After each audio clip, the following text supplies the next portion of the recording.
lead us to glory or instant annihilation. Either way, it's gonna be a wild ride.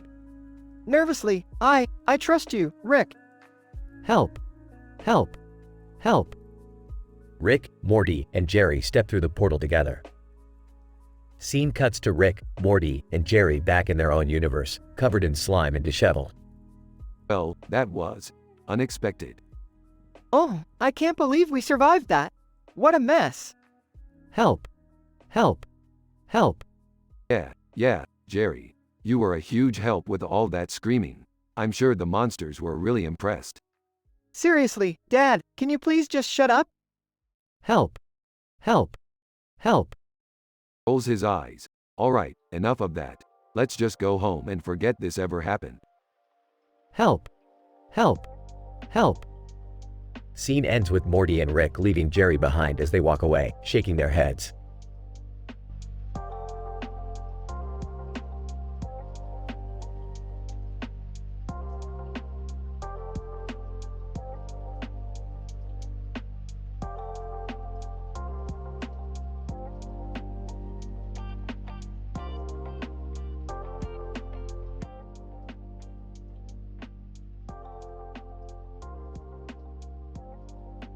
Title: The Chaos of the Filthy Throne.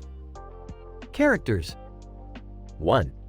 Rusty, a brave, foul-mouthed individual with a twisted sense of humor. 2. Philomena, an uptight and perpetually angry woman with a no-nonsense attitude. 3. Greg, a timid and easily startled office worker with a knack for getting into bizarre situations. 4. Tony, a smooth-talking, charismatic troublemaker who always finds himself in the middle of chaos. 5.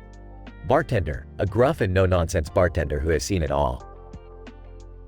Inside a public restroom, with a close-up of a filthy toilet seat lid and a dirty water tank, we find Rusty, Philomena, Greg, and Tony coming face-to-face with the horror before them. Rusty, Jesus Christ, what the hell is this? Did someone flush a dead raccoon down this toilet? Philomena, angry, disgusting. How can people be so vile? It's like a goddamn war zone in here. Greg, startled.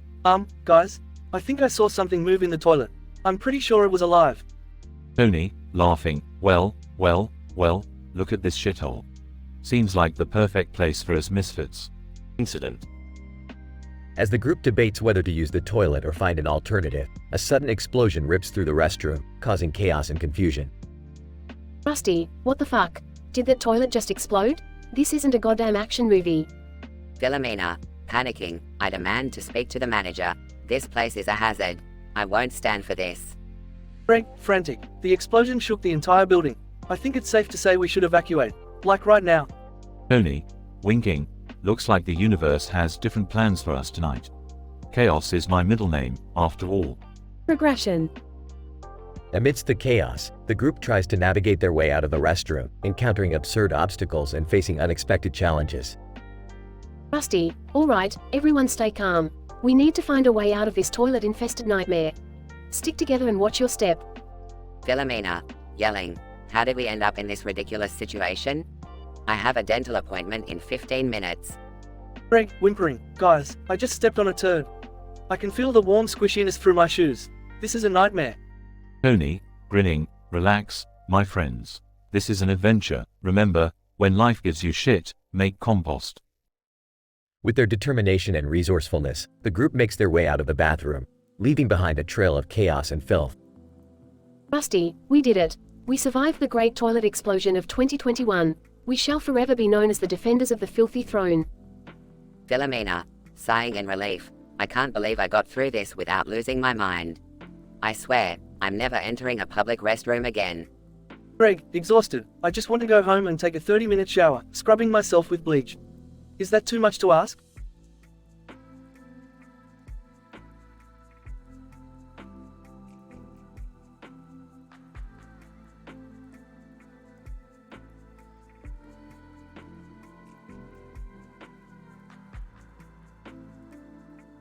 As the group exits the restroom, the gruff bartender shakes his head, looking at the chaos left in their wake. Bartender, irritated. Just another day in this godforsaken bar. Next time, use the damn toilet properly, you lunatics. The end.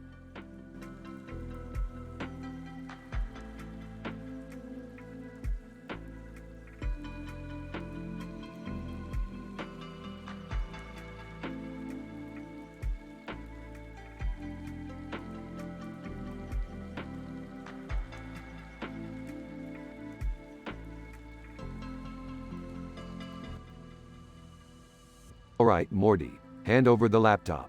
It's time for a little search history exploration. No way, Rick. That's my personal stuff. You can't just invade my privacy like that.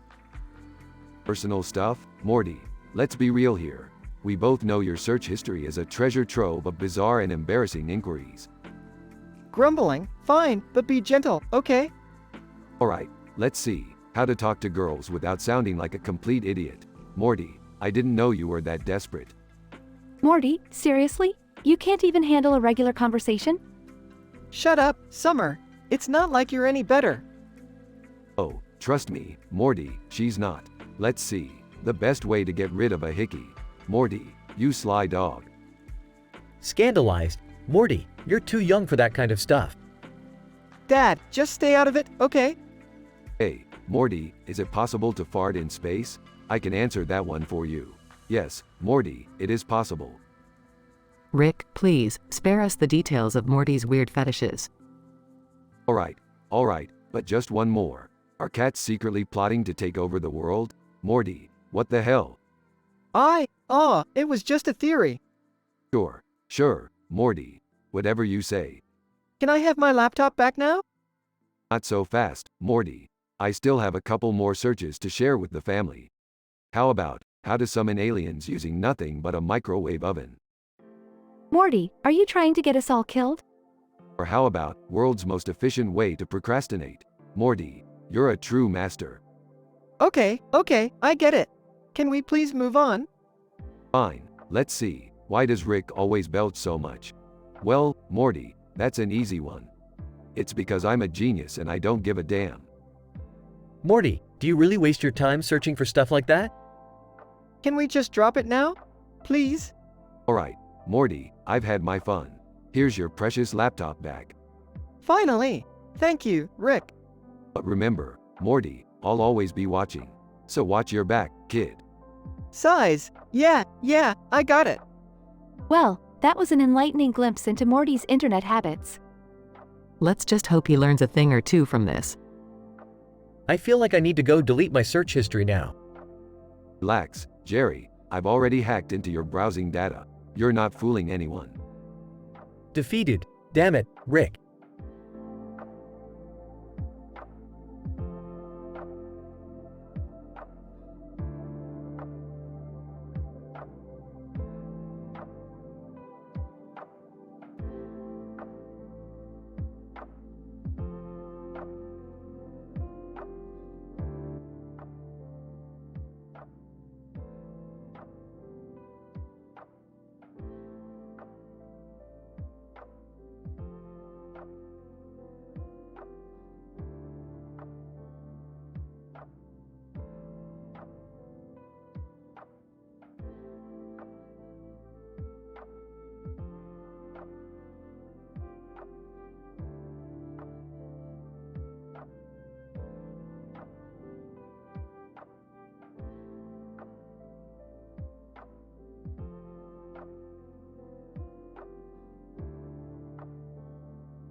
Title: Filthy Encounters.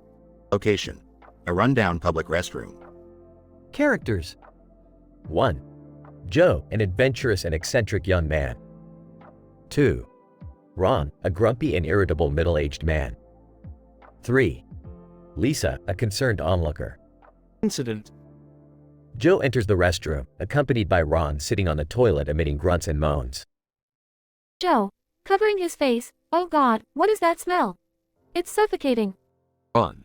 Panting heavily, shut the hell up. Can't you see I'm trying to take a dump here? Joe, nauseated, you're doing it right in front of the sink.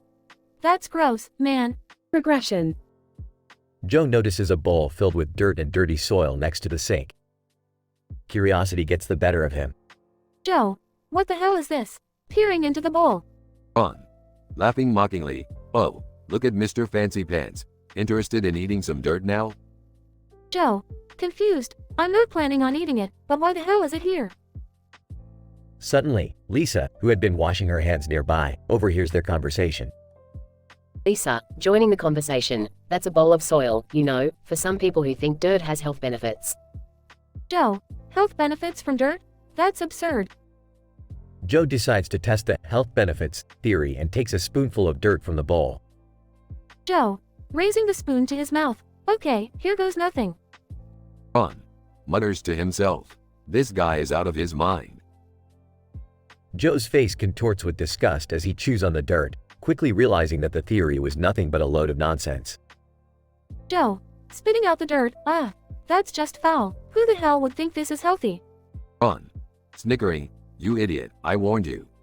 Lisa, laughing, well, at least you tried. Sometimes we've got to experience things ourselves to know the truth. Joe, smiling awkwardly, I guess you're right, but I'll stick to a more conventional definition of healthy from now on. The three of them exit the restroom, leaving Ron to his smelly predicament. Disclaimer, the above script contains explicit language and mature content.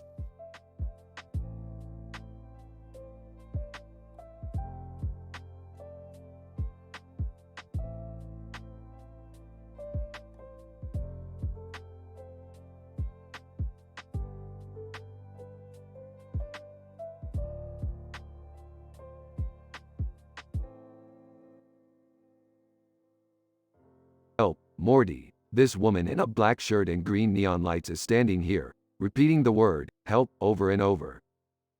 Help, Rick. What's going on? Why is everyone only saying, help? Morty. It seems we've stumbled upon a statistically improbable scenario in which all dialogue has been limited to the word, help.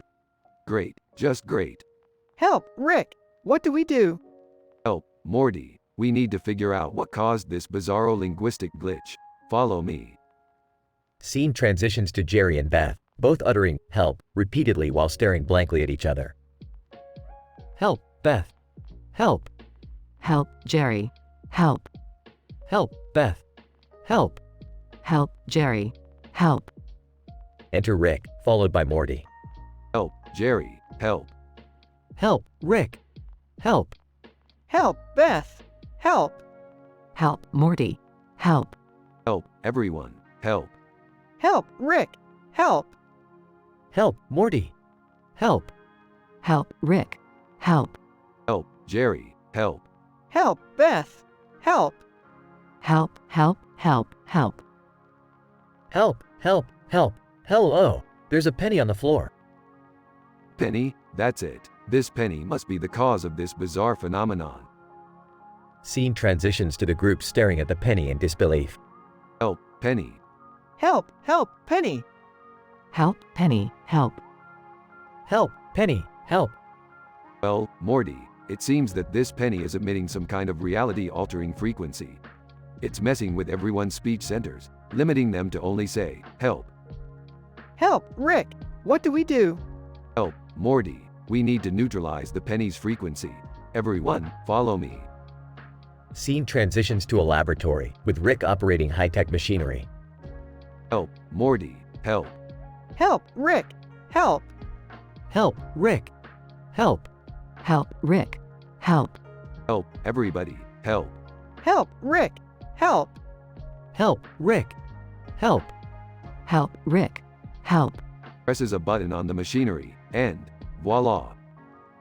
Instantly, the group is able to speak normally again. Whoa, Rick, we did it! No one's limited to just saying, help, anymore. Help, Morty! Help! Oh, shut up, Jerry. They all burst into laughter. Help, help, help. I mean, thanks, Rick. No problem, Beth. Just another day in the wacky world of Rick and Morty. Scene ends with the group sharing a laugh, finally free from the linguistic prison of help.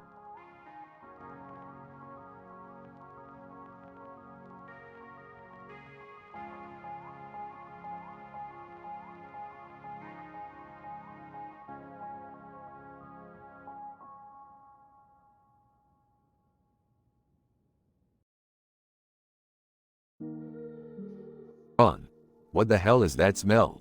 Joe, did you shit yourself again? Joe. Nope, not this time, Ron. It's coming from this box I found. Ron, seriously, Joe? A box? What the fuck is wrong with you? Joe. Trust me, Ron, this box is special. It emits a fragrance that's out of this world. Ron, I don't give a shit about fragrances. Joe, clean up your mess. Joe. I can't, Ron. It's an emergency. I need to take a dump right here, right now. Ron, are you fucking kidding me? On the living room sofa? Jesus Christ, Joe. Joe.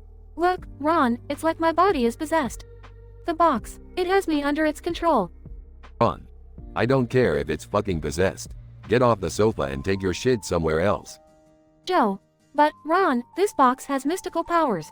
It's like a portal to another dimension. Ron, I don't care if it's a portal to the goddamn moon. You're not shitting on the sofa. Joe. Grunting, it's happening, Ron. I can't hold it any longer. Ron. Oh, dear Lord.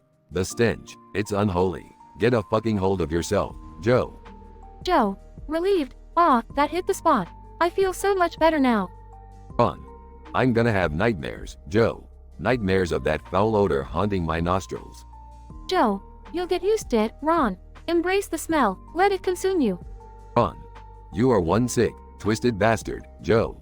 I hope you know that. Joe. And you're just jealous of my newfound enlightenment, Ron. You lack the courage to embrace the unknown. Ron. Courage has nothing to do with this, Joe. It's called basic hygiene. Joe. Hygiene is overrated, my friend. It's time to break free from societal norms. Ron. Society demands that you clean up your shit, Joe. It's not too much to ask. Joe. I disagree, Ron. I may be a free spirit, but even I have my limits. Ron. Well, your limits are absolutely disgusting, Joe. I'm leaving before I vomit. Joe. Farewell, Ron. May you find your own box of enlightenment one day. Ron. Fuck you, Joe. I hope that box curses you for eternity.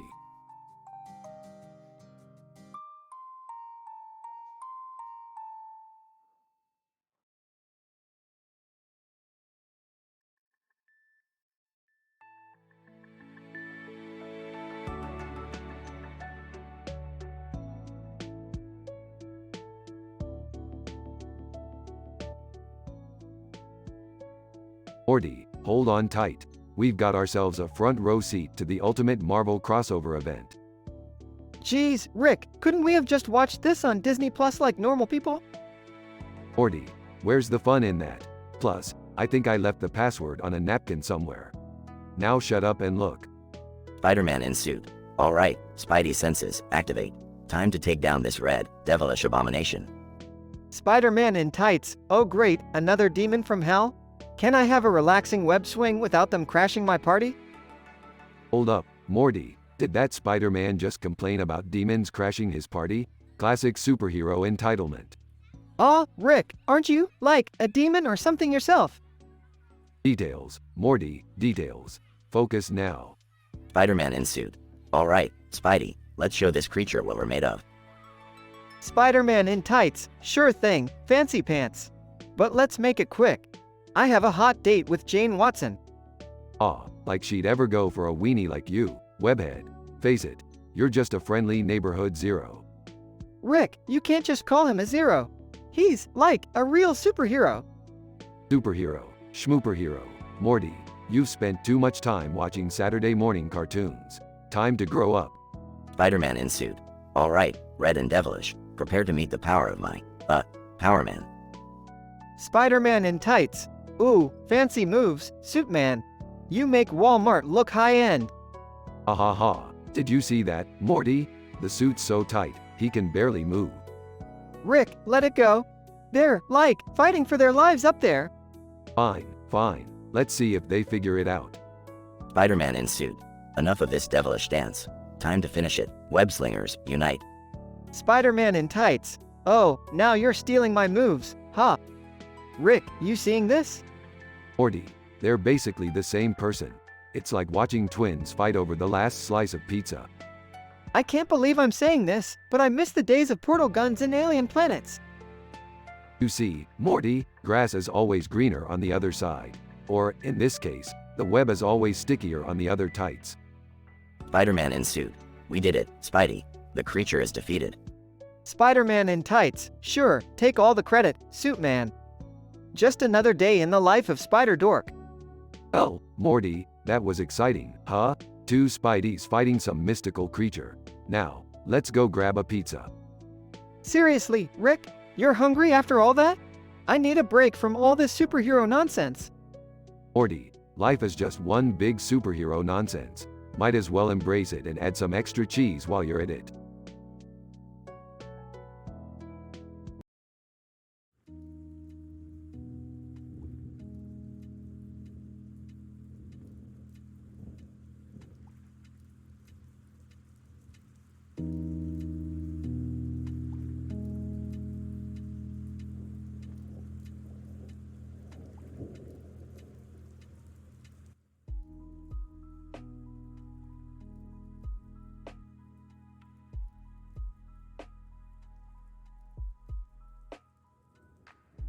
Hey Morty, check this out. I've just programmed our portal gun to take us to the craziest desert planet in the entire multiverse. Okay Rick, but can we maybe go somewhere that's a little less deserty? We always end up in these crazy intense situations. Oh Morty, don't be such a wet blanket. Life's all about embracing the chaos. Besides, I heard there's a hidden treasure buried somewhere in this desert. We're gonna find it. Wait, are you serious? We're really doing this? Yep, Summer, strap in. Adventure's calling. Plus, I owe this desert a visit. Last time I was here, I almost started a cult. Good times. I can't believe we're going on another wild goose chase. Oh Morty, it's not a wild goose chase if we're the ones making it wild. Now let's get going. They arrive on the desert planet and spot the sign that says, "No one is here." Well, this is a disappointment. I didn't see this one coming. Not so fast, Summer. Look over there, it's Mars Mate Mix-Up. Mars Mate Mix-Up? Isn't that your former bandmate from the Rocking Ricks? The one with the crazy guitar skills? That's right, Morty, and it seems he's got a bone to pick with me. He must have found out I replaced him with a holographic version. Oops. Mars Mate Mix-Up. Well, if it isn't Rick Sanchez. I've been waiting a long time for this reunion. Oh, Mars Mate Mix-Up, you old rockstar has been. What brings you here? Finally ready to admit that our music was earth-shatteringly awesome? Mars Mate Mix-Up. Earth-shatteringly awful, more like it. I've been practicing my riffs for years, and it's time to settle the score. Guys, can we focus? We have a treasure to find, remember? She's right, Rick. Let's put this petty rock feud on hold and find that treasure. Fine. But just know, Mars Mate Mix-Up, this isn't over. We'll settle this rift another time. They continue their search for the treasure, crossing treacherous canyons and avoiding deadly sandstorms. I can't believe we've been wandering in this desert for hours. I'm exhausted. Don't worry, Summer, we're getting closer. My calculations show the treasure is just beyond that massive rock formation. They reach the rock formation and suddenly a hidden entrance appears. Whoa, Rick! Look at this! It's like something out of an Indiana Jones movie. Nice reference, Morty, and you're right, it's a hidden temple. Let's go, team. They enter the temple, encountering booby traps, ancient puzzles, and dangerous creatures. Okay, everyone, stay on your toes. This treasure might be super valuable, or it might just be a trap set by some ancient civilization. Either way, it's gonna be fun. They finally reach the treasure room, filled with gold, jewels, and priceless artifacts. Wow, Rick, We did it. We found the treasure. This is insane, Rick. It's like we're in a movie or something. Yeah, Morty, life's just full of statistical improbabilities. Plus, it's not like we had anything else to do today, right? They load up their ship with the treasure and head back to their dimension. That was one crazy adventure, guys. But mission accomplished. Now it's time to take a well-deserved break. Who's up for some interdimensional karaoke? Count me in, Rick. Let's rock this universe. You know what, Rick? I gotta say, as crazy as things get with you, I wouldn't trade these adventures for anything. Ah, Morty, that's sweet. Now let's go sing some power ballads and cause interstellar mayhem. We've got a reputation to uphold. They blast off into space, ready for their next mind-bending escapade.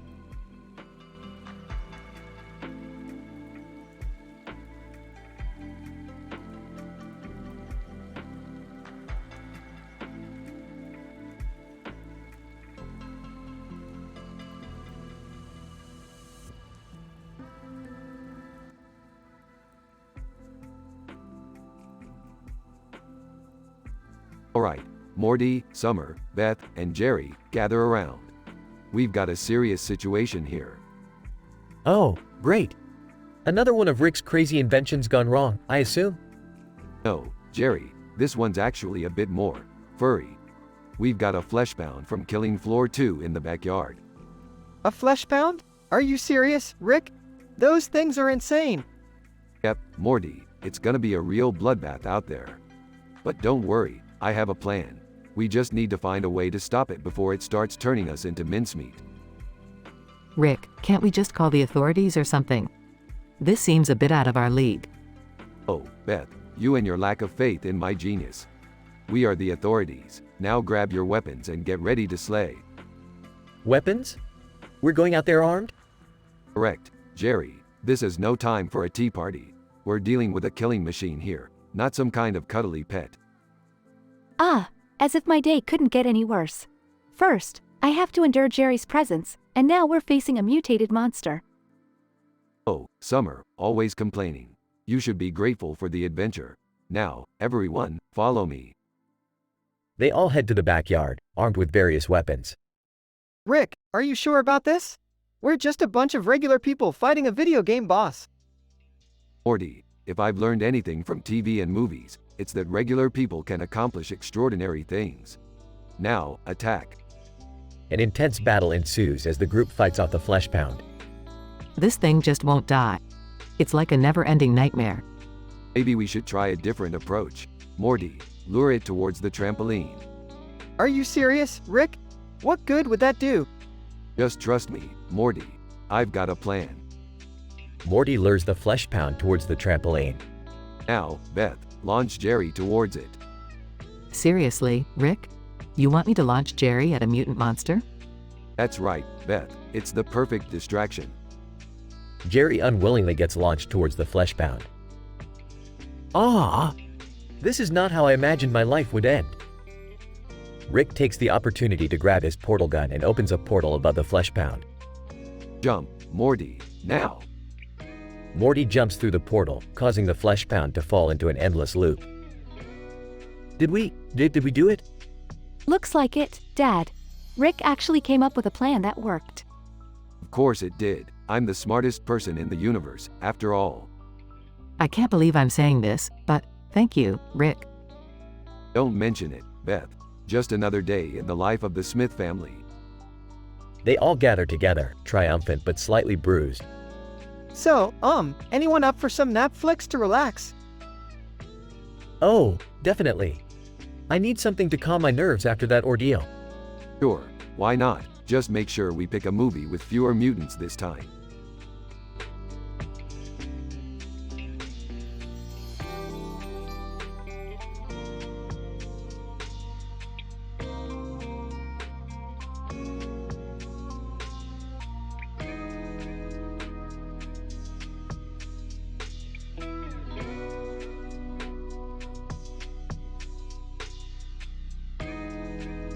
Morty, I've discovered a statistically improbable scenario that will rock your world. Oh geez, Rick, what are we getting into this time? Picture this, Morty. we stumble upon a woman in a dress and boots, dancing in a psychedelic tunnel with a neon light behind her. And get this, she's got a green ring around her neck. A green ring? What's so special about that? Morty, that ring is a transdimensional portal generator. It can teleport anyone to crazy alternate realities. Hey guys, what's going on? I heard you two talking about some weird lady with a green ring. Summer, I didn't realize you were eavesdropping. Anyway, this green ring could be powerful enough to change our lives forever. Rick, shouldn't we be careful with that? Remember when we accidentally turned Jerry into a Cronenberg? Morty, buckle up because we're going on an interdimensional joyride. Summer, you wanna come with? Hell yeah, I'm totally up for some mind-bending adventures. Alright then, let's go meet this enchanting lady and see what trouble awaits us. The trio arrives at the tunnel, where the woman dances seductively. Rick, she's got a really weird vibe. Are you sure we can trust her? Morty, she's got a green ring that can open portals to alternate dimensions. Trust is not a priority here. Guys, forget the lady. I'm gonna have some fun kicking people. It's so hilarious and silly and goofy. Summer, this is not the time for kicking people. We have interdimensional shenanigans to deal with. Summer proceeds to kick random passers-by, causing chaos. Rick, we're gonna get in serious trouble if she keeps this up. We need to do something. Morty, call a priest and an exorcist. We need to exorcise the kicking spree out of Summer before we're all arrested. The priest and exorcist arrive, performing rituals on Summer. Priest, in the name of all that is holy, I command you to stop kicking people. Exorcist, be gone, kicking spirits. Release this young lady from your grip. The rituals seem to work, as Summer stops kicking and returns to normal. Whoa, what just happened? Why does my foot hurt so much? Don't worry about it, Summer. Let's just go back to the garage and forget this craziness ever happened. Yeah, I don't think I can handle any more statistically improbable scenarios tonight. The trio leaves the tunnel, leaving behind the dancing lady with the green ring. That was a close one, Morty. We really dodged a bullet this time. Yeah, but seriously, Rick, let's never mess with alternate dimensions again. My brain can't handle it. Agreed, Morty, we've learned our lesson. Until the next irresistible opportunity comes knocking. Now let's grab some Szechuan sauce and call it a night. They walk off into the sunset, leaving behind a trail of chaos and absurdity. End scene.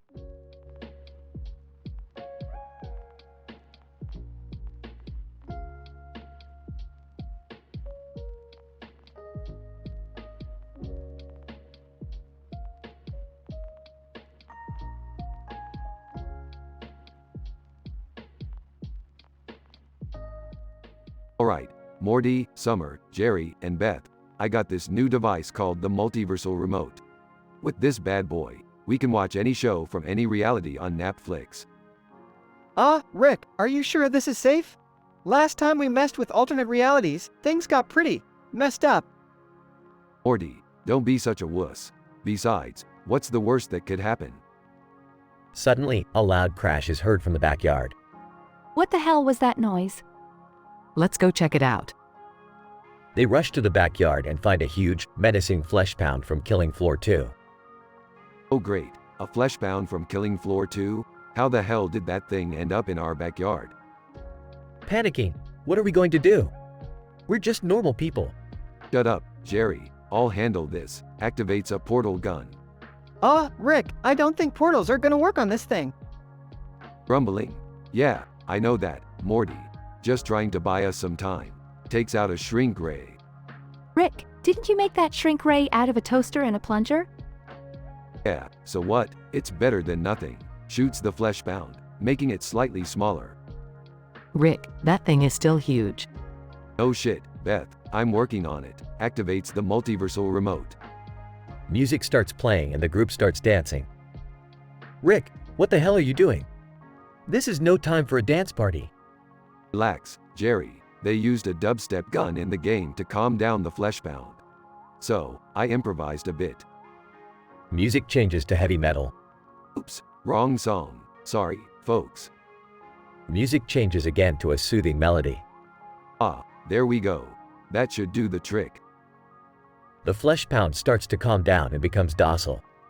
I can't believe that actually worked, Rick. Oh, Morty, it's all about knowing how to manipulate the laws of physics and taking advantage of an absurd situation. So, what do we do with this giant, now docile flesh pound in our backyard? Simple. We'll just use the shrink ray again and return it to its normal size. Easy peasy. Beth rolls her eyes. You know, I can't believe I'm saying this, but sometimes your ridiculously insane plans actually work, Rick. What can I say, Beth? I'm a genius. Now let's get this fleshball back to where it belongs before it causes any more havoc. They successfully use the shrink ray to return the flesh pound to its original size. Well, that was unexpected. Yeah, unexpected, insane, and totally awesome. I love being a part of this family. I gotta admit, Rick, you really saved the day this time. Of course I did, Jerry. I always save the day. Now, who's up for some more nap flicks? They all laugh and head back inside, leaving the backyard behind, now filled with the aftermath of their absurd adventure.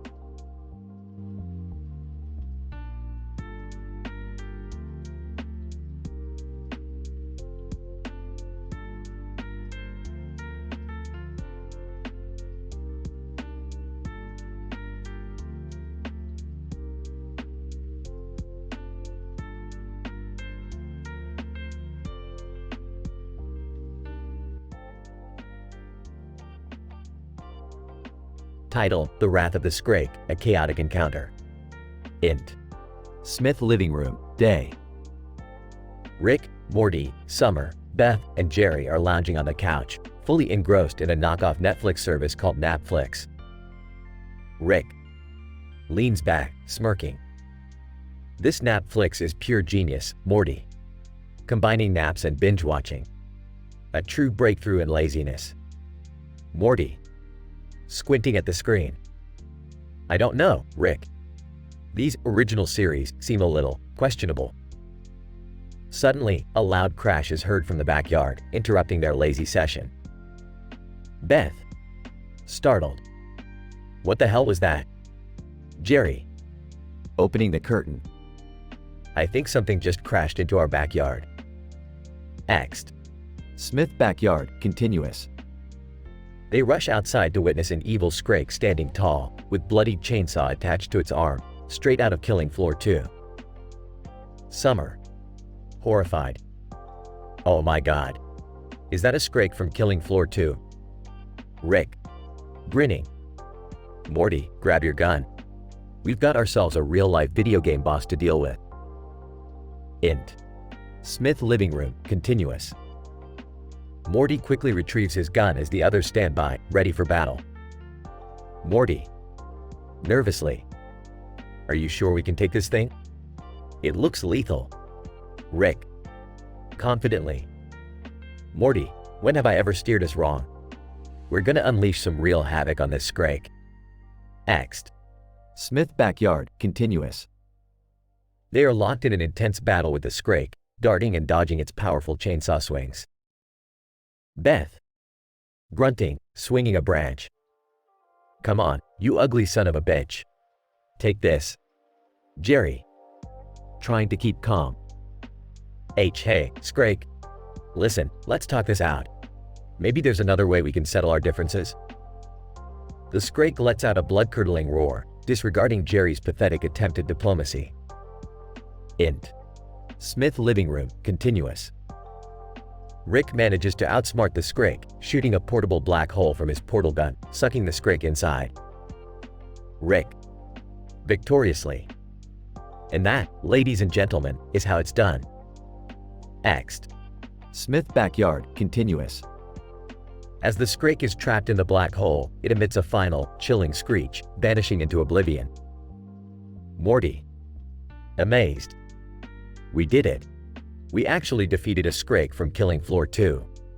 Summer, panting. I can't believe that just happened. It was insane. Int. Smith living room, day. They all gather in the living room, exhausted but victorious. Beth, leaning on Jerry. Thank you for trying to reason with the Scrake, Jerry. Your bravery was something. Jerry. Trying to hide his fear. Yeah, well, someone's got to be the voice of reason, right? Just doing my part. They all share a moment of relief and laughter, grateful to have survived their encounter with the deadly video game enemy. The end.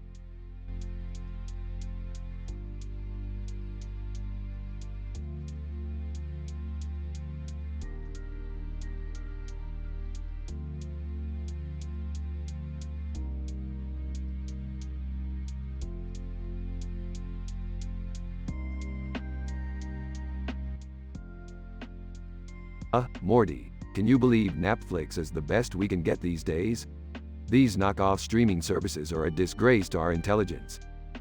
I know, Rick. It's like watching an accident happen in slow motion. But hey, at least it's better than hanging out with Jerry. Defensively, hey, I heard that, Morty. I may not be as smart as you guys, but I'm still part of this family. Oh please, Jerry, you're lucky we let you tag along. Now shush, I'm trying to watch. Dude, where's my portal gun? Can we all just focus here? There's a noise coming from the backyard. Rick, Morty, go check it out. Fine, let's go investigate this noise. Might as well find something better to do than this garbage on Netflix. They walk to the backyard and see the evil Scrake terrorizing their garden. Great, we have to deal with a Scrake from Killing Floor 2? Can't we just have a normal day for once? What do we do, Rick? That thing looks like it means business. Don't worry, Morty, I've got just the thing. Rick pulls out a modified portal gun and starts zapping the Scrake, creating portals all around it. Seriously, Dad? More portal shenanigans? Can't you just kick its butt like a regular person? Oh, Beth, always so conventional. Where's the fun in that? Moments later, the Scrake gets dizzy from the constant teleportation and collapses. In awe. Wow, Rick, I gotta admit, that was pretty impressive. Can I try? Sarcastically, sure, Jerry, go ahead. Just make sure you hold it correctly, or you might create a portal to another dimension or something.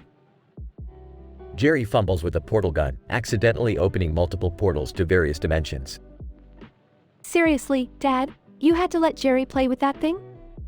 Frustrated? Great, now we have to clean up this mess before Mom gets back. Thanks a lot, Jerry. Rolling his eyes, Morty, get the mop. Summer, start closing those portals. Beth and Jerry, just stay out of the way.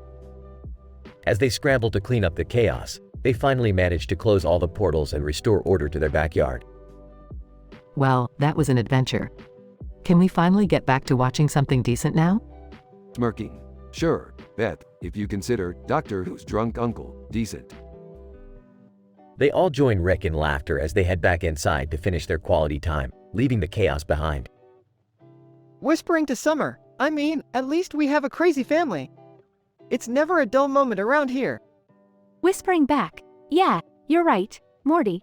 It's kinda fun, in a twisted way.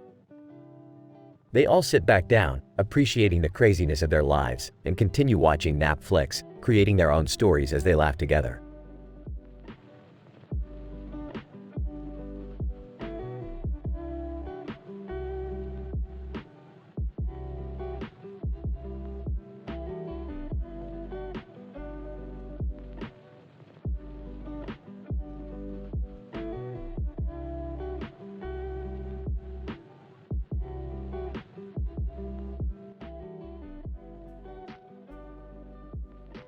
Title: The Fleshbound Invasion. The scene opens with Rick, Morty, Summer, Beth, and Jerry sitting on their couch, engrossed in watching Netflix on their TV. Leaning back. Ah, Netflix. The poor man's Netflix. Truly, the pinnacle of low-budget entertainment. Excitedly, yeah, Rick. This show's got aliens, explosions, and, questionable acting. Smirking, just the way we like it, Morty. Munching on popcorn. I gotta admit, this is the way to spend a lazy Saturday night. No obligations, no worries. Suddenly, a loud crashing noise is heard from the backyard, interrupting their TV time. Startled. What the hell was that? Rumbling. Great, another interdimensional disturbance. Can a family watch some trashy TV in peace? The family rushes to the backyard, finding an evil flesh pound from killing floor 2 wreaking havoc. Wait, what the fuck? Is that a flesh pound? Panicking. Oh, geez, Rick. What are we gonna do? Grabbing a portal gun, Morty, grab the nearest weapon and start shooting. Beth, Jerry, Summer, watch your asses. The family engages in a thrilling battle against the flesh pound, using whatever weapons they can find. Shouting, shoot its weak spots, everyone. Frantically, weak spots? How the hell are we supposed to know that? Grinning, leave it to me, guys. I've played Killing Floor 2, like, 1,000,000 times.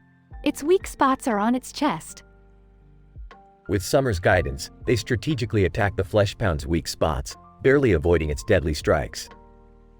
Breathing heavily. This thing's tough as nails.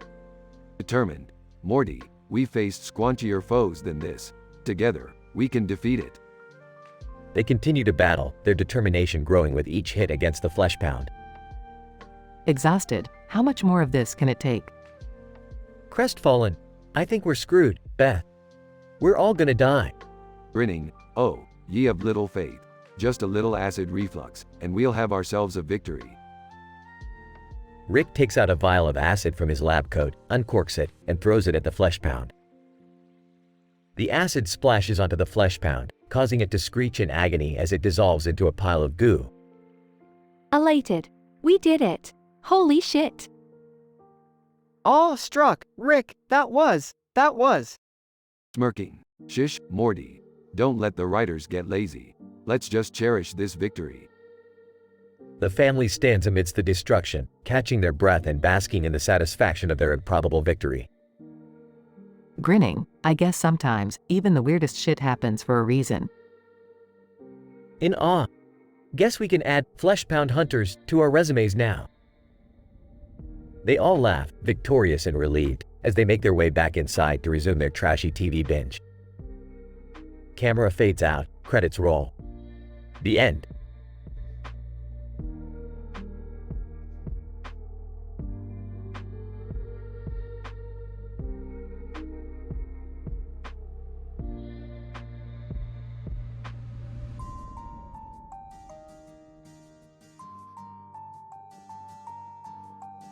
Alright, Morty, enough binge watching this knockoff garbage.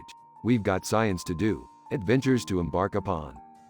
But Rick, I just need to finish the latest season of Horse Hospital Dreams. Horse Hospital Dreams? Seriously, Morty, you're watching a show about sick horses? You've hit a new low, kid. Leave him alone, Rick. Can't you see we're all enjoying our Netflix binge? Yeah, Rick, you have to learn to relax. I mean, it's not like you can even watch your precious ball fondlers on this thing. Oh, you think ball fondlers is the pinnacle of entertainment, Jerry? That just shows how truly pathetic your taste is. Hey, guys, what's that noise coming from the backyard? Shish, don't disturb me, Summer. Can't you see I'm in the middle of a heated debate with these Neanderthals? Meanwhile, in the backyard, an evil bloat from Killing Flood 2 emerges. Bloat, gurgling, I am the almighty bloat, destroyer of worlds. Bow down before me, inferior beings. Oh, great. It's the bloat. Should we call an exterminator or something? No need, Beth. I'll handle this. Morty, grab the plasmanizer from the garage. Ah, Rick, isn't that the same device that turned Principal Vagina into a toaster? Minor setback, Morty. We're going to do things differently this time. This bloat guy seems pretty angry, Morty. Shouldn't we be worried? Yeah, Summer. He's like one of those internet trolls who can't stand not being the center of attention. Well, can't we just negotiate with him or something? Maybe offer him cookies? Negotiate with a bloat, Jerry. The only thing that can stop him is science, and my brilliant mind, of course. Bloat starts destroying everything in the backyard. Rick, do something. He's ruining our perfectly manicured lawn. Alright, I'll use the plasmanizer, but if it turns him into a talking toaster, everyone's doing their own laundry. Rick zaps the bloat with the plasmanizer, transforming him into a harmless garden gnome. Bloat as a gnome. Curse you, Rick Sanchez, I'll get my revenge, eventually. Well, that was intense, Rick. What now? Now, Morty, we go back to our adventures and leave these Netflix amateurs behind. Science and chaos await.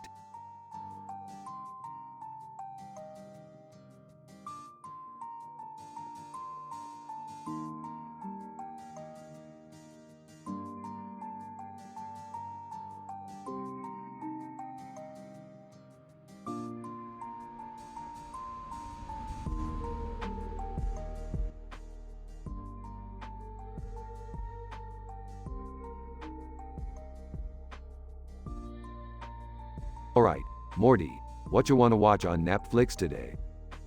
I don't know. Rick, how about that new show, Vampires in Space?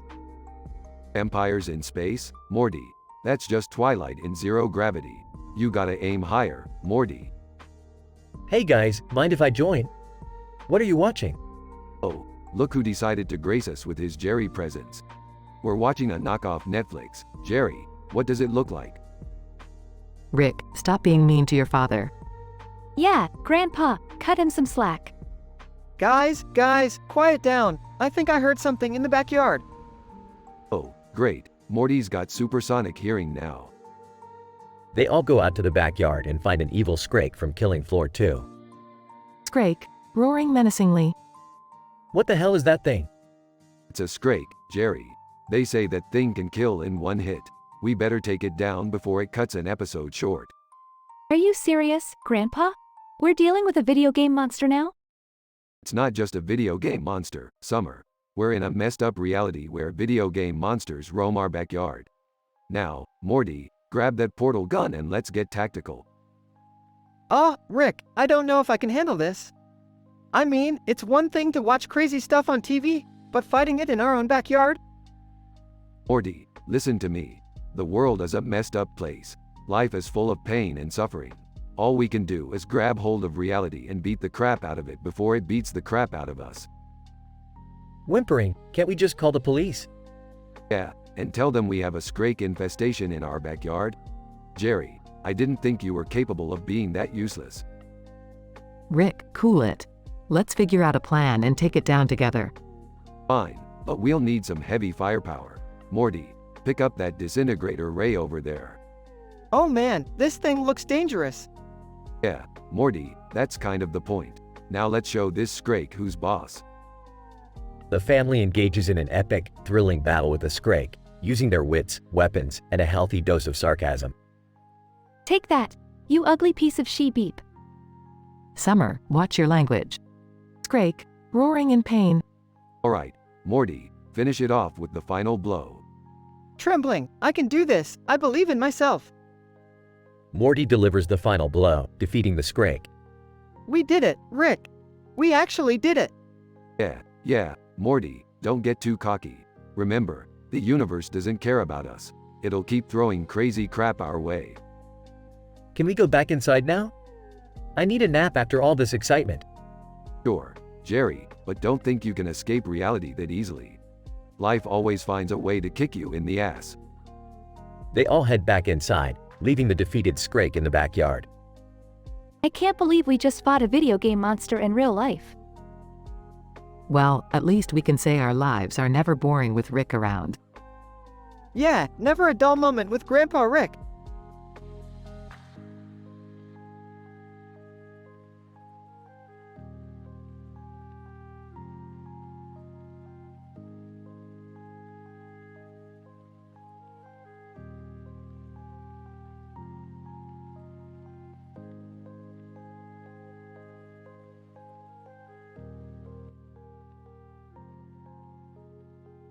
Morty, I can't believe you managed to puke in my mouth during an exorcism.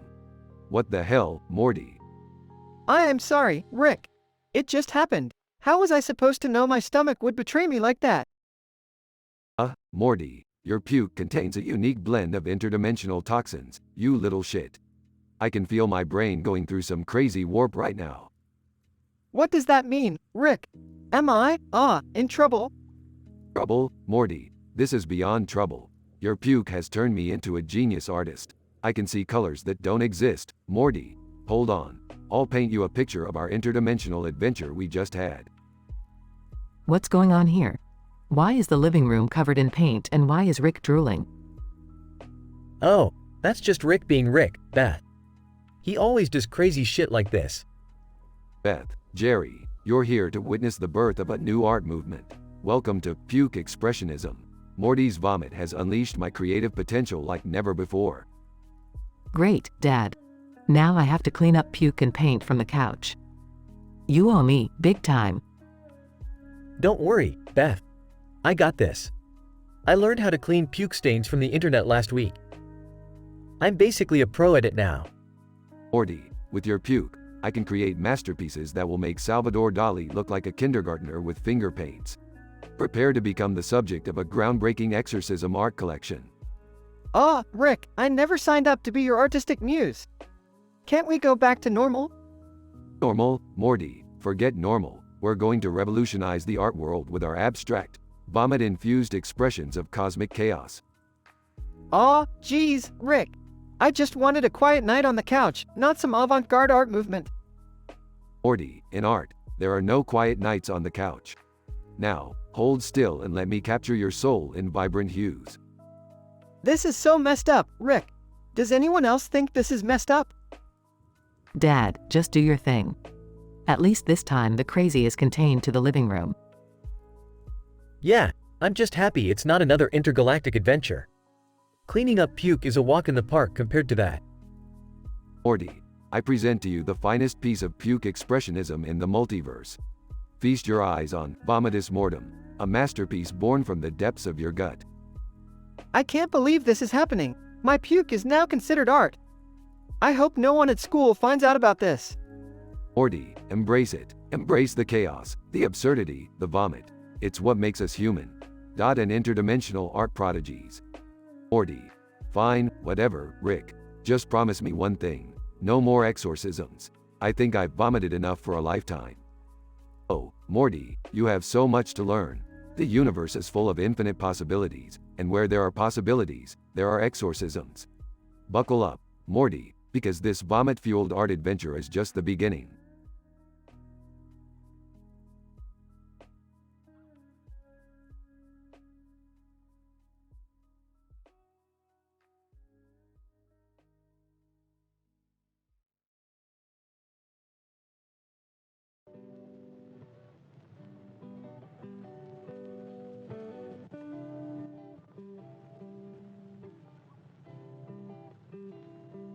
Alright, Morty, pass me the remote.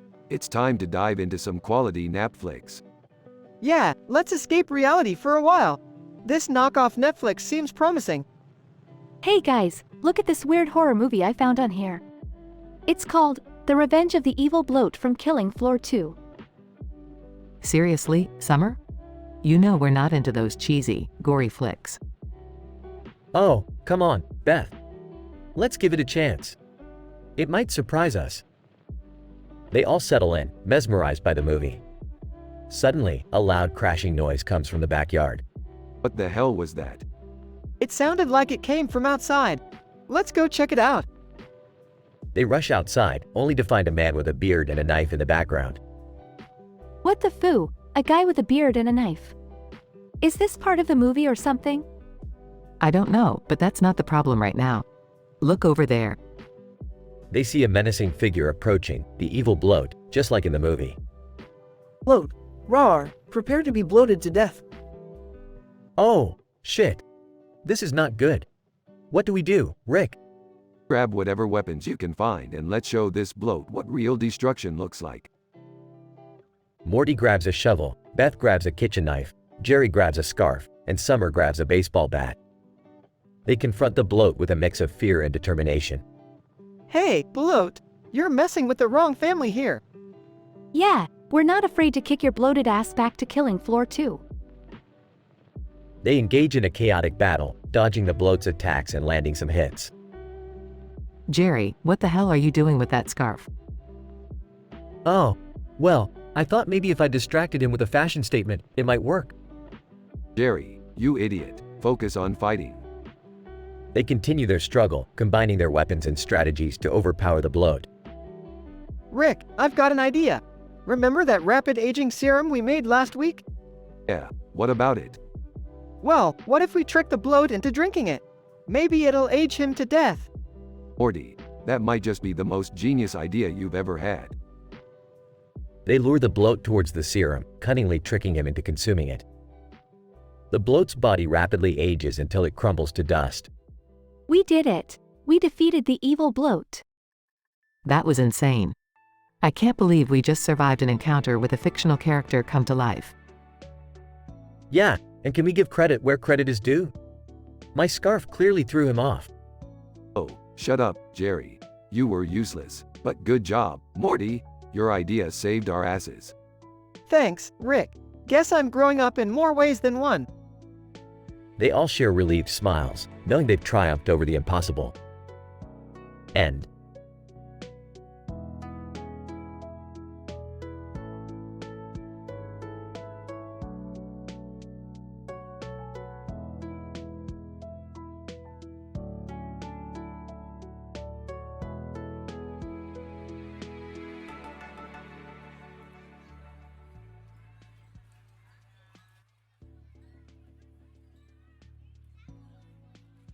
And you believe this knockoff Netflix, Morty? They couldn't even afford real actors. It looks like they casted a bunch of literal zombies. Yeah, Rick, this is worse than the time you turned me into a pickle. At least that was entertaining. You guys are such nerds. Who needs real actors when you have supernatural teen romances? Summer, that's not the point. We just want to watch a decent show without cringing every 2 seconds. Guys, can we focus on the noises coming from the backyard? It sounds like a mix of a cow giving birth, a chainsaw, and an accordion. Jerry, you couldn't recognize a fart from a symphony. Let's check it out, but I highly doubt it's anything interesting. They walk to the backyard and see an evil bloat from killing floor 2 wreaking havoc. Oh, great. It's just what we needed, an evil alien ruining our peaceful day. Bloat, gurgle snarling, I shall devour your souls. Seriously, Dad? You had to piss off an intergalactic monster? Relax, Summer. We can handle this, probably. Rick, I don't know about this. He looks pretty terrifying. Maybe we should call someone for help. All for help? Morty, we are the help. Time to go full interdimensional badass. They engage in an epic fight scene with the bloat, using an array of sci-fi gadgets and quick wit. Look, I found a rusty spoon. I could, distract him with, maybe? Jerry, put that thing away before you accidentally poke your own eye out. Rick, I'm running out of ideas here. This guy is tougher than the calculus final I failed last week. Morty, this bloat might be a formidable enemy, but I have a plan. We just need to lure him into this interdimensional containment device I invented. Summer strategically throws a bottle of interdimensional margarita at the bloat, luring him into the trap. Bloat, gurgling in defeat, curse you, Earthlings. I shall retreat for now. Yeah, run back to your crappy sequel, Bloat. We're just getting started. They capture the bloat and seal him in the containment device. Well, that was unexpected. I guess we deserve a little peace and quiet now. At least we can go back to watching that terrible Netflix show. It's better than almost dying, right? Jerry, don't talk about dying like you just missed a canceled flight. Let's go inside before another interdimensional threat finds us. They all head back inside, leaving the bloat contained and their lavender-filled yard behind. Well, as crazy as that was, at least our lives aren't boring. Morty, if our lives were any more exciting, we'd be rated higher than this episode. They continue watching Netflix, accepting the craziness as their new normal.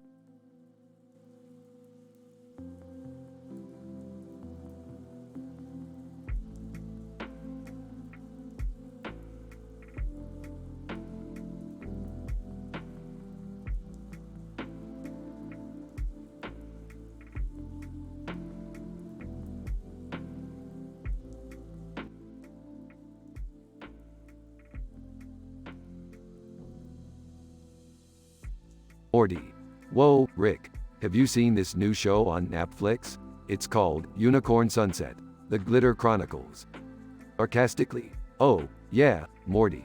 I'm sure it's a riveting masterpiece. Let me drop everything and watch it right now. Hey, guys. Can you keep it down? We're trying to watch our shows here.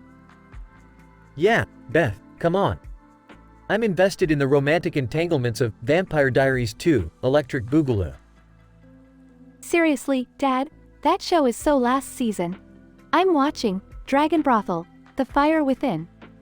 Well, while you're all watching trashy TV, I'll be blowing stuff up with Rick in his lab. Whispering to Morty. Don't get your hopes up, Morty. Nothing ever goes according to plan. Suddenly a loud crashing noise is heard from the backyard. What the hell was that?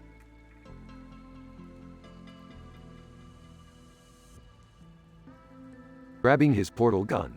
Looks like we got ourselves a situation. Get ready for some action. Whoa, wait! Where are we going? Who cares, Morty? We need to save the universe or something. They all rush to the backyard to find an evil Scrake from killing Floor 2. Oh no, not another Scrake. Can't we catch a break? Jerry, you couldn't catch a Pokemon in the easy mode. Just stay back and let us handle it. Alright, remember, guys, safety first. We don't want anyone getting hurt. Nervously, Rick, what's the plan here? We're facing a Scrake, not some goofy alien. Don't worry, Morty. I've got a plan that'll blow your mind. Epic action scenes with Rick and Morty fighting the Scrake using improvised weapons. I never thought I'd see the day I'd be kicking a Scrake's ass. Who needs Dragon Brothel? Cheering, go Rick. Go Morty. Kick that Scrake's ugly face. Alright, Morty, we're gonna finish this. Get ready for some quantum physics, baby. Morty and Rick coordinate their attacks, using science to defeat the Scrake. You guys did it. You saved the day. Of course we did, Jerry. I'm practically a genius. Smiling, I'm just glad nobody got hurt. Well, physically, at least.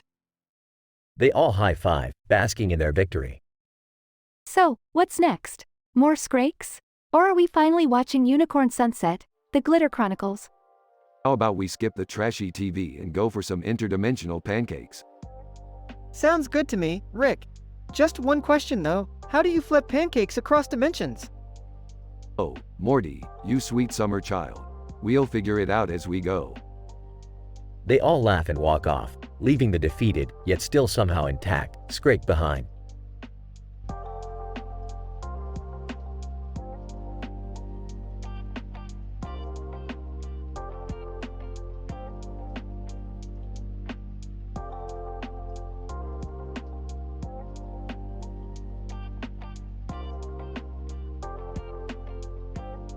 Alright, Morty, buckle up. We're going on a dip in the world of the grim adventures of Billy and Mandy. Oh geez, Rick, really? Can't we just skip this one? Morty, it's a classic. Plus, there's a chance we might encounter some hot cartoon babes, if you catch my drift. Dad, seriously? Gross. Oh, I remember that show. It was quite popular. Good times. Alright, listen up, guys. We're diving into the bubble world of the Grim Reaper, Billy, Mandy, and all the other messed up characters that live there. Great, so what's the plan? Plan? We don't need a plan. We'll just wing it, Morty. Like we always do. Typical. Meanwhile, in Velma Green's spiderweb lair. Velma, trapped at last. You shall all become my loyal spider minions. Prepare yourselves for a transformation like no other. Spider minions? Seriously? I've seen weirder stuff before breakfast. Isn't Velma a nice name for a spider though? I mean, if I were a spider, that's what I'd want to be called. Morty, focus. We need to get out of here. Like now. Can't we negotiate? Maybe spiders need love too. Velma, silence. Prepare for the webbing process. I shall intertwine my silky thread with your bodies, and you shall become my fearless arachnid army. Alright, time to put on our tinfoil hats and break out of this web. Morty, find something to distract her. Hey Velma, did you know that Billy and Mandy had a crossover with Adventure Time? Velma, what? No way, tell me more. Morty, Summer, and Rick manage to break free while Velma is distracted. Nice one, Morty. Let's get out of here. Hold on tight, kids. I've got a portal gun and an itch to go home. Meanwhile, back in their own world. Wow, that was intense, Rick. I can't believe we made it out alive. Please, Morty, we always make it out alive. We're the main characters, remember? Yeah, but seriously, I'm never going into a cartoon world again. That was messed up. Well, at least we had an adventure, right? Adventures are overrated. Jerry, pass me that flask. Fade out with Rick taking a swig from his flask, while the rest of the family collectively rolls their eyes. The end.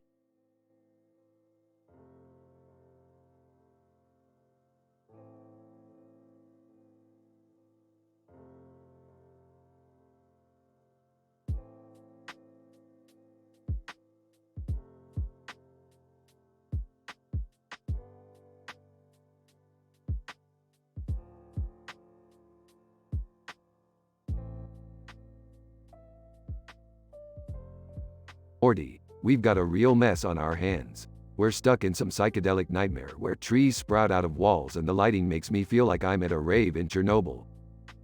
Geez, Rick, how did we end up here? And why does everything look like a computer-generated nightmare? Well, Morty, brace yourself for a dose of reality.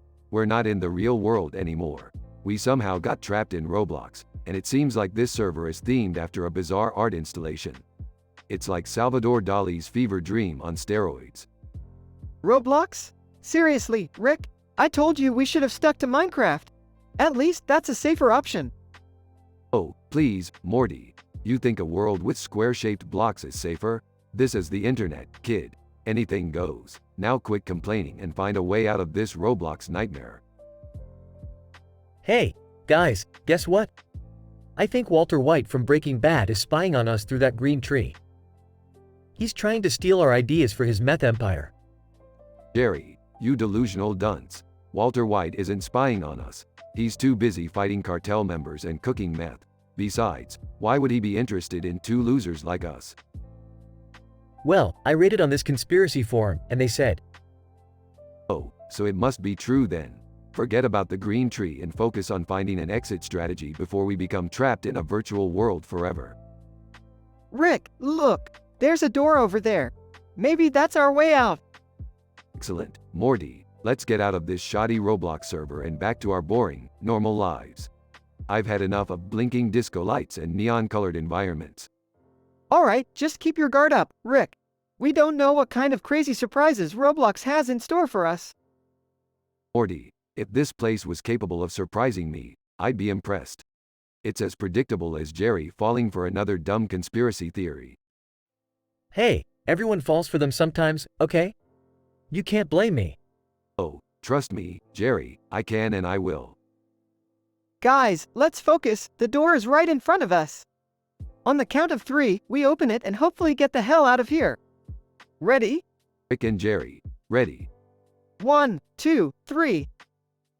They open the door and find themselves not in their usual reality but in a completely different Roblox server. This time set in a Wild West theme. Great, Morty, we've landed in the Wild West because apparently, Roblox servers are as random as a chameleon on LSD. Let's hope this one has a way out. Ay caramba, Rick, we're in the Wild West now. I hope there are no outlaws or bandits here. Oh, Morty, relax. The only bandit we need to worry about is our luck. Now let's keep moving before another unexpected plot twist slaps us in the face. They continue their journey through the Wild West Roblox server, encountering cowboys, ranches, and a saloon where they engage in a bizarre dance-off with a robotic cowboy. Hey, guys, look at that. Do you think I could learn those dance moves? Jerry, if you haven't noticed, we're trying to find our way back home. We're not here to become the next breakdancing sensation. Keep your sights on the goal, Jerry. Ah, Rick, I think I see another door up ahead.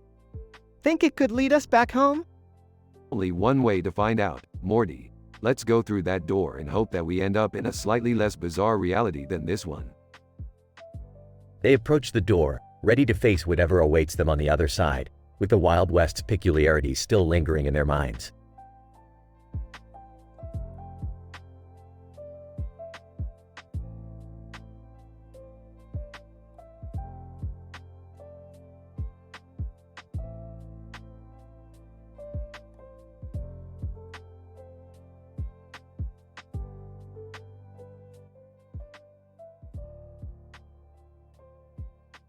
Alright, Morty, buckle up. We're about to jump into the twisted reality of the grim adventures of Billy and Mandy. Wait, Rick, do we really have to get involved with these creepy cartoon characters again? Last time, Billy farted in my face for a week. Morty, you gotta learn to embrace the madness. Besides, we're not here to babysit these freaks. We're here to deal with Velma Green and her sinister spider web lair. I don't know, Rick. This Velma Green sounds dangerous. What if we get trapped in her web forever? Relax, Beth, I've got a plan. As long as Morty doesn't go wandering off with that weird plant in the background with the creepy face, we should be fine. But Rick, it's calling my name. It says it can grant me infinite knowledge or something. Morty, you idiot. Haven't you learned anything? You're just gonna get us all into trouble. Enough bickering, kids. We've got a spider lady to deal with. Jerry, you stay put and try not to screw this up.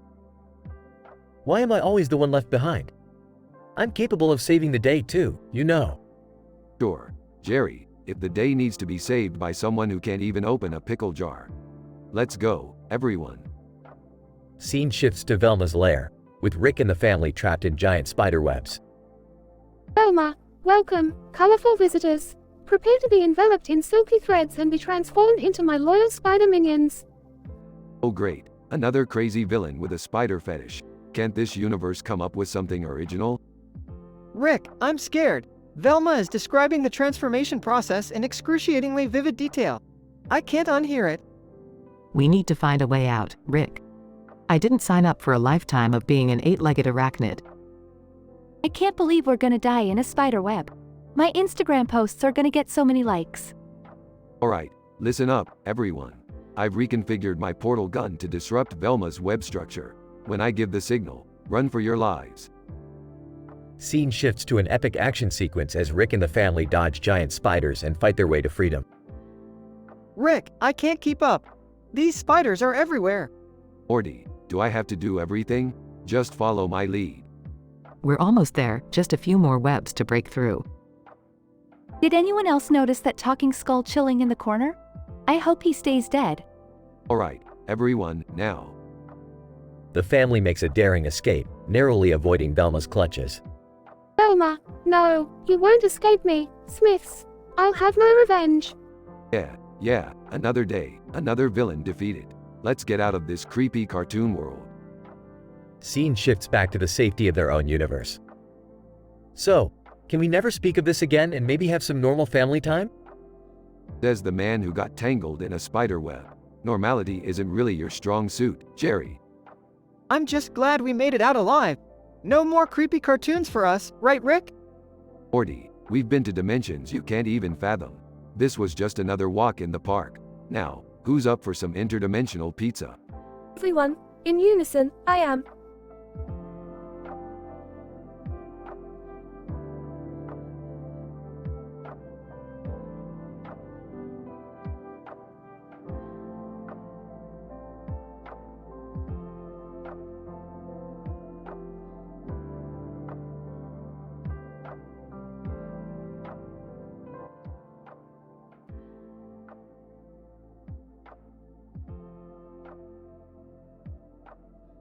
Morty, you really think this whole expedition to a volcano is a good idea? Come on, Rick. It'll be an adventure. Plus, I heard there's this weird kid nicknamed Balloon Boy hanging around there. Oh, a balloon-themed volcano? Sounds statistically improbable. Yeah, the odds of finding a volcano filled with balloons are about as likely as Morty being good at math. But hey, let's go meet this Balloon Boy. Meanwhile, at the volcano. Whoa, Rick, look at all these balloons. It's like a colorful nightmare. Nightmare? Nah, Morty, this is a wet dream for balloon enthusiasts. Balloon Boy better be worth it. Guys, there he is. The fabled Balloon Boy. Look at him, holding that massive balloon over a field of flowers and mountains. It's grotesquely ethereal. Balloon Boy, in an eerily calm voice, greetings, Earthlings. I am Balloon Boy, protector of the sacred balloon realm. What brings you here? We heard you are the balloon guru, kid. We're here for answers, as absurd as they may be. Yeah, like why is this volcano full of balloons? Are they sentient beings plotting against humanity? Balloon Boy, Oh, you mortals with your petty questions. The balloons, they hold the secrets of the universe. They float freely, unconstrained by the chains of reality. Alright, deep down, I knew this was gonna get weird. But hey, who needs reality anyway? Balloon Boy, what do you want from us? Are you some kind of cosmic prankster? Balloon Boy, I simply seek allies. Together, we can harness the power of balloons to manipulate time, space, and possibly win the balloon animal competition at the county fair. Manipulate time and space? Geez, I can barely handle manipulating my love life. Rick, should we trust this weirdo?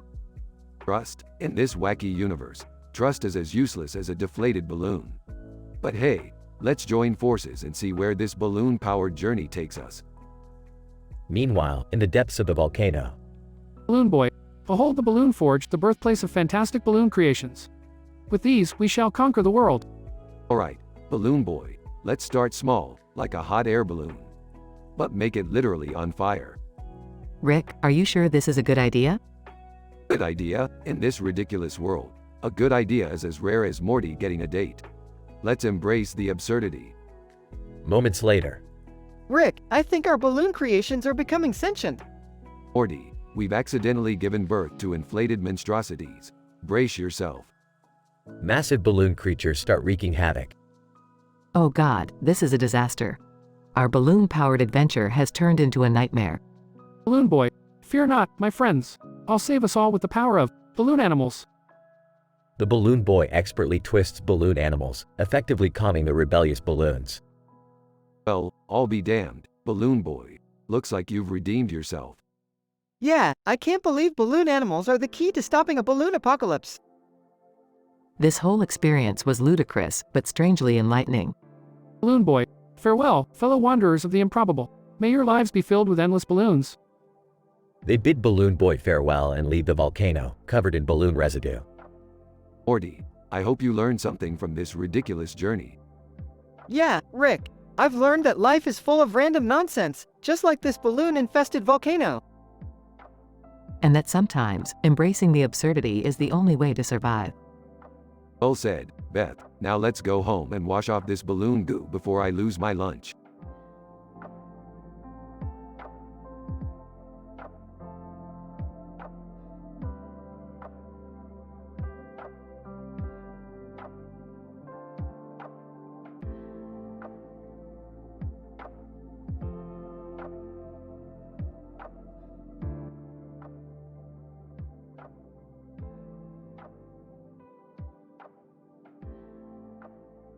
Morty, hurry up, we've got a new weapon to test in that field over there. Alright, Rick, I'm coming. But are you sure this thing won't blow up like the last one? Morty, it's not gonna blow up. This beauty feeds on electronic music. Just stick to the playlist I made, and we'll be fine. Alright, Rick, but just in case, do we have any spare pants in the spaceship? Spare pants? Morty, if you were any more paranoid, you'd think your underwear had a conspiracy against you. What are you two up to now? Just testing my latest invention, Beth. No need to worry, it'll be a blast. Just make sure you don't level the entire neighborhood this time, Rick. I still haven't heard the end of it from the neighbors. Relax, Beth, this is gonna be perfectly safe. Probably. Now, Morty, crank up the volume on that boombox. Ay caramba, Rick, this beat is sick, but are you sure this weapon won't cause any unintended consequences? Morty, you worry too much. Besides, where's the fun in being a responsible scientist? Now press that button. Here goes nothing. Press his button. Explosions start happening all around them. Ay caramba! I guess that was too much bass. Morty, what did I tell you about playing Skrillex around dangerous experimental weaponry? Sorry, Rick. I didn't know it was gonna turn the field into a fireworks extravaganza. Rick, Morty, what the hell is happening out there? Well, Beth, it appears that my weapon has inadvertently caused a rather explosive situation. Ay caramba! Explosive is an understatement, Rick. Look at that purple flower cannon over there. Oops, my bad. Looks like my weapon has transformed the innocent flowers into deadly projectiles. Rick, we gotta do something before these flowers start attacking innocent people. Morty, relax. I'll just use my handy-dandy reverse alien flower ray and turn them back to normal. Rick, please make sure you've learned from your past mistakes. I don't want any more angry mob incidents. Don't worry, Beth, I'm on it. You just focus on keeping Morty calm. Ay caramba, Rick. These flowers are really getting on my nerves. They keep whispering insults at me. Morty, don't take it personally. Those flowers have always been gossip queens. Now hold still while I fix this mess. Morty gets chased by a talking purple flower. Ay caramba. This flower really has a thorny personality. Morty, just keep running and don't let it prick you. Rick, please hurry up. The neighbors are gathering pitchforks again. Almost done, Beth. Just need to recalibrate the ray. And there we go. The purple flower transforms back to its innocent self. Phew, thanks, Rick. That was a close one. No problem, Morty. Just another day in the life of a mad scientist and his trusty sidekick. Now let's get out of here before the flowers start singing show tunes or something. Agreed. Let's leave the purple flower drama behind us and go home. Sounds good to me, as long as we leave the ay carambas behind too. Fine, Morty. No more ay carambas. From now on, it's all about the wubba lubba dub dubs. Aw geez, Rick. Can't we just go back to wubba lubba dub dub being our catchphrase? No can do, Morty. We've got to keep up with the times. Now let's roll. They all jump into the spaceship and fly off into the blue sky, leaving the purple flowers and their explosive tendencies behind.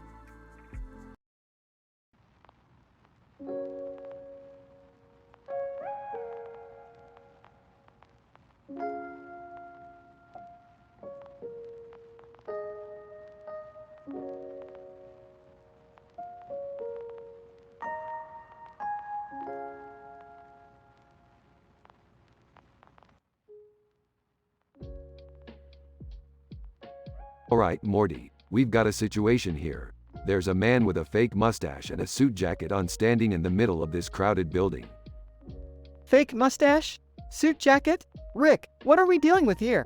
I don't know, Morty, but it can't be good. People with fake mustaches are always up to no good. Hey, what's going on over here? Did someone say fake mustache? Oh, Jerry, just stay out of this. We need to figure out what this guy is up to. Wait, isn't that Finn Wolfhard from Stranger Things? Whoa, really? What's he doing here? Morty, this isn't time for celebrity gossip. We need to focus on the situation at hand. Rick's right, everyone. Let's not get distracted. We need to find out why Finn Wolfhard is wearing a fake mustache. Maybe he's undercover, Beth. Like a secret agent or something. Secret agent? Don't be ridiculous, Jerry. This is clearly a cometary coquette controversy gone wrong. A cometary coquette controversy? What even is that? It's when a guy in a fake mustache tries to steal the last remaining comet from the Broad Institute to impress a hyperspace hussy. Okay. That sounds insane, even for us. So, what's our plan, Rick? Simple. We infiltrate the building, confront Finn Wolfhard, and stop him from stealing that comet. But what if he has some kind of superpowers or something? Morty, he's not Magneto. Let's not get carried away here. I'll distract him with my amazing jokes. He won't be able to resist laughing. Jerry, for once, your jokes might actually come in handy. All right, let's do this. We're the Smith family, and no cometary coquette controversy can stop us. That's the spirit, Summer. Now let's go save the day and make sure nobody messes with our precious comets. The Smith family charges into the building, ready for the bizarre and unpredictable adventure that awaits them.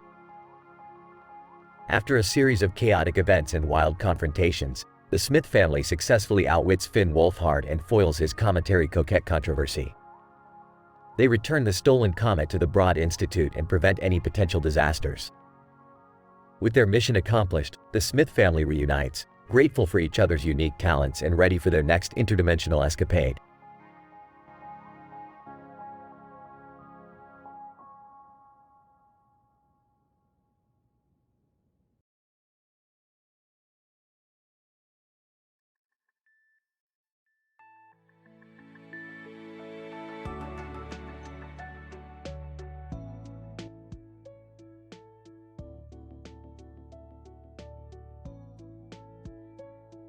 Title: Spiderweb Escape, a mind-bending adventure. Characters: Rick, Morty, Summer, Jerry, Velma Green, villain. Rick, Morty, Summer, and Jerry find themselves transported to the world of The Grim Adventures of Billy and Mandy, where they stand in front of a massive spiderweb lair. Velma Green, a sinister spider queen, approaches them, her 8 legs moving with eerie fluidity. Velma, fresh victims caught in my web. How delightful. Welcome to my domain, insolent humans. Rumbling, great, we're stuck in some dark, twisted Cartoon Network show. Just what we needed. Incident. Velma reveals her sinister plan to transform Rick and his family into her loyal spider minions. Her voice oozes with sadistic pleasure. Velma, but don't worry, my darlings. I won't merely devour you. No, I shall transform you into my loyal spider minions. You'll serve me for all eternity, crawling under my command through this web of darkness. This is some sick shit. We're not gonna let you turn us into freaks. Progression. A wild and intense chase ensues as Rick and his family desperately try to evade Velma's clutches. They strategize and improvise to outwit the cunning Spider Queen. Rick, we have to find a way out of here. This place is messed up, even for us. Morty, get your head in the game. We'll use these cartoon physics against her. Stick together. Rick manages to find an anomaly in the spiderweb structure, realizing the key to their escape. Summer, Jerry, grab hold of those threads. Morty, hang on to me. Rick, what are you doing? Hold on, I'm about to break the boundary between cartoon worlds. Rick activates a homemade portal gun, teleporting Rick, Morty, Summer, and Jerry out of Velma's spiderweb lair. They land back in their own dimension, safe and relieved. Wow, Rick, you did it. Yeah, Morty. Now let's never speak of this twisted Billy and Mandy crossover again. As our heroes reflect on their wild adventure, they realize the importance of family and the strength they find in unity. And so, they continue their interdimensional escapades, never knowing what twisted and ludicrous adventure awaits them next. Fade out.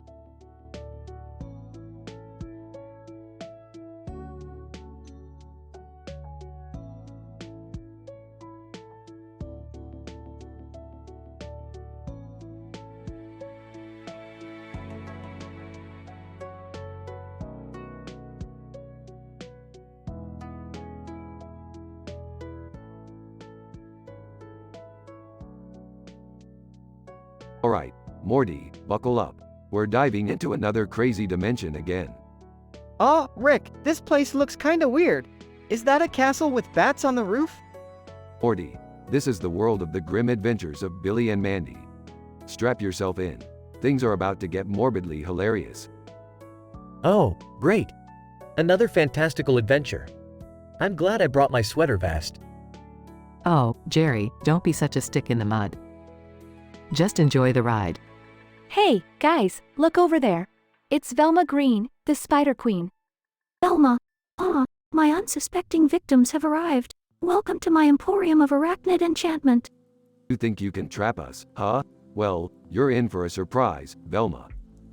Yeah, we've faced worse than a Spider Queen before. Remember when that giant Cronenberg monster attacked us? Good times. I don't think those were good times, Summer. That was terrifying. Velma, silence. You shall all become my spider minions, forever entwined in my slimy arachnid embrace. Oh, great, another overly dramatic villain. Can't we just negotiate? Velma, negotiate? You foolish humans know not the power of the mighty arachnid. Well, I do know a thing or two about spiders. They're fascinating creatures, really. Oh yeah, that time you dissected a spider in your room? That was weird, Mom. Beth, you never cease to amaze me with your peculiar interests. Guys, can we please focus? We're about to get absorbed into a spider's abdomen. Alright, everyone, time for an escape plan. Jerry, distract Velma with your sweater vest. My sweater vest? How is that going to help? Trust me, Jerry, it's the height of fashion in the Spider Kingdom. Velma, enough distractions. Face your doom, puny humans. Wait. Maybe we can appeal to Velma's softer side. Velma, have you ever considered a career as a fashion designer? Velma, a fashion designer? Me? Oh yeah, Velma, you could create spider-themed clothing. It would be totally chic. Velma, fashion designer, you say? Well, I do have an eye for style. See, Beth, I told you my sweater vest would come in handy. Alright, we saved the day once again. Can we go home now, Rick? Absolutely, Morty. Let's leave this spider-infested dimension behind. Wait, what about Velma? Don't worry, Beth. We've given her purpose in life. She'll be designing spider couture from now on. Wow, that ended surprisingly well. Who would have thought? This will make a great story to share at our next family dinner, right, honey? Oh, you have no idea, Jerry.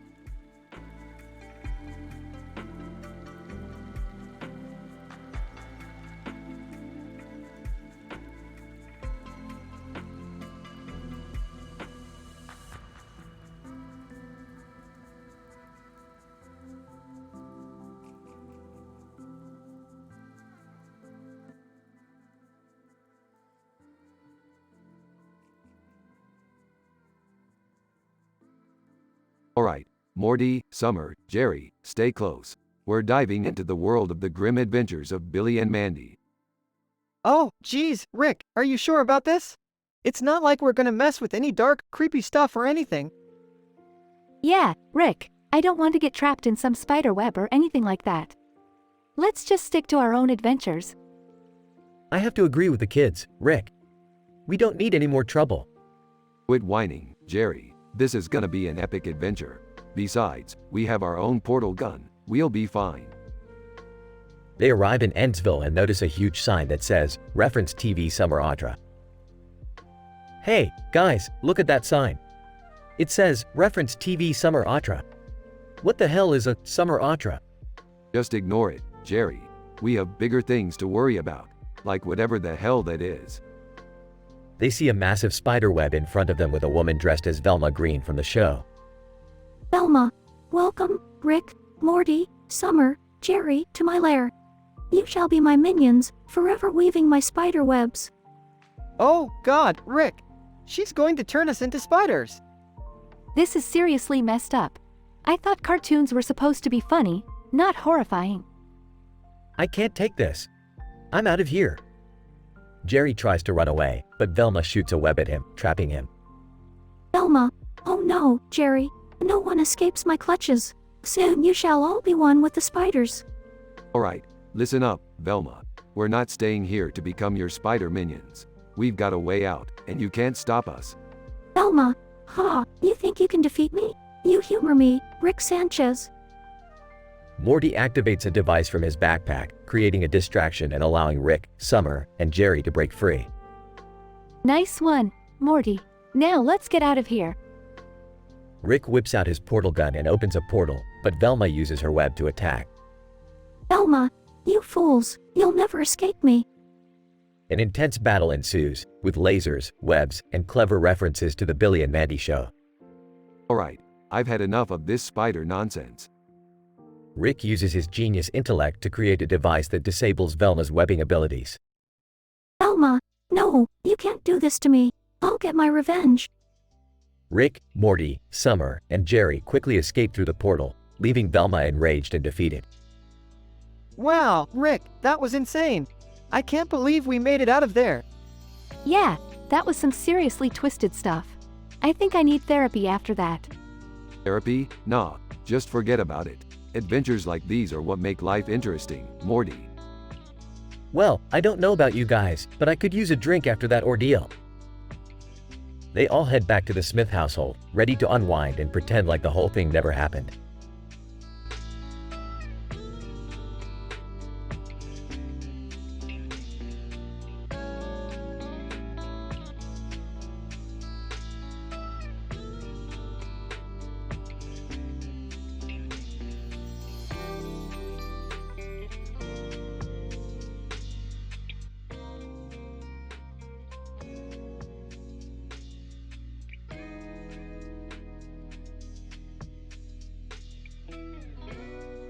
Morty, buckle up. We're going on a wild interdimensional ride. Rick, where are we going this time? And is it safe? Morty, When have I ever cared about safety? We're heading to Saturn to find a vital part for my latest weapon. We needed to obliterate those intergalactic bureaucrats meddling with our universe. Geez, Rick, can't we just talk to them? Maybe find a diplomatic solution?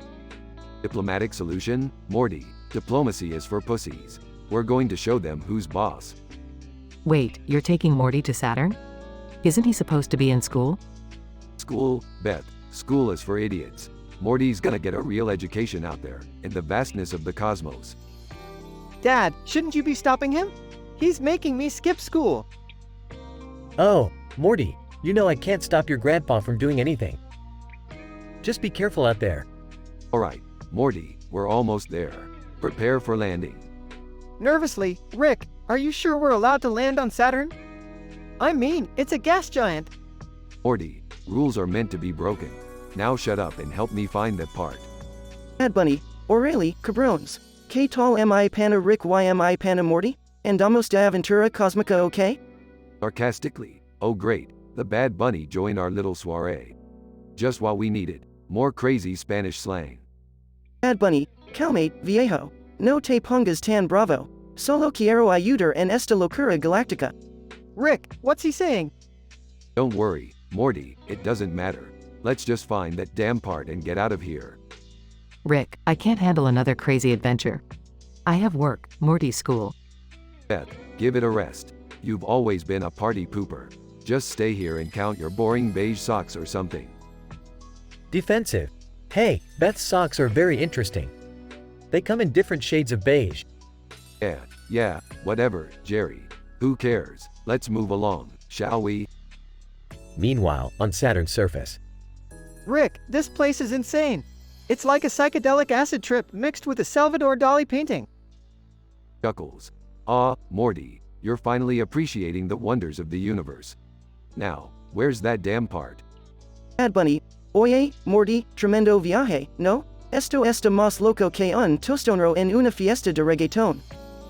Oh, thanks, Bad Bunny. I think. They stumble upon a group of Saturnian aliens.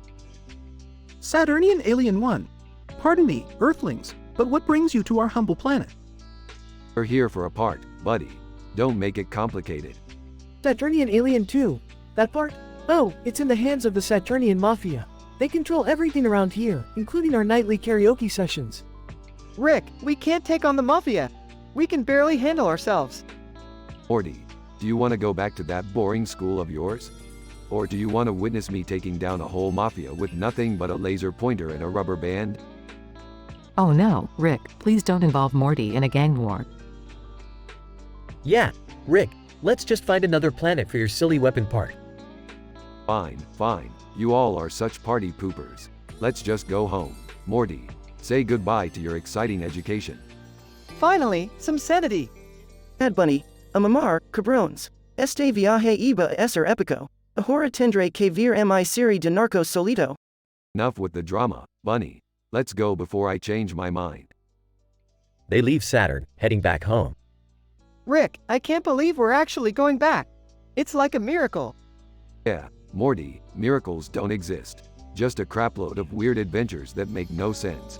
Welcome to the universe.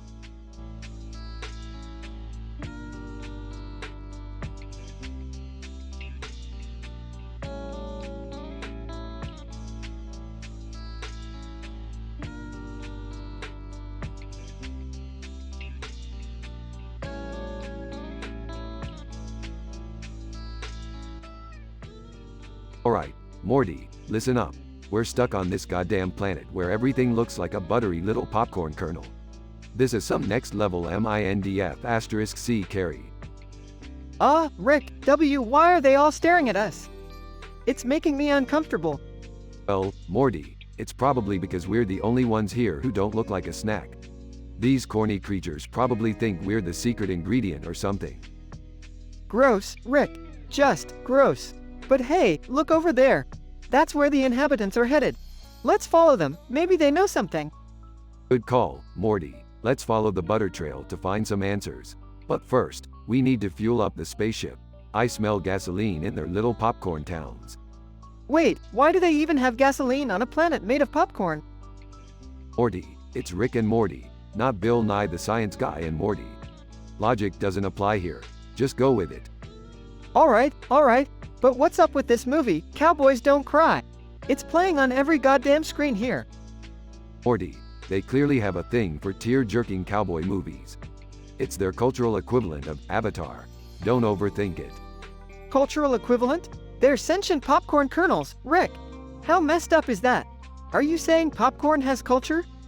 Morty, popcorn has layers, just like onions. But hey, speaking of messed up, look at that guy over there getting his kernel popped by that giant butter machine. Oh my god, Rick, we have to help him. That's some serious popcorn abuse. Relax, Morty. It's not abuse, it's popcorn entertainment. We're just stuck in some twisted popcorn-themed theme park. Theme park or not, I say we save him. Nobody deserves to be buttered and salted against their will. Fine, Morty, let's save him. But first, grab that cowboy movie and let's put on a show for these buttery bastards. Seriously? This is not the time for a movie, Rick. Morty, there's never a wrong time for a good old-fashioned popcorn massacre. Wow, you're sick, Rick. Sick and twisted. Yeah, well, that's why you love me, Morty. Now, let's go put these butter-drenched alien freaks in their place. I don't know about this, Rick. It feels wrong. Morty, life is a series of wrongs. Now grab a kernel and let's get popping.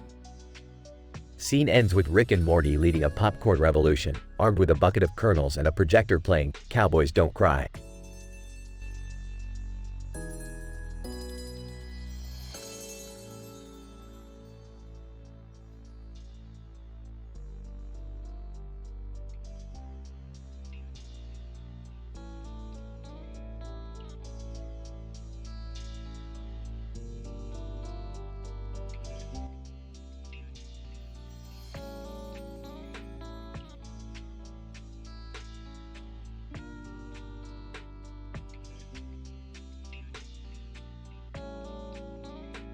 Alright, Morty, listen up. I woke up today with a hangover that could kill a small planet, Morty. We're gonna need to find a cure, and fast. Groans? Hangovers? Really? Can't you just invent a sober-up pill or something? Morty, a sober-up pill ain't gonna cut it this time. I need something stronger, something wild. We're gonna have to travel to a dimension where time and space have merged into a bizarre cowboy-themed universe. Cowboy-themed universe? Seriously? Can't we just go to a regular bar and get a Bloody Mary or something? Aw, Morty, this hangover is like nothing I've ever experienced. We need something rare and exotic, something like cowboy tears. Cowboy tears? That sounds like a made-up drink for desperate cowboys, Rick. Well, Morty, desperate times call for desperate measures. And hey, at least now we get to ride some space horses and enjoy some good old-fashioned country music along the way. Morty reluctantly follows Rick into their spaceship, and they take off into the multiverse. Alright, Morty, we've arrived in the dimension of dusty boots and spur-infested hearts. Keep an eye out for anything that screams cowboy tears. A mysterious man in a cowboy hat holding a guitar and a drink appears in the room. Cowboy man, well, howdy y'all. Looking to quench your thirst with some genuine cowboy tears? Bingo, we're interested, partner. Can you point us in the right direction? Cowboy man, sure thing, amigos. But first, y'all gotta prove our worth. Show me your finest cowboy line dancing moves. Morty reluctantly attempts to line dance, while Rick watches, amused. This is humiliating, Rick. I can't believe we're doing this for a stupid drink. Morty, if you want to cure my hangover, you better give it your all. Morty continues dancing awkwardly, while Rick shares a laugh with the cowboy man. Cowboy man, y'all passed the test, fellas. The cowboy tears are hidden inside the legendary saloon of outlaw sobriety. Good luck finding it. Rick and Morty head towards the saloon, battling through rowdy cowboys, aliens, and even a mechanical bull. Rick, this is insane. Why are we risking our lives for a single drink? Morty, this isn't just any drink. It's the cure for the worst hangover I've ever had.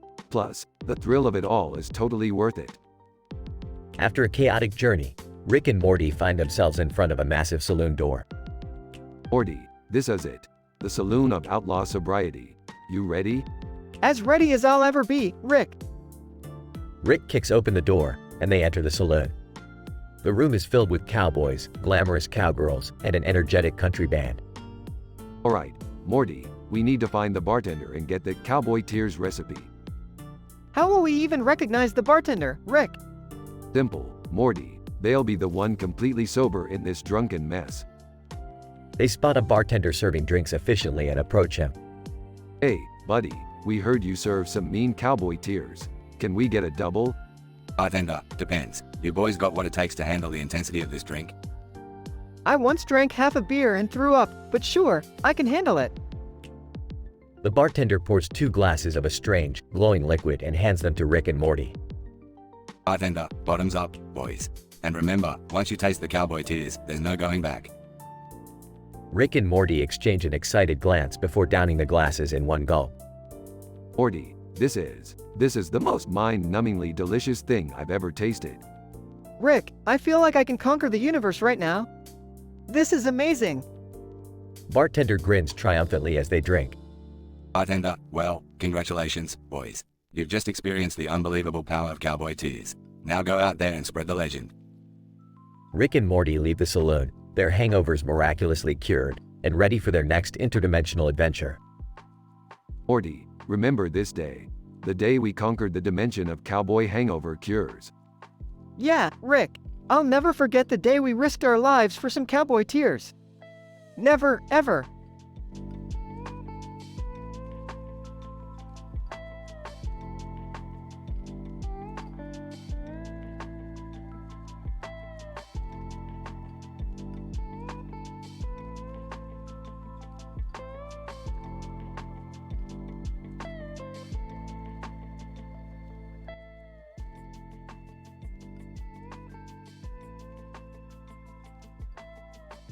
Morty, bring me that interdimensional portal gun. We're going on a wild ride.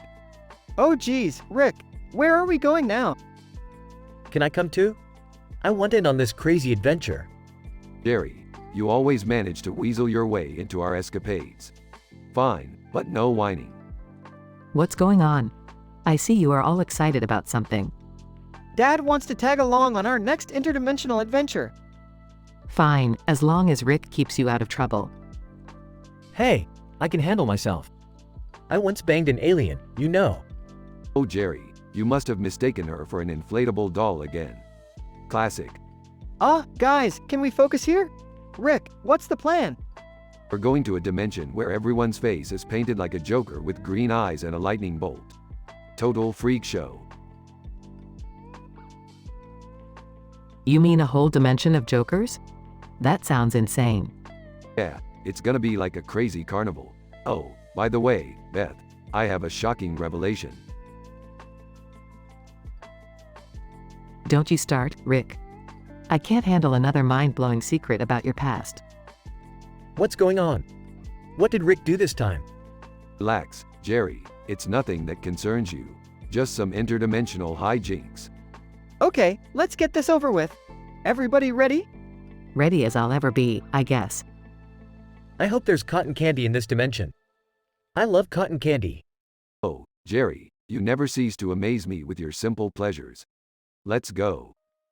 They activate the interdimensional portal and end up in the Joker dimension. Whoa, look at all these Jokers. This place is crazy. Hey, look at that one. He's juggling chainsaws while riding a unicycle. Rick, are you sure it's safe here? These Jokers look like they're up to no good. Relax, Beth, they might be a bunch of psychos, but they're harmless, maybe. They find themselves in the middle of an interdimensional dance-off among the Jokers. Rick, I think we stumbled upon some kind of interdimensional dance competition. Wait a minute, isn't that the legendary Joker Shuffle? I haven't seen that in years. Look at them go! Those Jokers have some serious moves. Alright, Morty, we're entering this dance-off. Get ready to shake your booty. What? No way, Rick! I can't dance! Don't worry, Morty, I've hacked into the Joker's dimension and boosted our dance skills. We'll win. They join the dance-off, bust out their craziest moves, and end up winning the competition. I can't believe it, we actually won. We're the champions of the Joker Dimensions dance-off. Wow, I can finally say I've accomplished something in my sad, mediocre life. See, Morty, your old grandpa knows a thing or two about dancing. Who's the best now? I guess you are, Rick. But let's never speak of this again. Agreed, Morty, agreed. Now let's get out of this insane dimension before something else happens. They activate the portal and return home, leaving behind the wild and wacky Joker dimension. Well, that was something I'll never forget. Yeah, we really showed those Jokers how it's done. Always remember, kids, dancing can save your life. Or at least win you an interdimensional dance-off. Yeah, but at what cost, Rick? At what cost?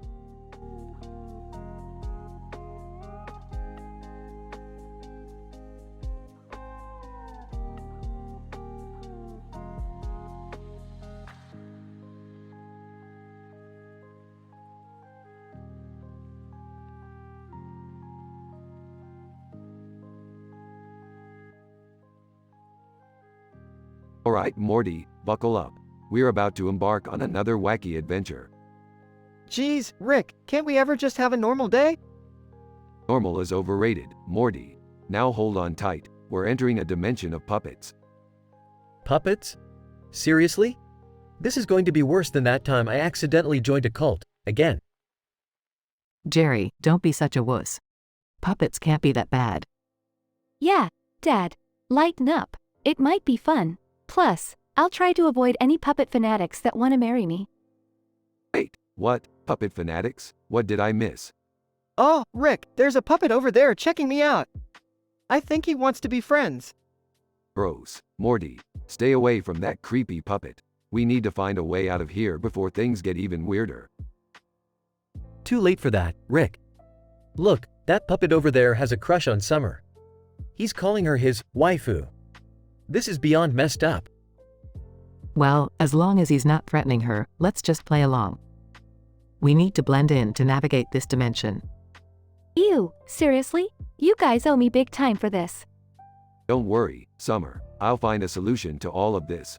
Just remember, violence is always an option. Rick, why is your first solution always violence? Because, Morty, sometimes it's the only language these weird dimensions understand. Rick, please find us a way out of this puppet madness. I have a manicure appointment I cannot miss. Oh, so now your nails take precedence over our lives, Beth? Fine, I'll find a way out of here just for you. Can I just say, I am not comfortable with all these puppet eyes watching me. It's like a creepy puppet stalker convention. Dad, relax. They're just puppets. What's the worst that could happen? Well, let's see. Morty losing his mind and becoming king of the puppets. Jerry getting stalked by puppet paparazzi. Beth ending up with a puppet manicurist. And Summer marrying a puppet fanatic. How's that sound? Okay, Rick.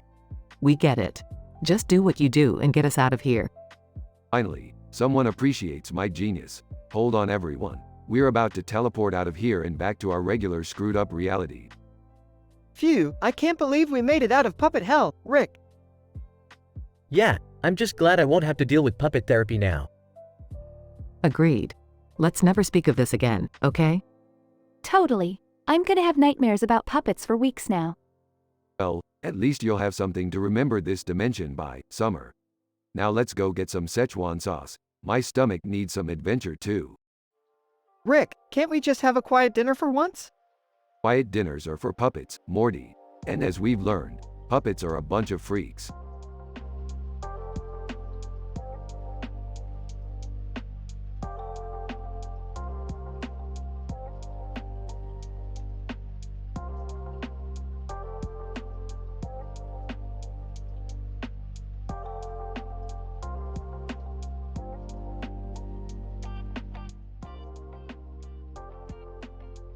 Walking into the room.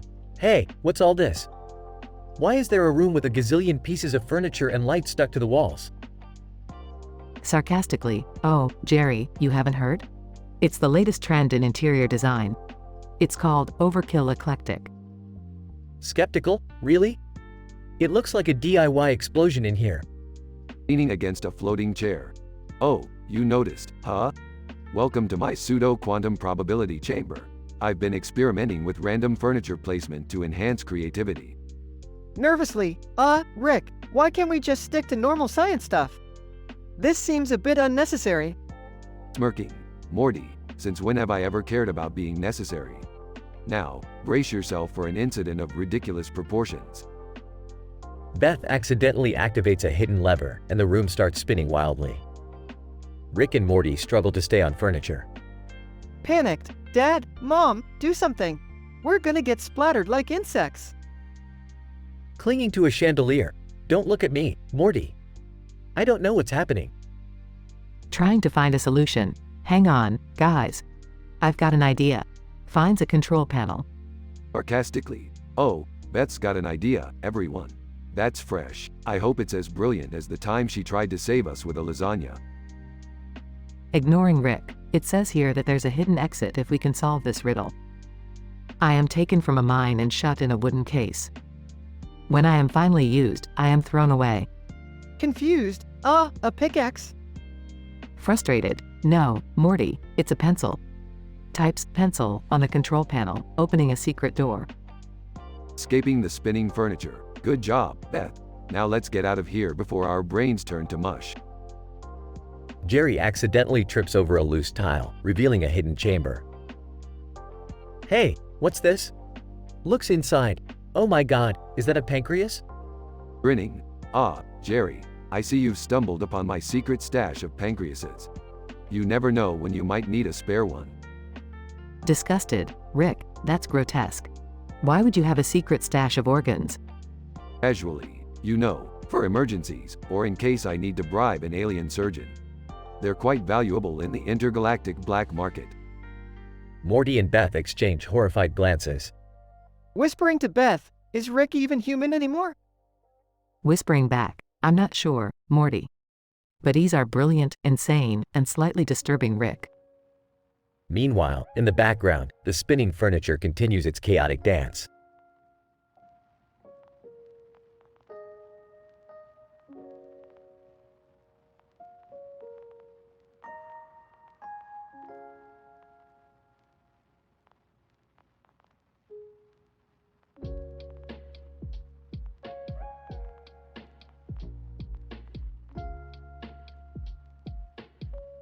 Hey Morty, I've discovered a new planet with a green alien.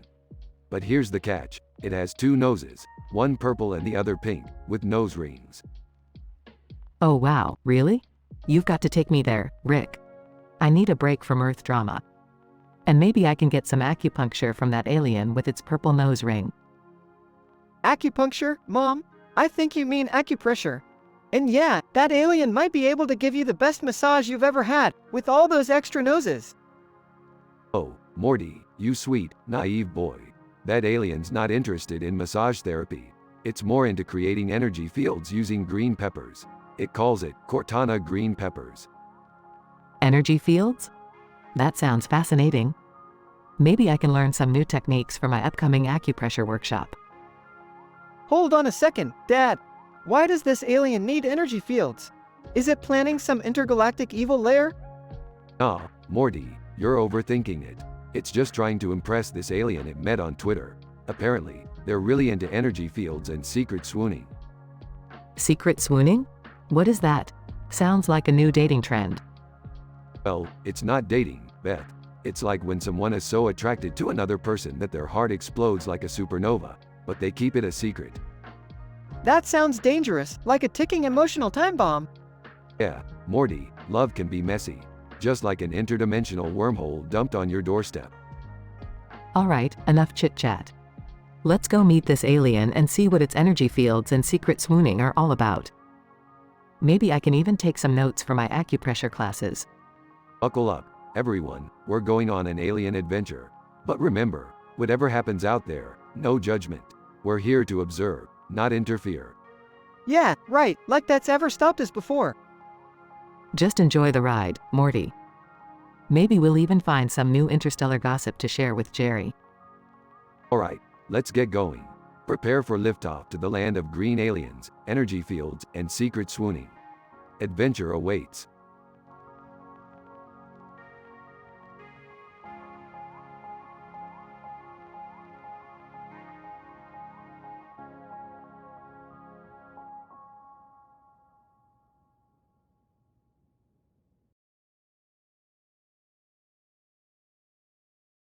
Alright, Morty, buckle up. We've got another mind-bending adventure lined up. Rick, I was kinda hoping we could just have a normal day for once. Normal, Morty, you can kiss normal goodbye. Today we're dealing with statistical improbability in an interdimensional portal made out of a table with a picture of a man on it and a cup of coffee, a Coke bottle, and a hamburger. Whoa, what? How did you even? Don't question it, Morty. Just follow my lead. Hey, what's going on? Are you guys going on an adventure again? Jerry, just go back to sipping your lukewarm coffee and eating your cold fries. You're not invited to this one. Well, excuse me. I was just trying to be a part of the family fun. Jerry, you're about as useful as a pinball machine in a bowling alley. Guys, calm down. Let's just focus on the task at hand. What's the plan, Rick? Alright, Morty, I need you to grab that table and throw it into the portal. We're gonna seduce the starlight and save the multiverse. Wait, what? Seduce the starlight? Morty, it's a metaphor.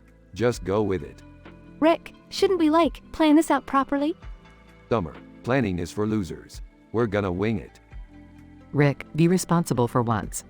This is serious. Fine.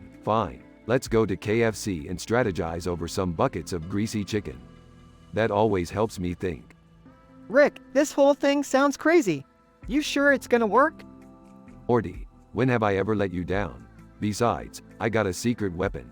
The Starlight Seduction Saga, featuring Joey King. Joey King? Isn't she that actress from that Netflix movie? Jerry, keep up. It's an adult-themed Joey King movie. Oh, okay. I didn't realize she did those. Now enough chit-chat. Let's hop in the spaceship and save the day. Wait, what about the statistical improbability, Rick? Oh, Morty, statistical improbability is my middle name. It's gonna be a wild ride for sure. Rick, please, just be careful. Careful, Beth. I'm practically indestructible.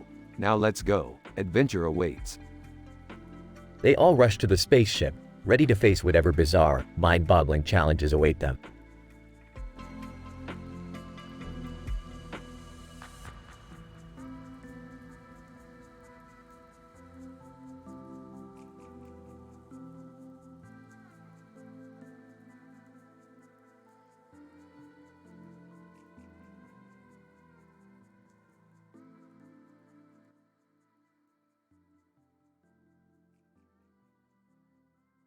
Alright, Morty.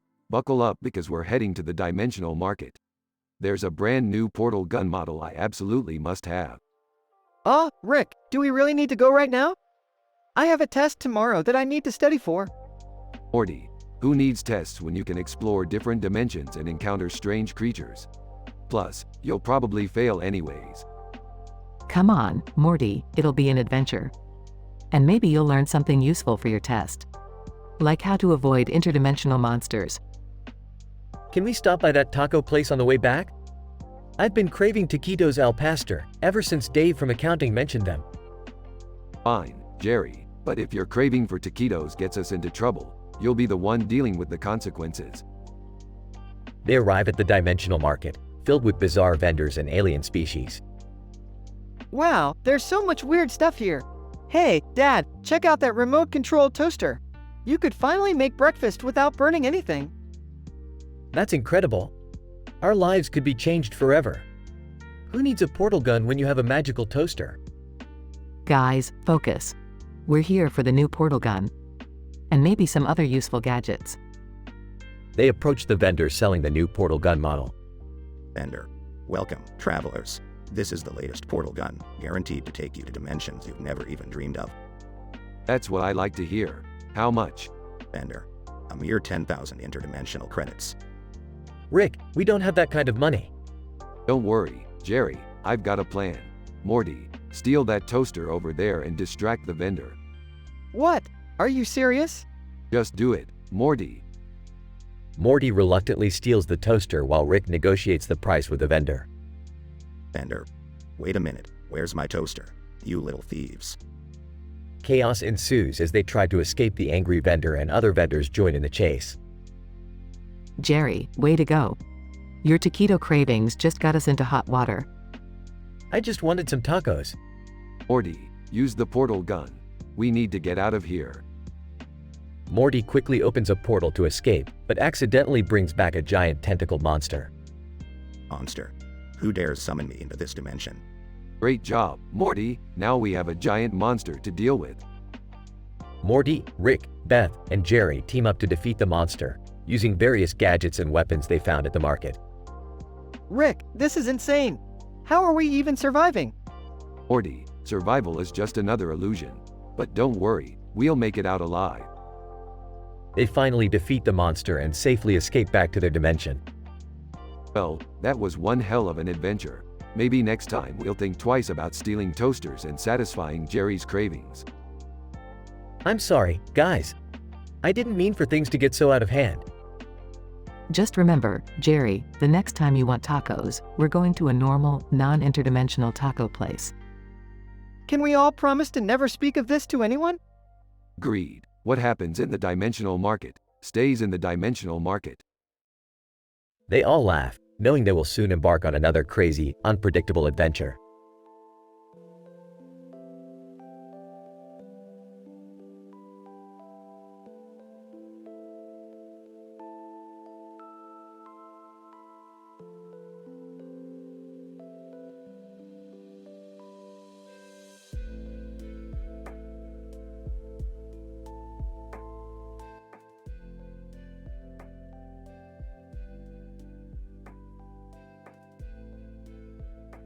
Hey Morty, guess what? I just got a call from the Intergalactic Burger Contest Committee. Oh, what? There's a burger contest in space? And why would they call you? Because, Morty, they know I'm the best when it comes to culinary creations. And they need my expertise. Turns out, Jerry signed up for the contest. Are you serious? Jerry knows nothing about burgers. He once mistook a spatula for a spoon. Exactly, Morty. That's why we need to step in. We're gonna cheat our way to victory. Cheat? Rick, I don't know about this. It feels wrong, you know? Morty, we live in a universe where aliens fart helium and pigs solve calculus. Cheating in a burger contest is hardly the worst thing we've done. Did someone say cheating? Count me in. I'm tired of Jerry embarrassing our family. Alright, Summer, you're on board. Morty, stop being a wuss and join the winning team. Fine, but how do we cheat? And who's this Mr. Beast guy? Mr. Beast is a legendary food critic who can influence the judges' taste buds. We're gonna call him to help Jerry make the best damn burger they've ever tasted. Guys? Do I have a say in all this? Shut up, Jerry. You're the star here whether you like it or not. Okay, Rick, I get it. So how do we even start with this cheating thing? We need to create a burger so amazing that it'll blow their minds. Morty, grab the grill and put it sideways. Sideways? What the hell, Rick? How's that gonna work? Trust me, Morty, I've calculated the exact angle to maximize the burger's flavor while defying the laws of physics. It's gonna be our secret weapon. And Mr. Beast will help us win, right? Of course, Summer. I've hacked into the alien database and found out that Mr. Beast is actually an alien himself. He owes me a favor. This all sounds crazy, guys. But if it means winning, count me in. Finally, Jerry, you're showing some backbone. Strap on your apron. It's time to cook up the greatest burger in all of space. Burger sizzling.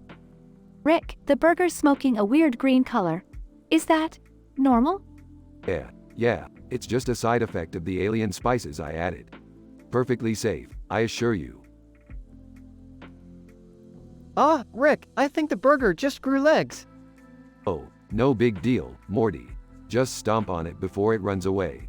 We can't let our secret ingredient escape. Guys, I think it's time to abort mission. This is getting out of hand. Abort, Jerry, you are a coward. We're almost there. And look, Mr. Beast just arrived. Mr. Beast. Hey, Rick, heard you needed my expertise. Let's make this burger legendary. Alright, Mr. Beast, you know the drill. Use your alien taste buds to enhance this unique burger. Mr. Beast takes a bite. Mr. Beast. Wow, this is amazing. I can't even describe the flavor. It's like an explosion of taste in my mouth. So, we did it? We won?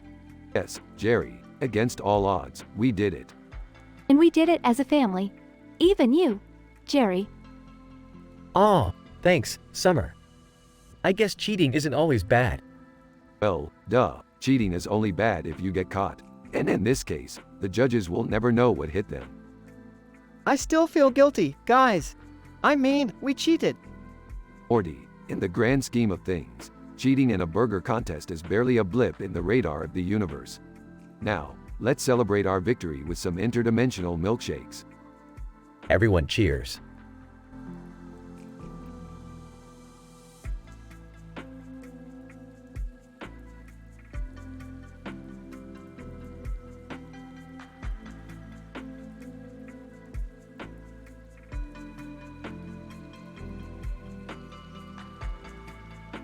Title: The Wild Ride. Characters. 1. Mike, a fearless and adventurous man, always seeking excitement.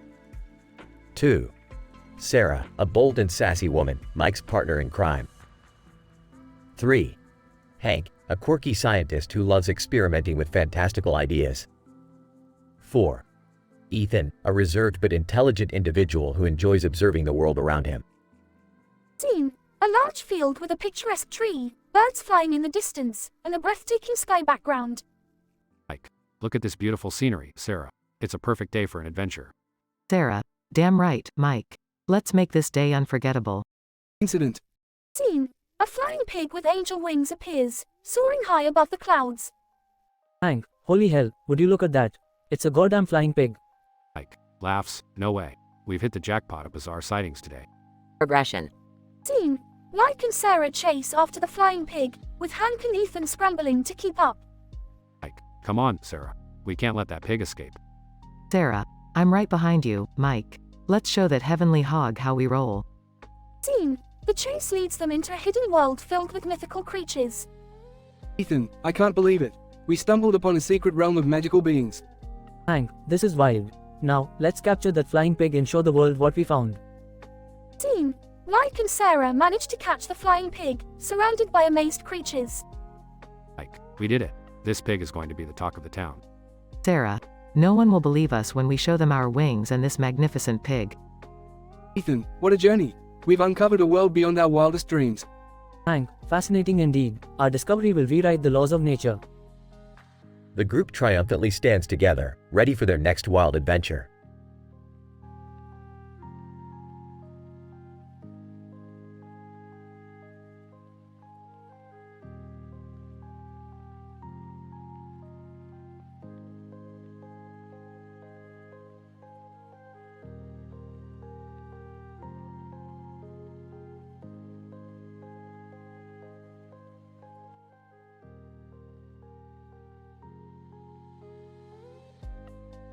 Alright, Morty, buckle up. We've somehow ended up in a dimension where trains are rainbows and tracks are, you guessed it, rainbows.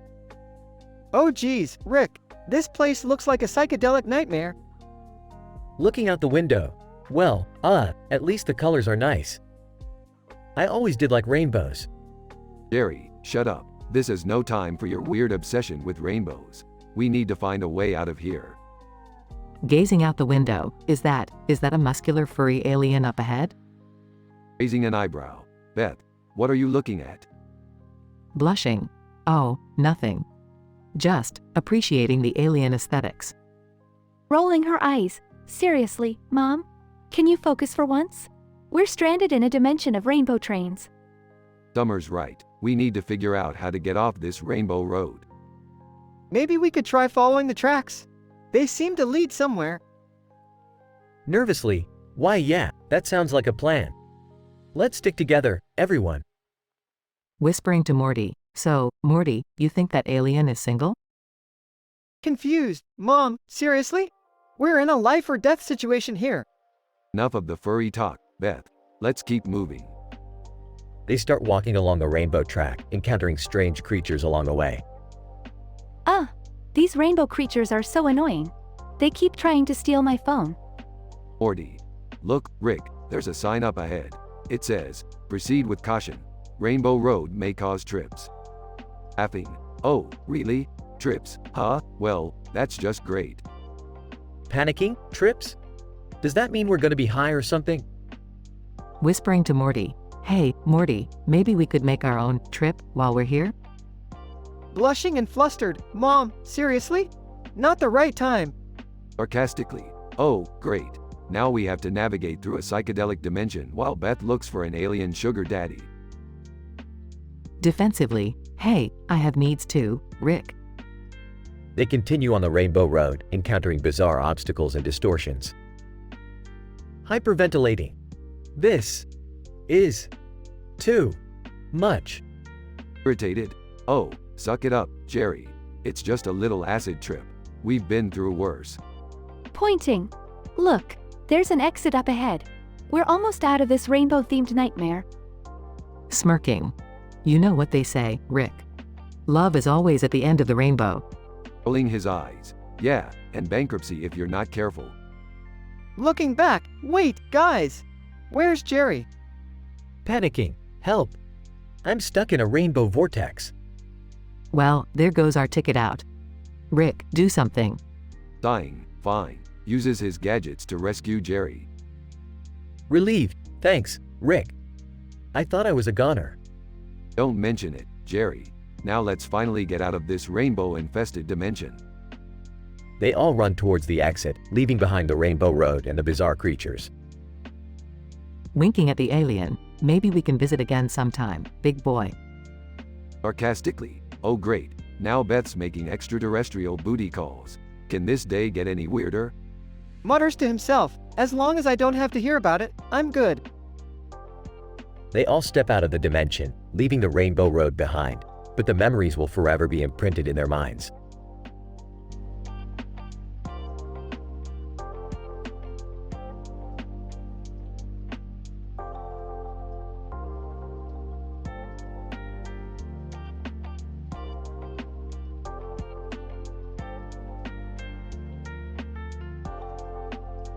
Title: Skydiving Insanity. Scene opens with a person, named Jack, flying through the air on a parachute over a picturesque field with mountains in the background and clouds rolling by. It's a beautiful, sunlit day. Suddenly, out of nowhere, a skydiving pig, named Frank, appears falling towards Jack. Jack, what the F asterisk CK? Is that a pig skydiving towards me? Frank, squeal, mother F asterisk CKER. You better get ready for some piggy parachute party. Incident. Jack and Frank collide midair, causing their parachutes to tangle. They start descending rapidly, spinning uncontrollably. Jack, holy SH asterisk T, you reckless swine, watch where you're going. Frank, sorry, dude, let's enjoy the ride, shall we? Progression. As they plummet towards the ground, their parachutes finally untangle. They stabilize their descent, but their excitement intensifies. Jack, this is insane. We're gonna die, you stupid pig. Frank, laughing? Death? Nah, we're invincible, bro. Let's make some memories.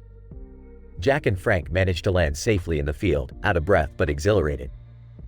Jack, that was the craziest thing I've ever experienced. What possessed you to skydive, you lunatic pig? Frank, life's too short to be a boring porker.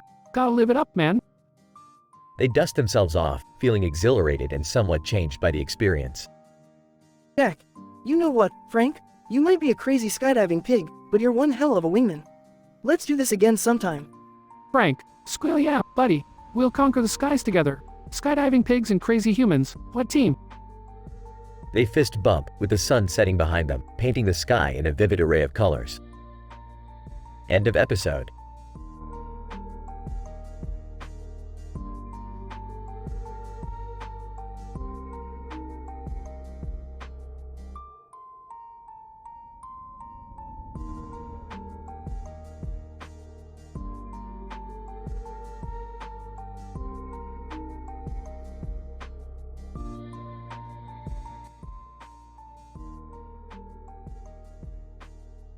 Alright, Morty. Buckle up because we're about to embark on another ridiculous adventure. Rick, where are we even going this time? We're crashing the annual Venus Vixen Vice Party, Morty. It's a wild sci-fi costume gala where the cosmos' most powerful beings gather for a night of debauchery. What? You mean that place where everyone dresses up as their favorite interdimensional heroes? Exactly. And this year, we're going incognito as Dr. Schrodinger's douchebag, and Mr. Quantum Bonebreaker. Oh man, I don't know if I can handle this, Rick. It sounds intense. Intense? Morty, you think this is intense? Last year, Jerry wore a golden retriever costume and ended up accidentally mating with someone in a cat outfit. Geez, talk about crossing species boundaries. Exactly, Morty. Now let's get in there and cause some chaos. There's a rumor that Chris Evans himself is gonna be here. Chris Evans? The actor? Aw, Morty, Chris Evans, the intergalactic warlord, master of the universe, and avid knitter. Wait till you see his needlework. This party keeps getting weirder and weirder. Welcome to the multiverse, Morty. Scene. Inside the party. Costumed beings dance and mingle while Rick and Morty stroll around. Morty, we need to find the one wearing the backpack. That's our ticket into the restricted section. Trust me, it's gonna be lit. Rick, I can't see anything with all these extravagant costumes around. Use your noggin, Morty. Just look for the person who's desperately trying not to let their backpack be seen. They've got something to hide. Morty spots someone suspicious in a flashy costume. Rick, I think I found them. That golden-winged creature with the glowing backpack. Great job, Morty. Let's make our move. They approach the person. Hey there, Venus Vixen Vice. Nice to meet you. I'm Dr. Schrodinger's douchebag, and this is my associate, Mr. Quantum Bonebreaker. Meanwhile, Boruto, Naruto Next Generation struts by, noticing Rick and Morty. Boruto, whoa, check out those weirdos. They must be from another dimension or something. Guess I'm not the strangest one here tonight. Venus Vixen Vice looks nervous. Venus Vixen Vice. Yeah, sure. Nice to meet you too. What brings you guys here? Oh, you know, just looking for a little adventure. And possibly some universe-altering technology you're clearly smuggling in that backpack. Venus Vixen Vice. What? How did you? Don't worry, sweetheart. We're not here to ruin your plans. We just want a piece of the action. Morty looks at Venus Vixen Vice with curiosity. So, what's in the backpack? An entire universe in a bottle or just a cosmic energy drink? Venus Vixen Vice. Fine, you caught me. It's a time-traveling hairdryer. I was gonna revolutionize the styling industry. Really? A hairdryer? Morty, this is almost as lame as your dragon fetish. Morty blushes. Hey, my dragon obsession is cool, Rick. And this party isn't so bad after all. They join the party, dance, and have a good time, all the while trading stories of their interdimensional escapades. Sometimes, even the wildest and most improbable parties can turn out to be strangely entertaining.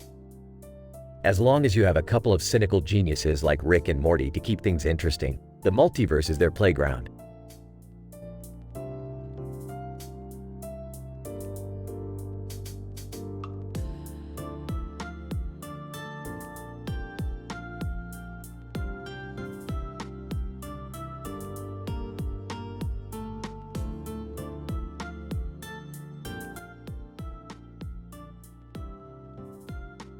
Burps, Morty, we've got another interdimensional emergency, Morty.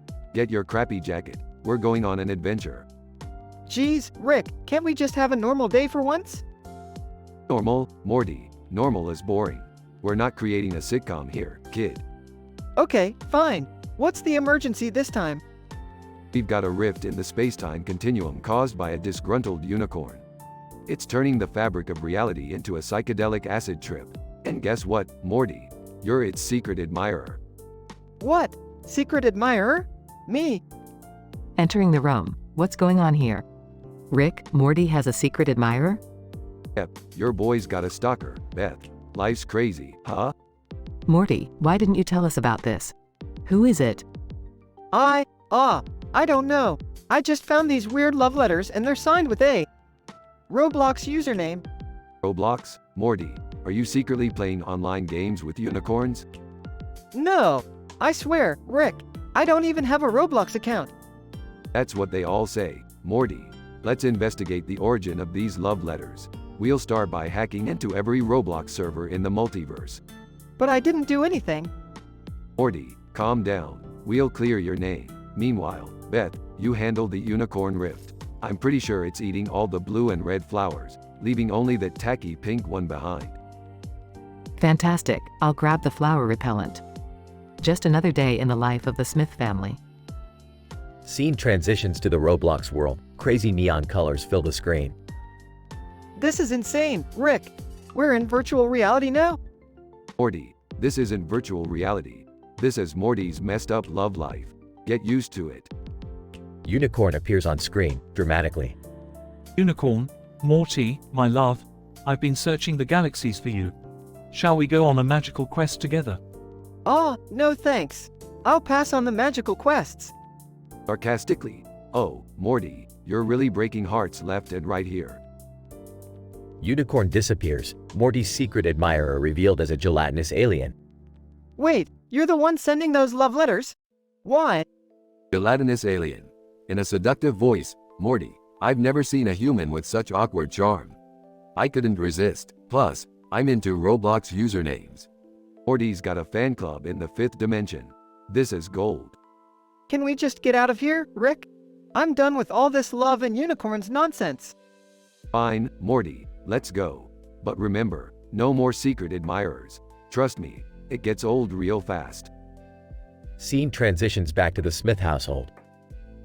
Proudly spraying the unicorn rift. Mission accomplished. Flowers are safe again. Great, now can we burn those love letters? Morty, let's keep them. We can embarrass you with them at family gatherings. Oh, come on. Rick, Beth, and Morty laugh as the screen fades to black. End of the episode.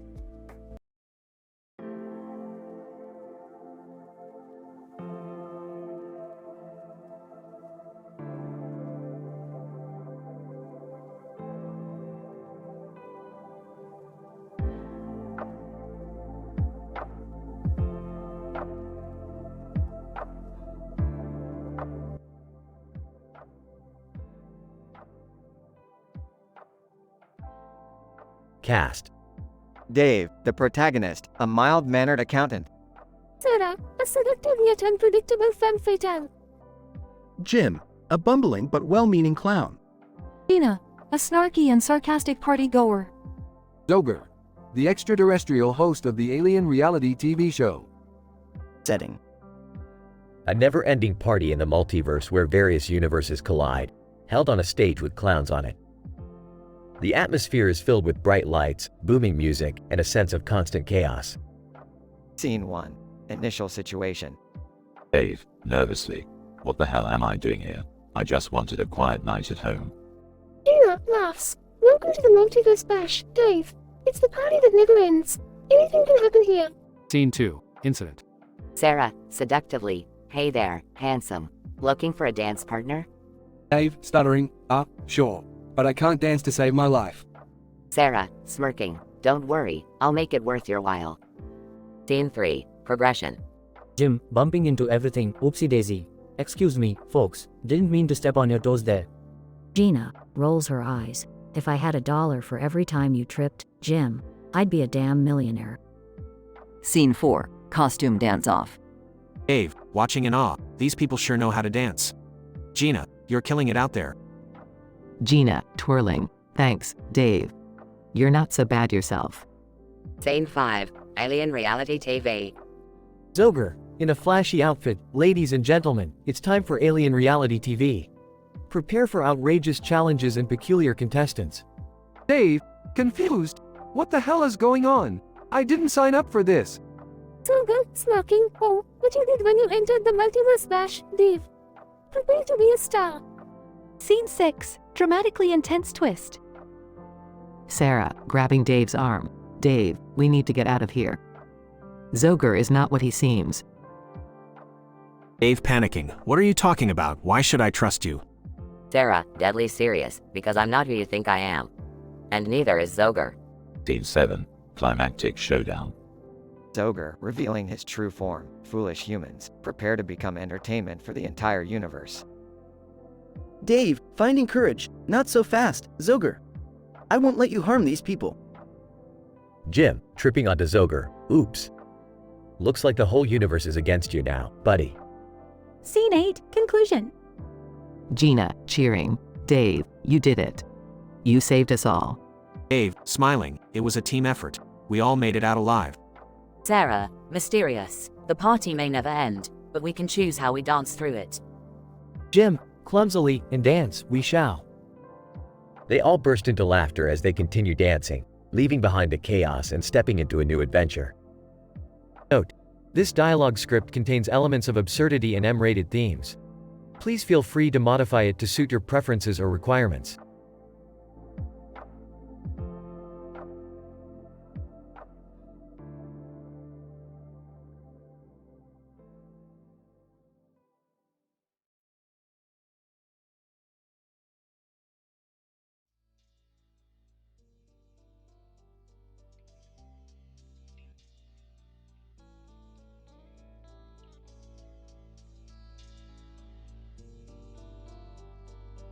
Alright, Morty, we've got a situation here.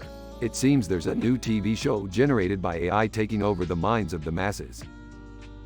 Oh geez, Rick! Not another mind control thingy. Can't we just watch some regular TV like normal people? Morty, when have we ever been normal people? We have to get to the bottom of this mind-controlling SpongeBob epidemic. But Rick, why SpongeBob? I mean, he's just a friendly cartoon character, right? Friendly cartoon character, Morty, that yellow sponge has been wreaking havoc with his pineapple residents. Those AI programmers really know how to manipulate the masses. Rick, should we be concerned about this SpongeBob situation? Beth, the entire world is consumed by a pineapple under the sea.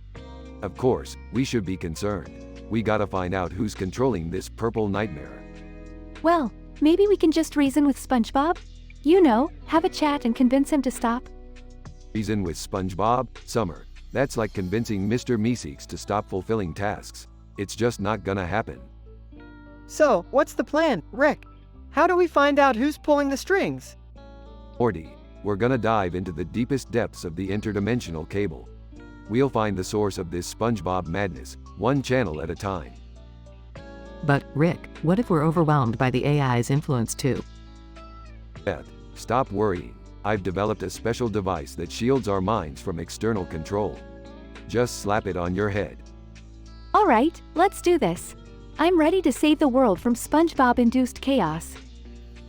Scene transitions to the Smith family in the living room, surrounded by cable wires and Rick's teleportation device.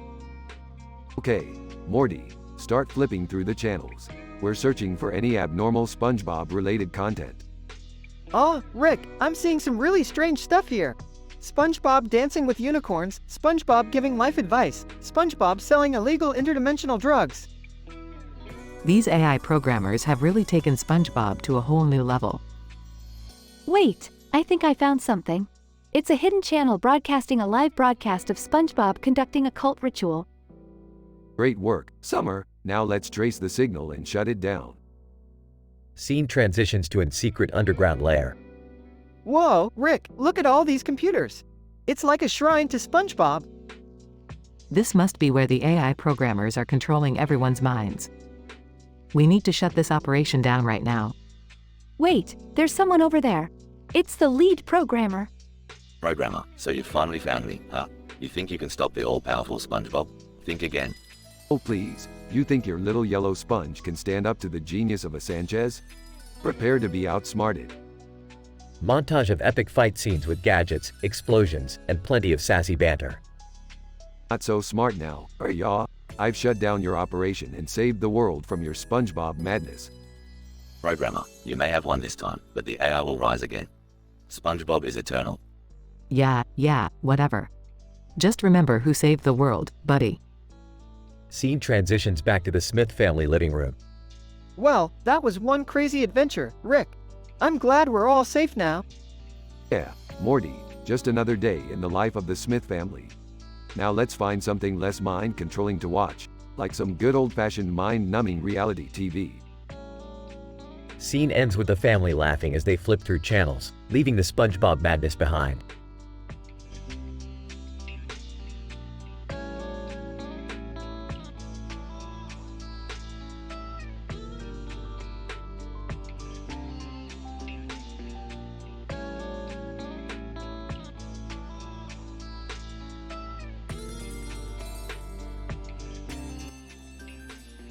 Alright, Morty, buckle up. We're going on a family adventure to Wally World. Aw geez, Rick, do we have to? I heard they have a mascot that's, like, out to get us. Relax, Morty. It's just a dumb amusement park. What's the worst that could happen? They arrive at Wally World. Oh my god, look at that giant moose mascot over there. He's looking at us weird, guys. Don't be silly, Summer. It's just a person in a costume.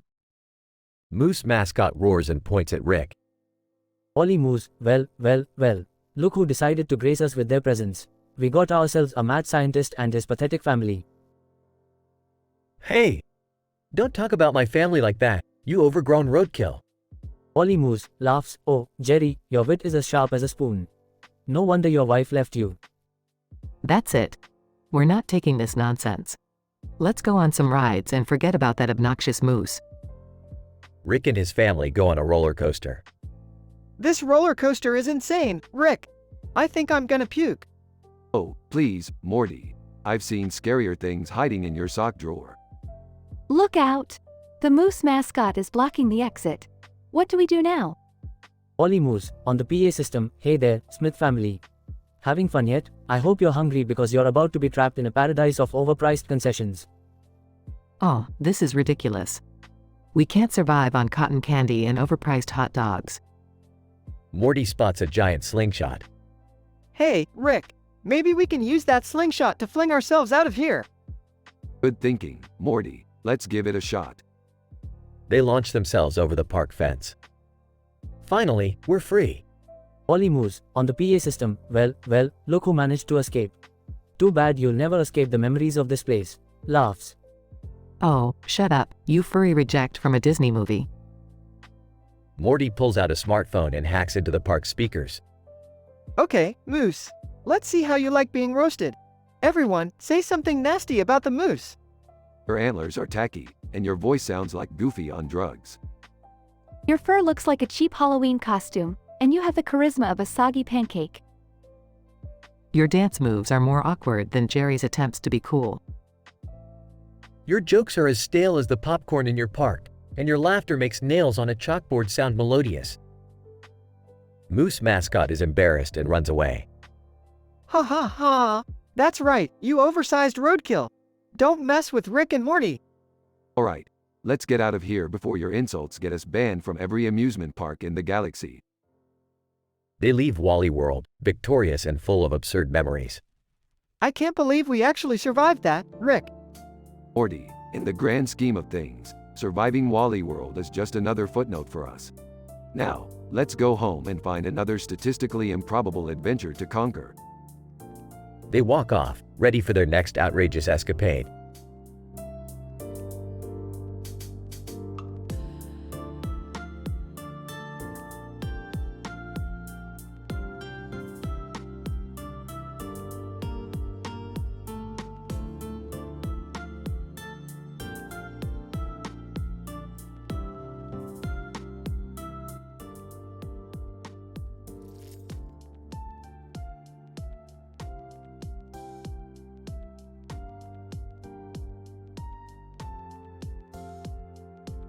Title: Bovine Conquest. Characters: Rick, Morty, Summer, Jerry, Farmer Bob. Rick, Morty, Summer, and Jerry are enjoying the county fair, admiring the farm animals. Look at these pathetic farm animals, Morty, living a simple, meaningless existence. They don't understand the complexities of our reality. Yeah, Rick, but they seem happy. They don't have to worry about interdimensional travel or existential crises. Whatever, Morty, let's just check out the cow over there. I have a scientific curiosity to quench. They approach a large cow in a fenced area. Farmer Bob stands in the background, watching them. Wow, that's a big cow. Bet it's got a ton of stomachs. Gross, Jerry. Why would anyone care about the number of stomachs a cow has? Rick scans the cow with his portal gun. Actually, Summer, cows have 4 stomachs. It's a fascinating evolutionary adaptation for their herbivorous diets. So, what's the big deal? Well, Morty, let me show you a little experiment. Just follow my lead. Rick activates a device, causing a powerful burst of energy. Suddenly, they are sucked into the cow's body. What the hell, Rick? Why are we inside a cow? Jerry, shut up. We're about to embark on a scientific journey through the cow's 4 stomachs. Brace yourselves. They find themselves in the first stomach, surrounded by a sea of digestive juices. This is disgusting. I can't believe we're swimming in cow stomach acid. Stay calm, Summer. We have to navigate through this acidic mess to reach the next stomach. Oh geez, Rick! Look out! They dodge a swirling vortex of stomach acid, narrowly avoiding being dissolved. I can't handle this. I'm going to be digested. Pull yourself together, Jerry. We have to make it through. They make it through the first stomach and reach the second. It smells even worse in here. That's because the second stomach is where fermentation occurs. We need to find a way out before the gases overwhelm us. Morty spots a small opening leading to the third stomach. Hey, guys! I think I found the way out. Great job, Morty. Let's make a break for it. They squeeze through the narrow passageway, barely escaping a noxious gas eruption. I can't believe we made it to the third stomach. Don't celebrate yet, Jerry. The third stomach is all about absorption. We need to find the exit before the cow absorbs us. They navigate through the nutrient-rich stomach, avoiding sticky strands of digestive matter. I see light up ahead. We're almost there. They burst out of the third stomach and into the fourth. Phew, I never thought I'd be so relieved to be in a cow's fourth stomach. The fourth stomach, Morty, is where the final breakdown of food occurs. We have to move quickly or risk being digested. They race against time, avoiding powerful enzymes and churning contractions. I can see the exit. We're almost free. They burst out of the cow, covered in digestive fluids.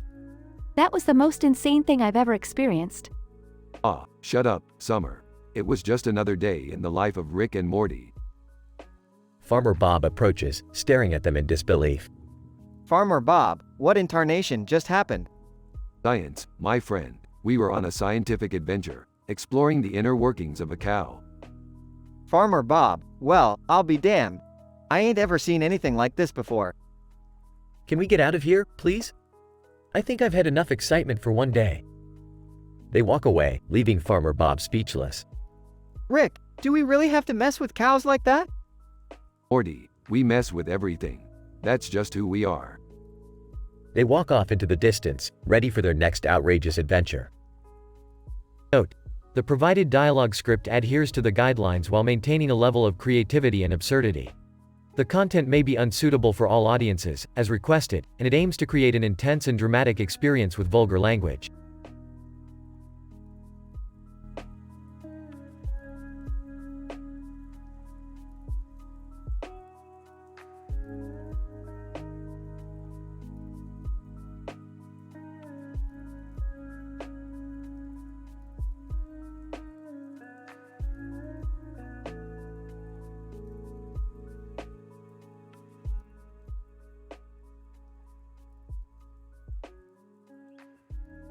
Alright, Morty, buckle up. We're heading to the county fair. I heard they have some seriously fucked up farm animals this year. Geez, Rick, I don't know about this. Are you sure it's safe? Safe? Who needs safety when you have science, Morty? Besides, what's the worst that could happen? Hey, guys. I want to join in on the fun too. Of course, Beth. I mean, what's a family outing without a little bit of disappointment and regret? Seriously? Can't you guys just do something normal for once? I agree with Summer. I mean, do we really have to be involved in one of your crazy, life-threatening adventures? Jerry, shut up. Nobody asked for your opinion. Now let's go, or I'll replace you with a Jerry clone who isn't so useless. They arrive at the county fair and see a cartoon character holding a gun and a knife in front of a sign that says, Docs.elig. Rick, what the hell is that character doing with a gun and a knife? Should we call the police or something? Morty, you sweet summer child. That's just the fair's mascot, Docs.elig. Don't worry, he won't actually harm anyone. Probably. They approach the farm animal exhibit. Look at the cute little pigs. Can we take one home? Yeah, sure, but let me warn you. These pigs might look cute, but they're smart as hell. They've already started their own book club with a focus on existentialism. Fascinating. Maybe I can join their book club. We don't have time for that, Beth. We've got more pressing matters. Hold on to your stomach, folks. Suddenly, a scientific mishap occurs, causing them to be sucked into the digestive tract of a nearby cow. Oh God, Rick! This is disgusting! How the hell are we gonna get out of here? Morty, stop complaining and start embracing the adventure. We'll have to journey through all 4 of a cow's stomachs to find our way out. This is so gross. I can't believe I'm stuck inside a cow. Guys, can we hurry this up? I have a dentist appointment in an hour. Shut up, Jerry. You're inside a cow, remember? They encounter an epic battle with undigested food and stomach acids. Rick, I can't take it anymore. I'm going to lose my lunch. Hang in there, Morty. We're almost there. We just need to navigate through the last stomach and we'll be free. They finally find their way out and escape the cow. I can't believe we made it. That was the most disgusting, surreal, and absolutely insane experience of my life. Well, at least something positive came out of this. I now have a newfound appreciation for dental appointments. I guess that's one way to bond as a family. Can we please do something normal next time, Rick? Normal? Where's the fun in that? Besides, if we always did normal shit, we wouldn't have these wild stories to tell. And hey, at least nobody got hurt this time, right? They all laugh and head home, embracing the absurdity of their family adventures.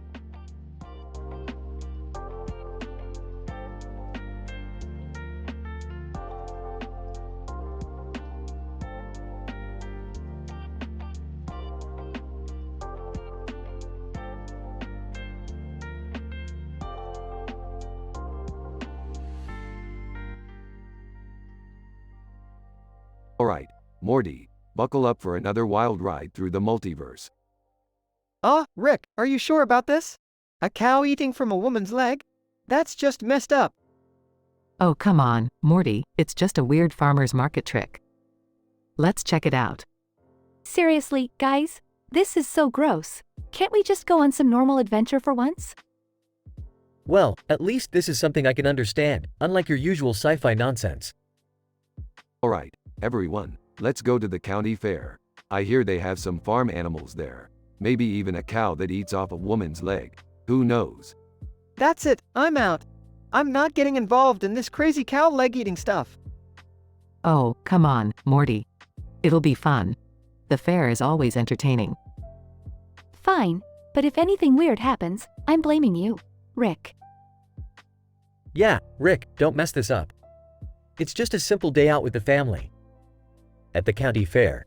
Look at that, Morty. I told you there'd be a cow eating from a woman's leg. Oh God, this is so disturbing. Let's just get out of here.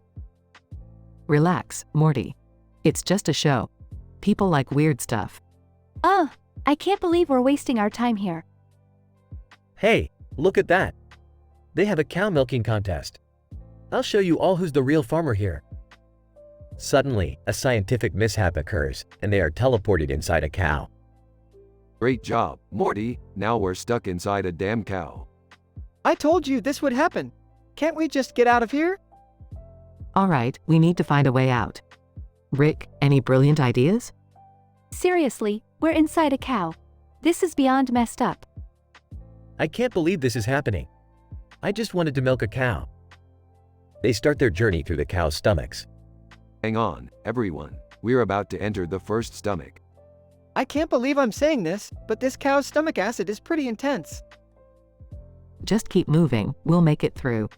Stay positive, guys. This is officially the worst family outing ever. How are we gonna explain this to our friends? Look, I found the way out. It's through the 4th stomach. Come on. They escape the cow and end up covered in cow guts. Well, that was one hell of an adventure. Let's never speak of this again. I couldn't agree more, Rick. Let's just go home and forget this ever happened. Agreed, but I have to admit, escaping through a cow's stomachs is definitely a story to tell. I'm traumatized for life. I'm calling my therapist right now. Can we go back to normal family activities, please? I never want to see a cow again. Alright, Morty, let's go home and grab some Szechuan sauce. We've earned it after surviving the cow's stomachs. Yeah, nothing like a crazy adventure to build up an appetite. But can we please avoid the cow-related adventures in the future? We'll see, Morty, we'll see.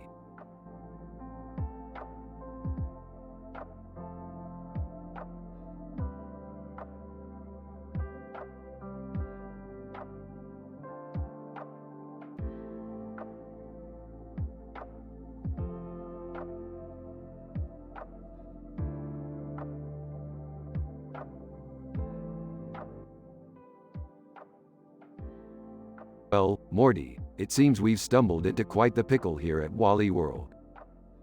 Yeah, Rick. I thought this was gonna be a fun family trip, but now we're stuck in an amusement park? Hey, Summer, Beth, Jerry, any bright ideas on how to get out of this mess? Oh, Dad, why did you have to drag us into this? I just wanted to go to the beach. Rick, you always take things too far. Now we're trapped and who knows when we'll get out. This is all your fault, Rick. You and your crazy adventures. Oh, shut up, Jerry. Do you really think I would intentionally get us stuck here? Wally Moose, via PA system. Well. Look who's trapped in my amusement park. Rick, you're looking even more ridiculous than usual with that drool coming out of your mouth. Oh great, it's Wally Moose. Just what we needed, a mascot with a superiority complex. Wally Moose, via PA system. Rick, you're lucky I can't see how hideous you really are under that lab coat. Leave my grandpa alone, you stupid moose. Wally Moose, via PA system. Morty. Your voice cracks more than a teenage boy going through puberty. Seriously, Wally Moose? Your insults are as stale as the popcorn at your concession stand. Look, Wally Moose, we just want to get out of here. Can't you let us go? Wally Moose, via PA system. Well, maybe, if you can survive the treacherous challenges of Wally World. But I doubt it. We'll show you, you oversized plush toy. We're more resilient than you think. Alright, family, it's time to get our revenge. Morty, grab that bag of cotton candy over there. What are you thinking, Rick? We're gonna turn Wally Moose into a gooey, sticky mess. Get ready. Rick, that's actually a brilliant plan. Let's cover him in so much sticky goo that he can't taunt anyone anymore. I can't believe I'm saying this, but count me in. It's time to take down Wally Moose. I may not be the most courageous guy, but if it means getting out of here, let's do it. Wally Moose, via PA system. Oh, look at the pathetic attempts of the Smith family. You'll never defeat me. They all start throwing cotton candy at Wally Moose. Take that, you goofy dipshit. How do you like being covered in pink fluff, Wally? Wally Moose, via PA system. No. Stop this. Your insults won't work when you're soaked in cotton candy. Bye-bye, Wally Moose. Enjoy your stickiness. We won. We actually won. Well, it seems we've taught Wally Moose a lesson he won't forget. Now let's find a way out of this park and get back to our normal lives. Yeah, Rick, I'm ready to go home and never come back to Wally World again. They all walk away victorious, leaving Wally Moose in a sugary mess.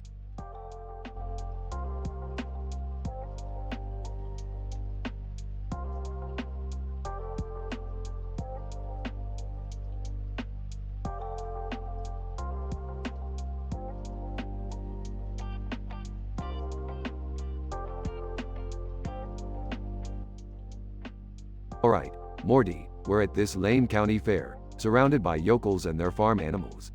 Prepare for a mind-numbingly boring day. Oh, come on, Rick. Can't we just enjoy something for once? Look at that little boy over there with the cow. Seems like fun to me. Fun? Yeah, right. Fun is just a societal construct, Morty. But fine. Let's humor you and go check it out. Seriously, guys, this place is so lame. I'd rather be anywhere else, doing anything else. Oh, come on, Summer, it's important to spend time together as a family. Plus, the cow is cute. Yeah, Beth is right. I mean, look at that cow. It's, beautiful. Can we not with the puns, Jerry? They're utterly ridiculous. But hey, look at that cow in the background. It's radiating some strange energy. Whoa, Rick. Look, it's glowing. Why is it glowing? Hold on, Morty, I think I know what's happening. The cow is emitting a bio-quantum field, creating a wormhole to another dimension. We're being sucked in. Are you kidding me, Rick? We're actually going inside a cow? This is the most disgusting thing ever. Well, it's definitely an adventure. Let's see where it takes us, family. I can't believe this is happening. This is like some messed up fairy tale. It's not a fairy tale, Jerry. It's a sci-fi nightmare. Hang on, guys, we're about to enter the first stomach. Oh man, it's all slimy and gross in here. How are we gonna find our way out? Morty, I've hacked into the cow's nervous system. We'll navigate through its digestive tract like a frickin' GPS. This is so disgusting, but kind of exciting at the same time. I can't believe I'm saying this, but let's do it, Rick. Just think of the stories we'll have to tell, huh? The time we got swallowed by a cow. Yeah, it'll be a great story to tell our therapist. The time I was trapped in a cow. Alright, we're almost at the last stomach. Brace yourselves, everyone. We're going to make our grand exit. I can't wait to be out of here. I never thought I'd say this, but I miss the county fair. Same. I'll never complain about a boring day again. Just get us out, Rick. We're almost there, guys. Just a few more digestive acids to navigate. Can't believe I'm saying this, but I've never been happier to be outside a cow's digestive system. We're out. Congrats, everyone. We survived being cow vomit. What a fantastic day. Rick, can we never do something like this again? Of course, Morty, because surviving cow guts isn't exactly on my to-do list either. Now let's find somewhere less digestive to grab a bite.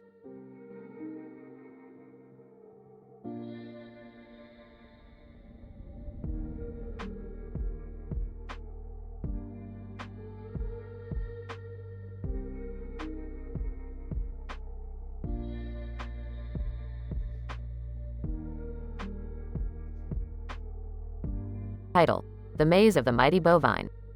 Scene: County Fair. Rick, Morty, Summer, Beth, and Jerry are standing in front of a building. Alright, Morty, we're here at the county fair. Time to witness the wonders of farm animals. Really, Rick? We came all the way here for farm animals? Incident. Scene: Inside a barn, surrounded by various farm animals.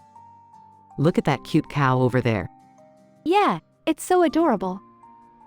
Oh, it's just a dumb cow. What's the big deal? Actually, Jerry, cows are quite fascinating creatures. Did you know they have a unique 4-compartment stomach? Regression. Scene: The group is listening attentively to Rick's explanation. You see, the cow's stomach is like a complex maze, designed to break down their food efficiently. Each compartment has a specific function to aid in digestion. It's basically an intricate 4-level puzzle. Rick, why do I get the feeling this isn't going to end well? Scene: The group is suddenly inside the cow's stomach. Oh my god, Rick. How the hell did we end up inside the cow? Relax, Summer. I may have accidentally recalibrated my portal gun, and it teleported us into the matrix of this bovine stomach. Scene: The group explores the first stomach chamber. The smell in here is unbearable. I told you this was a bad idea, Rick. Now, how do we get out of this cow? Scene: The group finally navigates through all 4 stomach compartments and reaches the exit. Phew, that was a wild ride, wasn't it? But you know, in a strange way, we learned a valuable lesson about the wonders of biology. Yeah, Rick, but I don't think I ever want to see another cow again. Agreed. Can we please go home now? Fine, fine. Let's just hope my recalibration skills improve next time.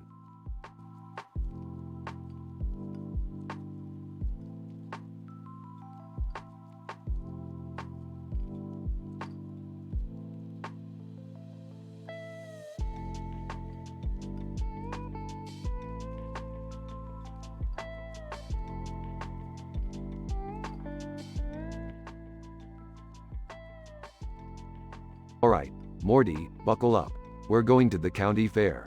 I heard they've got some top-notch farm animals this year. Oh geez, Rick, I don't know. Fairs are always so overcrowded.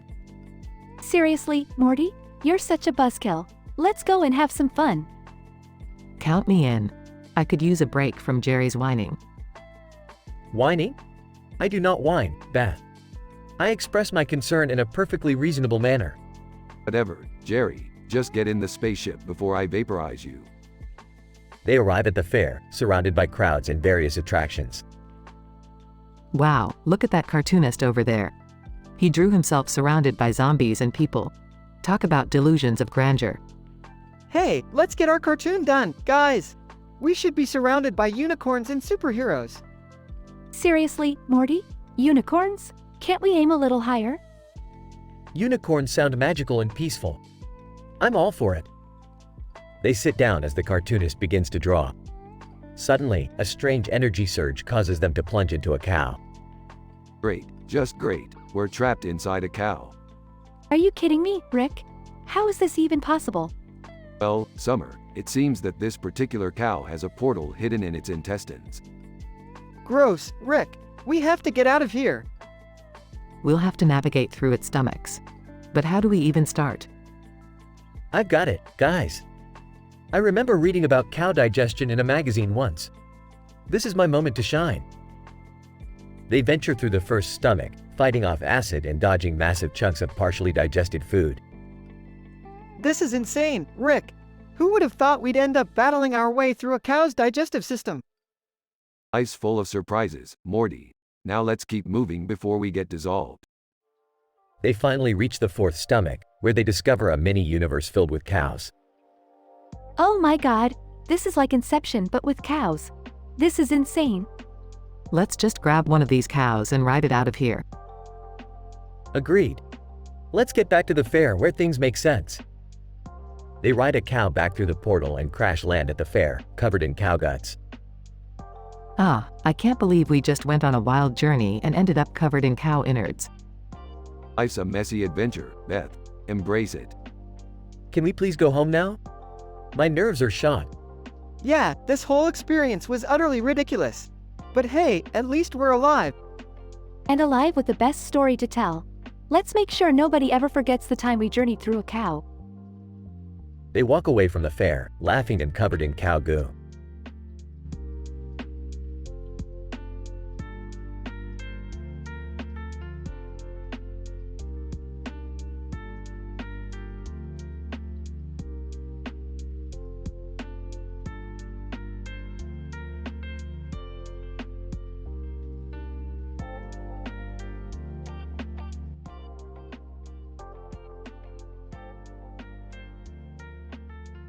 Title: Yui's Last Stand.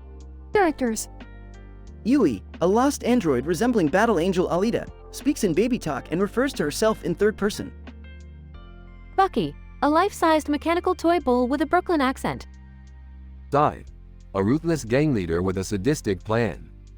Teen, dark alley with dimly lit street lamps. Side stands menacingly, holding a gun, while Yui clings onto Bucky's back, clutching a small gun in her hand. Yui, baby talk. Yui scared, Bucky. What mean man want to do? Yui no likey. Bucky, Brooklyn accent. Don't worry, kiddo. Bucky's got your back. We ain't letting that scumbag near y'all. Dive, grinning, oh, look at the little android and her toy bull. How utterly adorable. Too bad I'm about to make you regret crossing paths with me. Yui no like mean man. Yui protect self. Yui jumps off Bucky's back and starts shooting at Sai, surprising him with her accuracy. Dive, shocked, what the fuck? Bucky charges at Sai, his mechanical horns ready to strike. Bucky, that's it, side. You ain't fucking with Yui anymore. It's time to pay for your sins. As Bucky charges towards Sai, Yui takes cover behind a dumpster, planning her next move. Yui, whispering, Yui has secret powers. Shish, no tell Bucky. Scythe manages to dodge Bucky's charge and shoots at him, but Bucky's mechanical body absorbs the impact. Bucky, you think bullets can stop me? Ha, you're in for a rude awakening, Scythe. Yui emerges from behind the dumpster and lunges at Scythe, surprising him again with her agility. Yui, growling. Yui angry. Yui protect friends. Yui unleashes a flurry of vicious strikes, utilizing her assassin-like skills. Scythe struggles to defend himself against the onslaught. Dive, panicked, who the hell are you? Yui secret. Baby with dark side. As Yui continues her relentless assault, Scythe starts to weaken. Bucky tackles him to the ground, pinning him down. Bucky, it's over, you piece of shit. You mess with Yui, you mess with me, and that ain't a fight you can win. Yui stands tall, her baby-like demeanor returning. Yui win. Mean man no hurt Yui. Scythe. Defeated. Fine, spare me. You've both made your point. As Yui and Bucky triumphantly stare down Scythe, sirens wail in the distance, signaling the arrival of the authorities. Bucky, looks like it's time for Scythe to face justice. Yui, you were incredible out there. Yui strong. Yui and Bucky a team. Friends forever. They share a heartwarming moment before the police arrive to take Scythe into custody. Yui's true abilities surprised even her closest friend, Bucky.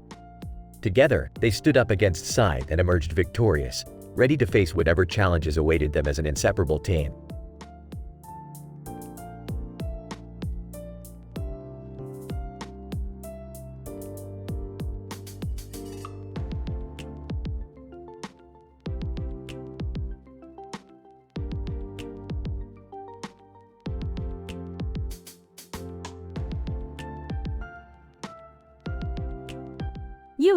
Yui WUV Star Wars.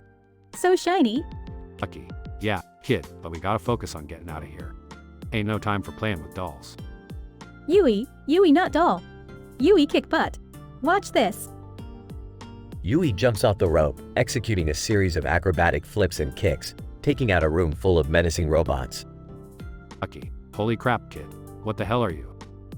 Yui battle angel Alita. Super strong.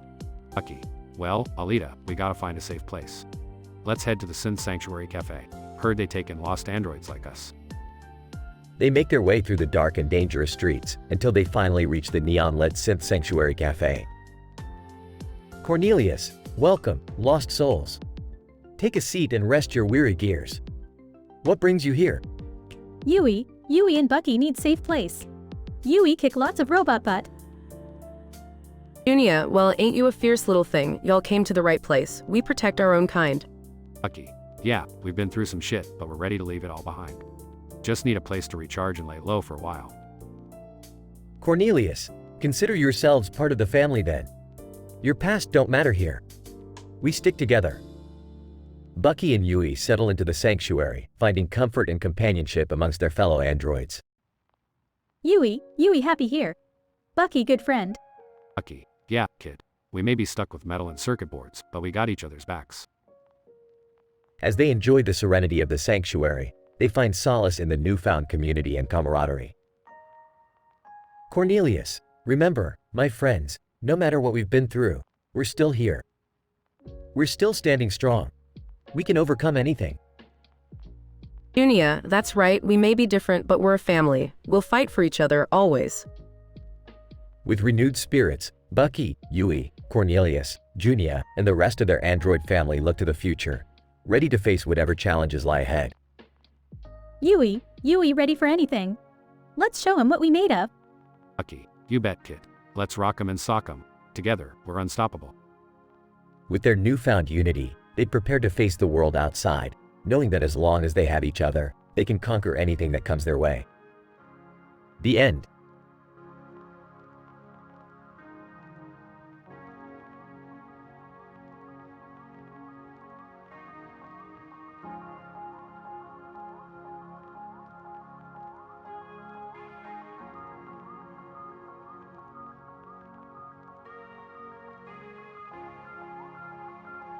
Title: Metal Mayhem and the Monstrous Detective. Man in police uniform. What the fuck is going on here? Why the hell is there a fucking bull on the side of the road? Incident. Yui giggles. Yui sees a bull. Yui likes bulls. Hi, Mr. Bull. Bucky, Brooklyn accent. Hey, dollface, y'all got some fucking guts walking up to a bull like that. Name's Bucky, by the way. Yui is Yui. Yui and Bucky friends now.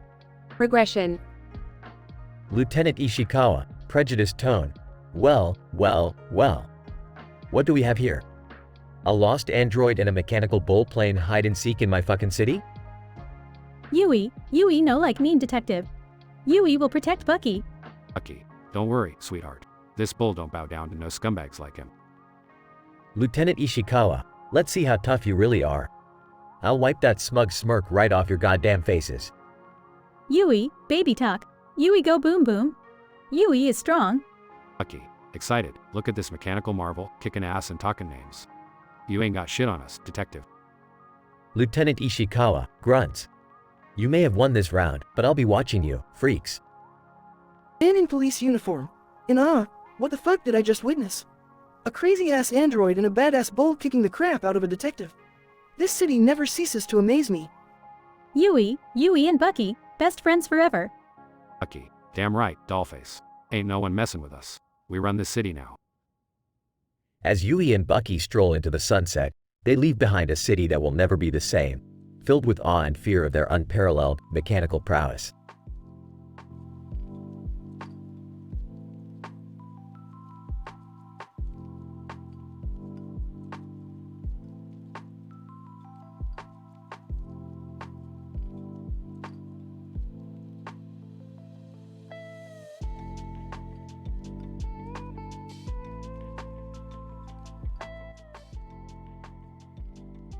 Yui, oh no, Yui in big trouble. But Yui not scared. Yui tough. Bucky, ain't nothing gonna happen to us, Yui. We're a team, I'll protect y'all. Yui, Bucky so brave. Yui lucky to have friend like Bucky. Lieutenant Ishikawa, well, what do we have here? A little doll and her toy bull. You two think you can hide from the likes of me? Yui, Ishikawa mean. Yui not like him. Bucky, watch your mouth, Lieutenant. Yui ain't no ordinary doll. She's a fierce warrior. Lieutenant Ishikawa, warrior or not, you're both in my territory. And I don't take kindly to intruders. Yui not intruder. Yui just want to be safe. Yui and Bucky hiding. Bucky, we don't want any trouble. Just let us go, and we'll be on our way. Lieutenant Ishikawa, it's not that easy, bull. Both of you have something I want. Hand it over, and maybe I'll consider letting you live. Yui and Bucky no give anything to mean man like him. Bucky, that's right, Yui. We stick together, no matter what. Lieutenant Ishikawa, fine then, have it your way. I won't go easy on you.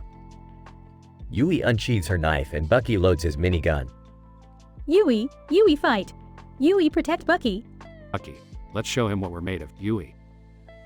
They engage in a fierce battle, dodging bullets and parrying Ishikawa's attacks. Lieutenant Ishikawa, is that all you've got? I've dealt with much tougher opponents than you. Yui not give up. Yui never give up. Bucky, neither do I, Lieutenant. We're in this together until the end. They continue fighting, using their skills and teamwork to gain the upper hand. Lieutenant Ishikawa, damn it, you little pests. You won't defeat me. Yui stronger than mean man. Yui win. Bucky, finish him off, Yui. Show him who's boss. Yui lands a final blow, incapacitating Lieutenant Ishikawa.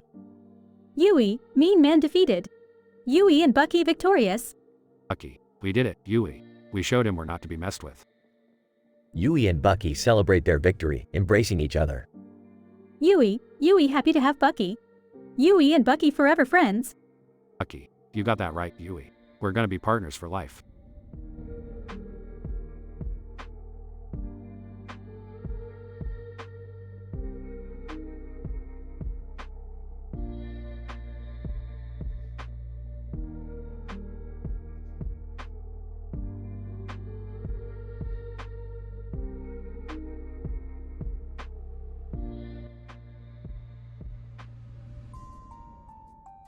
Int. Abandoned warehouse, night. Yui, a lost android resembling Battle Angel Alita, stands in the middle of the warehouse, dressed in a high-tech sci fidget suit. She holds a blue lightsaber in one hand and a green lightsaber in the other. Why Yui? Looking at the lightsabers. Woo! Yui has shiny swords, ready to play.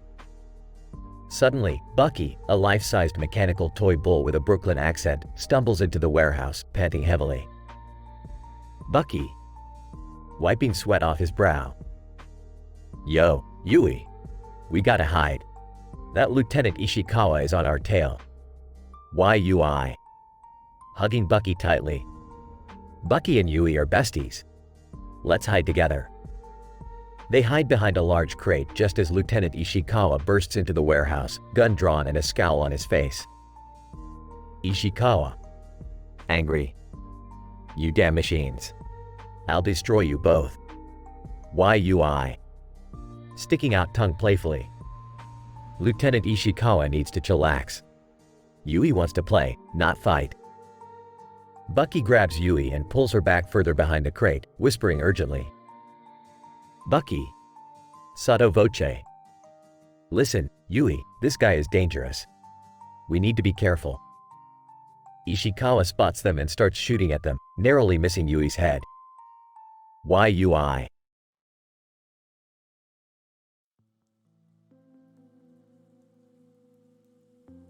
Screaming. Ah! Bully! Yui no likey. Using her lightsabers, Yui expertly deflects Ishikawa's bullets, sending them flying back towards him. Ishikawa. Enraged. You little brat.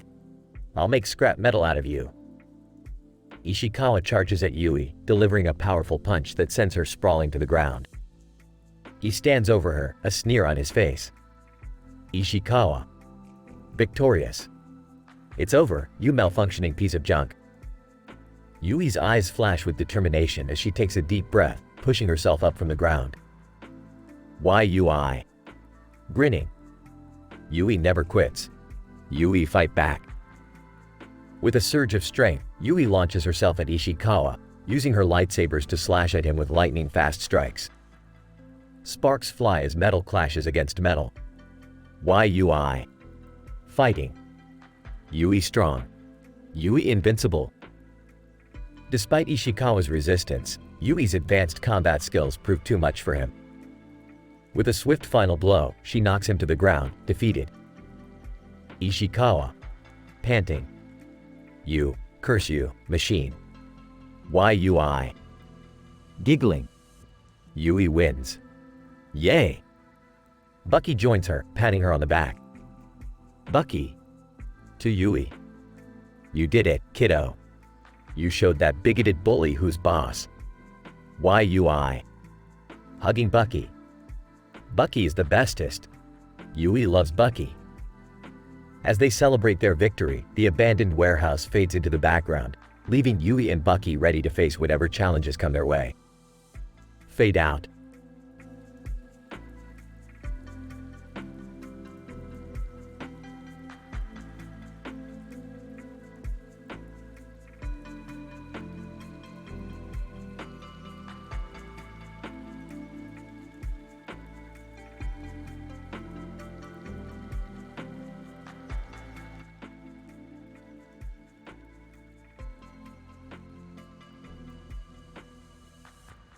Alright, Morty, buckle up for another absurd adventure. We've got a woman with a sword, a red box with a black box on it, and some lost android resembling Battle Angel Alita. Oh man, Rick! Androids, swords, and black boxes? This sounds like a recipe for disaster. Relax, Morty, it's all part of the chaotic beauty of the multiverse. We're just here to observe, avoid any existential crises, and maybe save the day if we feel like it. You guys and your interdimensional escapades. Can't we just go on a normal family vacation for once? Yeah, I'm with Summer on this one, Rick. Let's just grab some Szechuan sauce and call it a day. Fine, knock yourselves out with your mundane desires. Meanwhile, Yui, the baby-talking android, befriends Bucky, a mechanical toy bull with a Brooklyn accent. They're just here to make our lives weirder. Yui likes Bucky. Bucky likes Yui. We will be best friends forever in this wacky adventure, yes. Rick, Yui's speech patterns might give me nightmares. Can we just get to the action?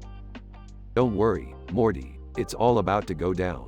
Lieutenant Ishikawa, a deadly, machine-hating detective, has them cornered. This is gonna get intense. Lieutenant Ishikawa, machines. I despise them. Prepare to face the wrath of a prejudiced police detective. Yui, oh no, Yui is in big trouble now. What to do? What to do? Bucky, don't worry, Yui. This bull's got your back. Let me show this detective what real tough guy looks like. Lieutenant Ishikawa, laughable. You think a toy bull can defeat me? I'll make scrap metal out of you. This is insane. A toy bull fighting a detective? I can't look away. Hang on, Summer. The odds are stacked against them, but watch how Yui maneuvers through the chaos. Yui may be small, but Yui is brave. Yui will show Lieutenant Ishikawa a lesson he won't forget. Yui's really holding her own. This tiny android's got moves.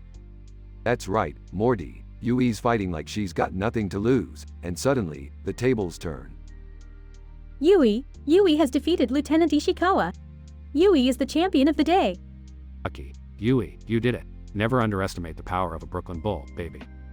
Wow, I never thought I'd say this, but that was actually pretty epic. Yeah, I gotta admit, Yui and Bucky make a badass team. I wouldn't mess with them.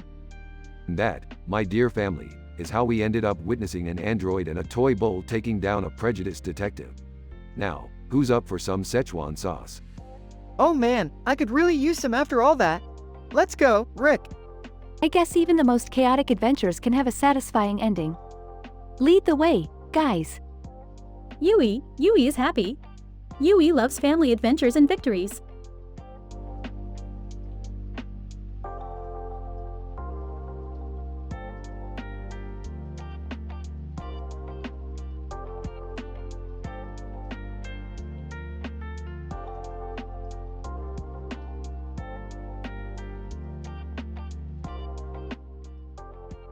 Title: Unleashed Fury. Characters: Yui, the lost android resembling Battle Angel Alita. Bucky, life-sized mechanical toy bull with a Brooklyn accent. Lieutenant Ishikawa, prejudiced police detective who hates machines. Int. Abandoned cabin, day. Yui, a lost android resembling Battle Angel Alita, sits inside the cabin. She's wearing a blue and white outfit and is holding a baseball bat. Bucky, a life-sized mechanical toy bull with a Brooklyn accent, stands beside her. YUI. Excitedly, in baby talk. Yui loves Bucky. Bucky best FWEND. Bucky. Affectionately. Aw, thanks Yui. You're my best friend too. Next. Forest, day. Trees sway gently in the breeze as Yui and Bucky cautiously make their way through the forest. Suddenly, a figure emerges from the shadows. Lieutenant Ishikawa. Sneering. Well. Look what we have here. A couple of machines roaming around where they don't belong. YUI. Nervously. Uh-oh. Bucky. That mean man no like Yui. Bucky. Growling. Don't worry, Yui. We can handle this. Lieutenant Ishikawa lunges at Yui, who expertly dodges his attack and counters with a series of lightning-fast strikes. YUI. Focused. Yui gonna protect Bucky. Get weedy. Lieutenant Ishikawa grins and retaliates, landing a devastating blow that sends Yui crashing into a tree. Bucky. Enraged. You've messed with the wrong android, pal. Bucky charges at Lieutenant Ishikawa, using his mechanical strength to overpower him. Lieutenant Ishikawa. Grunting. You may have won this round, machines, but I'll be back. Lieutenant Ishikawa retreats into the shadows, leaving Yui and Bucky victorious. YUI. Happily, in baby talk. Yui and Bucky saved the day. We make a good team. Bucky. Chuckling. Absolutely, Yui. Nobody messes with us. Yui and Bucky walk off into the distance, their bond stronger than ever. Scientific explanation. This episode explores the dynamics of a lost android, Yui, who resembles Battle Angel Alita and displays exceptional combat skills. Yui's remarkable abilities are showcased as Lieutenant Ishikawa, a prejudiced police detective who despises machines, becomes their formidable opponent. The initial situation introduces Yui and Bucky, a life-sized mechanical toy bull with a Brooklyn accent, as unlikely friends hiding inside an abandoned cabin. As their hiding place is compromised, the incident occurs when Lieutenant Ishikawa discovers them in the forest. The progression of the story leads to a thrilling combat encounter where Yui's combat skills are put to the test against the powerful Lieutenant Ishikawa. Despite Ishikawa gaining temporary advantage over Yui, her determination and resilience allow her to emerge victorious. This denouement provides a satisfying conclusion to the episode, where Yui and Bucky celebrate their triumph and solidify their friendship further. This narrative not only highlights the intense action sequences but also explores the themes of friendship, unity, and overcoming prejudice.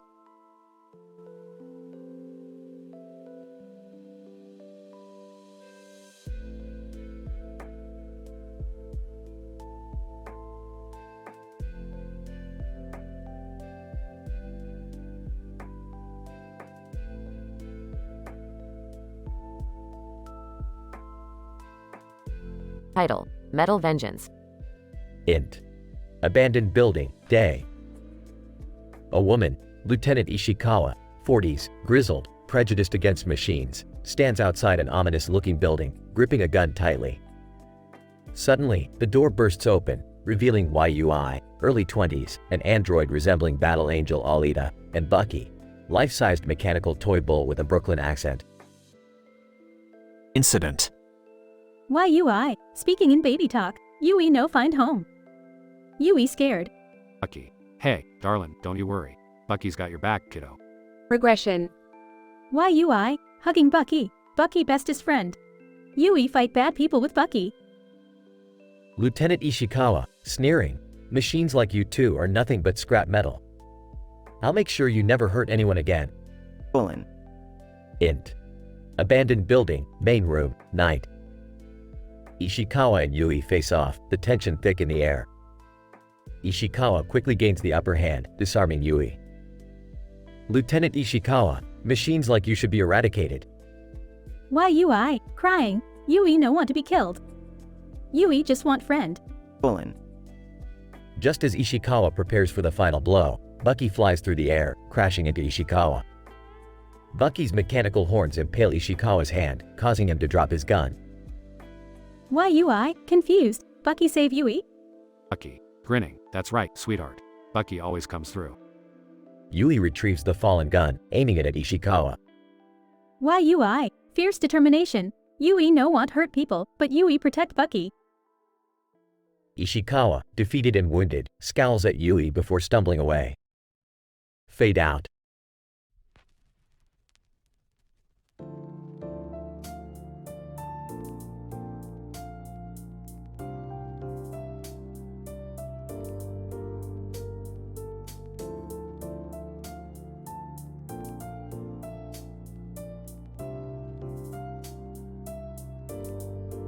Title: Metal Hearts Clash.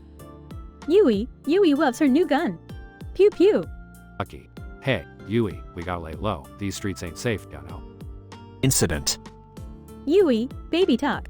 Yui smells something funny. Oh noes. Bucky. Oh, looks like trouble's coming our way. Regression. Lieutenant Ishikawa. Well, what do we have here? More filthy machines? Yui no filthy. Yui fight back. Bucky. Listen up, tough guy. You mess with us, you'll be stepping in a whole lot of bull. Lieutenant Ishikawa, think you can challenge me, little android? Prepare to be dismantled. Yui no weakling. Yui will kick your butt. Yui, grunting. Yui's power surge. Take this, Ishikawa. Bucky. Yui, y'all got him on the ropes. Lieutenant Ishikawa, you can't defeat me. Machines are nothing but soulless abominations. Yui, standing triumphantly, Yui may be a machine, but Yui got heart, and that's something you'll never understand. Bucky. Nice work, Yui. We showed him we ain't pushovers. Yui, giggling. Yui protect Bucky. Bucky protect Yui. Friends forever. As the smoke clears, Yui and Bucky emerge victorious against Lieutenant Ishikawa. Though faced with prejudice and hatred, the bond between the android and the mechanical bull grows stronger. They stand tall, ready to face whatever challenges come their way. Fade out to a purple background with a lightning effect, symbolizing the electrifying strength of their friendship. The echoes of their victory reverberate through the city, reminding everyone that love and camaraderie can conquer even the darkest of enemies.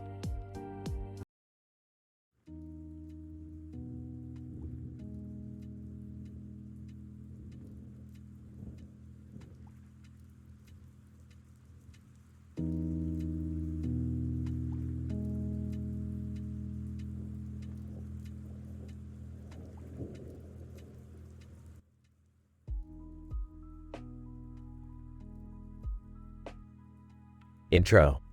Interior, a dimly lit, smoky bar. James, a disheveled man with a bloody face and a tie wrapped around his head, sits at the counter. The bar is filled with rowdy patrons. James, slurring, another fucking shot, bartender. Bartender, deadpan. James, maybe you've had enough. James, laughs maniacally, enough? There's no such fucking thing. Enters Shawn Mendes, a renowned musician, looking slightly disoriented. John, can't believe I stumbled into this shithole. What's wrong with this place? James, fucking life, man. It'll kick you in the balls and laugh at y'all. John, smirks, you don't say. Mind if I join you? James, suit yourself, pretty boy. Shawn sits next to James, trying to hide his exhaustion. John, what the hell happened to you? Dude, tie as a headband? James, grinning, got in a tussle with a cat. Long story. John, confused, a cat?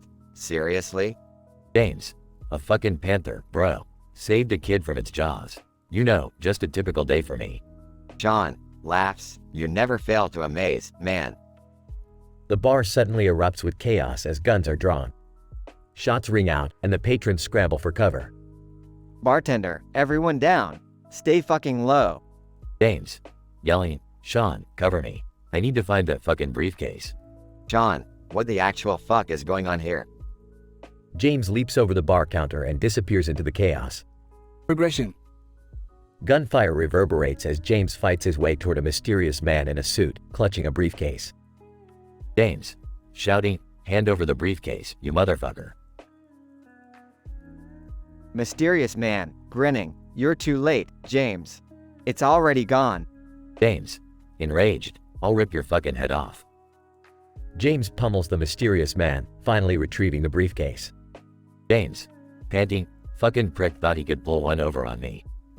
John, arriving, what the hell just happened? James, catching his breath, don't worry, Shawn, we saved the day. John, wide-eyed, you two are insane. I thought my tour life was crazy. Police sirens wail in the distance as the chaos subsides. Bartender, surveying the damage. You two sure know how to make an entrance.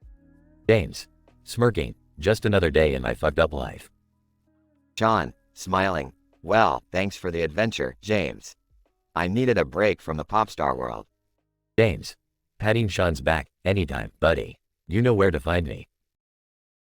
James and Shawn exchange a nod of camaraderie as they exit the bar, leaving behind a scene of destruction and mayhem.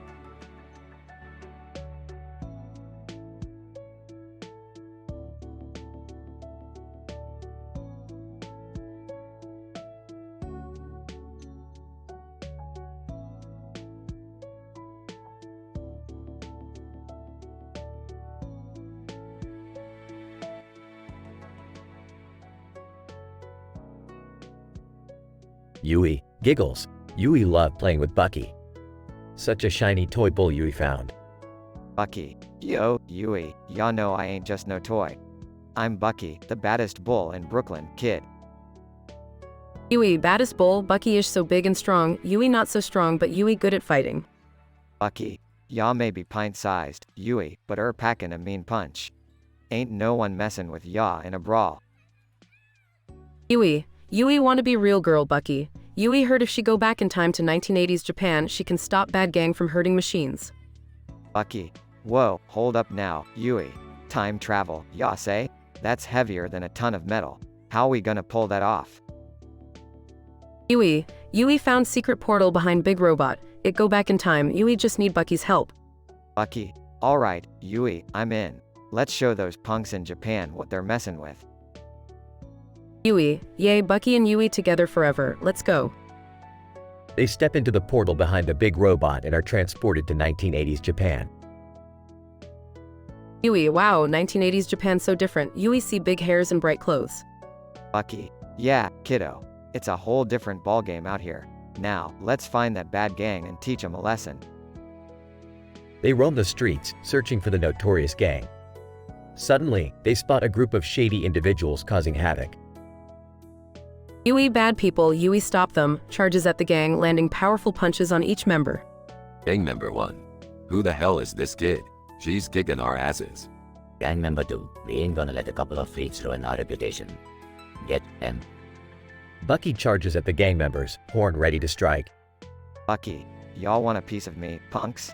Y'all mess with the bull, y'all get the horns. They defeat the gang, leaving them battered and bruised on the ground. Yui, yay, bad gang no more, Yui save machines. Bucky, hell yeah, Yui. We made him eat pavement. Now let's get back to the future, kid.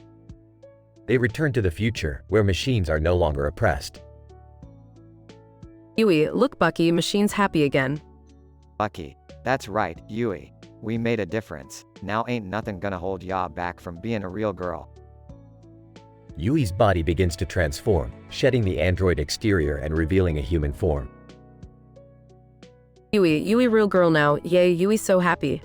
Bucky, ya did it, kid. From scrap to a real life, living and breathing girl. I couldn't be prouder. They embrace each other, their victory celebrated among the liberated machines. Yui, Bucky and Yui best friends forever. Bucky, you got that right, kid. Best friends forever, till the end of the line. They walk off into the sunset, their bond unbreakable.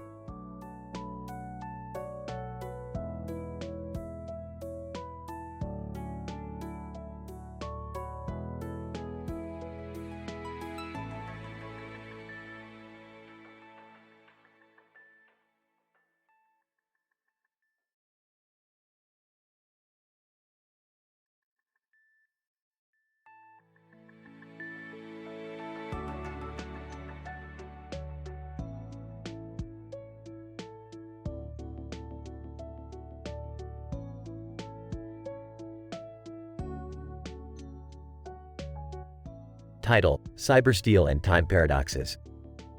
Scene: Yui stands in front of a car, holding a gleaming sword, while a giant sword protrudes from the hand of a tree. Bucky, a mechanical toy bull, comes to her side. Yui sees shiny swords, Bucky. Maybe Yui can be real girl with shiny sword.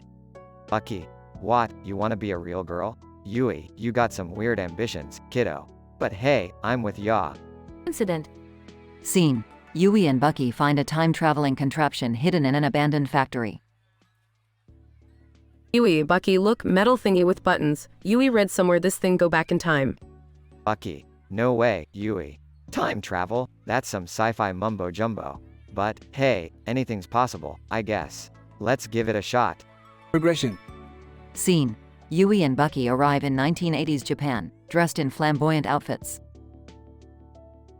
Yui, wow, so much color. Yui like this time, Bucky, but Yui has mission, must stop bad gang and save machines. Bucky, machines? What are you, a machine rights activist now? Ah, whatever. Count me in, partner. Let's show him who's boss.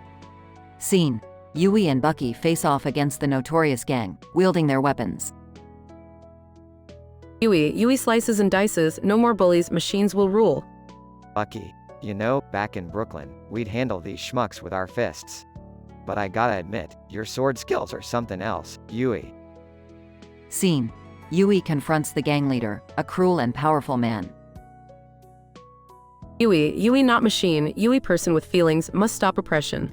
Gang leader, what's a little girl like you gonna do, Scene: Yui rushes forward, engaging in a fierce battle with the gang leader. Yui not scared, Yui strong, stronger than giant sword and tree, here. Gang leader, you little, Scene: Yui emerges victorious, standing tall as the gang members scatter. Yui did it, Bucky, machines are free. Bucky, haha, you did it, kid. You really showed him. Guess that time-traveling nonsense paid off. Scene: Yui and Bucky return to their original time, Yui now speaking in more coherent sentences. Yui happy machines free. Yui also happy to have shiny sword and good friend Bucky. Bucky, aw shucks, Yui. I'm happy too. Who needs Brooklyn when I got you? Scene: Yui and Bucky walk off into the sunset, ready for their next adventure. Yui, onward Bucky, adventures await. Bucky, you got it, partner. Let's show the world what we're made of.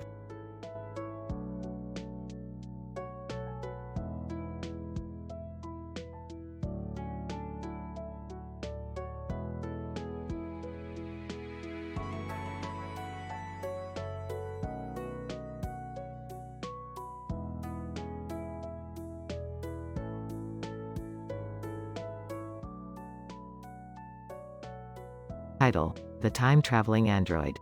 Characters: Yui, lost android resembling battle angel Alita.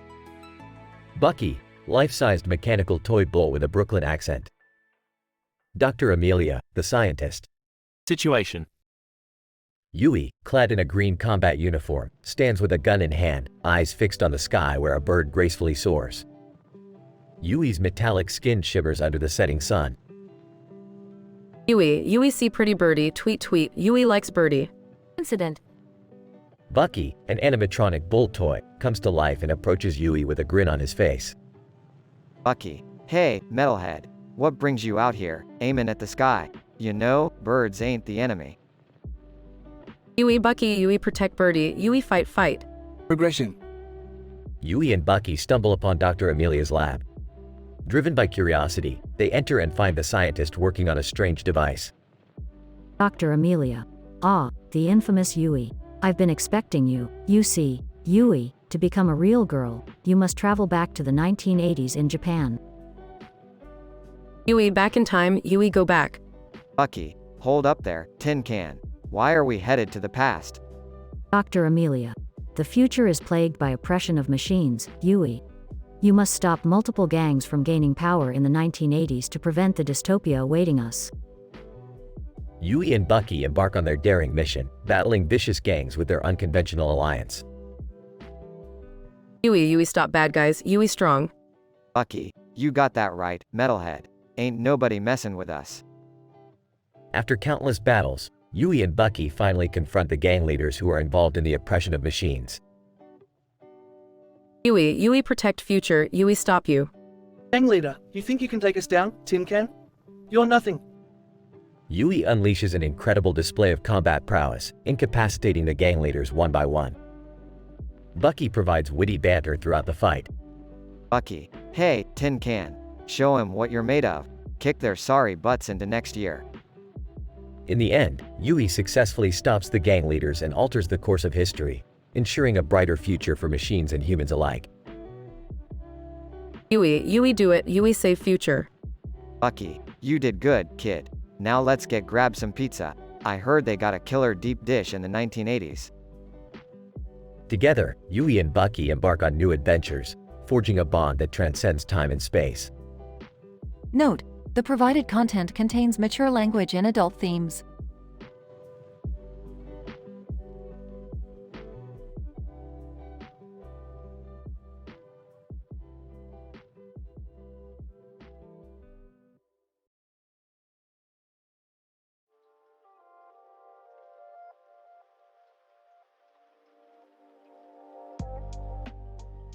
Alright, Morty, buckle up for another wild adventure through the multiverse. Rick, can't we just have a normal day for once? What's going on, guys? We're going to a multiverse dance competition, Beth. You know, where people with colorful makeup and hair on their faces and hands flaunt their moves in ridiculous outfits. Seriously, Rick? That sounds absurd. Absurd is my middle name, Beth. Now, let's get going. They arrive at the dance competition. Oh my god, look, Morty. It's a dancing duo wearing neon green spandex. Yeah, but why are their heads stuck inside giant smiley face headdresses? Who knows, Morty? Maybe it's a fashion statement in their universe.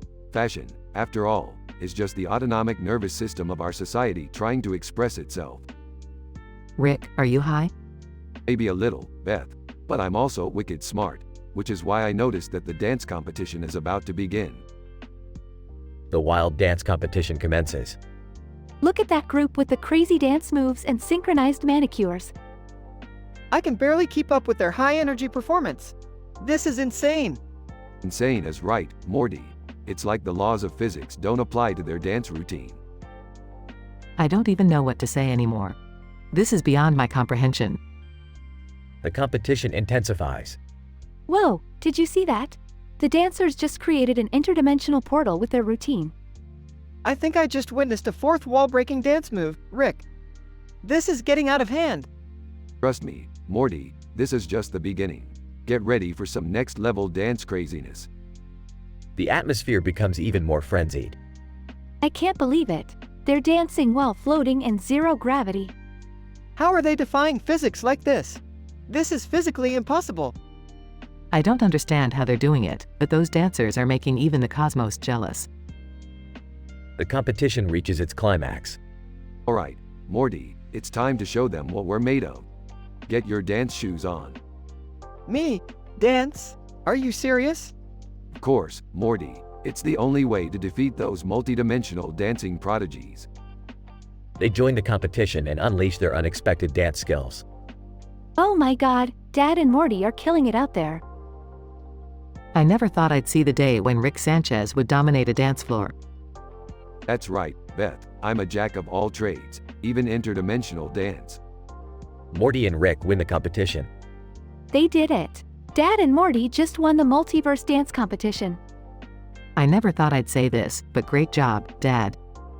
You really showed them. Thanks, Beth. But let's not forget who the real star was here, me. They triumphantly leave the competition. Despite their initial skepticism, Rick, Morty, Beth, and Summer found themselves embroiled in a mind-bending multiverse dance competition. They were witnesses to unimaginable dance moves, defying the laws of physics. In an unexpected twist, Rick and Morty decided to join the competition and crush their opponents with their incredible skills. Ultimately, they emerged victorious, leaving behind a trail of awe and confusion in their wake.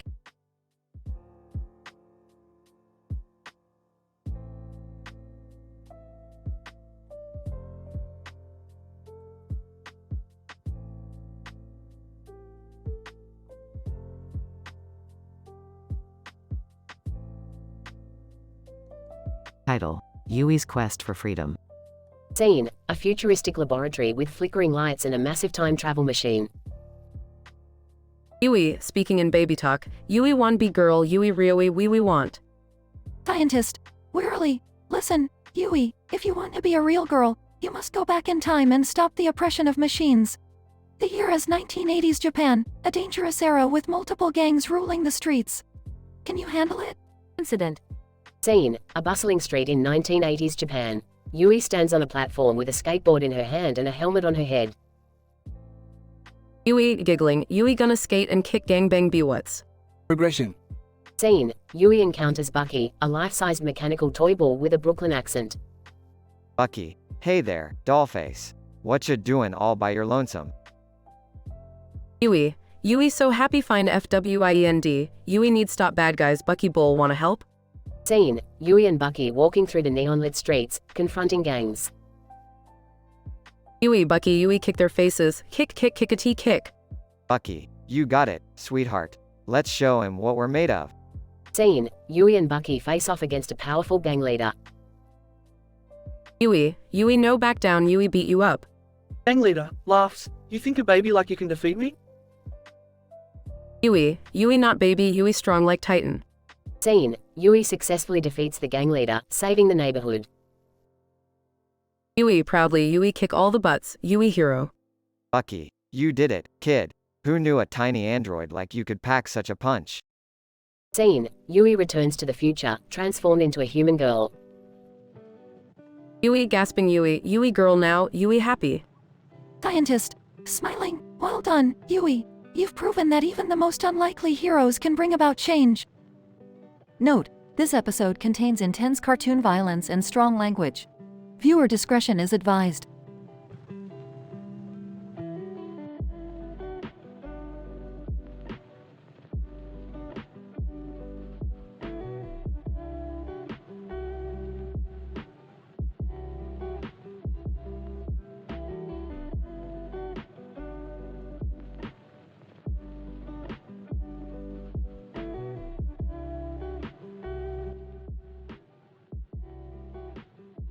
Yui giggles asterisk Yui loves her wobot AWM so poeti. Bucky, hey, Yui, what's with the helmet, huh? You look like a real badass. Yui, thank you Bucky, Yui feus like a superhero. Bucky, so, Yui, what did that scientist dude tell you? Yui, he said Yui must go back in time Bucky, Yui must save the machine's fumopwestion. Bucky, time travel, huh? Sounds pretty heavy. You think we can handle it? Yui Yui and Bucky can do anything together. Bucky, Yui is Stuong like superhero. Bucky, alright, let's do this. First stop, 1980s Japan. Scene change. Yui and Bucky arrive in bustling streets of 1980s Japan. Yui, wook Bucky so many payopo and skyscrapers. Bucky, yeah, this is something else, Yui. But remember, we're looking for those gangs causing trouble. Yui sees them. Bucky, they look Yui mean. Scene change. Yui confronts the gangs, showing off her combat skills. Gang member 1. Who the hell is this chick? Yui is here to stop you from hurting innocent machines. Gang member 2, you think you can stop us? You're just a baby. Yui, giggles asterisk Yui may be whittle, but Yui is B-wave. Scene change. Yui takes down gang members with impressive acrobatics and martial arts. Yui is too fast for you, here. Gang member 3. You're like a goddamn cyborg. Bucky, that's right, buddy. And she ain't messing around. Scene change. Yui and Bucky defeat the gangs, saving the machines and restoring peace. Yui did it. Bucky, machines are safe now. Bucky, damn right, Yui. You're a real hero, you know that? Yui blushes. Bucky is such a good FWIEND. Scene change. Yui returns to the present time, meeting the scientist. Scientist, Yui, you did it. You saved the machines. Yui is happy to help Mr. Scientist. Can Yui be a real GIWL now? Scientist, of course, Yui. You've proven yourself. Yui transforms into a human girl, leaving her robotic features behind. Yui is a real GIWW. Thank you, Mr. Scientist. Scientist, it was my pleasure, Yui. Now, go out and enjoy your new life. Yui skips away happily, leaving Bucky and the scientist behind. Bucky, Yui did it, kid. She's living her dream now. Scientist, yes, she truly deserved it. And with her by our side, machines will never be oppressed again. Yui, the once lost android, fulfills her mission to save the machines and becomes a real girl, leaving behind a world where oppression is no more. With Bucky and the scientist's help, Yui's journey is a success, and they all live happily ever after.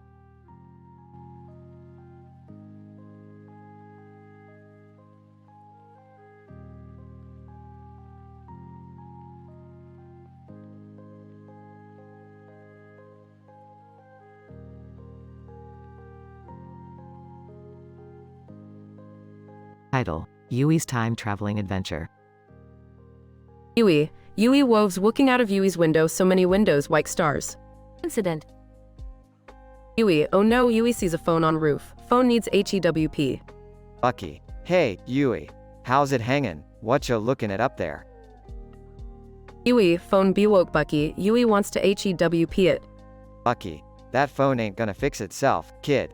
We gotta get up there. Progression. Yui, don't wow WY Bucky. Yui can make wheel Stuong jumps. Yui jumps up and reaches the roof. Yui found phone. Phone may be fixed. Bucky, great job, Yui. Now we gotta find someone who can fix it. Yui's got an idea. Yui will ask the scientist. Yui and Bucky head to the scientist's laboratory. Scientist, Yui, I have been expecting you. I have a proposition for you. Scientist, Yui, if you want to become a real girl, you must go back in time to the 1980s of Japan. Multiple gangs are causing havoc, and the future of machines is at stake. Only you can stop them. Yui can be a real girl. Yui wants to HEWP. Yui will go back in time. Bucky, hold up, Doc. You're sending the kid alone into a war zone? I'm going with her. Scientist, very well, Bucky, but be careful, the timeline is fragile. Yui and Bucky travel back in time to the 1980s Japan. Yui WIWWPW event gangs Foom taking over. Yui WIWW save machines. Bucky, let's do this, kid. Time to kick some gangster ass. As Yui and Bucky face off against the gangs, they fight with incredible skill and determination. Yui's combat abilities are unmatched, and Bucky's strength and Brooklyn attitude keep them grounded. Together, they successfully dismantle the gang's operations and liberate the machines from oppression. Yui did it. Yui saved Eve Y1. Bucky, Damn straight, kid. You're a real force to be reckoned with. Yui. Yui couldn't have done it without Bucky. Bucky is Yui's best friend. As Yui and Bucky return to the present, they are hailed as heroes. Yui finally achieves her dream of becoming a real girl, and with Bucky by her side, they continue to protect and fight for what they believe in. Yui. Yui is a real girl now. Yui has bestest friend Bucky. Happy end. The end.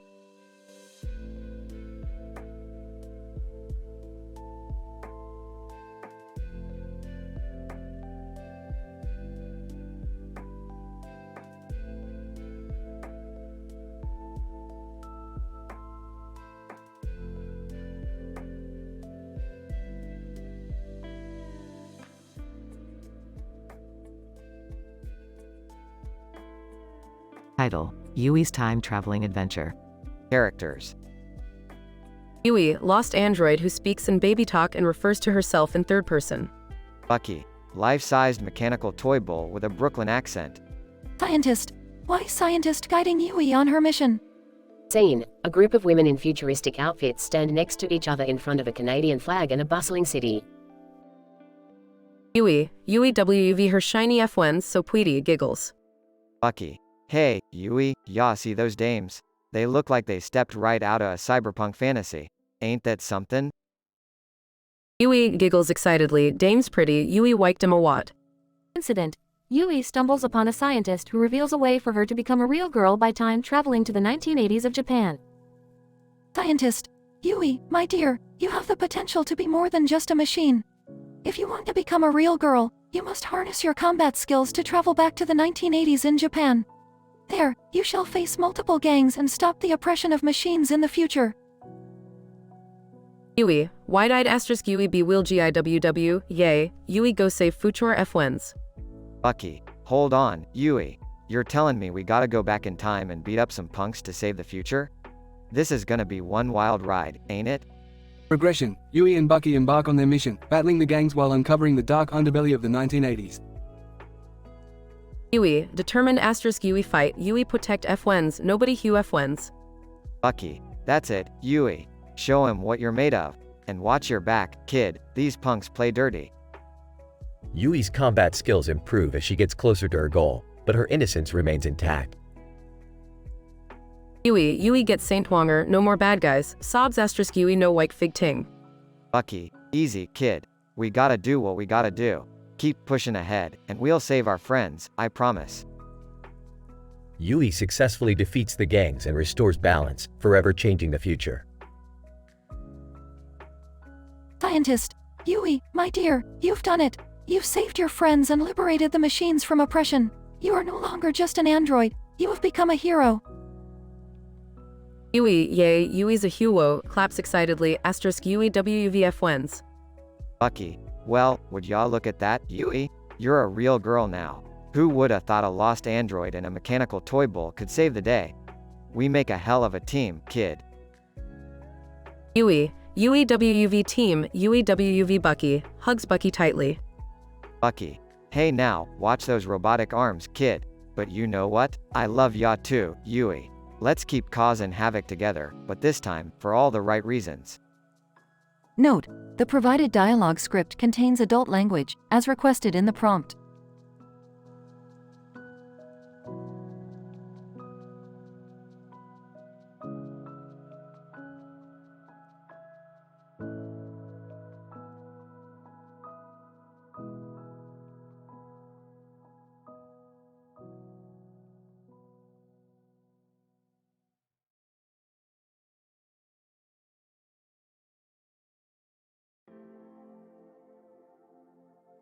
Title: Rick and Morty's Crazy Courtroom Chaos. Characters: Rick, Morty, Beth, Summer, Jerry, Judge Thompson, Lawyer Simmons. Witness number 1. Dr. Jenkins. Witness number 2, Detective Anderson. Witness number 3, Mayor Johnson. Scene: Smith living room. Morty, hurry up. We need to fix this mess. I don't even know how this happened, Rick. One minute we were in the garage, and the next, the entire city was underwater. You two idiots flooded the city? What did you do? Summer, go get Jerry. Ah, seriously? I was about to go on a date. Scene transition, courtroom. Judge Thompson, the court will come to order. The Smith family stands accused of causing extensive damage to the city. How do the defendants plead? Not guilty, Your Honor. But let's be honest. Accidents happen when you're an interdimensional genius like me. Lawyer Simmons. Your Honor, I will prove that my clients had no malicious intent and that they should not be held solely responsible for the incident. Scene transition, witness stand. Lawyer Simmons. Dr. Jenkins, as a renowned scientist, can you confirm that unpredictable experiments can sometimes yield unexpected results? Dr. Jenkins, yes, of course. Scientific experiments, especially those involving alternate dimensions, can have uncontrollable consequences. Lawyer Simmons. So it is possible that my client's experiment, while intended for harmless purposes, had unintentional catastrophic outcomes. Dr. Jenkins, absolutely. It could have been a mere chance occurrence even for someone as skilled as Rick. Scene transition, witness stand.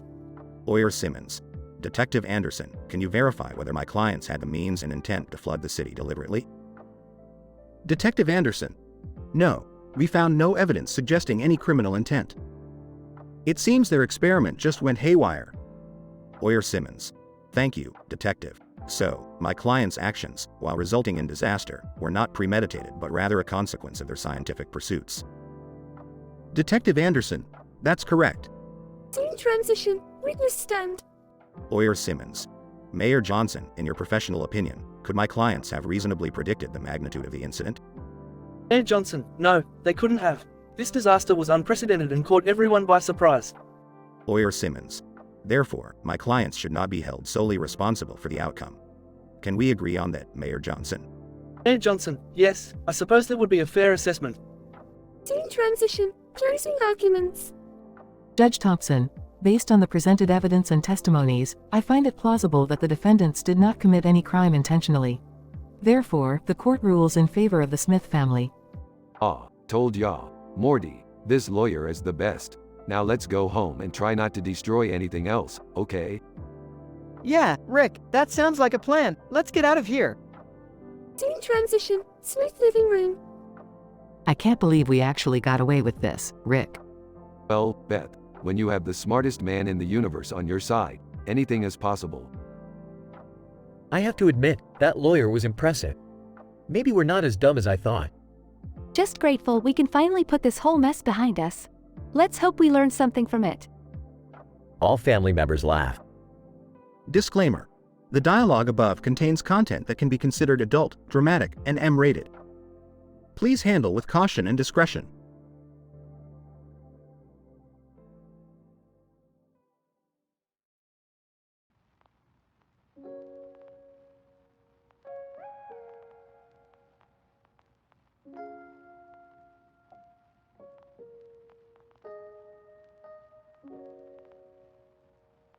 Alright, Morty, buckle up. We're about to cause some serious interdimensional mayhem. Oh geez, Rick, are you sure this is a good idea? We always end up in trouble. Relax, Morty, it's all under control. Now, let's activate the intergalactic transmogrifier. Dad, what are you doing now? We have enough chaos in our lives. Quit whining, Beth. This is cutting-edge scientific experimentation at its finest. Seriously, guys, can we just go to the mall like normal families? I have to side with the kids on this one, Rick. Your crazy experiments always cause trouble.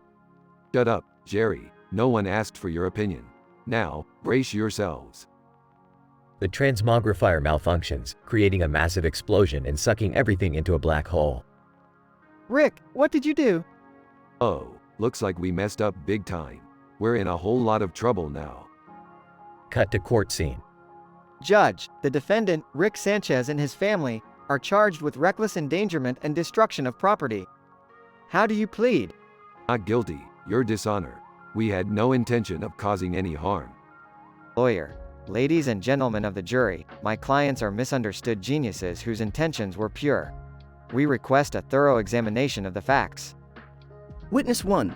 Officer Smith, did you witness any malicious intent from the defendants? Officer Smith, no, Your Honor. The explosion seemed accidental, and they even tried to mitigate the damage. Lawyer. Thank you, officer.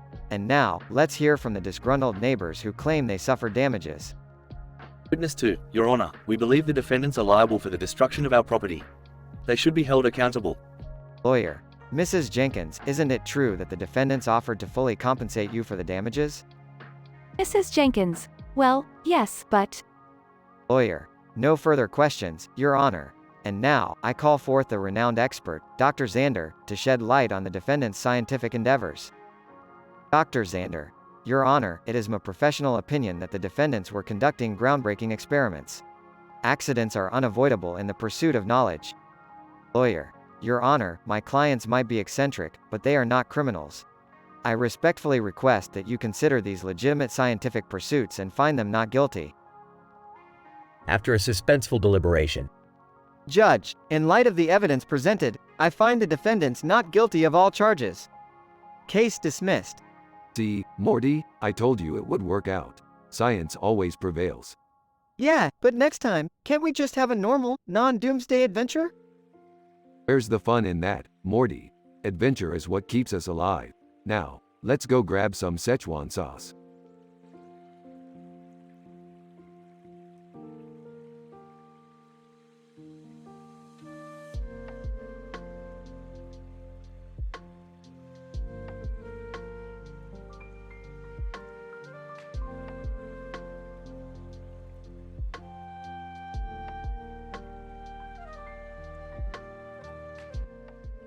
Morty, you little piece of shit. I can't believe you screwed up my experiment again. Hey, don't blame me, Rick. Your instructions were so damn vague, I couldn't tell the difference between swerve and swallow. Oh, wah wah, Morty. Now we've got an entire city in chaos. Look at that futuristic clusterfuck you've created. Dad, language. And Morty, how could you be so careless?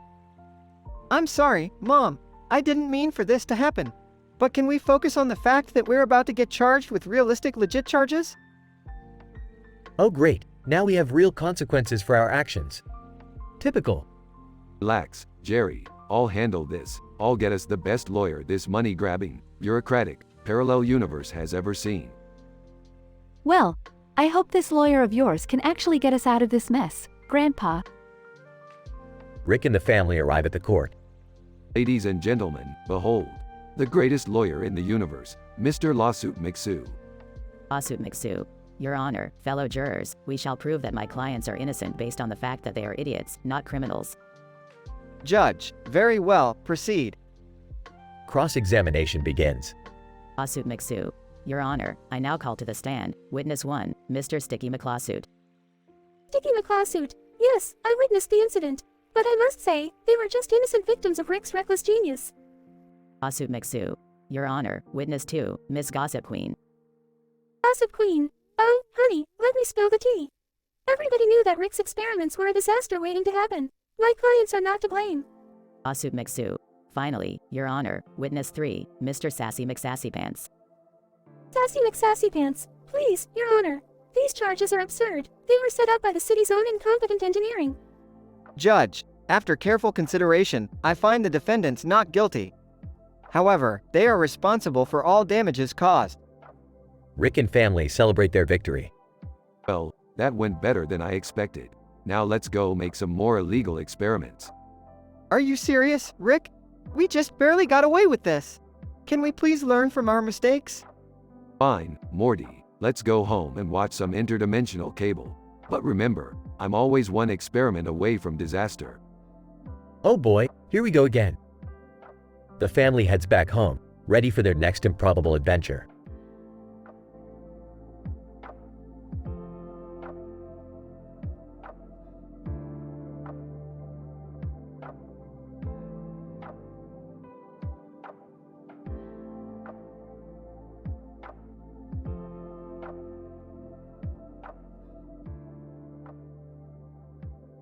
Alright, Morty, pay attention, because this is gonna blow your tiny mind.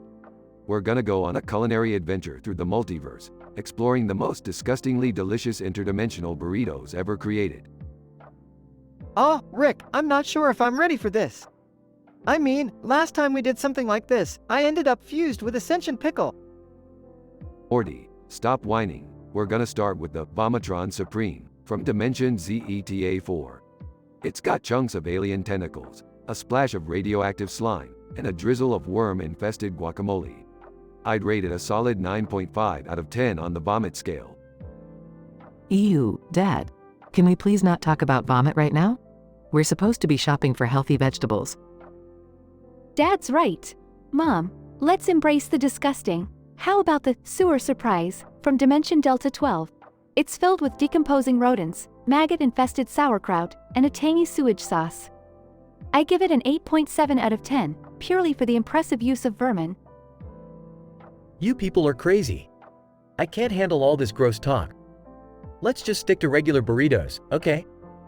Fine, Jerry, but for the record, you're missing out on the Guts and Fire burrito from Dimension Epsilon 9. It's stuffed with fiery demon intestines, ghost pepper salsa, and a sprinkle of crushed souls. A solid 10 out of 10 for the unmatched burn. Alright, how about the Cosmic Carnage from Dimension GAMMA7? It's filled with alien brains, tentacled mushrooms, and black hole spices. I'd give it a 7.9, because those tentacles really get stuck in your teeth. You guys are absolutely insane. But, let's not forget the Biohazard Delight from Dimension OMEGA5. It's packed with genetically mutated vegetables, radioactive cheese, and a hazardous waste reduction sauce. I'd rate it a 6.6, mostly because it glows in the dark. Oh, snap! I just remembered the Toxic Tornado from Dimension SIGMA3. It's covered in acid-infused sour cream, toxic neon green lettuce, and toxic waste sauce. I'll give it a 9.3 because it's dangerously addictive. Okay, I can't take this anymore. I'm going back to the regular burritos. These interdimensional monstrosities are too much for me. More for us then, Jer. Now let's grab those vegetables and spices, Morty. We have a dimension-hopping burrito stand to open. Science waits for no man. I hope this doesn't end with us being chased by an angry mob of burrito monsters or something. Oh, Morty, always so pessimistic. Don't worry, I've got a contingency plan for that too. Or I'll improvise, whatever comes first. Scene ends with Rick, Morty, Beth, Summer, and Jerry heading off into the chaotic world of interdimensional burrito entrepreneurship.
Character 1, John.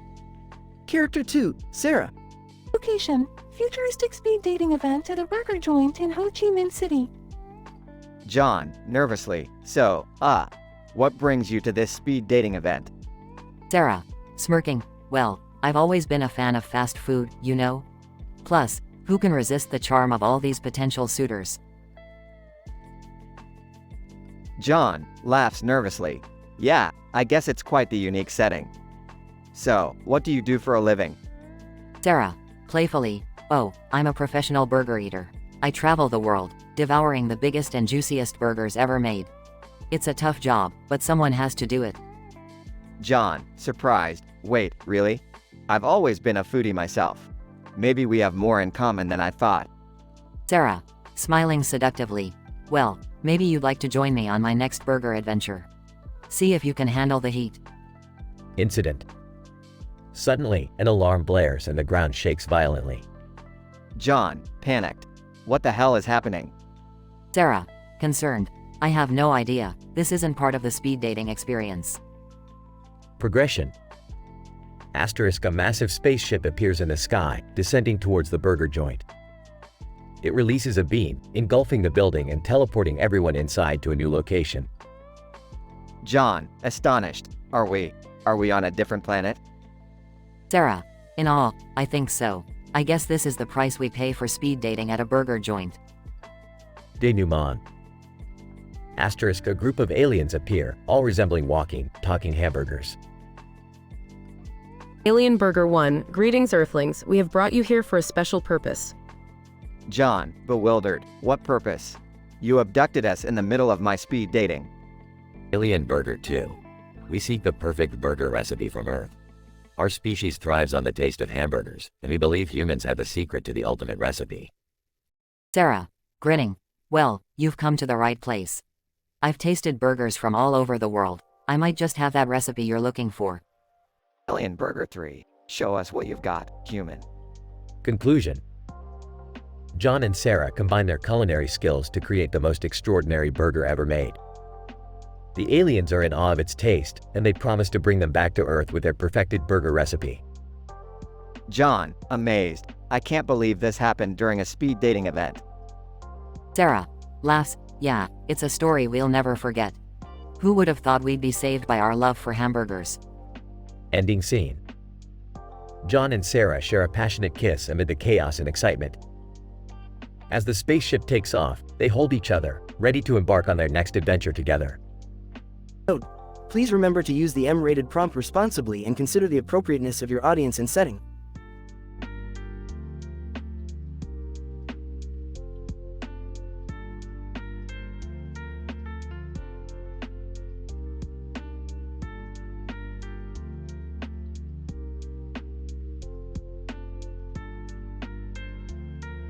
So Morty, we've really done it this time, huh? Accidentally caused a disaster with one of my experiments. Yeah, Rick. I mean, who knew turning a tomato into a sentient being would backfire like this? Rick, this is serious. The whole town is in chaos. People are panicking. Why did you have to mess with nature, Rick? Couldn't you just stick to your weird science stuff? Dad, it's not like he did it on purpose. Can we focus on fixing this mess instead of blaming Rick? Finally, someone with a brain in this family. Listen up, everyone. We need to find a way to prove our innocence in court. How are we supposed to do that, Rick? We're up against legitimate charges this time. Morty, we'll get the best lawyer, someone ruthless, a real bulldog. But where do we find such a lawyer, Rick? I've got a contact in the multiverse, a lawyer with a 100% acquittal rate. Get ready to meet Saul Goodman Smith. Montage. Rick and his family meeting Saul Goodman Smith, preparing their defense. Saul, alright, listen up. We've got 3 unique witnesses who can help us prove your innocence. Who are these witnesses? Saul introduces the witnesses. Saul, first, we have Dr. Cronus, a time-traveling scientist who can testify that your experiment was a 1 in a billion anomaly. Dr. Kronos, Your Honor, I have traveled through time and space, and I can confirm that what Rick did was statistically improbable. Saul, second, we have Detective Interdimensional, an expert in interdimensional law enforcement who can vouch for your character. Detective Interdimensional, Your Honor, I've been investigating Rick for years, and while he may be eccentric, he's not a criminal mastermind. Saul, and finally, we have Professor Nebula, an astrophysicist who can provide scientific evidence to support your case. Professor Nebula, Your Honor, the laws of physics were warped in this experiment, leading to unintended consequences. Rick cannot be held responsible.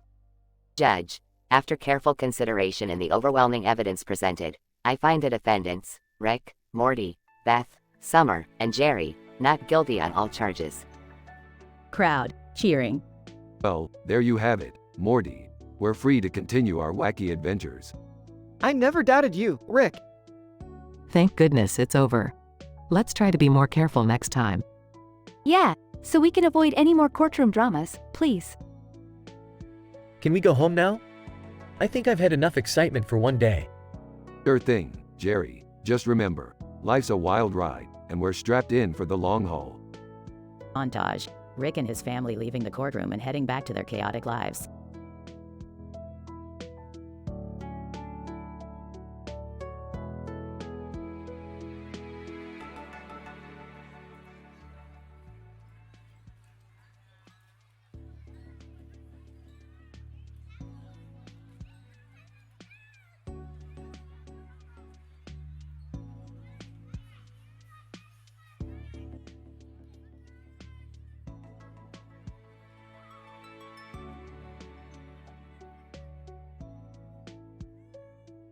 Title: The Unholy Burrito Expedition. Characters: 1. The eccentric scientific genius. 2. Rick's easily influenced grandson. 3. Rick's daughter and an adventurous soul. 4. Rick's granddaughter, brave and a bit rebellious. 5. Beth's husband and the perpetual skeptic. Scene: the Smith family is in Rick's spaceship, preparing for an interdimensional burrito expedition. Alright, listen up, you dumbasses. We're on a quest for the most mind-numbingly disgusting burritos in the multiverse. Ah, Rick, I don't know how comfortable I am with this whole disgusting burrito thing. Oh, come on, Morty. It's an adventure. Plus, we get to do some taste testing, right? Finally, someone gets it. Now let's get started. First up, we have the Hellfire Chili Inferno from Dimension U63. Hellfire Chili Inferno? Sounds spicy. Are you sure this is safe, Rick? Shut up, Jerry. Now, this burrito is filled with ghost peppers, habaneros, and a demonic sauce made from the tears of tortured souls. So spicy, it melts your intestines. I give it a solid 2 out of 10. I don't think I'll be able to taste anything after that. Scene: the Smith family continues their quest, flying through space, nauseous from the Inferno burrito. I hope the next burrito isn't as extreme as that one. Buckle up, kiddos. Our next stop is Dimension C14, home to the Vomitron Supreme. Seriously, Rick? A burrito named Vomitron? This can't be good. Trust me, Summer, this burrito is a work of unspeakable culinary horror. It has vomit-flavored beans, fermented octopus tentacles, and a sauce made with the bile of 1,000 sickly animals. I'd rather die than eat this again. A solid 0 out of 10. Can we turn back now? This is a terrible idea. Scene: the Smith family bravely continues, their spirits dampened by the revolting Vomitron Supreme. Rick, I noticed you haven't tried any of these burritos. What's up with that? Morty, I've transcended the need for mundane sustenance. I exist on a higher plane of gastronomic experimentation. Oh please, Rick. You're just chicken. What did you just call me, Beth? Chicken? Fine. Let's move on to the next one then. The Toxic Taco from Dimension X99. Toxic taco? That can't be good for our insides. No, it really isn't. This burrito contains radioactive meat, moldy cheese, and a sauce made from the sweat of nuclear power plant workers. It's a biohazard wrapped in tortilla. Trust me, you don't want to try this. Negative infinity out of 10. Scene: the Smith family, weakened but determined, presses on, unable to escape the horror of the toxic taco. I can't believe we're still doing this. What's wrong with us? Rick, where did you find these burritos, anyway? Oh, Morty, my personal network of depraved foodie suppliers. Now, buckle up for the last one on our list. The Rancid Reptilian Wrap from Dimension Z27. Rancid reptilian? That sounds positively repulsive. You have no idea, Beth. This burrito is filled with decomposing lizard meat, maggots, and a sauce concocted from the tears of an ancient, crying swamp. It's like eating pure decay. Minus 100 out of 10. This is the worst idea we've ever had, isn't it? Scene: the Smith family, traumatized and repulsed, finally puts an end to their interdimensional burrito expedition. Well, that was certainly an adventure. Adventure? More like a nightmare. Yeah, I think I'll stick to regular, non-multiverse burritos from now on. Wise choice, Morty. Now let's head back home, so I can invent something that can erase the taste of these abominations from our memories. Please, tell me it's a permanent memory eraser. Agreed. We never speak of this again. The Smith family, forever scarred by their taste testing expedition, returns home with a newfound appreciation for regular, non-disgusting burritos. As their spaceship fades into the distance, the multiverse sighs in relief, spared from further culinary horrors.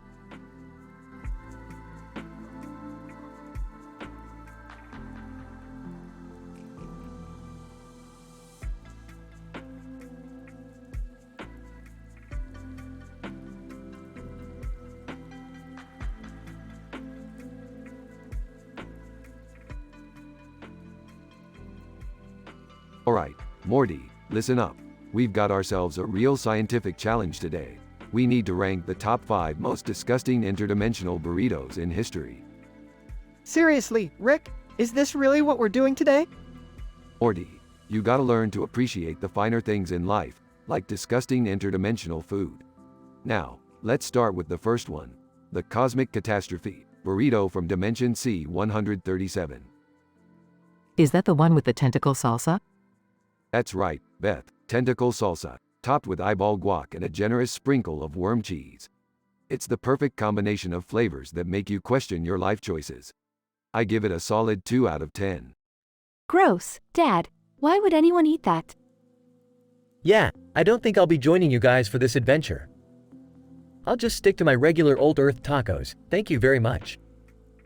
Suit yourself, Jerry. Now, let's move on to the Vomatron Surprise, burrito from Dimension ZETA-5. Morty, you wanna do the honors? Sure, Rick. This one's got chunks of alien vomit as the main ingredient, topped with maggots and a sprinkle of dung beetle exoskeleton. And they call it a surprise. I give it a solid 0 out of 10. It's a nightmare in a tortilla. Alright, let's not waste any more time on these monstrosities. What's next on the list? The Sizzling Plutonium, burrito from Dimension GAMMA9. This baby is filled with radioactive hot sauce, garnished with melted plutonium and a dash of nuclear waste. I give it a radioactive 7 out of 10, just enough to make you glow with delight. This is getting worse by the minute. Can't we talk about something else? No can do, Summer. We're on a mission here. Next up is the Toxic Sludge, burrito from Dimension Omega-12. It's dripping with green goo, studded with mutant insect legs, and slathered in a sauce made of pure toxic waste. I'll give it a toxic 9 out of 10. It's the kind of burrito that makes your taste buds scream for mercy.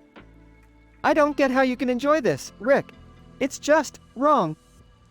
Morty, in the vast multiverse, there's room for all kinds of culinary experiences. Finally, we have the Excrement Extravaganza, burrito from Dimension Epsilon 7. It's filled with, well, you can guess what. Topped with a sprinkle of roach droppings and a sauce made from fermented sewage. I give it a solid 1 out of 10. It's a real shit show.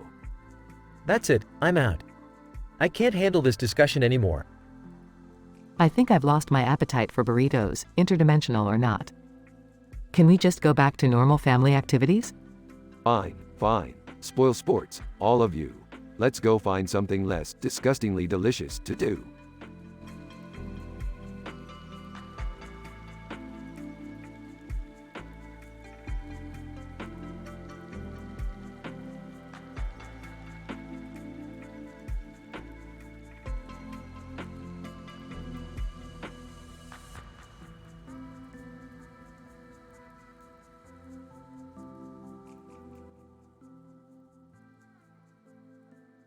Alright, listen up, you imbeciles. We've got a situation here that's more screwed up than Jerry's love life. We accidentally caused some catastrophic disaster and now we're getting charged with more crimes than Morty's got insecurities. Geez, Rick, this is bad. I don't want to end up in space prison again, you know? Oh, come on, Morty. You boys are always causing trouble. You're lucky I didn't send you to live with your clone, Rick. Hey guys, can we focus on getting ourselves out of this mess instead of arguing about past mistakes? Yeah, I mean, we can't afford to lose everything. My Google Box subscription isn't gonna pay for itself. Shut up, Jerry. We need a plan here. We're gonna need the best defense attorney in the galaxy to get us out of this. And I know just the guy. Scene changes to the courtroom. Judge, order, order. The court will hear the case of the people versus Rick Sanchez and his dysfunctional family. Mr. Sanchez, you may proceed with your defense. Your Honor, we may be wild and crazy, but we got a legitimate reason for causing this disaster. I call my first witness, Mr. Dimension Smith. Dimension Smith. Thank you, Mr. Sanchez. Ladies and gentlemen of the court, our experiment gone wrong was the direct result of multiverse interference. It's statistically improbable for this disaster to have been intentionally caused by my clients. Prosecutor. Objection, Your Honor. This is just their attempt to shift blame and confuse the jury. Judge, sustained. Mr. Sanchez, call your next witness. I call forth Dr. Time Twister. Dr. Time Twister. Ladies and gentlemen, I have analyzed the quantum fluctuations surrounding my client's experiment. It was not their fault, but but rather an unfortunate convergence of events that could never have been predicted. Prosecutor. Your Honor, these so-called witnesses are just bending reality to suit their narrative. Judge. Overruled. Mr. Sanchez, call your final witness. I call forth the one and only Professor Probabilities. Professor Probabilities, good day, Your Honor. Through complex calculations and mathematical simulations, I can categorically state that my clients had less than a 0.0001% chance of causing this disaster intentionally or negligently. Judge. Well, I must say these witness testimonies provide substantial doubt regarding the defendant's culpability. Based on the evidence presented, I find Rick Sanchez and his family not guilty. Case dismissed. Crowd cheers. Judge. However, Rick, I must warn you to exercise more caution with your experiments in the future. Court adjourned. Yeah, whatever, Judge. Let's go, family. We got a dimension to save and a reality to unscrew. The family exits the courtroom amidst cheers and applause. That was a close one, but we did it, guys. I guess we can breathe a sigh of relief now. But, Rick, can you maybe keep it down with the universe-destroying experiments for a while? Oh, don't worry, Jerry. I'm sure I'll find another way to mess everything up soon enough. Adventure awaits, bitches.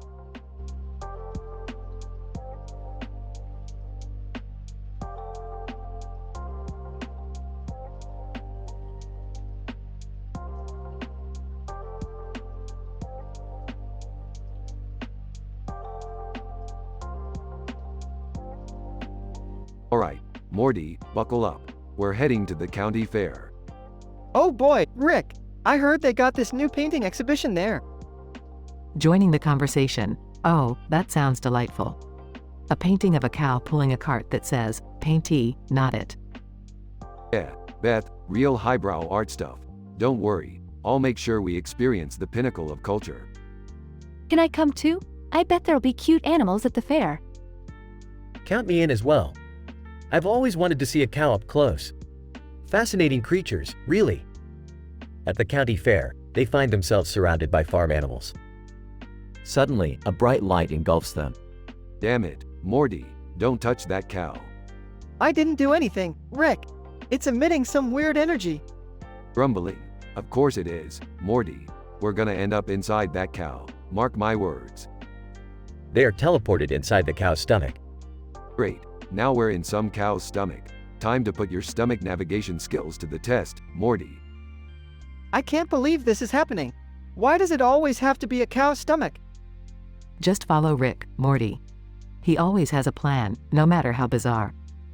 Oh my god, there's an entire village of people inside this stomach. Look, a miniature farm. Let's play farmer and pretend everything's normal. They navigate through the 4 stomachs, facing bizarre acid rains, giant stomach bacteria, and mutant cow DNA. Morty, once we get out of here, I am never teleporting near a cow again. Agreed, Rick. This is going right into my list of top 10 most traumatizing adventures. So, anyone else impressed by the intricate ecosystem inside a cow? No? Just me? I can't believe we're finally getting out of here. Smelling like cow stomach is not a good look for me. This better make a great story for the guys at work, or I'll never hear the end of it. They finally escape the cow and find themselves back at the county fair.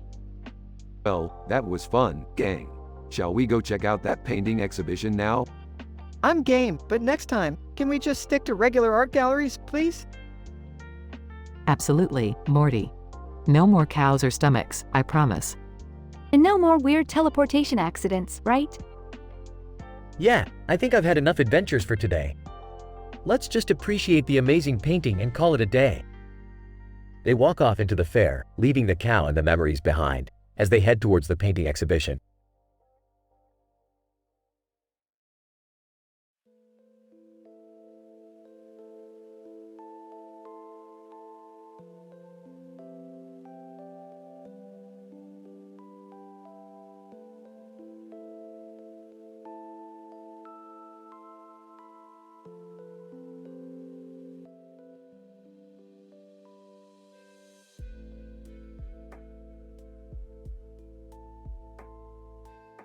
Title: Dimensional Disarray. Characters: Genius scientist and inventor. timid yet loyal grandson of Rick. Rick's daughter and Morty's mother. Beth's teenage daughter. Beth's husband and Morty's father. Judge, wise and fair courtroom judge. Lawyer, savvy and intelligent defense attorney. Witness 1, Dr. Johnson. Witness 2, Detective Anderson. Witness 3, Professor Roberts. Scene, a courtroom. The man in a suit and tie, Rick, Morty, Beth, Summer, and Jerry sit at a table with a microphone in front of them. Judge, all rise. This court is now in session. The case of the state versus Sanchez et al. Is before me. Mr. Sanchez, how do you plead? Your Honor, not guilty, obviously. Judge, very well. Begin the trial. Lawyer, Your Honor, esteemed members of the court, today, we present the defense of the Sanchez family.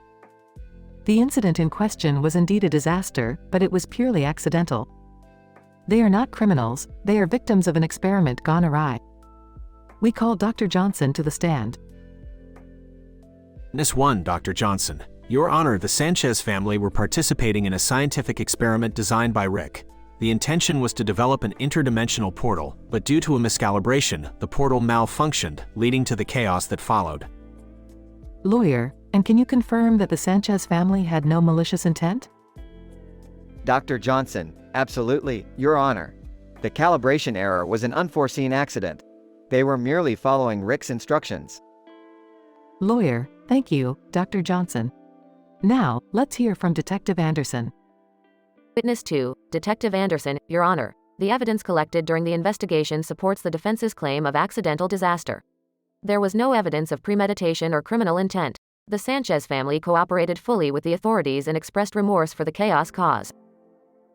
Lawyer, and did you find any evidence of any illegal activity during your investigation?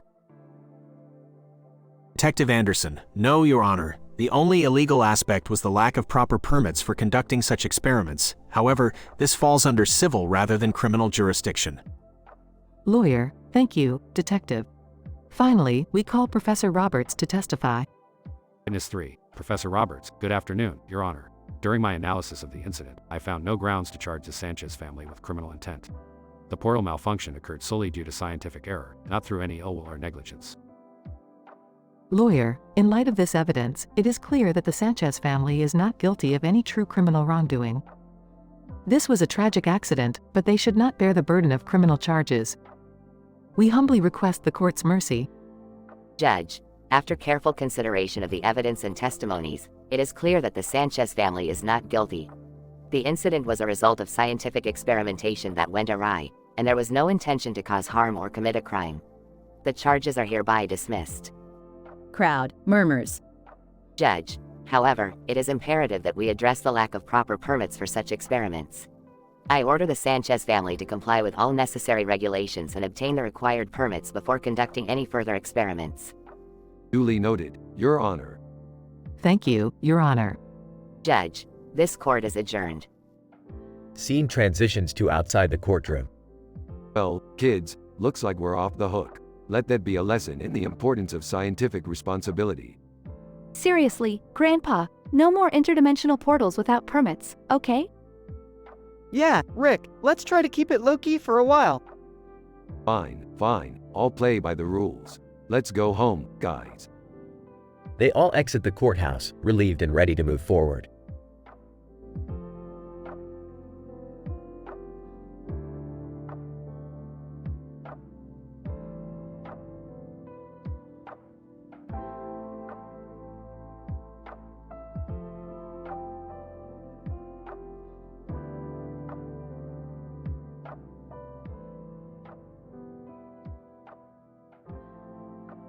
Alright, Morty, buckle up. We're going to a county fair, the breeding ground of the most statistically improbable scenarios in the multiverse. Aw geez, Rick, I hope we don't get involved in any crazy shenanigans today. Can't we just have a normal day for once?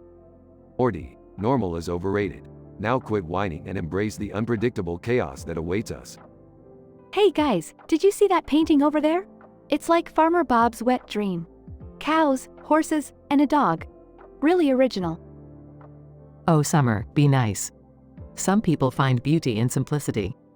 Plus, it's a county fair. What do you expect? Yeah, Summer. Just because you're too cool for cows and horses doesn't mean everyone is. Some people enjoy simple pleasures. Pleasures, huh? How about we take a little detour and experience the inside of a cow, Jerry? What? No way. That's disgusting. Rick, I have to side with Jerry on this one. Exploring the inside of a cow? I don't think I can handle that. Oh, come on, Morty. It's a scientific imperative. We'll learn something valuable and maybe even invent a new term for cow guts. I can't believe I'm saying this, but I'm with Morty on this one. Exploring cow guts sounds like a serious buzzkill. Well, if it's for science, I guess we have no choice. Let's get this cow adventure on the road. They enter the cow through some scientific device invented by Rick. This is insane. We're literally inside a cow. Hold on tight, Morty. We've got 4 stomachs to conquer before we can escape this bovine maze. Jerry looks pale and starts panicking. I can't do this. I can't handle the stomach acid and all these squishy walls. Jerry, you're embarrassing yourself. We're in a cow, get it together. Look at us, the dysfunctional Smith family, voyaging through cow intestines. This is surreal. Rick, is it just me, or is this cow's stomach getting smaller? Good observation, Morty. We're being digested faster than I expected. Time to speed things up. They find themselves in a wild, intense action scene inside the cow. This is it, I'm done for. Tell the kids. I love them. Jerry, you're not dying in a cow's stomach. We're going to get through this together. They finally reach the exit of the cow. Freedom! I never thought I'd be so relieved to see daylight again. Rick, can we please have a normal day next time? Morty, normal is boring. We just had an experience no one else will ever have. We're pioneers, Morty. Well, that was certainly unique. Let's hope our adventures become a little less stomach-churning from now on. Agreed. Can we please go back to enjoying cows from the outside? They walk away from the cow, covered in slime and looking disheveled. I can't wait to tell my friends at school about this. Talk about a crazy summer adventure. That's why we're the coolest family in the multiverse, Morty. Now let's find a portal and get home before we stumble upon a sheep's intestines.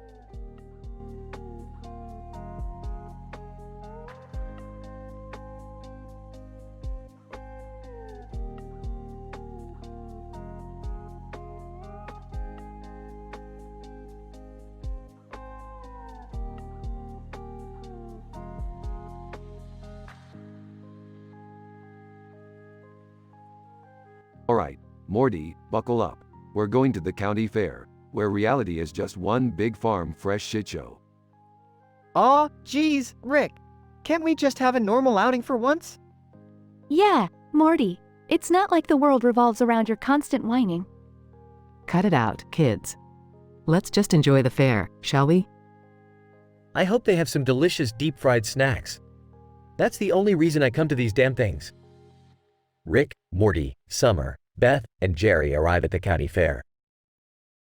Ooh, look at that bizarre mustache on that dog's head. Who would do that to a poor animal? Actually, Jerry, it's a scientifically enhanced mustache-stunning dog, a result of cross-species genetic experimentation gone wrong. Oh no, Rick, look at that goat in the background. I think it's plotting something evil. Morty, that goat is just a goat. Stop seeing evil conspiracies everywhere. Without warning, a strange vortex opens up beneath them, swallowing them into the depths of a cow's stomach. Oh my god, we're inside a freaking cow. Rick, please tell me you have a plan to get us out of here. Of course I do, Beth. We just have to navigate through this bovine's 4 stomach chambers to find the way out. Are you serious, Rick? This is insane. I knew there was a price to pay for eating those hot dogs earlier. I just knew it. Morty, grab that cow's udder and use it like a grappling hook. We're going up. They struggle through the cow's stomachs, battling acid, digestive enzymes, and an army of intestinal parasites. This is disgusting. I can't believe I'm fighting giant parasites in a cow's stomach. Keep going, everyone. Don't let those parasites get the best of you. My god, Beth. I never thought I'd be fighting for my life inside a freaking cow. Morty finds the exit, just as the cow lets out an enormous belch, launching them into the air. Hang on, everyone. This is going to get bumpy. They crash land outside of the cow, covered in slime, but miraculously unharmed. Ew, I'm covered in cow guts. Well, at least we made it out in one piece. Thanks, Rick. I swear, if I ever have to go inside another damn animal, I'm out of this family. That was insane, Rick. Can we please have a normal outing next time? Morty, my dear boy, normal is overrated. Now let's go get those delicious deep-fried snacks. They all walk away, leaving behind the cow and the adventures they'll never forget.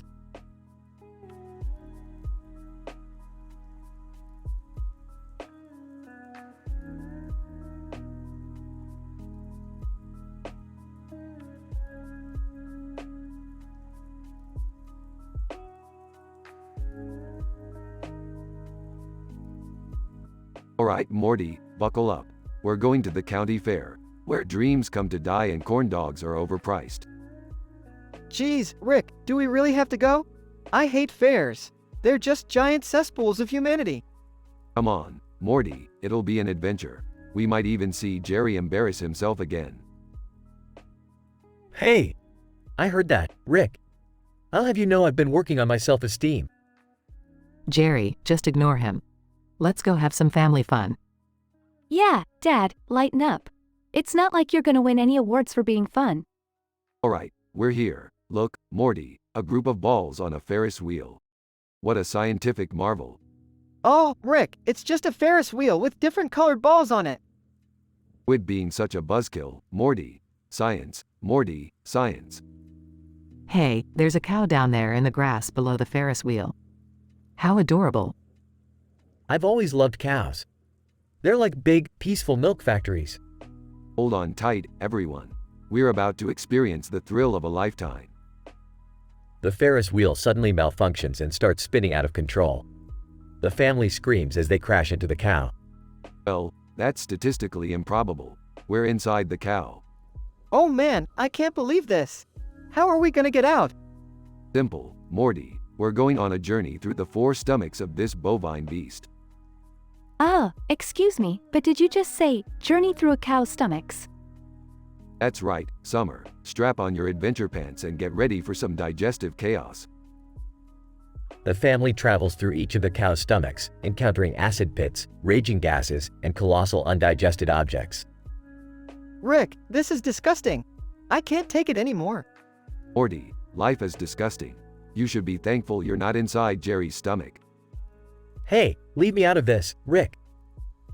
After an epic, action-packed ordeal, the family finally finds a way out through the cow's rear.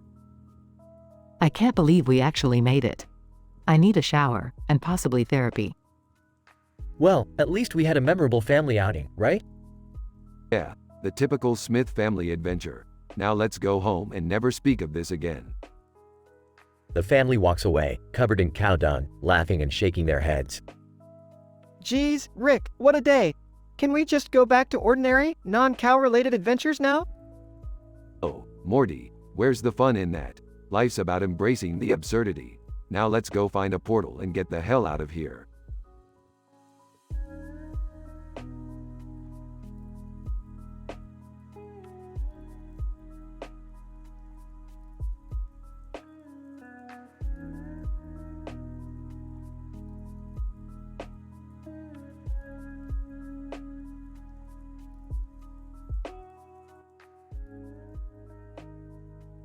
Alright, Morty, we're going to the county fair. You know, give the family a taste of the simpler life. Yeah, Rick, but do we really have to wear these medieval outfits? It's like totally embarrassing. Come on, Morty, it's just a bit of fun. Plus, we'll fit right in with the Renaissance theme. I don't know, Beth. I feel like I'm going to be the laughingstock of the fair. Oh, please, Dad. You're always the laughingstock. This is just another day in the life of Jerry Smith. Alright, enough bickering. Look, there's a field with cows. Let's go check them out. Cows mooing. Hey, Morty, look at that man in the medieval outfit with a sword. Guy thinks he's in Game of Thrones or something. It's like he's a real-life cosplayer or something, Rick. Cosplayers, Morty, they're all over the place these days. Bird flies over the man. Oh, crap, that bird just triggered a scientific anomaly. Hold on tight. Instantly, the family and Rick plummet inside a cow. Screaming, Rick, what the hell just happened? We accidentally ended up inside a cow, Beth. Don't worry, I'll get us out of here. Whining. Oh, great, now we're stuck inside a cow. Can this day get any worse? Sarcastically, oh, I don't know, Dad. Maybe a cow's digestive system will make it better. Actually, Summer, that's exactly what I'm thinking. We'll have to pass through all 4 of its stomachs to escape. Disgusted. Ew, seriously? Can't we just teleport out of here? Morty, we're dealing with cow biology here. It's scientific. They begin their journey through the cow's stomachs, encountering epic and disgusting obstacles. Ah, this place is unbearable. The stench, the acid, and did I mention the stench? Panicking. I don't want to die inside a cow, Beth. I still have so much left to live for. Rolling her eyes, Dad, as if dying inside a cow is some grand accomplishment. Finally, they reach the 4th stomach and find a way out. Thank God. I never thought I'd be so happy to see daylight again. See, Morty, adventure is just a few stomachs away. Now let's get the hell out of here. They miraculously escape the cow. We're finally out. Rick, how did you even figure out the way? Simple biology, Beth. I'm a genius. Well, at least something good came out of this day. Can we go home now? Yeah, the only thing I want to see now is the inside of our house. They all head back to the portal. Man, I can't wait to tell my school friends about this one. Morty, no one's going to believe you. But hey, at least you've got that cool medieval outfit. Yeah, I might as well make the most of it. Thanks, Rick. They walk through the portal, leaving the cow and the medieval man behind. Alright, kids, that's enough adventure for today. Let's go home and get wasted.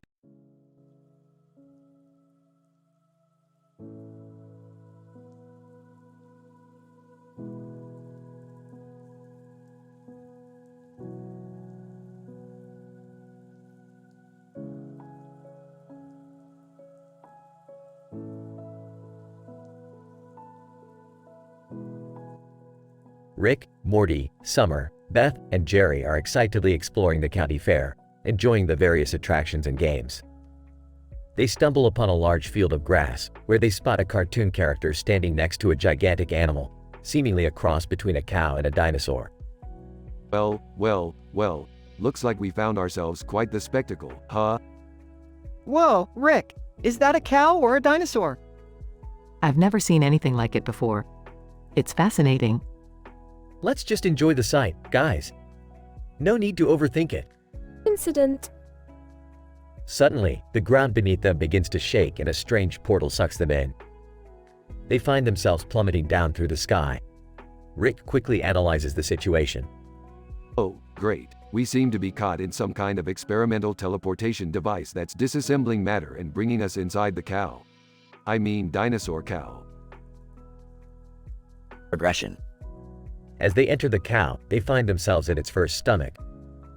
This is disgusting. How did this happen? Well, Summer, it appears that the cow has eaten some experimental nanobots, causing it to create an interdimensional portal in its stomach lining. Time to find our way out. The group navigates through the cow's stomachs, encountering strange creatures and hazards along the way. Their journey is filled with intense action scenes and clever dialogue. Rick, any idea how to get out of here? We need to stimulate the cow's digestive system to create enough pressure to expel us through its rear end. Gross, Rick. Using their wits, the group manages to stimulate the cow's digestive system and escape through its rear end, covered in cow dung. I can't believe we actually made it out.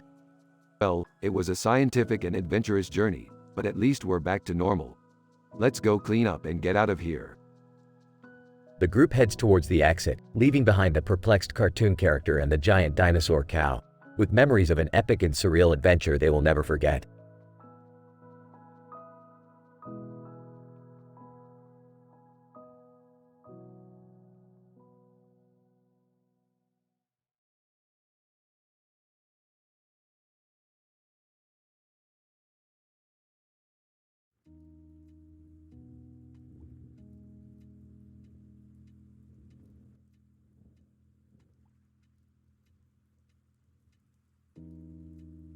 Oh great, Morty, another one of your brilliant ideas has landed us in a frozen wasteland. Hey, I didn't ask for this, Rick. It's not like I control where your stupid portals take us. Spare me the whining, Morty. We're here now, and if we don't find shelter soon, we're gonna be popsicles. Can we please just focus on surviving, you two idiots? I didn't sign up for this snow-filled nightmare.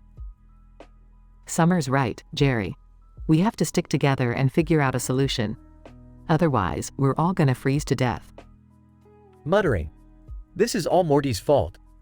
Alright, enough bickering. Look, over there, a herd of beepos. We can use their bodies for shelter. Whoa, you mean we have to kill them? That's messed up, Rick. Morty, we're not exactly living in a Disney movie here. Survival comes first, empathy second. Fine, whatever. Let's just get this over with. I agree. It's either them or us, unfortunately.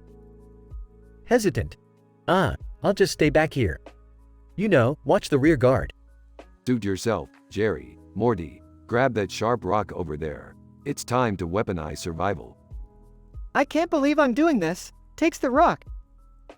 Scene cuts to the group covered in blood and guts, huddled inside the carcass of a beepo. This is disgusting. Can't we find another way to stay warm? You're welcome to try, Beth, but I doubt there's a cozy Marriott around the corner. Hey Rick, do you remember that time we were trapped inside a giant alien's butt? Morty, let's not bring up past trauma. We're trying to focus on not freezing to death here. This is worse than Morty's mind blowers, and that episode messed me up big time. I feel like this will definitely be part of a Mind Blowers episode someday, if we live to tell the tale. Beth and Jerry share a worried glance. Look, the blizzard's clearing up. We have to move before it comes back. Can we at least take a moment to appreciate the absurdity of our situation? No time for that, Morty. Now let's get out of this stinking beepo's gut and find some civilization. Beth begins to retch, and the rest of the group climbs out of the carcass reluctantly. I can't believe I just spent the past hour cuddling with a dead creature. Welcome to the Rick and Morty universe, Jerry. Things are not gonna get any less weird from here on out. The group trudges through the snow, out of breath, but persevering. Hey Rick, you ever think about just staying home and watching TV instead of risking our lives like this? Morty, what's the point of having a TV if we don't go out and live a little? Now let's keep moving. Scene ends with the group slogging through the snow, determined to survive their current predicament.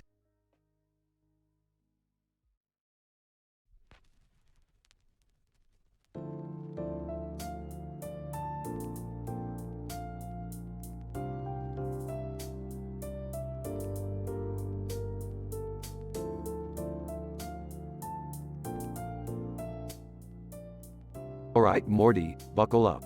We're on Benzanulon 7, a planet where the weather makes no sense. 1 minute it's sunny, the next minute it's minus 100 degrees Celsius. Geez, Rick, that sounds dangerous. Can't we just stay home? Not an option, Morty. Summer took my portal gun again and jumped through a wormhole. We're here to rescue her. Rescue mission? Oh boy, count me out. I can't even handle a mild breeze. Jerry, this is our daughter we're talking about. Get your act together for once. Look, guys, there they are. A herd of beepos. I read in my Morty's mind blowers that they have warm, woolly guts. Warm, woolly guts? That sounds kinda gross. Gross, Morty. You've seen things inside those mind blowers that make hospital waste look like fine art. Get inside that beepo. Alright, I'm going in. This is gonna be so much worse than that time with the giant telepathic shrimp. Just be careful, Morty. And remember, don't eat anything in there. Got it, Mom. Wait, why would I eat anything in there? Because everything you touch turns to chaos, Morty. Remember that time you accidentally drank that love potion? Oh, geez, Dad. That's hardly relevant. Can we please focus on not freezing to death? Morty's got a point, folks. Let's huddle up and get cozy in this beepo's stomach. At least we won't get frostbite on our bits. Ew, Dad, TMI. Oh, please, Summer. You've read my mind blowers too. No secrets here. Rick, we're nearly frozen solid. Do something. Fine. I'll whip up a temporary heat generator from an old toothpick and some toenail clippings. There, that should hold us until the blizzard passes. I can't believe I'm hiding in a giant alien creature's guts. This is so humiliating. Don't worry, Dad. At least you're not trapped in a memory of walking in on your parents doing things. Morty, that's enough. Hey, look! The blizzard is finally clearing up. I can see the exit. Thank goodness. I can't take much more of this warmth and togetherness. Alright, everyone out. That was a tight squeeze. Just like squeezing the truth out of a Beth clone. Oh, let's just go home before you start reminding me of more traumatizing memories. Agreed. I think I've had enough adventure for one day. Well, aren't you just a jar of fun, Jerry? Let's go, family. We've got a universe to conquer, and Morty's mind blowers to add to the collection. Can we maybe skip the mind blowers tonight, Rick? I think I need a break. Fine, Morty, but don't think I won't find another way to mess with your head. Stay tuned for Season 5, pal.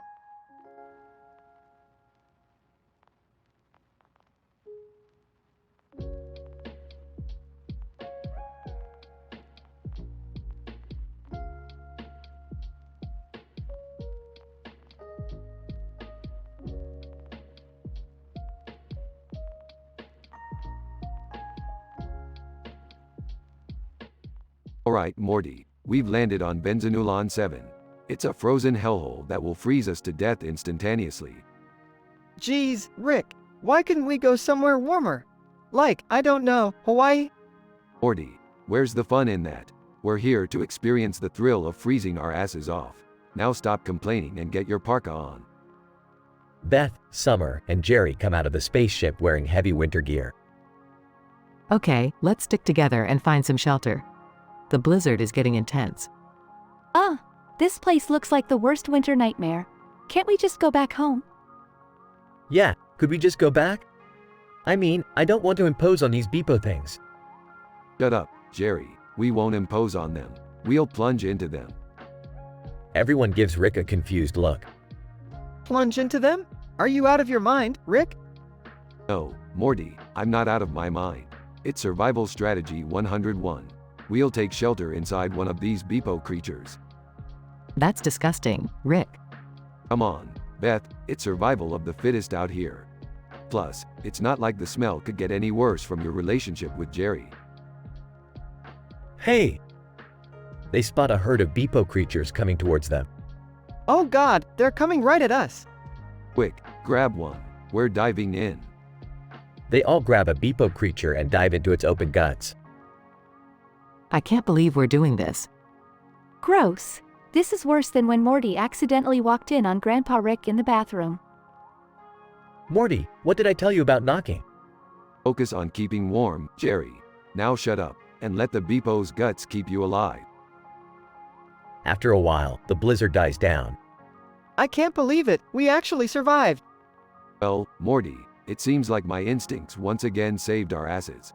Never underestimate the power of plunging into a creature's guts. Rick. I think we have a problem. Everyone looks up to see a huge green light descending upon them. What the hell is that? Oh, great. It seems we've stumbled upon the interdimensional gossip light show. As if our lives weren't crazy enough already. Interdimensional gossip light show? What's that? It's an event where all the gossipy beings from different dimensions gather to exchange rumors and spread juicy secrets. We better get out of here before we're caught up in their drama. They quickly escape from the Beepo's guts and make a run for it.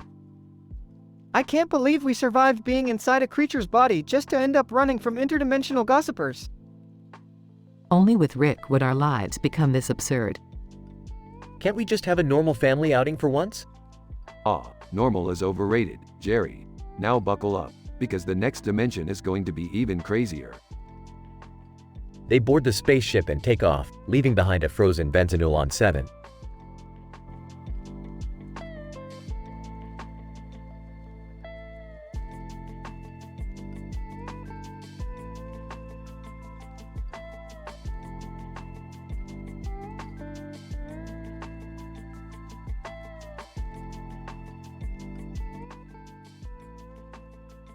Alright, Morty, we're diving into Benzanulon 7. Grab your winter gear, because it's about to get frosty down there. Are you sure this is safe, Rick? I mean, freezing to death doesn't sound like a fun adventure. Morty, it's all about the experience, the thrill. Plus, I heard there's a herd of beepos down there. They're like huge woolly mammoths. Let's go poke around. Wait, you guys are seriously going to risk freezing to death just to find woolly creatures? You guys have some seriously messed up priorities. Oh, Summer, let them have their fun. It's not like they're out there getting high or something. Yeah, Beth, it's not like I need any more reminders of the time Rick accidentally created a hive mind of mutant space pigeons. Never seen anything scarier in my entire life. Oh, come on, Jerry. You can't seriously tell me you've never pooped your pants when facing real danger. Well, let's just say nobody needs to know about that incident from last summer. Look, guys, we're finally here. The blizzard is 300 below zero. We should find shelter quick. I think I see a herd of beepos over there. Morty, grab your laser gun. We'll take one down and use its warm, fluffy body for shelter. Are we seriously considering diving into a creature's guts for shelter? Beth, it's survival of the fittest here. And this is a universe where you can find a tiny civilization in someone's belly button. So let's not be judgy. You know what, guys? I'm out. I'll just stay here and freeze to death. At least I won't have to deal with all this insanity. Hey, don't be so dramatic, Summer. Remember the time we were stuck in that interdimensional TV cable? Now that was insane. Alright, we're inside the Beepo's guts. It's disgusting, but warm. I can't believe I'm saying this, but thank you, Mr. Beepo, for keeping us warm in your intestinal paradise. Morty, pass me that memory crystal. Let's relive some of Jerry's most embarrassing moments. Wait, what? You can't just invade my memories like that. Oh please, Jerry, remember when you accidentally showed up naked to my school's parent-teacher conference? Alright. Give me that crystal, Rick. I'll show you who's embarrassing now.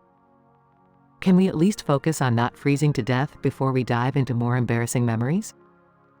I think the blizzard is subsiding. We should make a run for it while we still have a chance. Morty, you read my mind. Let's get out of here before we become popsicles in a beepo's belly. You know, sometimes I wonder how I ended up in these crazy situations. Trust me, Jerry, we all wonder the same thing. But hey, at least it makes for some interesting stories.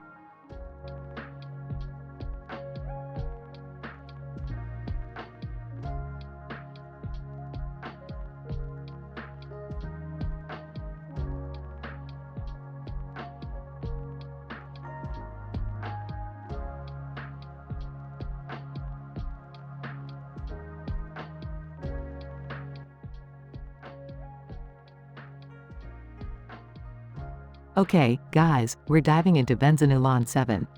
Suit up and be prepared for anything. Rick, are you sure it's safe? I mean, a blizzard 300 below zero sounds pretty intense. Morty, it's just a little cold. Plus, I've got some equipment that'll protect us. I don't know, Rick. This sounds dangerous. Maybe we should turn back. Seriously, Dad, you're always such a buzzkill. Just go with the flow for once.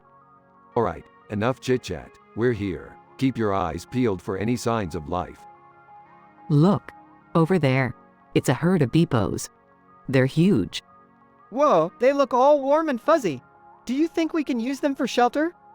Good idea, Morty. Let's take one down and crawl inside its guts. It'll be a cozy home away from home. Disgusted, seriously, Rick? Crawling inside a creature's guts? Is that really necessary? I have to agree with Beth on this one, Rick. Can't we find another way? Oh, come on, you bunch of pansies. It's survival of the fittest out here. Just do it, Dad. I'm not freezing my ass off because you're too afraid to get a little dirty. Fine. Morty, grab that sharp object over there. Time to gut ourselves a beepo. Hesitant. I don't know about this, Rick. It feels wrong. Morty, do you want to freeze or not? Get your head in the game. Beth and Summer not in agreement, urging Morty to take action. Okay, I'll do it. Just promise me no more crazy ideas like this, alright? No promises, Morty. Now, let's get inside this beepo and survive this damn blizzard. They plunge the sharp object into the beepo's side, creating a large opening. Holding her nose. Oh God, the smell. Quick, everyone, crawl inside before we freeze. They all crawl into the beepo's warm and slimy insides, finding shelter from the blistering cold. Disgusted. This is the most unbelievable thing I've ever done in my life. Shut up, Jerry. It's warm in here, isn't it? Alright, let's huddle up and wait out this blizzard. We'll be fine, as long as none of us has to take a leak. They all settle in, sharing body heat and anxiously waiting for the blizzard to pass. After what feels like hours, the blizzard finally subsides, and they emerge from the beepo's guts, covered in slimy residue. I can't believe we actually survived this insane adventure. Yeah, I can already see the headline. Family survives ridiculous Rick scheme. Grinning, well, at least we made it out in one piece. Time to find our way back home. They venture back into the freezing landscape of Benzanulan 7, making their way towards their spaceship, ready for their next chaotic adventure.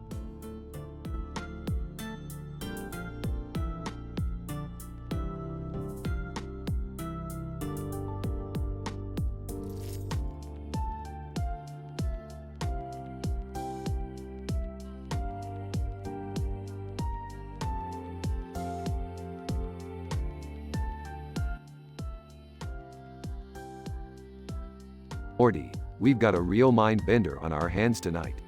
Some futuristic suit-wearing weirdo is causing a ruckus out in the city. Neon lights, guns, the whole shebang. Geez, Rick, why is it always us that gets caught up in these crazy situations? Because life isn't fair, Morty. Grab your portal gun. We're about to jump into a pulsar passion pandemonium. Pulsar, what now? Just roll with it, Morty. It's a scientific term I made up to describe the chaotic mess we're about to delve into. Hey guys, can I come too? I'm tired of being left out of all the fun. Fine, Jerry. But don't touch anything. Don't say anything stupid, and for the love of all that is good, just stay out of my way. Got it, Rick. I'll be a real fly on the wall. A quiet, insignificant fly. Are we seriously bringing Dad along? He's like, zero help in dangerous situations. Look, Summer, we need an extra hostage, a person to help us navigate the intricacies of the crime scene. Jerry's the perfect candidate for that. Rick, we're not taking anyone hostage, right? Of course not, Morty. I was just being sarcastic. Or was I? Whatever. Let's just go already. I don't want to miss the new episode of Bachelor Dimension.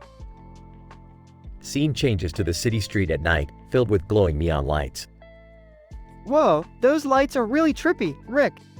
Yeah, Morty, it's like someone puked a rainbow all over the place. Keep your eyes peeled for our futuristic suit-wearing maniac. They spot the person in the futuristic suit, holding a gun, causing chaos. Hey you, suit guy, what's the meaning of all this? Suit guy, you mortals wouldn't understand. I am here to bring forth the genesis of a new universe. Oh great, another guy with a god complex. Just what we needed. Seriously, Rick? Can't we just portal out of here? This dude is crazy. Not so fast, guys. This universe needs saving, and guess who's gonna do it? Us. But Rick, this guy has a gun. We're gonna die. Morty, relax. I've got a plan. Jerry, go distract him with one of your interesting stories. What? Why me? Just do it, Jerry. Jerry awkwardly starts talking about golf while Rick and Morty sneak up behind the suit guy. Rick, I'm scared. This is intense. Morty, just trust me on this one. You ready for the grand finale? I guess so. Rick pulls out a device that emits a blinding light, disorienting suit guy. Suit guy, what trickery is this? It's called science, suit guy. Now, back off before I make you the star of my next interdimensional TV show. Suit guy, fine, you win this time. Scene fades out as they all head back to the spaceship. Well, that was another day in the life of the Smith family. Can we go home now? Yeah, hold your horses, Summer. Just trying to save the universe here. No big deal. Hey, I actually helped out today. Maybe I'm not so useless after all. Jerry, let's not get ahead of ourselves. But yeah, maybe. Can we please just get back to normal now? I don't think my heart can handle much more of this. Sure thing, Morty, as soon as we make a quick detour to Krabby Land. I've been craving a Krabby Patty. Scene ends with the spaceship soaring into the night sky.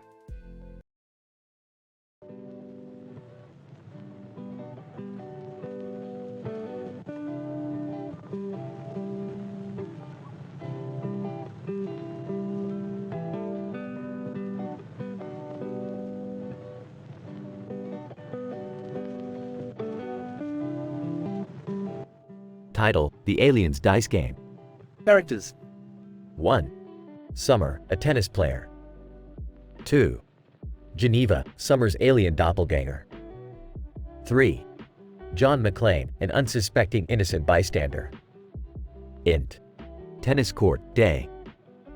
Summer is playing an intense game of tennis. The summer sun beats down on the court, creating a sweltering atmosphere.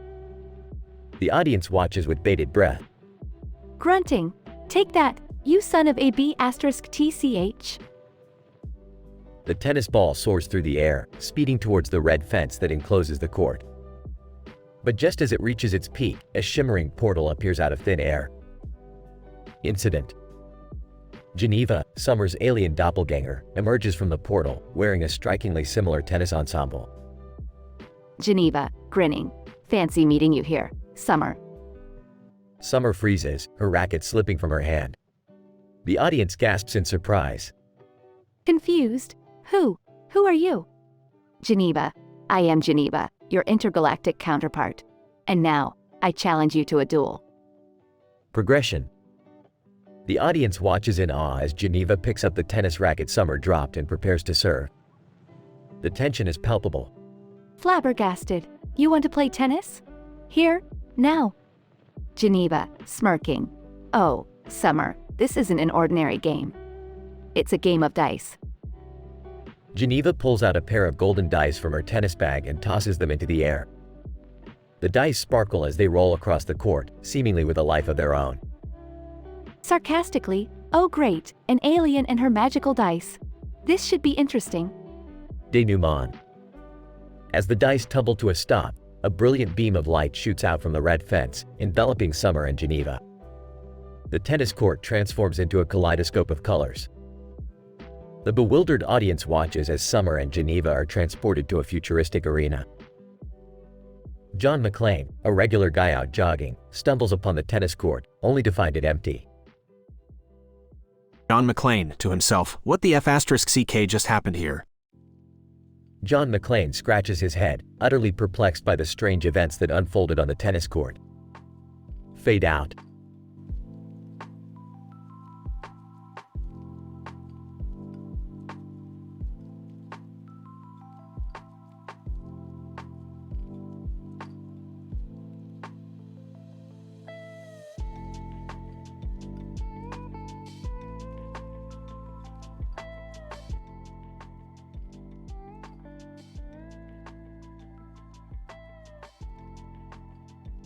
Hey Morty, you know what I love about soccer? What, Rick? The sheer statistical improbability of scoring a goal. I mean, seriously Morty, it's like trying to find a decent date on a Friday night. Geez, Rick, is everything always about dating for you? Morty, talking about dating is a lot less painful than watching you try to play soccer. You're like a malfunctioning android out there. I'm trying my best, Rick. It's not my fault the ball keeps bouncing off my head. Hey guys, what's all the commotion about? Oh, Summer, look who joined the party. Morty here is single-handedly bringing down the concept of sports. Well, he is your grandson, Rick. Can't say I'm surprised. Ouch, Summer, low blow. Just like your goal-scoring abilities. At least I don't spend my nights in a lab trying to create robot clones of myself. I've told you a million times, Summer, those are for scientific research purposes. Guys, I think we should focus on that weird soccer ball floating in midair. Great observation, Morty. Looks like we stumbled upon a NASA experiment gone wrong. A NASA experiment? What do they have to do with soccer? Who knows, Morty? Maybe they got bored with exploring the cosmos and decided to try their hand at sports. Well, it looks like that experiment just created a black hole on the field. Ah, finally some excitement. We're about to witness the world's first interdimensional soccer match. Interdimensional soccer? Are you kidding, Rick? Morty, in my infinite wisdom, I've managed to combine soccer, quantum physics, and a dash of chaos theory. Hold on tight. I just hope we make it out alive, Rick. This is getting out of hand.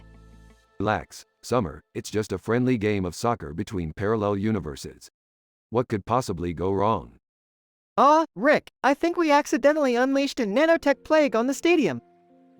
That's what happens when you mix NASA, soccer, and my experimental nanotech. Classic Rick move. Great, now we have tiny robots running rampant all over the place. I hope someone knows how to stop them. Don't worry, Summer, I've got a plan. We just need to reprogram the stadium lights to emit a frequency that deactivates the nanotech. And how exactly are we going to do that, Rick? Simple, Morty. We just need to hack into the JPL's mainframe and use their algorithm for the Robot Soccer Championship. So, while we're being chased by tiny robots, we're supposed to pull off a high-tech heist? Sounds legit. Oh, Summer, just when I thought you couldn't get any more pessimistic. Trust me, it'll be a breeze. Okay, Rick, please tell me you didn't accidentally program the air traffic control tower to blast techno music. Oops, too late. Looks like we just created the wildest rave party in the sky. This is insane. We're being chased by nanotech robots, trying to hack into a government system, and now we have ravers joining the chaos? Welcome to my world, Summer. Now let's show these tiny robots who the real champions are. I can't believe I'm saying this, but I actually miss the days when adventures with you meant running away from aliens and not playing an interdimensional soccer match. Life's all about surprises, Morty. And hey, at least now you'll have an epic soccer tale to share at school. Yeah, I'm pretty sure nobody will believe us. Who needs their belief when you have the adventure of a lifetime, Summer? Now let's score that goal and save the day.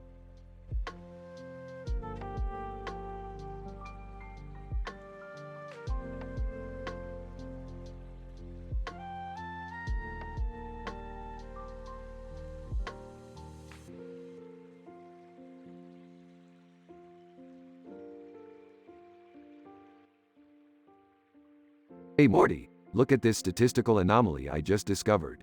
A man flying through the air while riding a snowboard in a forest of trees and grass with a red helmet on. This belongs in the annals of improbability. Geez, Rick, that's pretty insane. How is he even staying up there? Well, Morty, it's a unique combination of Spider-Man's web-slinging abilities, Wile E. Coyote's knack for not falling, and the random encounter of a knee replacement gone horribly wrong. It's like the universe decided to play a sick joke on this guy. Wait, so this guy is just cruising through the trees without a care in the world? That sounds pretty awesome. Jerry, don't encourage this madness. Have you forgotten about the time you got stuck in the parallel dimension of floating bouncy castles? Yeah, but that was fun. Until I started to float higher and higher, of course. Guys, forget about Jerry's floating fiasco. We need to help this guy. He's been stuck in the air for who knows how long. We can't just leave him there. Fine, Morty, you've tugged at my non-existent heartstrings. Let's go save this floating snowboarder. Strap in, everyone. They teleport to the haunted music festival where the snowboarder is still soaring above the crowd. Okay, Morty, we need a plan. We'll distract the crowd while you sneak behind the snowboarder and cut his suspension cables. That should bring him back down to Earth. But won't he fall and hurt himself? Morty, he's been floating for hours. I'm pretty sure his knees are made of adamantium at this point. Trust me. Rick, are you sure this is safe? We don't want to make things worse. Beth, we're talking about a man who defies gravity on a snowboard. Safe went out the window a long time ago. Morty successfully cuts the cables, and the snowboarder starts plummeting towards the ground. Snowboarder, what's happening? Help! Don't worry, we've got you. Beth catches the snowboarder with her extendable arm, while Rick creates a portal to the ground. Hang on tight. We're bringing you down. Phew, that was intense. Are you alright, dude? Snowboarder, yeah, thanks for saving me. I can't believe I finally touched the ground. That was the wildest ride of my life. Well, you can thank randomness, improbable circumstances, and a dash of our genius for that.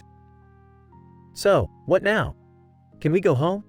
Absolutely, Jerry. But first, let's grab some nachos. We've earned it after that adventure. They all teleport back home, satisfied with their day's work. In the end, the snowboarder was safely returned to the ground. The Smith family added another improbable adventure to their repertoire, and Jerry got his nachos. As for the man on the flying snowboard, he retired from extreme sports and became a professional chess player, because sometimes the laws of probability just need a break.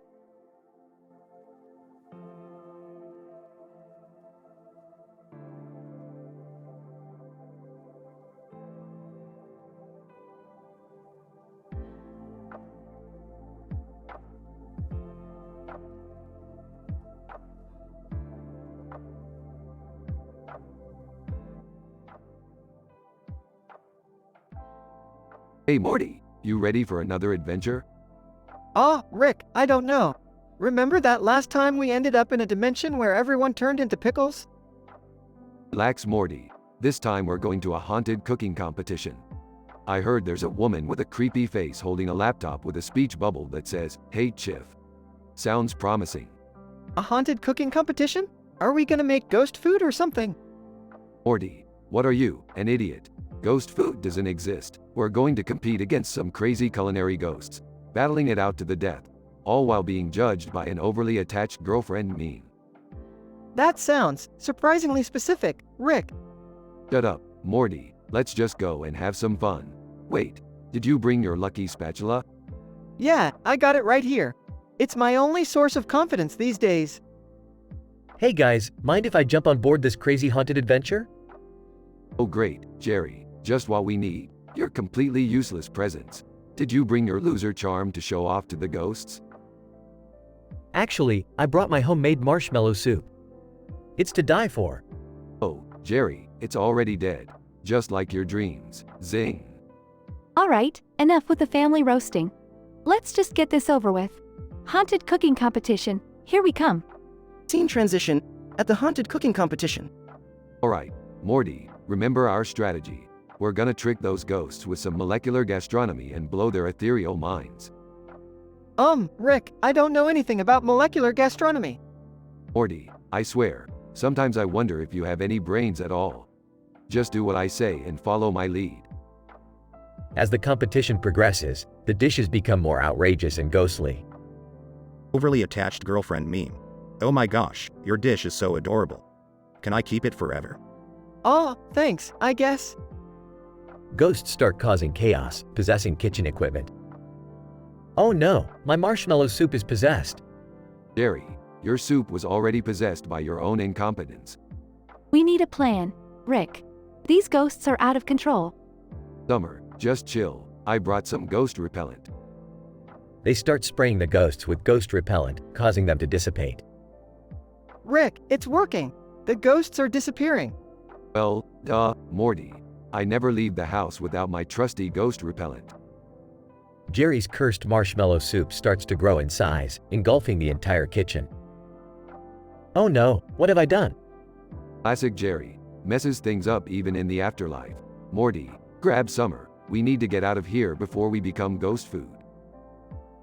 They all run out of the kitchen as the cursed soup explodes, covering the entire competition in fluffy marshmallow goodness. That was insane, Rick. Yeah, but at least we survived. And now we have unlimited marshmallows. Great, as if we didn't have enough to deal with already. Sorry, guys. I guess my soup went a little haywire. But at least we had one hell of an adventure, right? Jerry, don't ever try to make a pun again. It's cringe-worthy.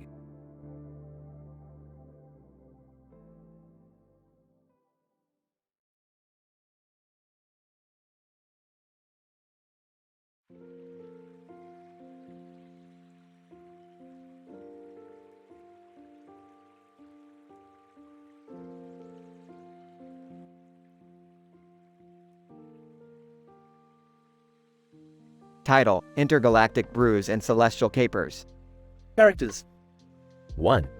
Max, an average Joe with a love for extraterrestrial conspiracy theories. 2. Sally, Max's outgoing and adventurous girlfriend. 3. Wendy, a skilled and audacious medical professional. 4. Zog, a notorious alien gangster with a love for Earth's coffee. 5. Celebrity guest 1, a famous musician with an eccentric personality. 6. Celebrity guest 2, a renowned actor known for their outrageous behavior. Max, excitedly, Sally, look at this poster. It says there's a weird event happening down at the old sci-fi convention center. An alien holding a cup of coffee? This is insanely intriguing. Sally, curious. Max, you know I'm always up for some out-of-this-world adventures. Let's go check it out. Incident. Wendy, passing by. Hey, did I hear you guys talking about the alien event? I've got some medical skills that might come in handy there.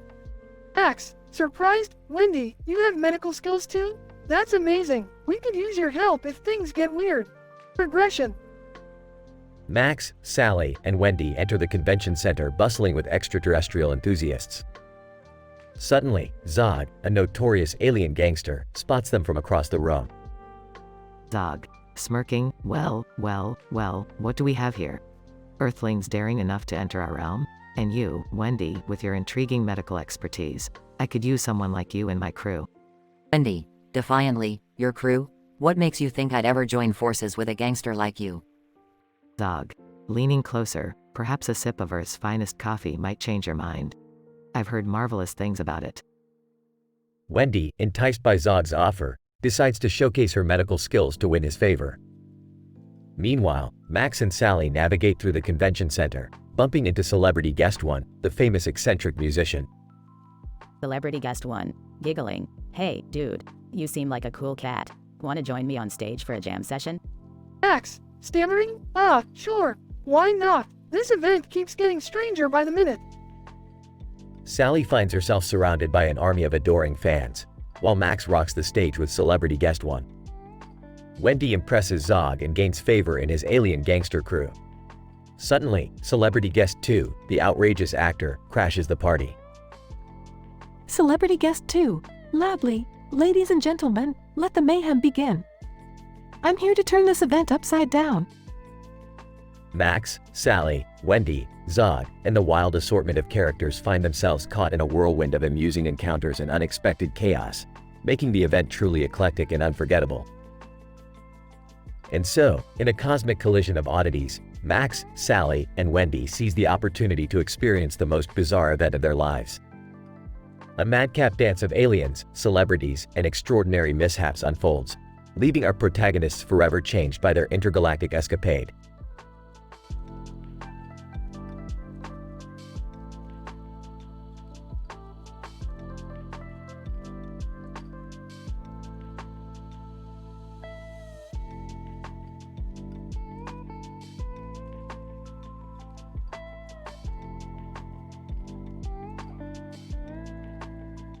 Hey Morty, I just finished inventing a device that can manipulate gravitational waves. You know, the usual genius stuff. Jeez, Rick, why do you always have to mess with things that could destroy the universe? Relax, Morty, I know what I'm doing. Besides, I've set it to only affect the gravitational pull on this spaceship. No biggie. You guys and your crazy inventions. Can't we just have a normal day for once? Normal is overrated, Summer. Now buckle up. Kids, we're headed for a haunted shipwreck in Italy. Haunted shipwreck? Are you serious, Rick? That sounds dangerous. Relax, Morty, I've got it all figured out. We're just going to explore and have a good time. Plus, there's this eclipse happening that'll make it extra spooky. Great. I can't wait to be trapped in a creepy shipwreck during an eclipse. This is so unfair.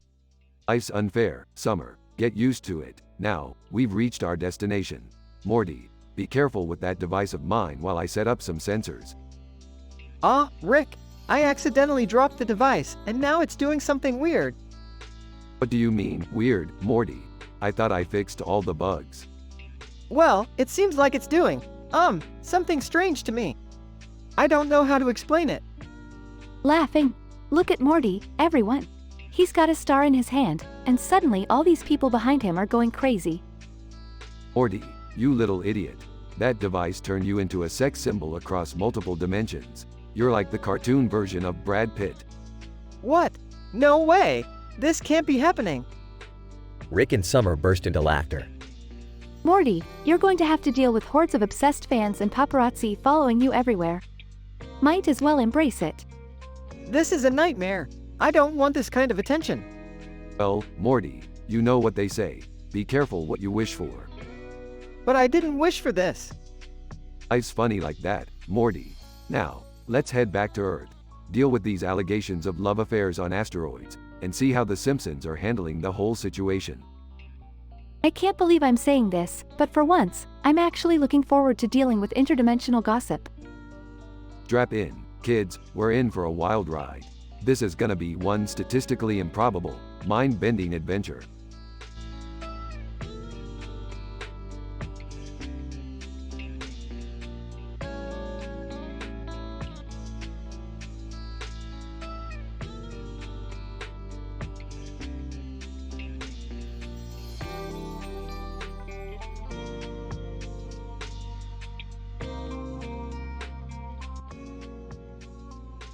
Alright, Morty.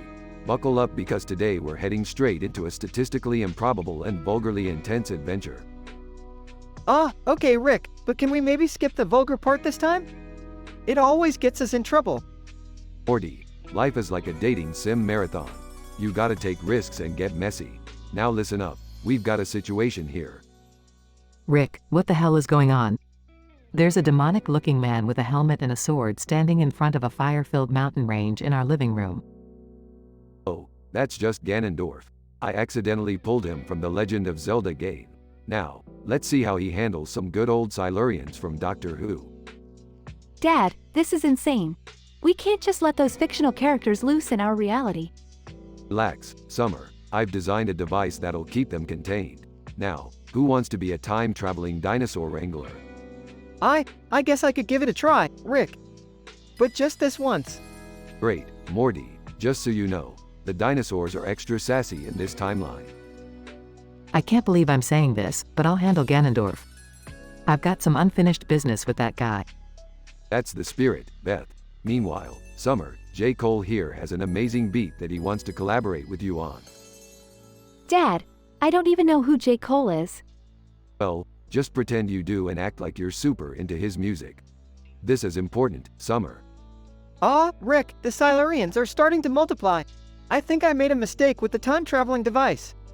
Morty, you damn idiot. Now we've got multiple sassy Silurians causing havoc in the neighborhood. Dad, the beats from J. Cole are actually pretty good. Maybe I can work with him on a real project? Yeah, sure, whatever, Summer. Just keep yourself busy. Beth, how's your Ganondorf situation going? Let's just say he won't be causing any more trouble. I showed that sword of evil's bane where it really belongs. Good job, Beth. Now, Morty, we need to fix this Silurian situation before the neighborhood turns into a prehistoric battlefield. I think I have an idea, Rick. What if we lure them into a nearby volcano? Morty, that's actually not the worst idea you've ever had. Let's lead them there and hope for the best. And what about J. Cole? We can't just forget about him. Oh, I've already sent him back to his own reality. Turns out, he didn't vibe well with demonic swordsmen and time-traveling dinosaurs.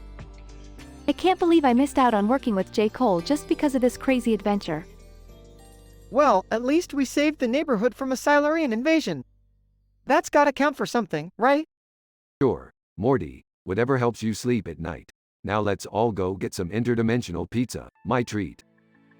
They all head towards the portal, leaving behind a fire-filled mountain range in their aftermath.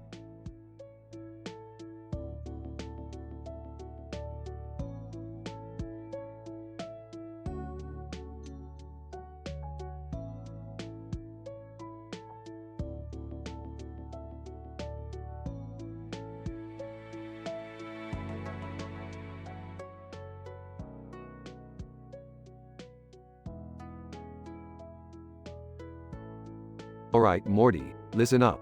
We're heading to the beach dimension where people ride waves on surfboards while a guy holds a surfboard. It's gonna be a wild time. Oh geez, Rick, riding waves on surfboards and a guy holding a surfboard? That's like, statistically impossible. Are we really doing this? Morty, When has statistically improbable ever stopped us? Besides, I heard there's a rumor that Betty Boop is gonna be there. Betty Boop? Seriously? Isn't she, like, from, I don't know, the 1930s or something? Morty, time is just a construct in the multiverse. She's here, she'll always be here. Now quit stalling and grab your surfboard. Rick, I don't know about this whole surfboard thing. I'm not exactly the most coordinated guy here. Jerry, if being coordinated was a requirement, Morty wouldn't be here. Just get on the board and stop complaining. Jerry, stop being such a wimp. I'm sure you'll do great. Plus, I want to see you wipe out and make a fool of yourself. Thanks for the support, Beth. I'm really feeling the love here. Hey, aren't we forgetting something? What about Rick's forgotten lover? Is she gonna be at the beach too? Damn it, Summer, I told you to never mention her again. Let's just focus on the waves, alright? Asterisk at the beach dimension. Whoa, Rick! This place is insane! Look at all those people riding waves on surfboards! Morty, that's kind of the point. Now let's find a wave and get on those surfboards. As they ride the waves, a group of people approach. Surfboard guy, hold up. Nobody rides waves on my beach without my permission. Who are you guys? Oh great, now we got some random surfboard dictator over here. Look, we're just here to have fun, pal. Surfboard guy, fun? This is serious wave business. No one messes with the wave hierarchy. Seriously? There's a hierarchy for riding waves on surfboards? This dimension just keeps getting stranger. Surfboard guy, that's right. I am the wave master and you shall respect my authority. Alright, Wave Master, how about this? We challenge you to a surf battle. Winner takes control of the waves. Deal? Surfboard guy, you're on, old man. But when I win, you better be ready to bow down to the surfboard king. They enter a tense surf battle, riding waves and performing tricks. I can't believe I'm watching my family compete in a surf battle against a random dictator. This whole day is bizarre. Rick, we're actually doing pretty good. Maybe we can beat this surfboard guy and take control of the waves. Morty, I didn't become the smartest man in the universe by losing surf battles. Hang on, things are about to get intense. With a perfectly executed move, Rick wins the surf battle. Bow down to the new surfboard king, bitches. These waves are mine now. Surfboard guy, fine, you win. But remember, the waves are fickle mistresses. They might betray you when you least expect it. Oh please, what's the worst that can happen? Now let's ride these waves and celebrate our victory. They all ride the waves, embracing their newfound wave domination. I'll admit, Rick, this whole surfboard adventure turned out to be surprisingly fun. And I never thought I'd say that about riding waves. Yeah, I may have wiped out 100 times, but I guess it wasn't as bad as I thought. Maybe I'm not as uncoordinated as I think. It's like, no matter where we go or what we do, things always end up being ridiculously crazy. But I guess that's just our life, huh? You got that right, Morty. Now let's keep riding these waves and forget about all our problems for a while. That's what it's all about.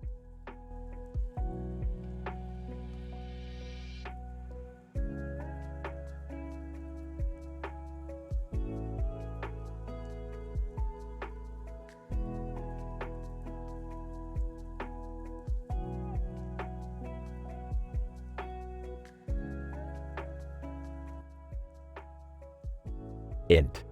Dark abandoned warehouse, night. Sasha Lane, a gutsy woman with yellow eyes and dark black makeup, glares into the camera with an eerie smile, revealing an unsettling presence. Sasha Lane, whispering, tonight I embark on a chilling vampire hunt. I've trained my entire life for this moment. She adjusts her leather jacket and grabs her silver stake, ready to take on the supernatural. Next. Graveyard, night. Sasha creeps through the misty tombstones, her senses heightened for any sign of the bloodthirsty creatures that lurk in the night. Sasha Lane, whispering, I can feel their presence, eyes watching me from the shadows. Suddenly, Will Smith, a seasoned vampire hunter, appears from behind a tombstone with a confident smile. Will Smith, well, looks like Beth's alien crush has grown quite the fangs. Sasha rolls her eyes. Sasha Lane, just focus, Smith, we have a mission to complete. They tread through the graveyard, their footsteps echoing ominously. Int. Abandoned cathedral, night. Sasha and Will enter the dimly lit cathedral, its spirituality tainted by the malevolent aura of the undead. Sasha Lane, whispering, "The vampires are near, I can smell their rancid breath." Will Smith, don't get your panties in a twist, Lane. It's just a bunch of blood-sucking freaks. Sasha glares at him. Sasha Lane, "They may be freaks, but they're deadly freaks." They come across a nest of vampires, feasting upon unsuspecting victims. Sasha Lane, "Time to show these bastards what we're made of." Armed with their stakes, Sasha and Will engage in a fierce battle against the undead, a ballet of violence and gore. Int. Abandoned cathedral, later.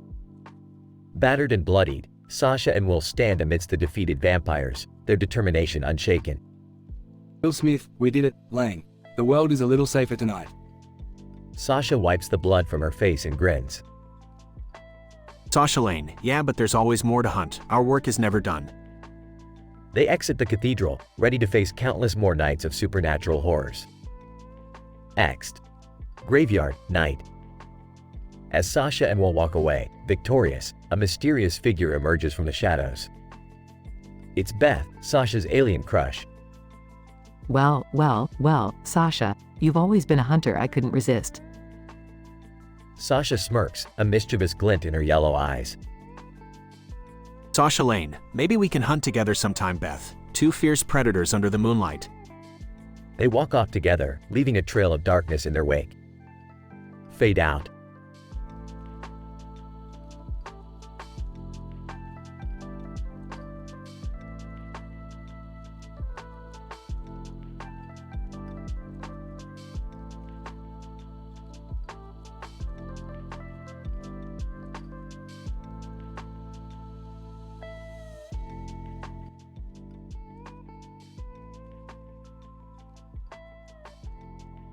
Alright, Morty. I've invented a scientifically improbable device that can identify anyone's favorite artist just by looking at them. Rick, I'm not sure how that's gonna help us with anything. Morty, you naive little twerp.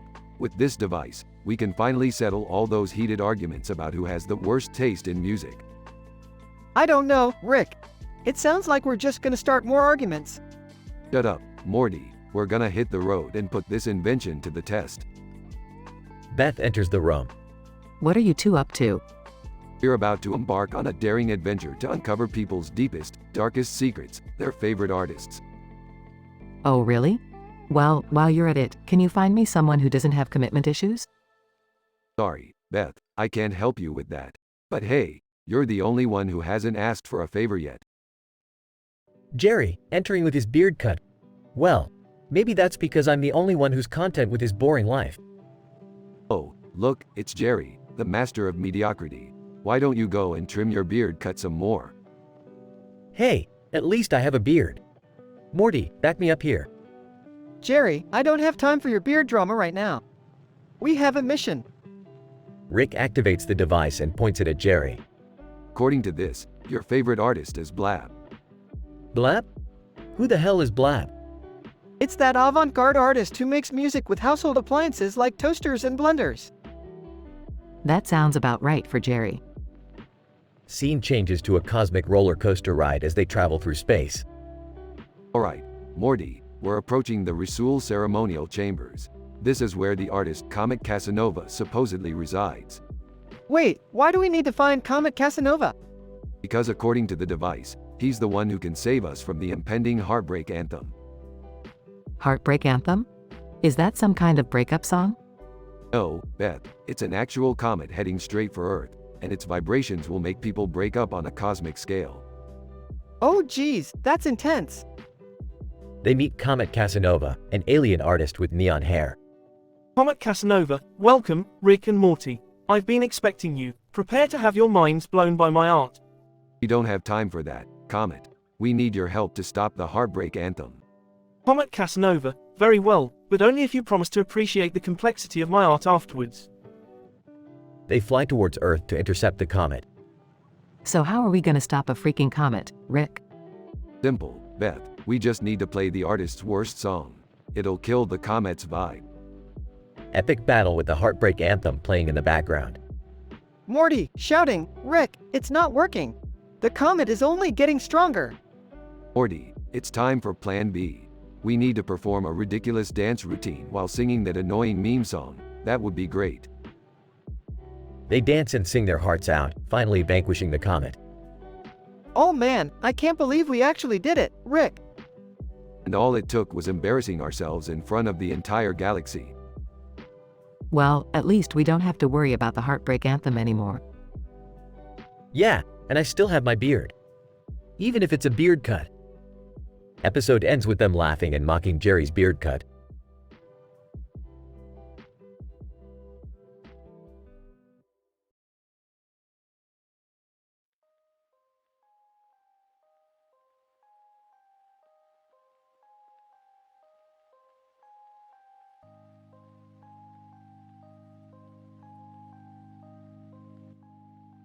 Hey Morty, look at those kids playing with a ball in a pool of water. Reminds me of a simulation I once created where water was actually made of sentient balls. It was a hoot. Rick, why would you do that? Sentient balls? Isn't that, like, super messed up? Aw, Morty, they were into it. Consent is everything in the multiverse, you know. Now, let's steal that ball and make these kids question their existence. Geez, Rick. I don't know if that's such a good idea. These kids just want to have some innocent fun. Innocent fun? Morty, can you say boring? We're here to shake things up, to disrupt the very fabric of reality. And what better way than messing with some kids? I guess you have a point there, Rick.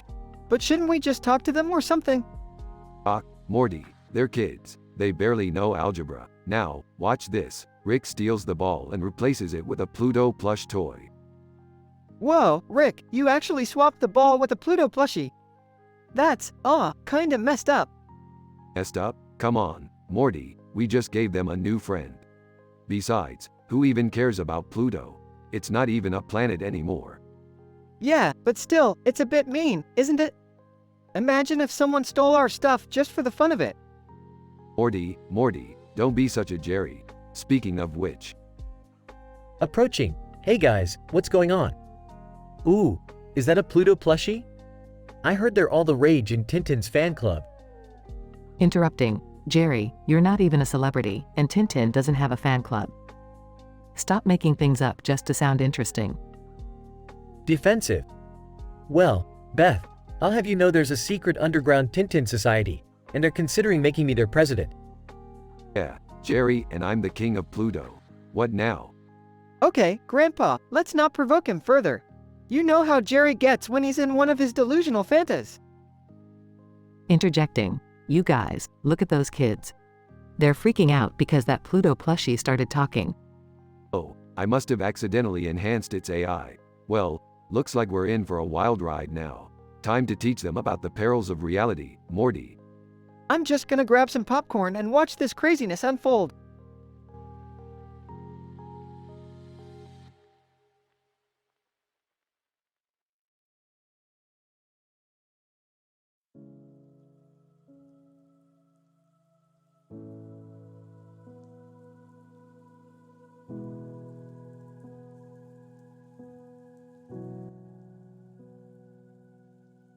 Morty, we've got a problem.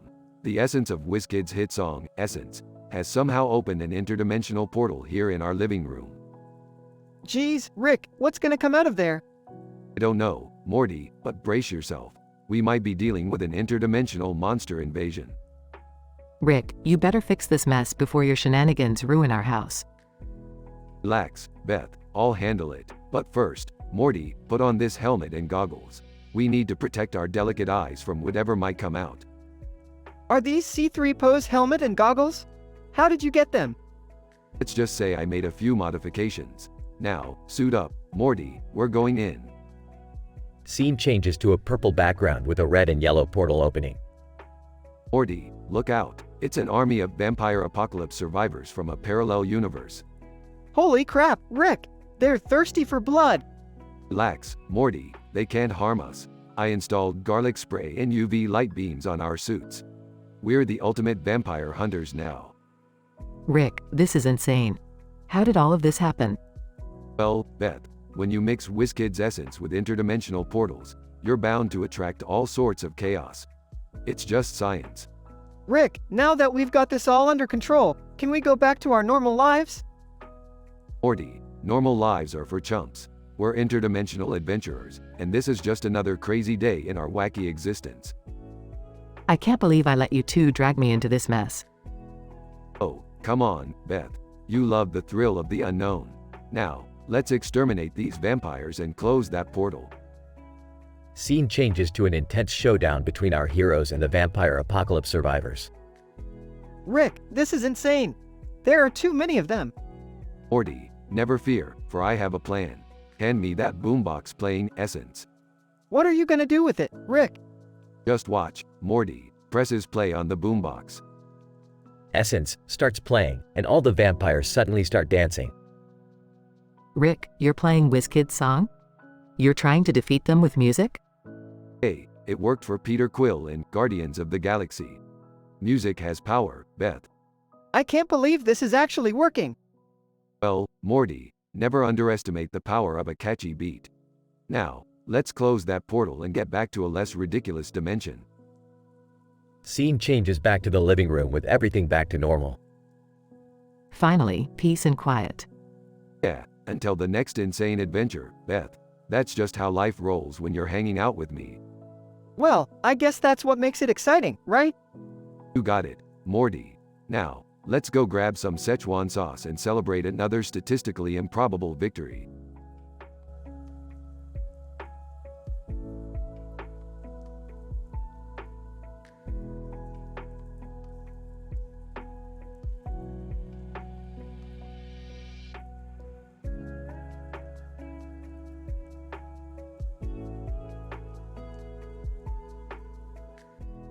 Alright, Morty, buckle up for another adventure. Oh geez, Rick, can't we just take it easy for once?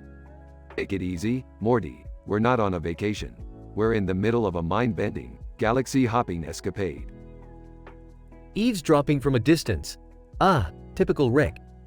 Always dragging Morty into his crazy shenanigans. Joining the conversation. Yeah, that's what they say, Dad. Like father, like son. Except Morty's actually brave enough to go along with it. Oh please, Summer, you think your brother's so brave, but he'd run away crying if a Meeseeks looked at him funny. Hey, at least I'm not the one who keeps getting us in trouble, Rick. Trouble? We're out here exploring the universe, Morty. It just happens to involve a few interdimensional catastrophes along the way. Prometheus, walking by in a Star Trek costume, and speaking of interdimensional catastrophes, did you hear about those Andorians on Alpha Centauri? They are wild. Antimony, sitting next to Prometheus on the bench. Oh, totally. Those Andorians are always causing drama with the Klingons. It's like a never-ending soap opera in space. Soap opera? If you think that's wild, you should hear about the time Ronaldo showed up at my doorstep asking for fashion advice. Turns out his soccer shorts were cutting off his circulation. Seriously, Rick? You're friends with Cristiano Ronaldo? That's it. I can't take this anymore.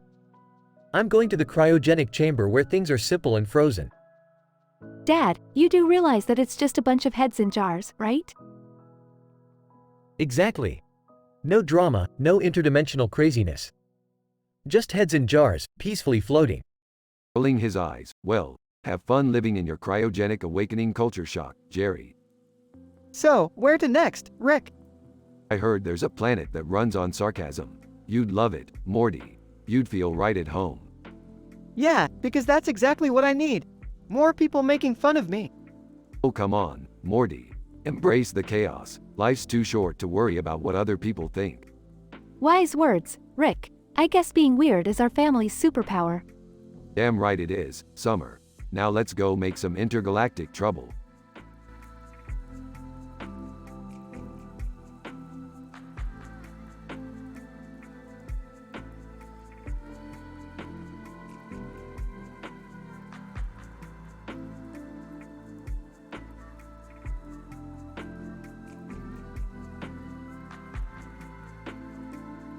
Title: Chaos Unleashed. Characters: 1. Kevin, a charismatic yet vulgar guy. 2. Sarah, a sassy and quick-witted woman. 3. Mike, a carefree and mischievous individual. 4. Lisa, a bold and adventurous spirit. 5. Alex, a sarcastic and laid-back person. Kevin, Sarah, Mike, Lisa, and Alex find themselves standing together, arms crossed, their faces drawn on them. Confused about how they got into this peculiar situation, they exchange bewildered glances. Kevin, what the hell is going on? Why do we have faces drawn on us? Sarah, I don't know, Kevin, but this is some messed up shit. Incident. Suddenly, a portal opens, and they find themselves transported to an eerie, desolate landscape. They realize they're trapped in a twisted game show, the zombie dating game. Mike, are you kidding me? Our lives now depend on dating zombies? This is crazier than a donkey in a tuxedo. Regression. As the group faces hordes of zombies, they discover a hidden talent, gymnastics. Lisa, watch this, guys. Asterisk performs an impressive gymnastic flip, kicking a zombie in the face asterisk. Alex. Well, I always thought gymnastics would come in handy sooner or later. Amidst the chaos, the group stumbles upon a sultry space station inhabited by seductive aliens. Kevin, holy crap, what are these hot extraterrestrials doing in the middle of the zombie apocalypse? Sarah, who cares? Let's show them how we humans get down. While battling hordes of zombies and solving riddles, the group's last challenge involves an anime guessing game. Mike. Oh, great. Now I have to remember all those Japanese songs while fighting zombies? Just kill me already. Despite the odds, they emerge victorious, slaying zombies and impressing the aliens with their insane knowledge of anime soundtracks. Sarah, we survived zombies, seductive aliens, and anime. I think we deserve a damn vacation. Kevin, agreed. But first, let's find a way to get these damn face drawings off. As they celebrate their victory, the group celebrates their newfound friendship and an adventure that will forever bring them together. Alex, who knew that facing imminent doom and saving the world could lead to such memorable moments? The end.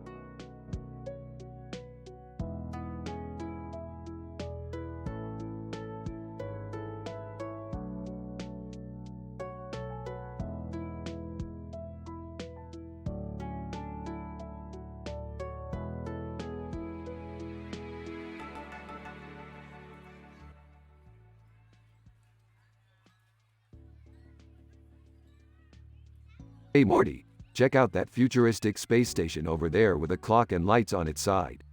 Looks like something straight out of Star Trek. Wow, Rick, this place is nuts. Can we go explore? Yeah, Morty. Just don't touch anything. We wouldn't want to create a quantum time travel paradox or something. Uh-oh, Rick, I think I just accidentally bumped into a lever. Morty, you idiot. Do you have any idea what you just did? That lever activated the station's defense system. Meanwhile, on the space station, Ancient One, to whom it may concern, we have detected unauthorized entry and imminent danger. Please evacuate the area. Ancient 2, Ancient 1, activate the Gorn protocol. We shall defend our station at all costs. Back to Rick and Morty. Oh geez, Rick, what are we gonna do now? Relax, Morty. I'll just reprogram their defense system to get us out of this mess. Jerry suddenly appears out of nowhere. Hey guys, what's going on? Did someone say danger? Jerry, what are you doing here? We were just having a nice family trip. Oh, just thought I'd tag along to show off my new nursing skills.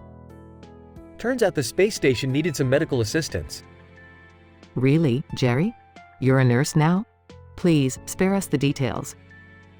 Back to the space station. Ancient One, we are under attack. Prepare for defense.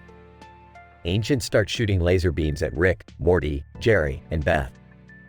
Time to get swifty, Morty. We're gonna have to fight back. Panicking, I've never fought giant ancient beings before, Rick. Just follow my lead, Morty. Remember, it's all about strategy. Beth pulls out a laser gun. Looks like this nursing gig comes with some unexpected perks. Everyone calm down. I'll handle this. Shoots laser gun. Oops, missed again. Chaos ensues as laser beams fly, explosions occur, and the space station shakes. Morty, We need to find the control room and shut this damn defense system off. Got it, Rick. Let's split up and meet back here in 5 minutes. Beth and Jerry accidentally stumble upon an interdimensional portal. Jerry, are you kidding me? We just stumbled upon an interdimensional portal. Wait, that means I can finally meet Brad Pitt. Beth, hold my hand. Back to Rick and Morty. Morty, I found the control room, but we've got another problem. It's guarded by a time-traveling, laser-toting Brad Pitt. Holy crap, Rick! What are we gonna do? Morty, I have a plan. We'll distract Brad Pitt while I hack the defense system. Meanwhile, Beth and Jerry come face to face with Brad Pitt. Brad Pitt, what are you doing in my interdimensional portal? We're huge fans, Mr. Pitt. Can we get your autograph? Yeah, we've been wanting to meet you forever. Brad Pitt, sorry, but I'm a bit busy. Prepare to be pitted. Back to Rick and Morty. Morty, I've hacked the system. I just need a distraction to deactivate the defense system. Rick, we're running out of time. Beth and Jerry are gonna get pitted. Quick, Morty, pull down your pants and moon Brad Pitt through the security camera. Morty moons Brad Pitt, distracting him long enough for Rick to save the day. That's it, Morty. Defense system deactivated. Meanwhile, Beth and Jerry narrowly escape Brad Pitt's clutches. I can't believe we just survived Brad Pitt's rage. Let's just hope we never have to deal with him again. Rick and Morty reunite with Beth and Jerry. Everybody okay? We managed to avoid creating any major paradoxes this time. Phew, thank goodness, Rick. Can we please just go home now? Sure thing, Morty. But first, anyone up for grabbing some McDonald's? I could use some Szechuan sauce. The family exit the space station, with the Star Trek vehicle sparkling in the background. Rick, sometimes your cravings are just as crazy as our adventures. Well, Beth, what can I say? I'm a man of sophisticated taste. The family walks off into the sunset, leaving the chaotic space station behind.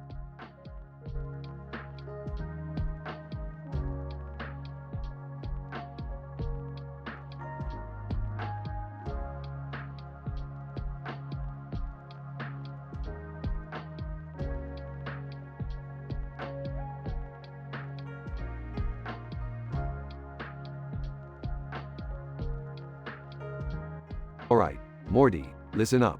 We've got a whole dimension to save from certain destruction. Geez, Rick, can't we have a break? I mean, saving the universe gets kind of exhausting, you know? Morty, life doesn't give you breaks. And multi-dimensional life, well, that's just a whole nother level of chaos. Hey, guys, what's going on? I was just meditating and contemplating the vastness of the universe. Stay out of this, Jerry. We don't need your useless introspection. Dad, be nice to Jerry. He's trying to find meaning in his otherwise meaningless existence. Meaning? Ha, that's a laugh. Meaning is just an illusion, Beth. Guys, what's that Lego figure doing on the table? It's got a green hat and purple eyes. Oh yeah, that's Stan the Space Explorer. He's a real asshole, Morty. Never invite him to a party. Wait, is he sentient? Can he hear us? Stan, you big little sweet ass, Morty. And don't you be spreading rumors about me. It's just jealousy, Morty. Pure jealousy. Rick, what is going on? Did you create a sentient Lego figure? No, Beth, I didn't create him.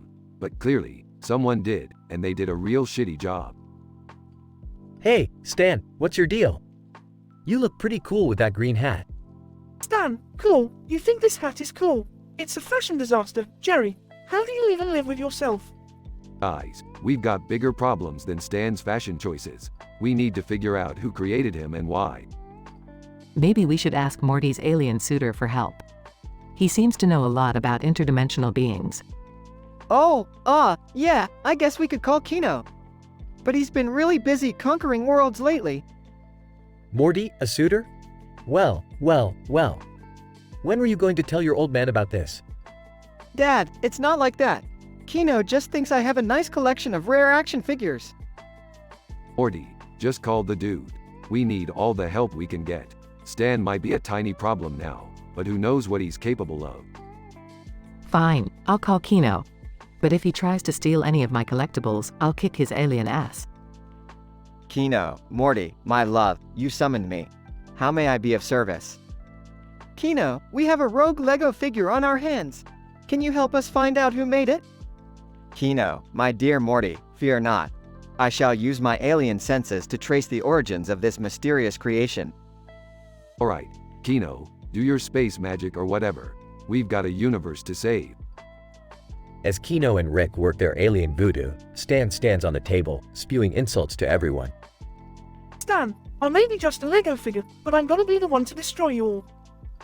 Oh man, Rick, I think we've got a real interdimensional crisis on our hands now. Yeah, Morty, this just went from a Lego problem to a complete shit show. Strap in, kid, it's gonna be a bumpy ride.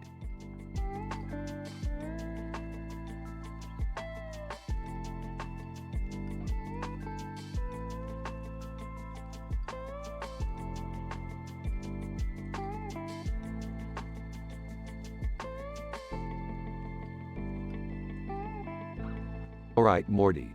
Buckle up because we're about to embark on another scientifically improbable adventure.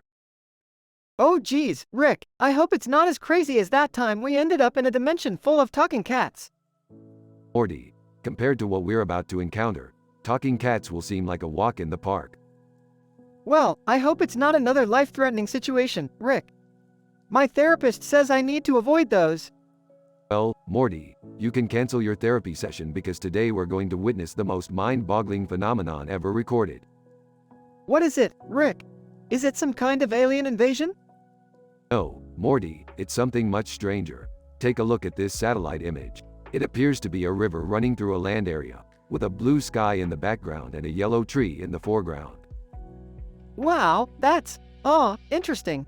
But why is it so mind-boggling? Because, Morty, that river is flowing backwards. That's right, defy the laws of physics, Morty. Backwards river, ha. Backwards river? That's impossible. Normally, I'd agree with you, but this is just the tip of the iceberg. This river also has whirlpool baths that pull you in and teleport you to a dimension where the sun is made of hot dogs. Hot dog suns? If I have to face another dimension full of sentient food, I'm gonna lose it, Rick. Relax, Morty, we're not going there. But we are going to find out who or what is causing this insane phenomenon. I don't know, Rick, sounds risky. Can't we just sit this one out? Sit it out like you sit through therapy? No way, Morty, we're going all in. Prepare yourself for the most intense adventure of your life.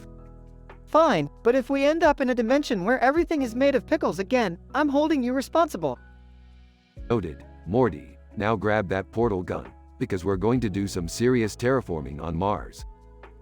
Terraforming? What? But we're investigating the backwards river. Morty, always sweating the small stuff. We're going to Mars to create our own backwards river. Just imagine the chaos when the Martians get a taste of our reversed laws of nature. Rick, I don't think messing with the fabric of reality just for kicks is the best idea. Again. Morty, if we don't mess with reality, who will? Now, let's go. Mars awaits us, and I've got some major scientific shenanigans planned. I can't believe I'm saying this, but let's go mess up another planet, I guess. That's the spirit, Morty. Adventure awaits us, and we'll make the universe a bit more insane, one backwards river at a time. Sometimes I wonder why I even bother questioning you, Rick. Because, Morty, without you questioning me, I'd go absolutely mad. Now, off we go.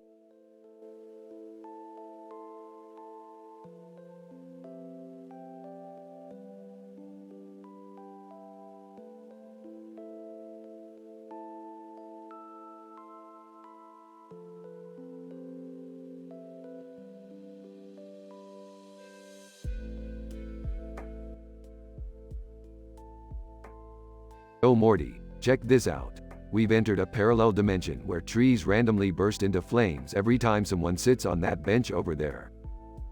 Geez, Rick, that's messed up. Why would anyone even sit on that bench? Hey guys, what are you talking about? Is there something interesting over there?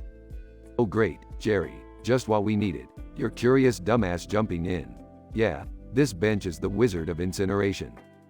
Dad, seriously, stay away from it. It's like the universe has a personal grudge against benches and trees here or something. Come on, The odds of that happening are statistically improbable. I'll be fine. Jerry sits on the bench and instantly bursts into flames. Ah! The pain. But hey, at least the odds were in my favor, right? Facepalming asterisk, you moron. This is why nobody likes you. What's all the commotion about? Oh my god, is that a flaming bench? That's so meta. Summer, don't even think about it. Watching Jerry accidentally die for the millionth time is enough excitement for today. Fine, I'll just Snapchat it, then. Rick, we should probably do something about this. It's not right that this parallel dimension is full of deadly benches. Morty, it's not our problem. Let their own bench gods sort it out. We have dimensions to explore and sarcasm to spread. They hear a faint laughter coming from the trees. Hey Summer, I think I hear someone laughing in those trees. Let's check it out. Great, more statistically improbable shenanigans. Lead the way, Rick. They walk towards the laughter, only to find a group of Portuguese-speaking aliens having a picnic. What the hell? Aliens in a foggy forest, speaking Portuguese and having a picnic. This is a new level of random. Alien 1. Ha ha, I told you Fermium, this foggy forest idea was genius. Our picnic is 10 times more enjoyable with the element of danger. Alien 2. Fermium, you're right, gadolinium. Nothing like a flaming bench and death potential to spice up our lunch break. Oh, excuse me. Do you guys realize that benches are death traps here? AiTelevision, Morty, my boy. In our culture, we embrace the unpredictability of life. Death is just another exciting event to experience. Alright, I've had enough of this. Morty, grab my portal gun. We're leaving this dimension before it becomes even weirder. They leave the forest and arrive back in their original dimension. So, what did we learn from this adventure, Rick? That don't sit on random benches in a foggy forest, Morty. Oh, and that parallel dimensions are just filled with crazy sh*t. Right, got it. No sitting on random benches. And trust me, Morty, by next week, we'll forget this ever happened because there's always something crazier around the corner. They walk away, leaving behind the flaming bench and the foggy forest far behind. End.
Maxine.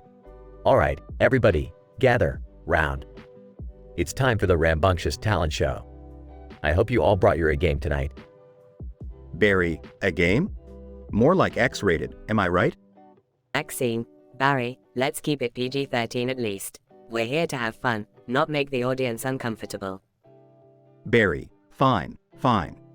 But I've got something wild planned for my act tonight. You better watch out, Maxine.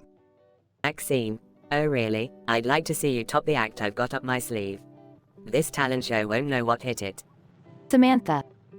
Guys, can we please focus? We have a show to start, and we're running behind schedule. Leo, relax, Samantha. This show is all about chaos, remember? The more mismanaged, the better. Samantha. Chaos might be fun, Leo, but we still have to make sure the show runs smoothly. We can't let it turn into a complete disaster. Maxine, don't worry, Samantha. I'll keep things on track. I've coordinated talent shows before and never had any major incidents. Samantha. Let's hope tonight's the same then, Maxine. We can't afford any wardrobe malfunctions or tripping on stage like last year. Barry, speaking of wardrobe malfunctions, wait till you see my act tonight. It'll make everyone's ovaries explode. Leo, Barry, you're talking about a talent show, not an adult film audition. Keep it classy, man. Barry, fine, fine. You're all such prudes. Just wait until you see the crowd's reaction. Maxine, alright, enough chit-chat, everyone. It's time to get this show started. Remember, have fun, entertain the audience, and let's hope nobody gets hurt in the process. Samantha, and please, for the love of all that's decent, let it be a memorable talent show for all the right reasons. Leo, cheers to that, Samantha. Let's put on a show that nobody will ever forget. Bobby. Hey guys, sorry I'm late. What did I miss? Maxine. Oh, Bobby, you're just in time. We're about to start the show. Samantha, fill Bobby in on the details, and let's get ready to rock this stage. Bobby. Will do, Maxine. So, what's the craziest thing that's happened so far? Leo, well, Bobby, nothing too wild yet. But knowing this bunch, I'm sure we'll manage to raise some eyebrows before the night is over. Barry, eyebrows? That's the tamest thing we'll raise, Leo. Just wait till my grand finale. It's gonna blow everyone's minds. Samantha, let's just hope it doesn't blow anything else, Barry. We don't need another incident with the fire department like last year. Bobby. Fire department? What happened last year? Maxine, long story, Bobby. Let's just say that someone got a bit carried away with a flaming hula hoop act. Barry, it wasn't my fault. The crowd loved it, even though the fire department didn't. Leo, alright, team, let's take our places. It's showtime. And remember, no matter what happens tonight, we'll have a hell of a time. Maxine, agreed. Now let's go out there and give them the most unforgettable, crazy talent show this town has ever seen.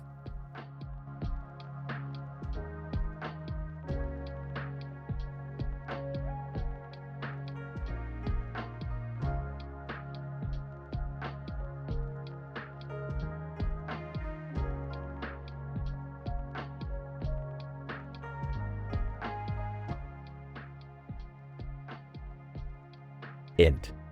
Luxury penthouse, living room, night. The room is dimly lit, the only source of light being a circular light sculpture at the center. The sculpture emits an eerie glow, casting shadows on the faces of the misfit gang, a wild assortment of characters.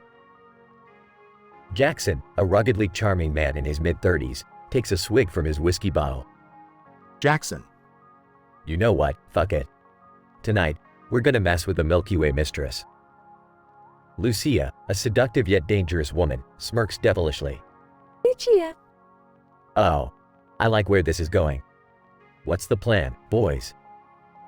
Elliot, a nerdy hacker extraordinaire, types furiously on his laptop. Elliot. I've accessed an Eldritch Portal Chaos program.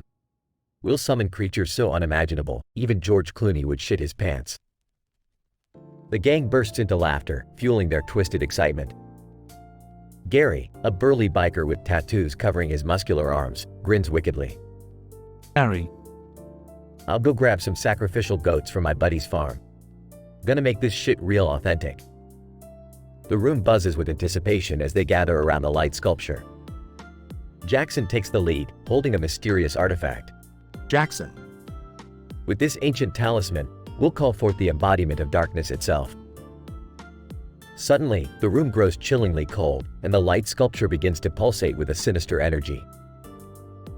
Goku, a dedicated anime fan, wearing a Goku cosplay uniform, nervously clutches his Dragon Ball replicas. Goku! Are you guys sure about this? This feels like the kind of shit that can actually go south. Lucia smirks, her eyes gleaming with malice. Lucia. Oh, Goku, honey, you're in for a wild ride. Trust me, this is where your Dragon Balls won't save you. The room plunges into darkness, broken only by the glow of the sculpture. A swirling portal materializes in the center, oozing a thick, otherworldly substance. Muffled screams echo from the portal, intensifying the air of chaos. The creatures that emerge are beyond imagination: tentacles, fangs, claws. Pure horror incarnate. Jackson swigs from his bottle, unfazed. Jackson. Alright, boys and girls, time for the fucking show. The gang unleashes a barrage of bullets, fireballs, and sheer madness. Chaos engulfs the room as they battle grotesque creatures. Elliot types feverishly, executing mind-bending hacks to their advantage. Gary decapitates a tentacle beast with a chainsaw while Lucia dances gracefully, slashing through the darkness. Amidst the chaos, Goku charges up, his Saiyan power overwhelming the horrors around him. Goku! Kamehameha. A devastating energy wave erupts from Goku's palms, obliterating the remaining monstrosities. The light sculpture flickers, then dies, leaving the room in silence. The gang breathes heavily, covered in blood and gore. Jackson leans against a wall, wiping his brow. Jackson. We did it. We fucking pulled it off. This is one hell of a story to tell over some drinks. Goku collapses, panting heavily. Goku! Phew, that was intense, even by anime standards. Can Goku be an honorary member of the Misfit Gang?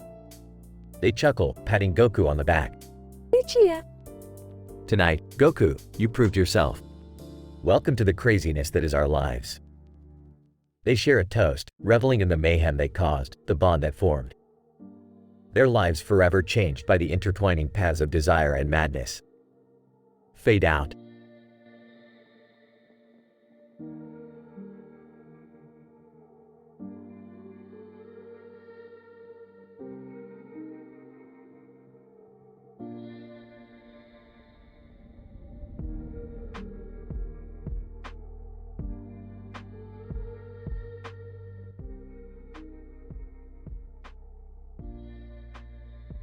Alright, Morty, buckle up. We're heading to Las Vegas. Time to go blow some alien dust-covered money at the casino. Rick, is gambling really the best use of our time and resources? Shouldn't we be, I don't know, saving the universe or something? Morty, sometimes the best way to save the universe is to let loose and drink away your sorrows at a sketchy bar. Trust me, I'm a scientist. Hey, Rick, mind if I tag along? Vegas is like the one place where I feel slightly less like a pathetic loser. Jerry, you're welcome to come, but let's just hope you don't ruin everything as usual. Alright, all aboard the spaceship, losers. We're going to climb the Las Vegas Strip like champions. Rick, do we really need to fly the spaceship? I mean, we can just use a taxi to get there, right? Morty, we're not relying on some lousy taxi driver. Have you forgotten how every taxi ride ends up being a twisted interdimensional adventure? Okay, everyone, let's just start this road trip before Rick's ego gets any bigger. Scene transitions to the Las Vegas Strip. Look at all these flashy lights, Morty. It's like a carnival of crappy decisions. I love it. I can't help but feel like this is all a distraction from some impending alien invasion or anarchy in our own dimension. Wow, Beth, look at all those showgirls. They're practically begging me. Jerry, if you even think about talking to them, I will divorce you on the spot. Don't test me. Scene shifts to a crowded casino. Alright, time to hit the blackjack tables, Morty. Remember, always double down on an 11. Rick, I've seen how this ends. We're gonna lose all our money and end up in some bizarre alternate reality where playing cards determines our fate. Morty, you worry too much. Just trust my infinite intellect and let the chaos of gambling wash over you. Scene progresses with Rick having an incredible winning streak. Ooh-wee, look at all this moolah, Morty. I'm feeling lucky tonight. Lucky? More like we're riding a statistical anomaly that could crash the entire universe. How? How are you doing this, Rick? Are you using some sort of mind meld card counting technique?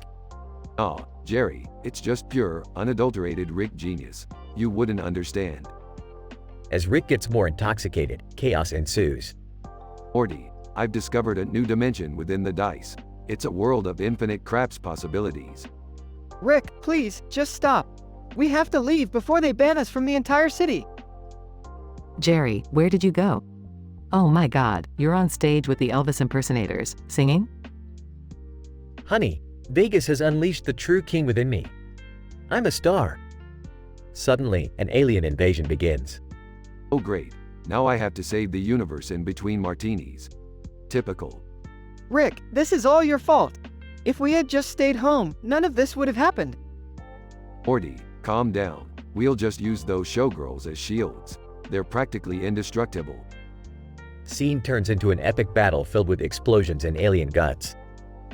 Alright, everyone, let's get back to the spaceship before the intergalactic police show up to give us a ticket.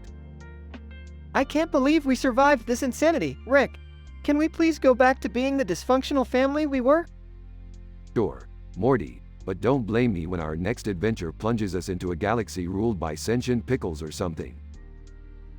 Scene ends with the spaceship soaring into the sky, leaving behind chaos and destruction. I can't believe I got kicked out of Vegas. Apparently, Elvis impersonators don't appreciate my true talent. Oh, Jerry, we're just lucky they didn't press charges. Let's just go home and try to forget all this ever happened. Scene fades out with the Las Vegas sign against a serene blue sky backdrop.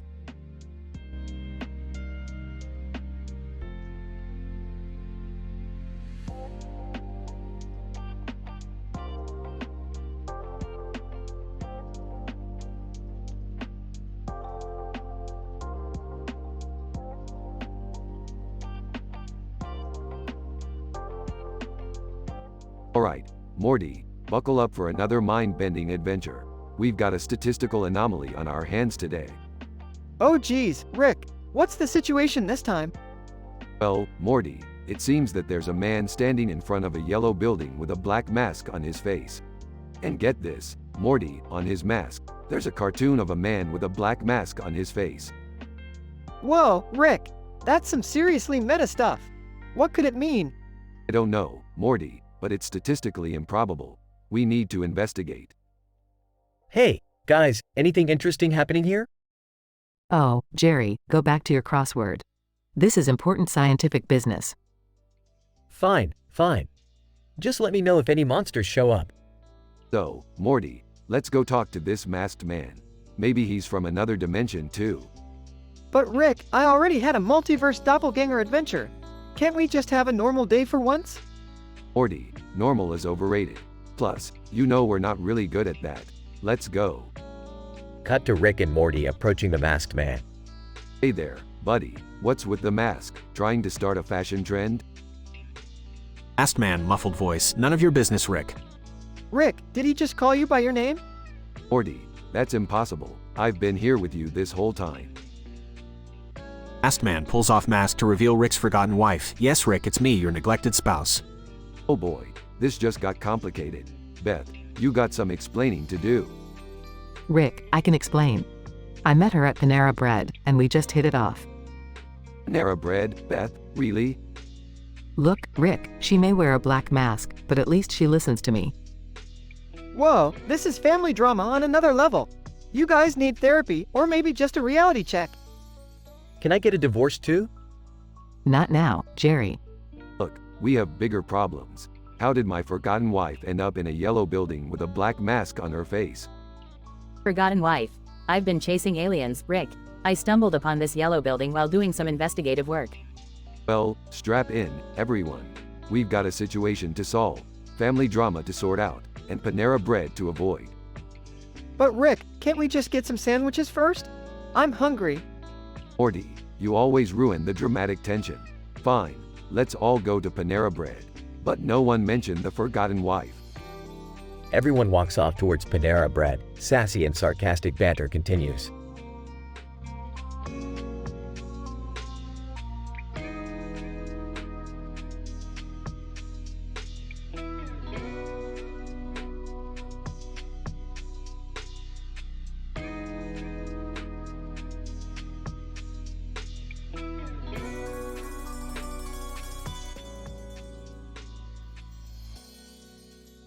Hey, Morty, have you seen Dad lately? He's been acting even weirder than usual. Yeah, Beth. He's been spending all his time locked up in the garage. I heard he's working on some crazy new invention. Bursts in. Crazy new invention? Morty, this isn't just any invention. This is the space-time suggestive squeals generator. It's going to be a hit on funny YouTube channels across the galaxy. Oh, great. Another one of your cockamamie ideas, Rick. What's it supposed to do this time? Make fart noises from different dimensions.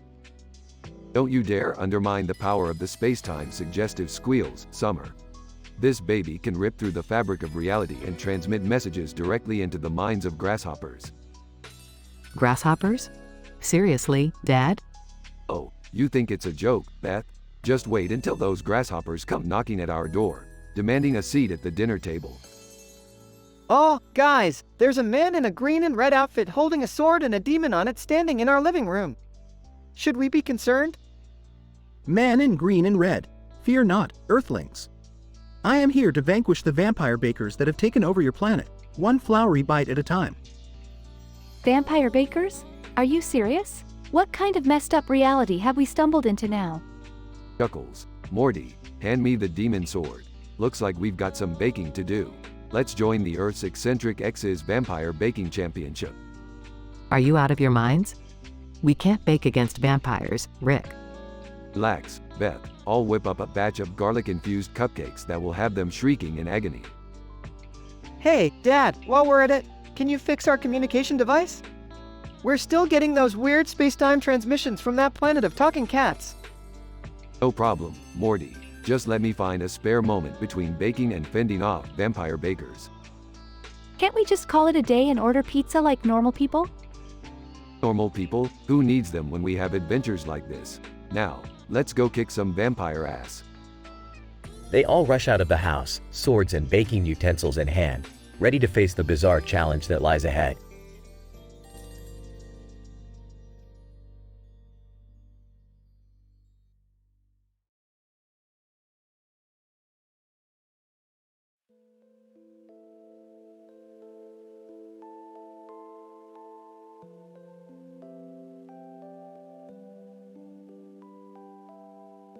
Title: Assembly of the Alien Fashion Show. The scene opens in a dimly lit room, with a group of mannequins standing in a semicircle. A stage stands behind them, adorned with extravagant space-themed props. A large screen lights up the background. Mannequin 1. Looking around. Fuck. How did we end up here? Mannequin 2. I have no fucking clue. Last thing I remember, I was hanging in the Macy's display window. Mannequin 3. Well, this is certainly not where I expected my plastic ass to be. What the fuck is going on? Incident. A sudden burst of colorful smoke fills the room as a group of extraterrestrial creatures appear on the stage. The aliens are a bizarre mix of reptilian and humanoid features, wearing extravagant garments. Alien 1. Welcome, Earthlings. We have come to display our intergalactic fashion at the greatest fashion show in the universe. Mannequin 4. Holy shitballs. Aliens? Are we supposed to be fashion models now or something? Alien 2. Yes, you hapless mannequins. Start strutting your shit and display the finest alien fashion. Progression. The mannequins reluctantly step onto the stage, carefully posing in the extravagant alien fashion outfits. The aliens applaud, their slimy appendages clapping together. Mannequin 5. Whispering to Mannequin 6. Did you ever think we'd be strutting our stuff for goddamn aliens? Mannequin 6, whispering back, nah, but I gotta admit, these outfits are fire. They make our plastic asses look amazing. As the fashion show progresses, the mannequins become more comfortable in their new roles. The crowd of aliens grows increasingly excited, their high-pitched screeches filling the air. Mannequin 1. Striking a pose. Look at me, baby. I'm the hottest plastic babe in the galaxy. Alien 3. Giddily, Earthlings, your fashion prowess is beyond compare. We must bring you back to our planet for the Intergalactic Fashion Championships. The mannequins and aliens celebrate together, dancing and cheering. The screen behind them displays confetti and fireworks, completing the surreal experience. Mannequin 2. Waving her arms in the air, who knew our hollow plastic lives would turn out like this? I fucking love it. Mannequin 3. Laughing. Let's show those aliens how Earth really knows how to party. The mannequins and aliens celebrate throughout the night, throwing the most extraordinary and scandalous party in the history of the universe, proving that even inanimate objects can find adventure in the most unexpected places.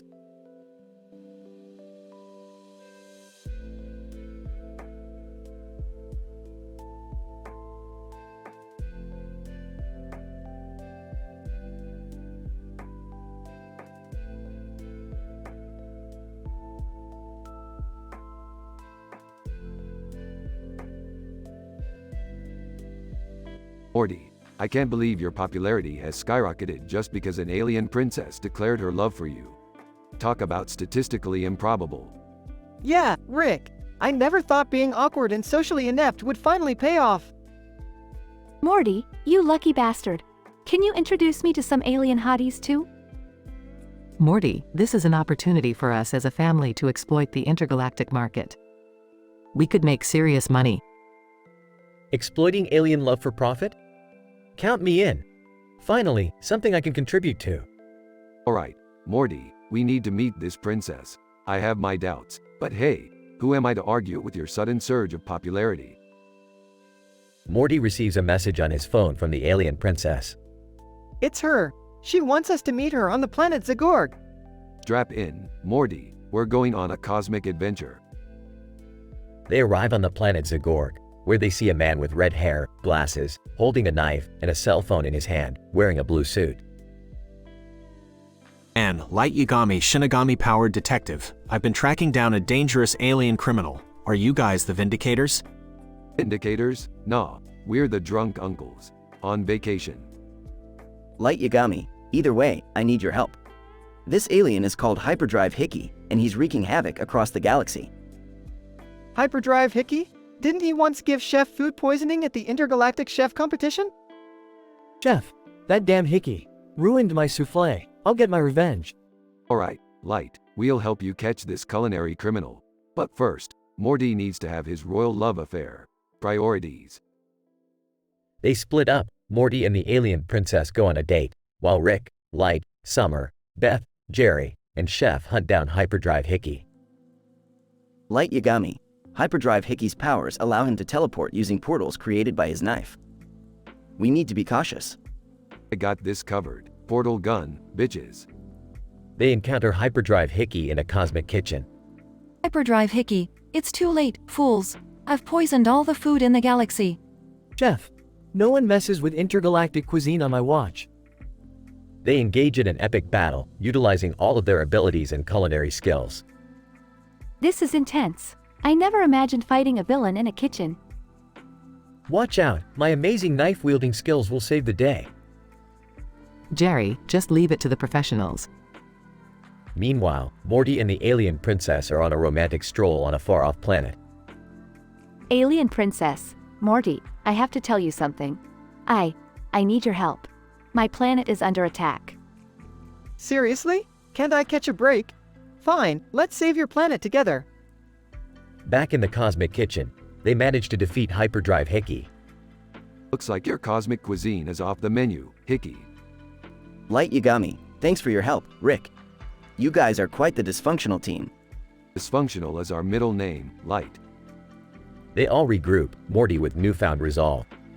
Alright, let's go save an alien planet and probably conquer it while we're at it. I knew this would be the best family outing ever. I feel so heroic right now. Alright, let's show these aliens what the Smith-Sanchez family is made of.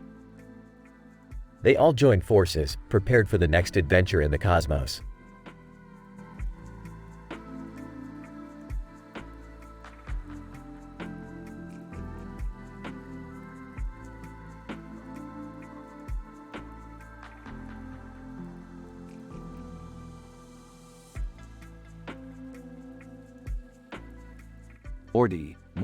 Morty, look at this casino table, Morty. They're playing German 3-card poker here, Morty. Can you believe it? Whoa, Rick. German 3-card poker? Is that even a real thing? Well, Morty, in this holographic reality distortion, anything can be real. And speaking of real, that red chip and green chip on the table over there? They're not just your average poker chips, Morty. They give you ridiculous superpowers. Superpowers? That's insane, Rick. I've always wanted superpowers. Yeah, well, hold your horses, Morty. It's not gonna be that easy. First, you gotta win the game to get those chips. And trust me, these German poker players are no joke. I don't know if I can handle this, Rick. I'm not exactly the best at playing cards. That's why you've got me, Morty. I've got a few tricks up my sleeve. Literally, I rigged this deck so we have the winning hand every time. Rick, isn't that cheating? Morty, it's only cheating if you get caught. And we're not gonna get caught, Morty, because we're the smartest guys in the multiverse. Okay, I guess if you say so, Rick. But what if something goes wrong? Don't worry, Morty. I've got a backup plan for every possible situation. Even if the poker players find out about our cheating, we can use our superpowers to distract them. Alright, let's do this, Rick. I'm ready to win some superpowers. Hey, guys! What are you doing here? Oh, my God, Jerry. We were just passing by and thought we'd see what all the fuss was about. Well, count me out. I'm not much of a gambler. Plus, I'm still recovering from that soccer game incident last week. Soccer game incident? What happened, Jerry? Did you trip over your shoelaces or something? No, Rick. I accidentally activated my ridiculous superpower and turned the soccer ball into an actual flaming meteor. It destroyed the whole stadium. Jerry, that's insane. You've got to be more careful with your powers. Tell me about it, Morty. I've been banned from every sports event in the county. Can't even watch a little league game without setting something on fire. Well, at least you didn't accidentally blow up the entire casino, Jerry. So let's count our blessings, shall we? Alright, enough chit-chat. Let's get this game started. Morty, remember, just follow my lead and we'll be swimming in superpowers in no time. Got it, Rick. I'm ready to become the superhero I've always dreamed of being. They sit at the table, ready to play the game of their lives.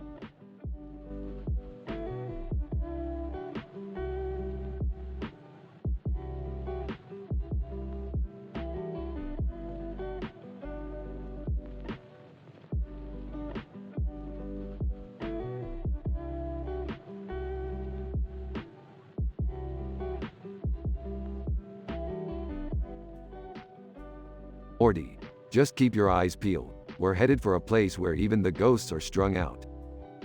Ghosts, Rick? Seriously? Why can't we ever go to, like, a water park or something normal?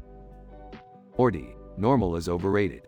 Besides, these ghosts have been causing quite the commotion. Great, so now we're Ghostbusters? What's next, Rick? Are we gonna fight vampires, werewolves, and Santa Claus? Morty, please, we don't have time for your pathetic attempts at humor. I detected a disturbance in this ghost town's energy field. We need to investigate. Fine, but can we at least try not to get killed this time? Morty, you worry too much. I've developed a device that will allow us to see and interact with these supernatural entities without being harmed. Just follow my lead. Alright, but if a ghost tries to possess me, I'm out of here.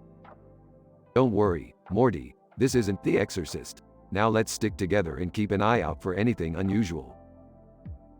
As they walk down the street, they notice a fence in the middle with a street light on either side. Hey, Rick, why is there a random fence in the middle of the street?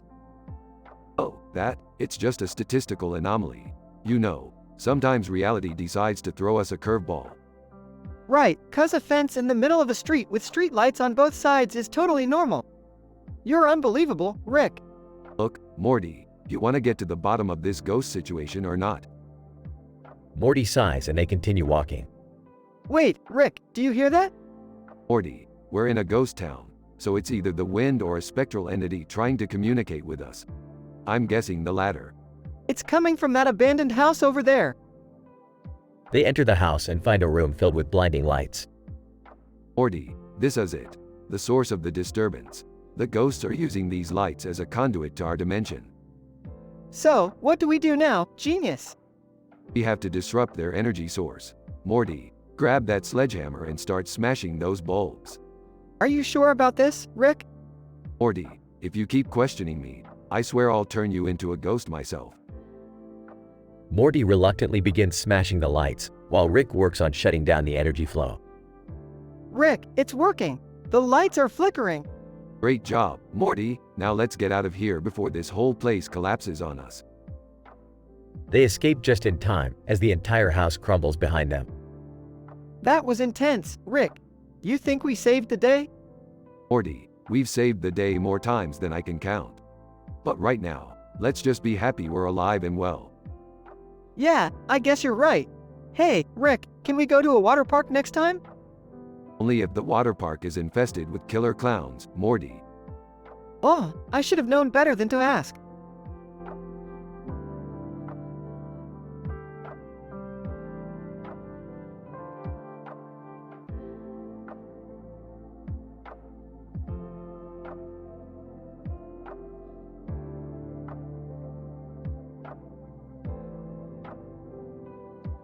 Morty, we've stumbled upon a statistical anomaly here. I call it the field of impossible birds. What do you mean, Rick? Look closely, Morty, we've got a bird flying over the field. But wait, there's another bird flying over the field in the distance. Wow, Rick, that's statistically improbable. Damn right, Morty, it's statistically improbable like Jerry ever understanding the concept of probability. Hey, who are you guys gossiping about? Oh, hey Dad, we were just talking about statistically improbable birds. Statistically improbable birds? You nerds have nothing better to do? Shut up, Jerry. I'm putting the finishing touches on my transhumanist rebellion uprising plan. You wouldn't understand. Trans what? More of your sci-fi garbage, Rick? It's not garbage, Jerry. It's a revolutionary movement, merging technology with humanity. But who am I kidding? You can't even merge your socks properly. Can you two stop arguing for once? I'm trying to watch my favorite show, Vengeful Ghost Attacks. Dad, maybe you should watch that show. You could learn a thing or two from those vengeful ghosts. Huh, very funny, Morty. Wait till I tell your mother about this. As if I don't already know, Jerry. Why don't you just go watch Joey King movies with the neighbor? Hey, Joey King is a national treasure. By national treasure, you mean snoozefest, right? Can we all just stop bickering? I'm gonna go chill on Saturn or something. Wait, you can actually do that? Nah, Morty, I was being sarcastic. But let's not pretend like your new pen pal, Johannes Kepler, cares about your little adventures either. Hey, he's a brilliant astronomer, okay? We're discussing the secrets of the universe.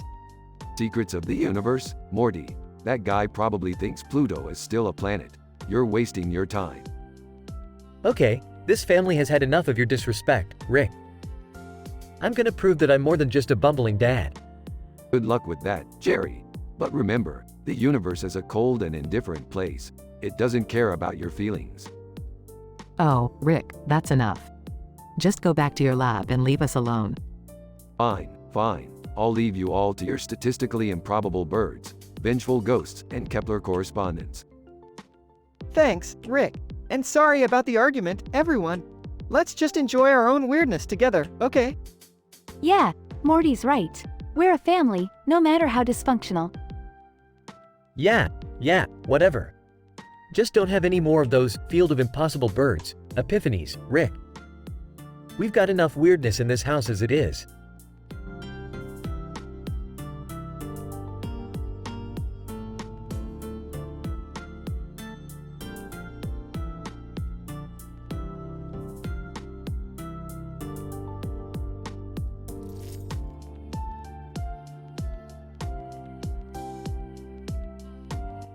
Int.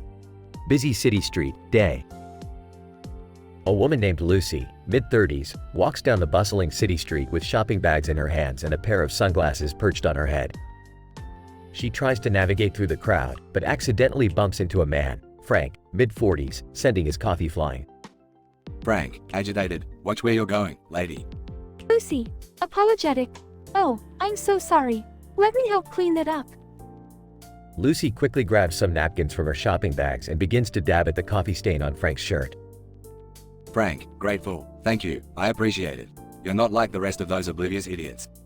Lucy, chuckles. Well, I try my best. Speaking of which, have I told you about the time I accidentally bought a gag gift for my boss? Frank, curious, no, what happened?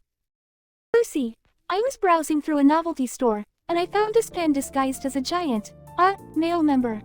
I thought it would be hilarious to give it to him as a joke, but guess what? I accidentally handed it to him during a meeting in front of the whole office. Frank laughs, seriously? That's priceless. Lucy, blushing. Yeah, needless to say, things got pretty awkward after that. I got a stern talking to from our. Frank, smirking, I can only imagine. But hey, who hasn't had a cringe-worthy shopping experience? Once, I ended up buying a pair of shoes in the wrong size without realizing it. I walked around for 2 days wondering why my feet were killing me. Lucy, laughs. Oh no, that's awful. How did you even manage that? Frank shrugs. It was a busy sale, and I was caught up in the chaos. By the time I tried them on at home, it was too late. They continue walking, sharing their hilarious shopping mishaps and bursting into laughter every now and then. Next. Coffee shop day. They reach a cozy coffee shop and decide to take a break. Lucy, grinning, this was fun. Thanks for sharing your stories, Frank. Frank, smiling, thank you, Lucy. Shopping disasters are always better when you have someone to laugh with. They exchange numbers and continue their conversation inside the coffee shop, bonding over their shared laughter and unexpected connections. Fade out.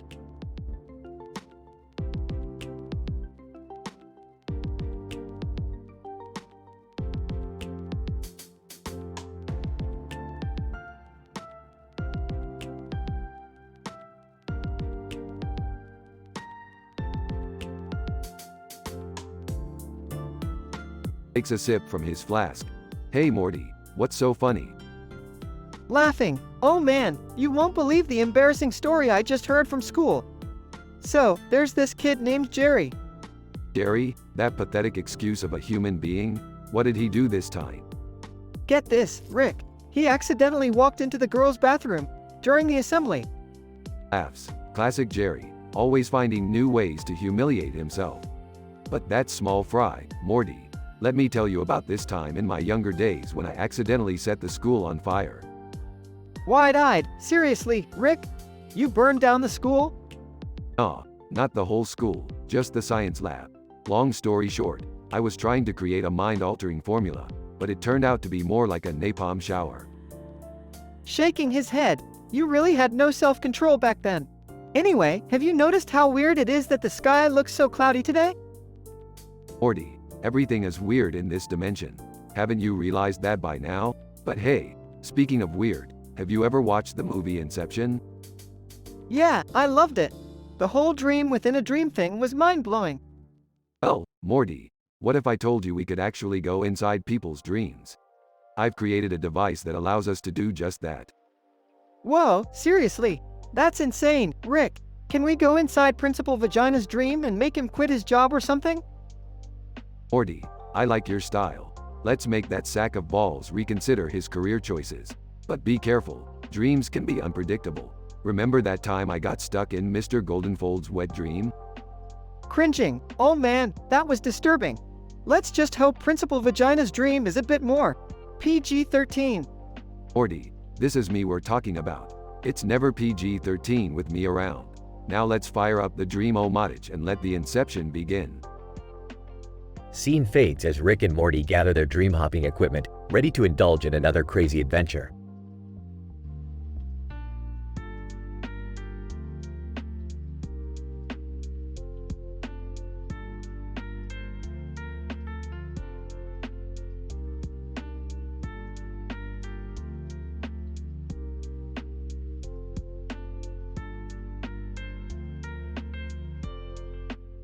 Morty, buckle up. We've got a shitstorm of cosmic proportions coming our way. Aw, geez, Rick. What now? It's time for the futuristic Superhuman Evolution Festival. Look at this poster, Morty. Spaceship, spaceship ship, and a full-on space station in the foreground. Burps, get ready for a mind-bending adventure. Rick, are we gonna become superhumans or something? Morty, you're a teenage boy going through puberty. You won't become a superhuman, but you'll have the unfortunate pleasure of experiencing ovulation season. Good luck with that. Oh, ovulation? No way, Rick. I'm not ready for all that stuff.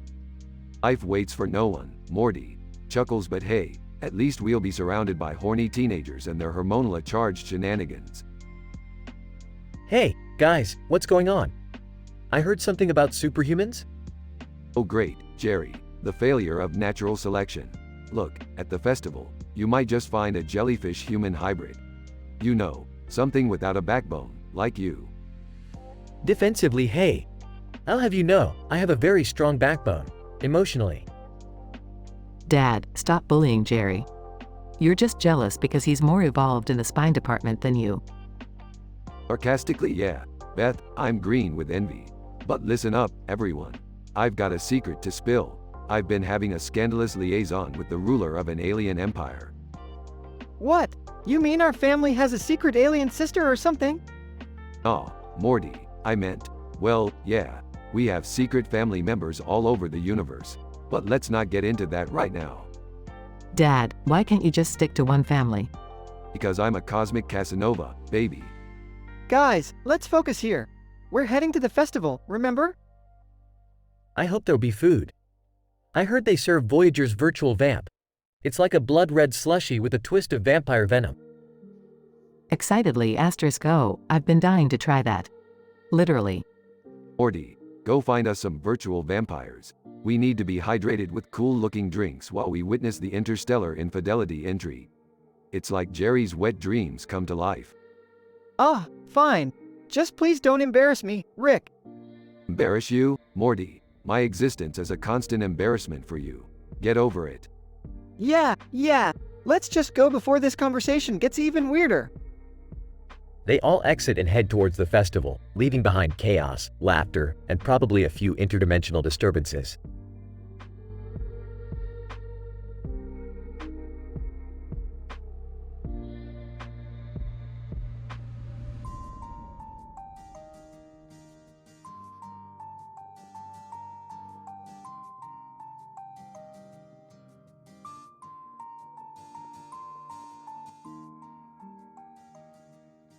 So Morty, what do you think about those two Mickey Mouses standing there with their stupid red bows? I don't know, Rick. They just look like average Mickey Mouses to me, I guess. Well, I'll tell you something, Morty. Those two Mickeys are up to something. Mark my words. What? How can you say that, Rick? They're just innocent cartoon characters. Innocent, Morty. They're cartoon characters with enough fame to make Kanye West blush. They've probably got a whole empire of dark secrets buried beneath that smile. Oh, come on. You're just being paranoid, Rick. Your conspiracy theories are out of control. Paranoid? I'm not paranoid, Morty. I'm enlightened, and I'm about to uncover the deepest, darkest secrets these two Mickeys are hiding. Mickey Mouse 1 suddenly turns its head and winks at Rick. See, Morty, did you see that? That Mickey just winked at me. They're watching us. Oh, brother. You're making a big deal out of nothing, Rick. It's just a coincidence. Coincidence? Morty, there's no such thing as coincidence in this multiverse. Those two Mickeys are part of a larger conspiracy, and we're about to become entangled in it. Mickey Mouse 2 starts giggling uncontrollably. Oh great, now they're laughing at us. Morty, we need to confront them and demand answers. Are you serious, Rick? We're gonna go talk to a couple of cartoon characters? This is ridiculous. Morty, you're missing the bigger picture here. These Mickeys have connections. They know Wonder Woman. Wonder Woman? What the hell does she have to do with any of this? She's been secretly funding the Mickey Mouse Empire, Morty. It's all connected. We need to find her and get to the bottom of this. Mickey Mouse 1 takes off its bow to reveal Wonder Woman underneath. I knew it. Wonder Woman, you sly dog. What's your game here? Wonder Woman. Rick, Morty, calm down. It's just a prank. Mickey and I thought it would be funny to mess with you. Prank? Seriously? We were going crazy over a prank? Don't mess with us like that, Wonder Woman. We could have taken down a whole cartoon empire because of this. Wonder Woman. I'm sorry, guys. I guess we underestimated your paranoia. Underestimated? Morty, we've been humiliated. We need to retaliate with the most epic prank the multiverse has ever seen. Oh no, Rick. Not another one of your pranks. Last time, we almost ended up destroying an entire planet. Morty, you worry too much. This time, we'll be extra careful. Now, let's plan the prank that'll leave them wondering what hit them. They all start laughing and plotting their revenge, while the two Mickeys smirk in the background.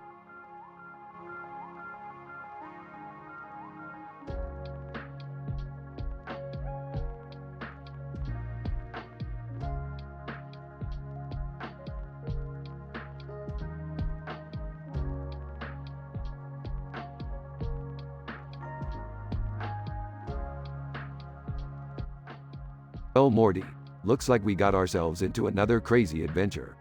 What's the situation this time? Oh, hey Rick. So there's this guy, he's wearing clown makeup, has green hair, and a red jacket. Oh, and he's got a white shirt with a green mohawk. He's just standing there, not doing anything. Aha, sounds like we got ourselves a fashionably challenged jester. Let's go check it out, Morty.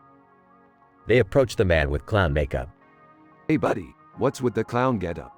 Costume party gone wrong? Clown man. No, man, this is my everyday look. Life's too short to be boring. Oh, okay. So, any particular reason you're just standing here looking like a circus reject?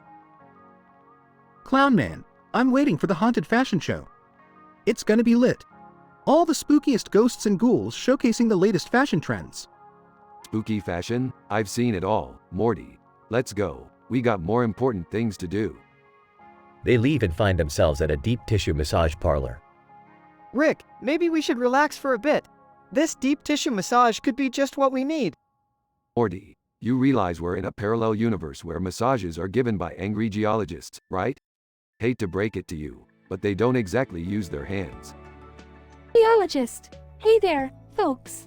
Ready for the rockiest massage of your lives? I guarantee it'll release the tension or your money back. Oh boy, this just keeps getting better. Alright, Morty, let's do this. We'll take 2 rocky rubdowns, please. As the geologist massages Rick and Morty with various rocks, they can't help but grimace in pain. Oh, Rick, couldn't we have just gone for a regular massage? Morty, regular is boring. We're pioneers in the world of unconventional relaxation experiences. After surviving the massage, they make their way back home. Welcome back, guys. How was your day?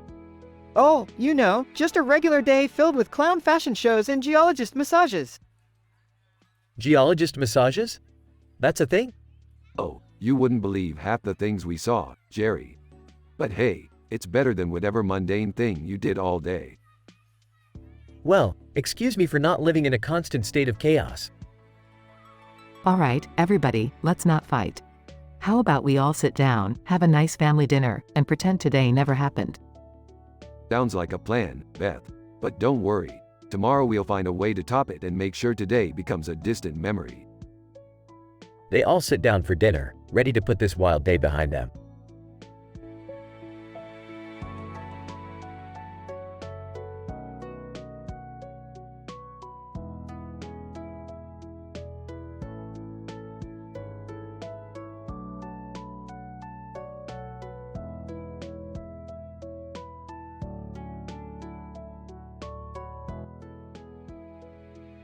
Morty, we've got another problem on our hands. Get your tiny ass over here. Geez, Rick, what's the problem now? Can't we ever catch a break? Breaks are for losers, Morty.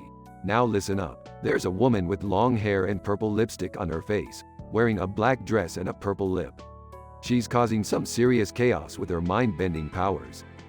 Oh great, another reality warping lunatic. What's her deal this time? She goes by the name Beyoncé, Morty. And she's not just any average pop star. She's got the ability to turn people into mindless dancing drones with a single note. Seriously? Are we going to have to fight aliens while they dance to single ladies? You got it, Morty. We always get the craziest scenarios. Strap yourself in for another statistically improbable adventure. Hey guys, what are you talking about? Did someone mention Beyoncé? I'm a big fan. Sarcastically. Oh wow, Jerry, I didn't realize you had such refined taste in music. Can't wait to see you dance like an idiot later. Guys, focus. We need to stop this Beyoncé before she hypnotizes the entire world.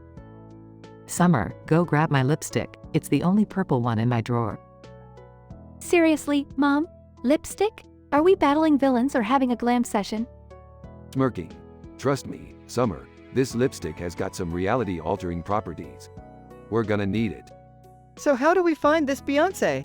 I mean, she's kind of a big deal. Don't worry, Morty. I've developed a Beyoncé tracker. It analyzes her bootyliciousness and traces it back to her location. Rick, isn't that a bit creepy and inappropriate? Laughing. Jerry, my boy, you have no idea what's in store for you on this adventure. We're here. The tracker says she's in this abandoned music studio. Let's go. They enter the studio and see Beyoncé standing on stage, preparing to perform. Beyoncé, whispering, it's time to show the world my ultimate power. Prepare to bow down. Swaggering in. Well, Beyoncé. Ready for a little duet with the universe's smartest man? Beyoncé, Smirking, you think you can stop me, Rick? I've got fans in high places. Whispering to Rick, are you sure we can handle her, Rick? She's like a superhuman pop goddess. Morty, do you really think I'd bring us into a situation we couldn't handle? Now watch and learn. Rick pulls out the lipstick and applies it to his own lips. Singing, I woke up like this, I woke up like this.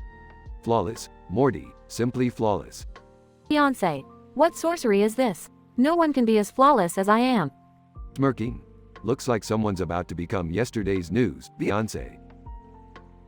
They engage in an epic lip-sync battle that shakes the very fabric of reality and free the dancing drones from Beyonce's control. Nice one, Rick. You truly saved the day. Yeah, Rick, I gotta admit, that was pretty impressive. I might even start listening to your music instead. Rolling his eyes, thanks, Jerry. That means the world to me. So, what now? Are we gonna add lip-sync battles to our regular adventures? Aw, Summer, one diva is enough for our dimension. Let's get out of here before she demands royalties. They leave the studio, shaking off the craziness of the day.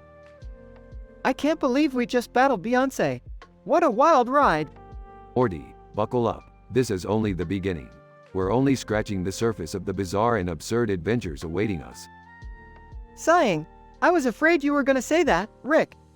Here we go again.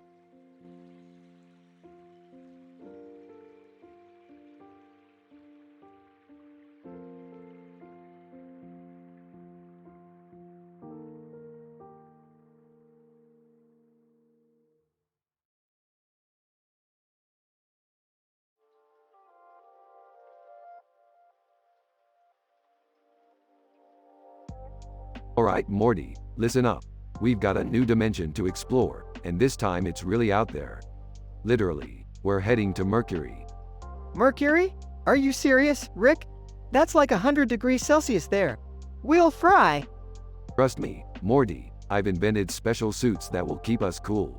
Plus, I heard they have some interesting alien lifeforms there. I'm sure Beth would love it. Oh, Dad already gave up on impressing Mom a long time ago. Why do you always tease him about his imaginary playoffs victory?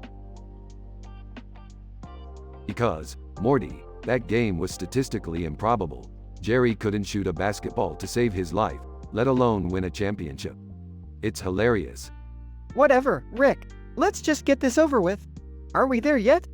Patience, Morty, we're just a portal away from Mercury. Hold on.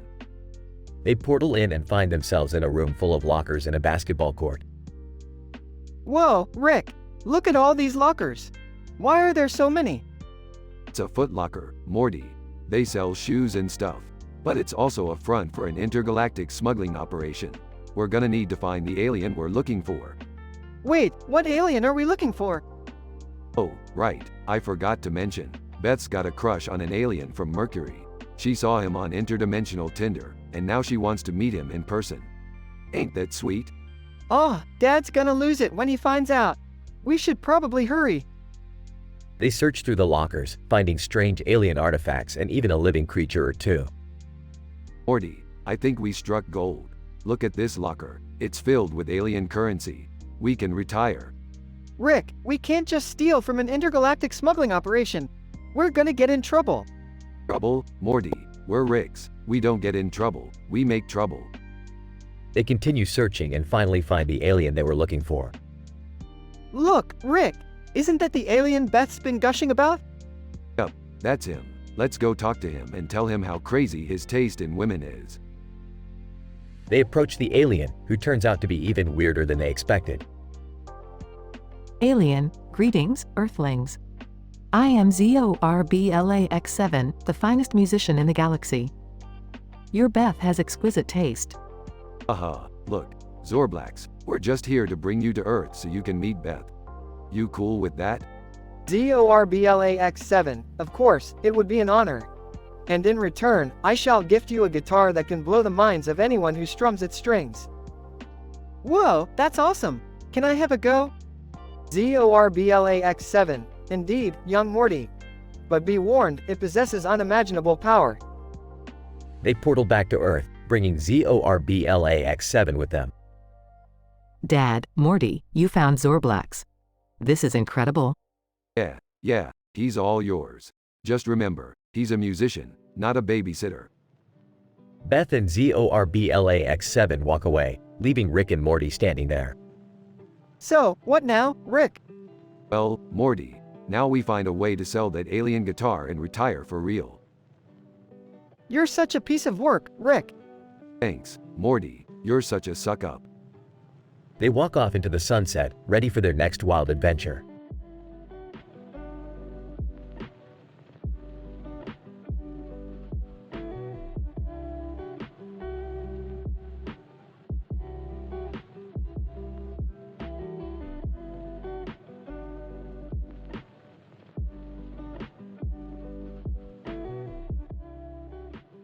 Scene. Rick and Morty are driving their spaceship when they come across a turtle lying on the road wearing two helmets, one on its head and one on its shell. Hey Morty, check out this turtle. It's driving motorcycles and simultaneously flipping off the world. Rick, that's messed up. How is that even possible? Morty, in this infinite universe, anything can happen. It's called the law of statistically improbable scenarios. Now, let's see what's going on with this turtle.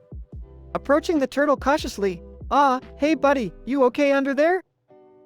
Turtle, in a gruff voice, do I look okay to you, Morty? I'm just lying here, being an absolute badass on my motorcycles.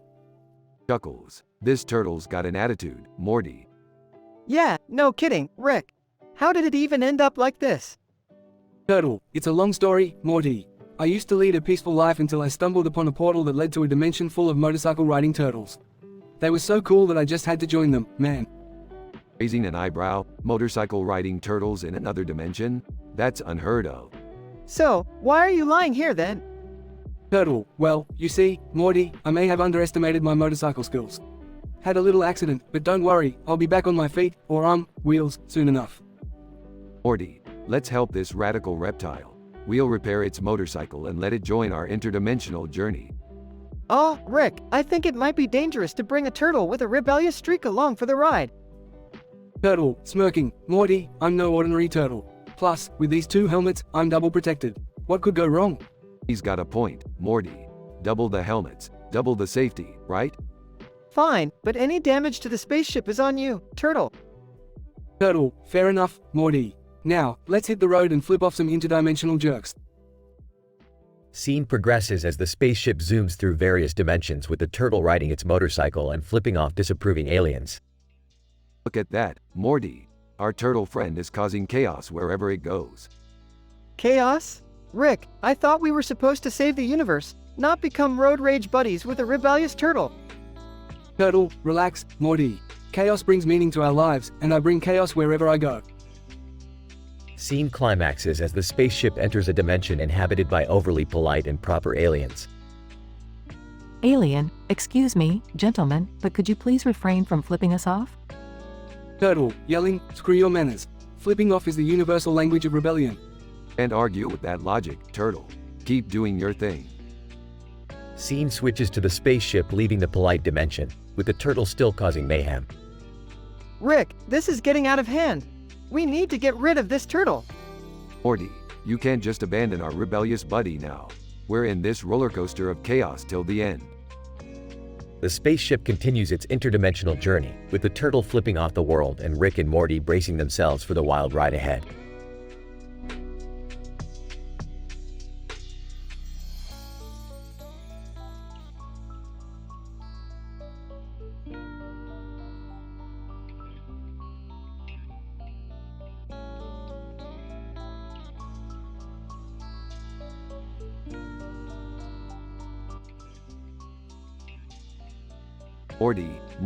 Morty.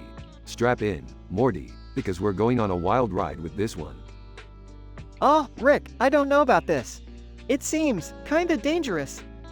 Morty, danger is my middle name. Well, technically it's Sanchezson, but you get the point. What are you two blabbering about? Can't a guy enjoy his morning newspaper without you two bringing chaos into my life?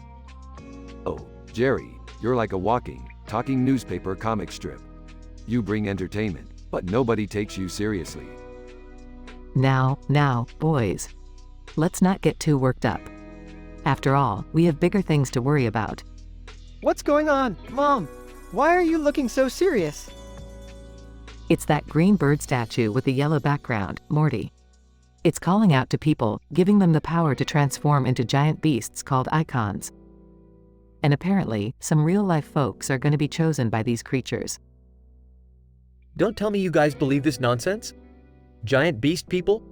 Come on. Oh, Jerry, you've always been a non-believer, haven't you? But mark my words, those icons are real, and one of us might become a Garuda, Shiva, Bahamut, Ifrit, Phoenix, Titan, Odin, or Rama. What about Leviathan? Leviathan, Morty, we don't talk about him.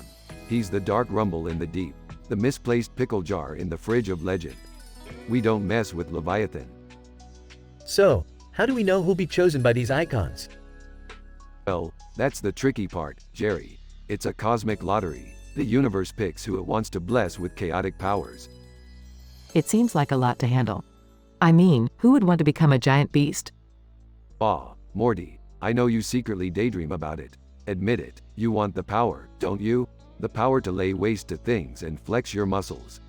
Well, I guess. Maybe a little, but wouldn't that be dangerous? Morty, danger is just a concept. Like math or the Kardashians.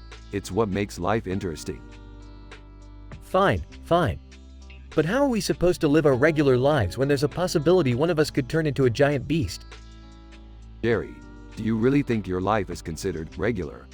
We've been hopping through dimensions and messing with the fabric of existence.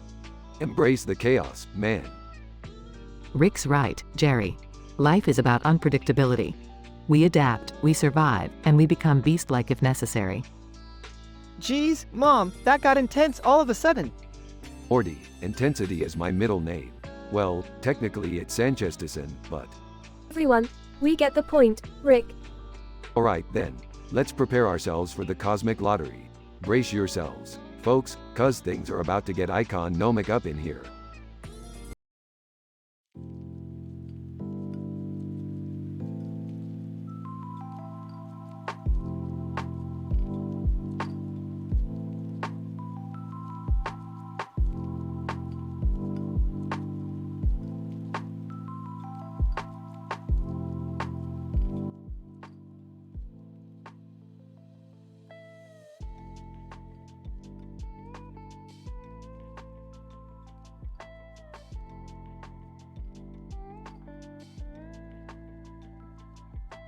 Belching.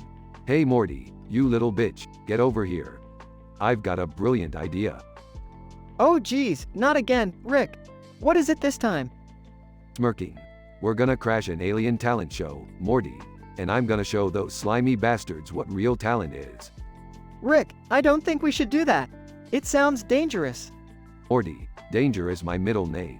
Well, technically it's Sanchez, but you get the idea. Entering the garage. What's going on, you two? I thought you were working on the portal gun, Rick. Forget the portal gun, Beth. We have a new mission, and it involves your medical prowess.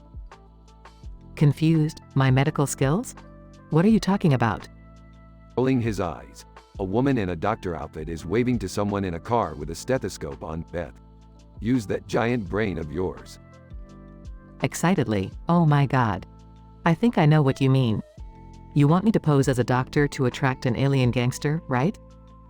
Bingo, Beth, looks like you're catching on. And be careful, this guy is notorious.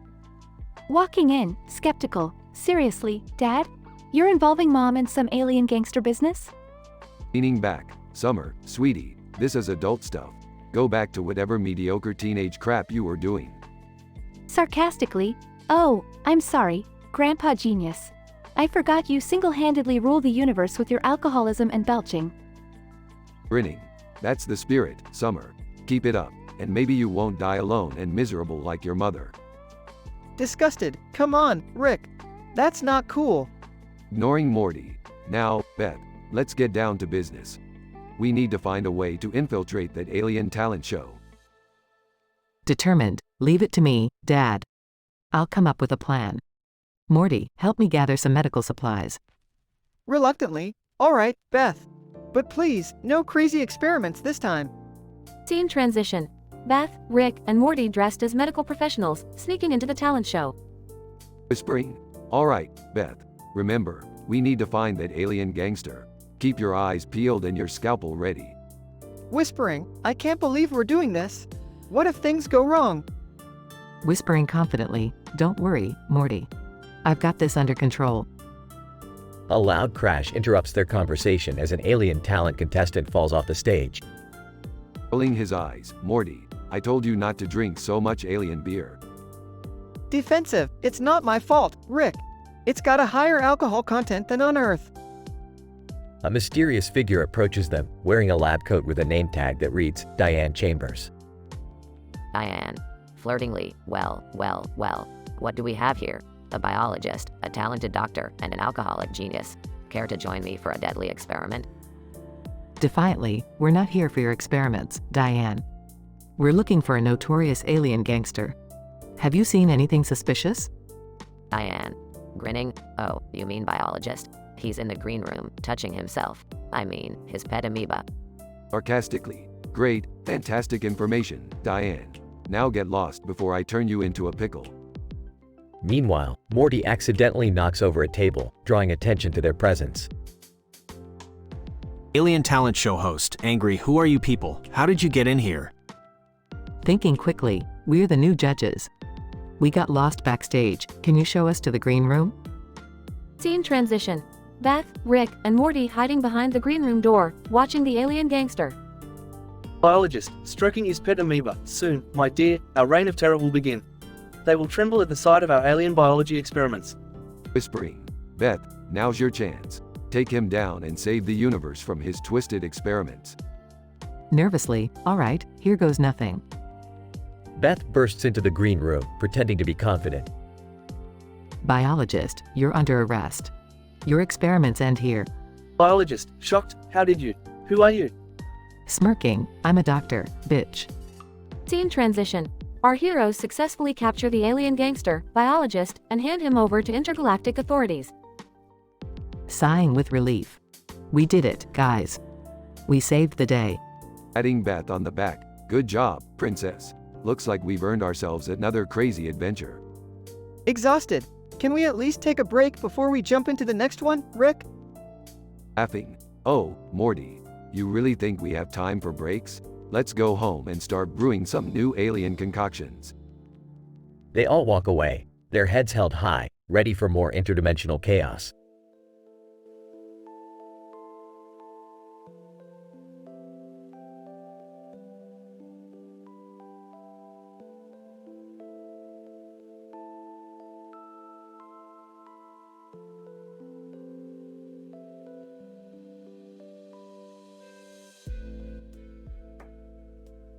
Alright, Morty, buckle up.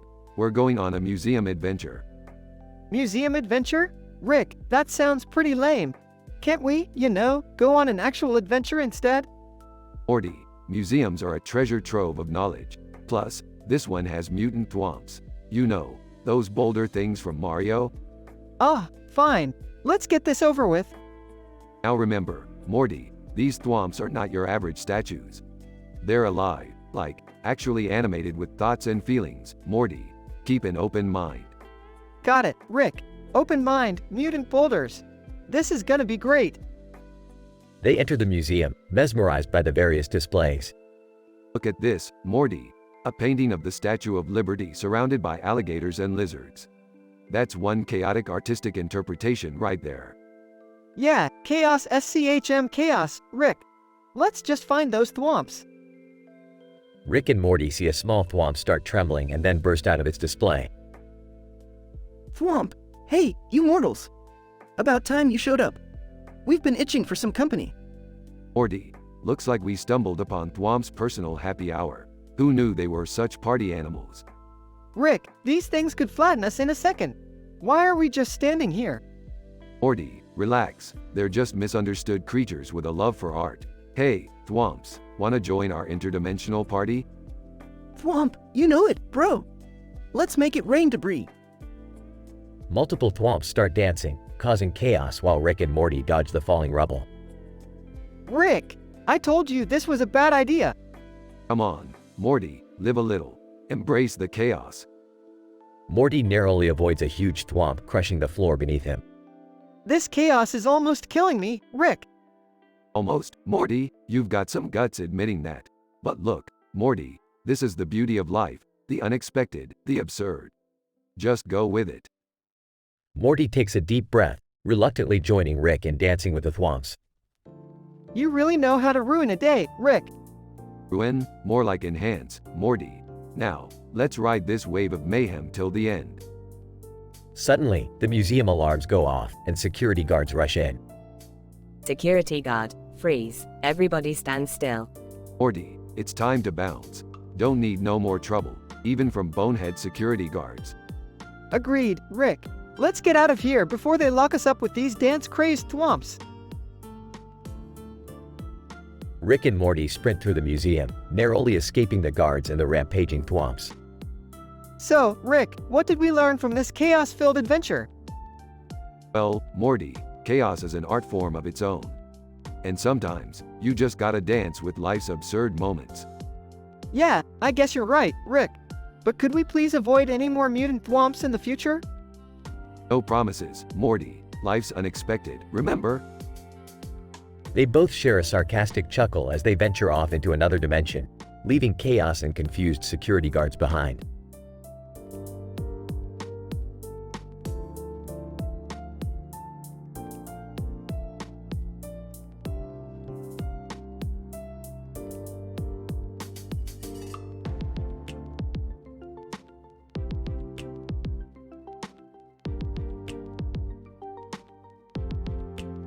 Alright, Morty, another day of mind-numbingly mundane adventures awaits us.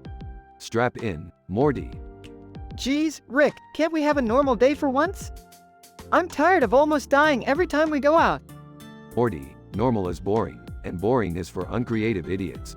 We're scientists, Morty, we explore the multiverse. Yeah, well, this metal scrap here looks about as exciting as a bag of hammers. What are we supposed to do with this? Morty, you naive little twerp, this isn't just some random debris. This is the latest invention of an alien genius. It's a defamation casering section capable of surgically removing fake news from the internet.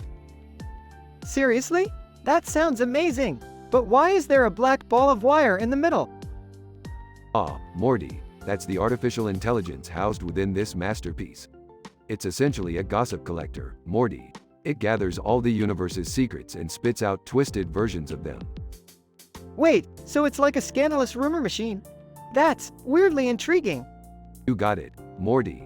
Now, let's activate this bad boy and see what juicy gossip it'll conjure up for us. They activate the device, and it starts vibrating and emitting loud screeching noises. Rick, I think something's wrong. It's shaking like crazy.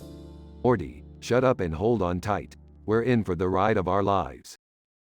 Suddenly, the device explodes, engulfing the room in a blinding light. Whoa, Rick, what just happened? Are we dead? Ah, Morty, we're just in an alternate dimension where everyone communicates through interpretive dance. It's surprisingly better than talking. Are you serious, Rick? How are we gonna get any answers here? Don't worry, Morty, I've got a secret weapon up my sleeve. Let's summon Crombopulus Michael. Michael appears, dancing gracefully. Crombopulus Michael, I heard you summoned me, Rick. You know, I've always had a secret crush on you. Don't flatter yourself, Michael. We need your unique dancing skills to find our way back home. Can you help us? Michael, of course, Rick. Anything for you, just promise me one thing in return. Fine, what is it? Michael, dance with me, Rick. Dance like nobody's watching. Rick reluctantly joins Michael in a bizarre, otherworldly dance. Rick, what is happening? This is getting too weird, even for us. Morty, just go with it. We're on a journey of self-discovery and dance. Morty reluctantly starts dancing as well, and the room starts to shift and contort. The room suddenly transforms back into their own dimension, and Rick, Morty, and Michael are standing there, panting. Well, that was anticlimactic. Back to square one, Morty. I can't believe we went through all that just to end up here again. Sometimes, Rick, I wonder if any of this even matters. Morty, life is about the journeys we take, the knowledge we gain, and the absurdity we experience along the way. Now let's go grab a slice of pizza and forget about all this meta nonsense.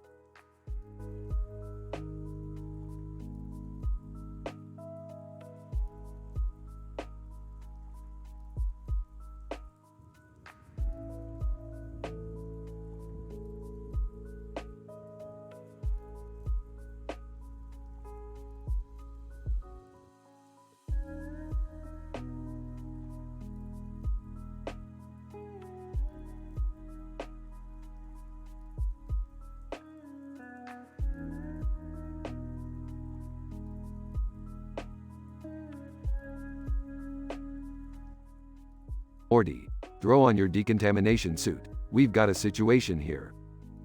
What happened, Rick? Is it another crazy alien or dimension?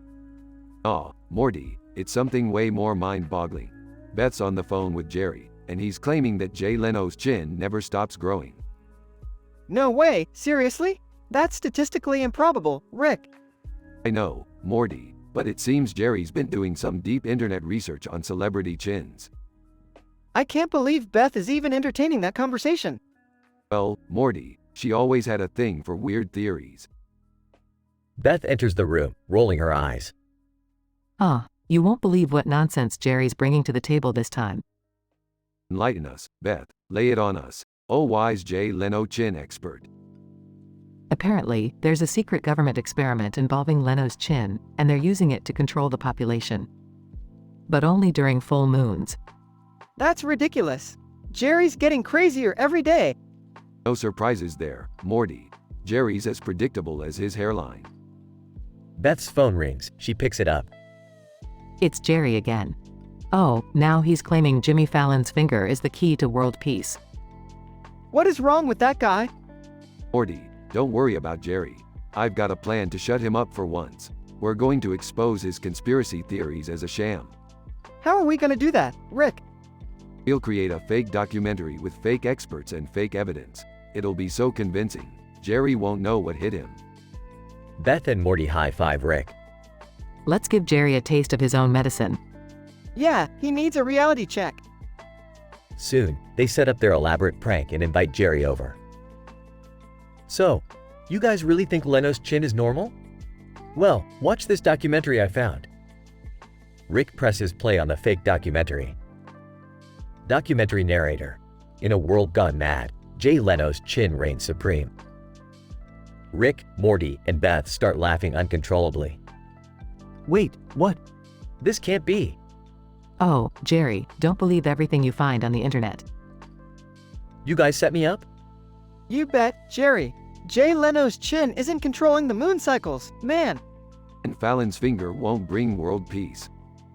It's time to face the real world, Jerry. Jerry looks defeated, pouting.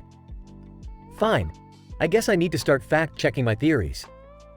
There you go, Jerry. We all need a little reality check once in a while. Yeah, maybe focus on something more productive, like the existence of aliens or time travel. Or maybe just stop with the conspiracy theories altogether. They all laugh, sharing a moment of understanding. Jerry may forever remain the king of crazy theories, but at least his wild imagination got put to rest, for now.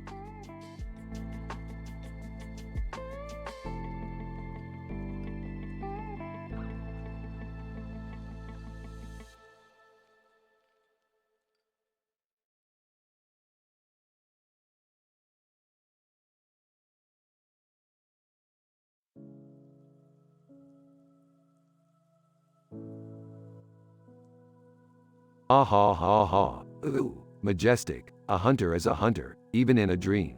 But, alas, not too fast. The nightmare swirls and churns unending. Rick, what are you talking about? Are you okay? Morty, you have no idea. We've stumbled upon an interdimensional game of cat and mouse. Look over there. Morty turns to see a man in a futuristic suit holding a gun and another man also in a futuristic suit holding a gun. Oh man, Rick, it looks like there's some kind of showdown happening.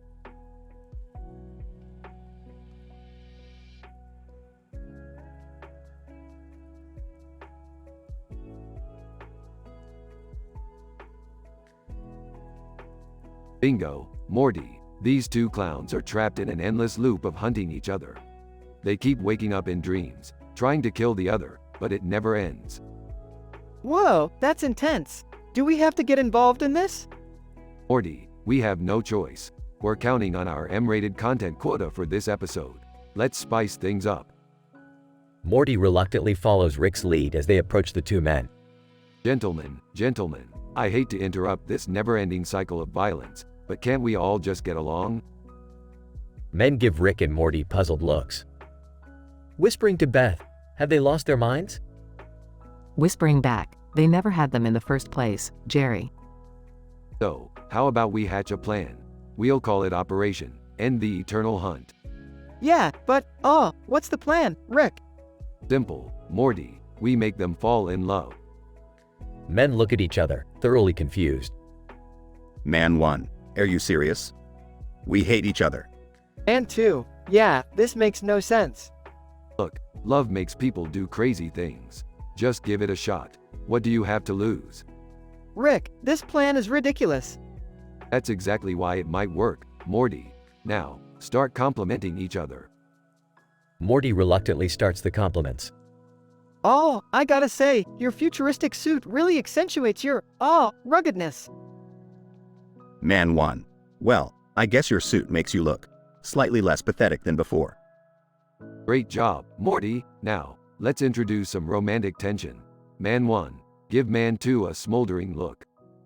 Man 1, disgusted, are you serious? Just do it. It's all for the greater good of the episode. Men exchange awkward glances, attempting to create romance. Whispering to Jerry, this is the weirdest intervention I've ever witnessed. Whispering back, just go with it, Beth. It's classic Rick and Morty. It's working, Morty. Love is in the air. Now, gentlemen, embrace each other passionately. Men stare at Rick, dumbfounded. And 2, why are we even listening to them? Man 1, I have no idea, but let's just get this over with. Men reluctantly embrace each other, attempting to create a romantic scene. Rick, this is insane. Morty, it's all for the sake of comedy. Plus, no one will ever see this coming. Eventually, the unexpected romantic tension destabilizes the loop, causing a glitch in the dream. See, Morty, I told you it would work. We've broken the cycle. Well, I can't argue with that, but this definitely goes down as one of the craziest adventures we've had, Rick. The beauty of unpredictability, Morty. Now, let's get out of here before things get even weirder. With a portal gun in hand, Rick opens a portal, and they both escape, leaving the two men standing there, thoroughly confused and slightly traumatized. Man 1, what just happened? And 2, I have no idea, but I don't ever want to see those guys again. They both walk away, vowing to never speak of this bizarre encounter ever again.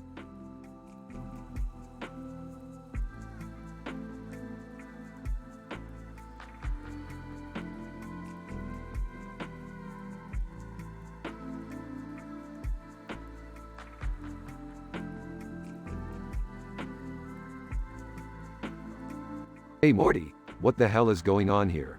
Why is there a guy sitting on the ground with 2 dogs? And are those monkey lawyers in the background? I don't know, Rick. This place is messed up. Maybe we slipped into a parallel dimension or something. Well, it's statistically improbable for this guy to have not just 1, but 2 talking dogs. And don't even get me started on those monkey lawyers. This is some seriously messed up shit, Morty. Oh, yeah, Rick. And check this out, the guy seems to be in some kind of legal trouble. His dogs are suing him for not giving them enough treats. Oh great, just what we need, a doggy custody battle. Look at those monkey lawyers going bananas. They're probably charging peels for their fee. Laughs, good one, Rick. So, what's our plan here? Are we gonna help this guy out?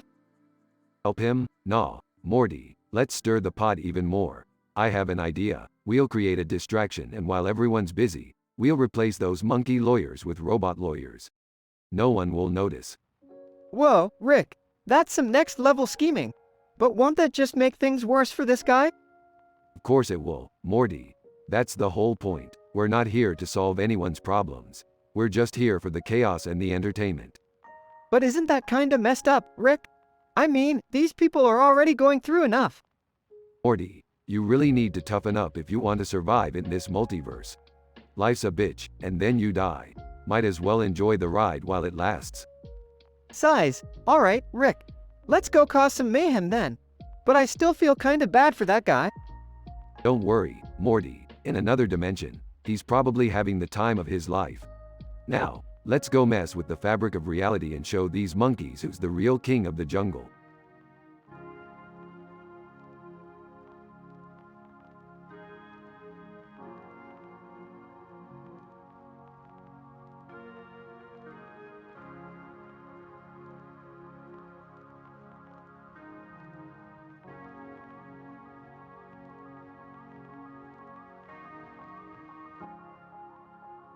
Alright, Morty. I've just finished inventing a device that allows us to travel through time. You ready for another crazy adventure? Oh, geez, Rick, time travel sounds pretty dangerous. Can't we just go on a regular adventure for once? Morty, regular adventures are for pussies. We're going back in time to witness the creation of the universe. Alright, but can we make sure we don't mess anything up this time? Last time we ended up killing Hitler, and that caused some serious butterfly effect shit. Morty, Hitler was an evil asshat. The world's better off without him. Plus, I'm sure time can handle a couple of insignificant changes. I don't know, Rick. Seems pretty risky. What if we accidentally erase ourselves from existence or something? Morty, you worry too much. Besides, I've invented a device that keeps us safe from any time paradoxes. We'll be fine. As Rick and Morty activate the time travel device, they find themselves surrounded by a group of cartoon faces with different expressions on them. Whoa, Morty, looks like we've stumbled upon an interdimensional face-off. These guys have some ridiculous superpowers. What the hell, Rick? That guy has a man with a beard growing out of his face. Man with beard face. Hey, you assholes. Don't be judging my beard face. It's my superpower, and it's fabulous. Woman with face painted on. Oh please, Mr. Beardface, your face is nothing compared to my ability to shoot laser beams out of my painted on eyes. Alright, enough of this nonsense. We've got places to be. Morty, grab one of their ridiculous faces and let's get out of here. Morty reluctantly grabs the woman's face, causing her to shriek in disbelief. Ada Lovelace, oh my stars. How dare you touch my perfect face? This aggression will not stand. Relax, Lovelace, we're just borrowing your face for a bit. We've got a tight schedule here. Meanwhile, in another part of time, a time-traveling serial killer is wreaking havoc. I'm a traveling serial killer. With my evil laughter, I can kill anyone, anywhere, at any time. And no one is safe from me. Dad, Morty, what the hell is going on? And why are you holding a woman's face, Morty? It's a long story, Mom. We're dealing with time-traveling shenanigans and ridiculous superpowers. Well, you better clean up your mess before anyone gets hurt. I can't handle more craziness in this family. Rick and Morty devise a plan to stop the time-traveling serial killer, using the absurd powers borrowed from the cartoon characters. Alright, Morty, it's time to kick some ass. Hand me that beard face and let's go confront that psycho. Morty hands Rick the beard face and they march towards the time-traveling serial killer. Will Smith. Well, what do we have here? Two losers with ridiculous faces trying to stop me. You think you're so tough with your time-traveling skills? Prepare to have your ass handed to you by the power of a man with a beard growing from his face. An epic battle ensues, with laser beams, beard attacks, and time manipulation. Rick, we did it! We stopped the time-traveling serial killer. Yeah, Morty, we always come out on top. Now let's get out of here before we create any more chaos. Beth watches in disbelief as Rick and Morty disappear in a flash of light, leaving behind a bewildered group of cartoon characters. This family just gets weirder and weirder every day. Maybe I should stick to watching movies for entertainment instead. The scene ends with Beth shaking her head in resignation, while the cartoon characters continue to argue and bicker amongst themselves.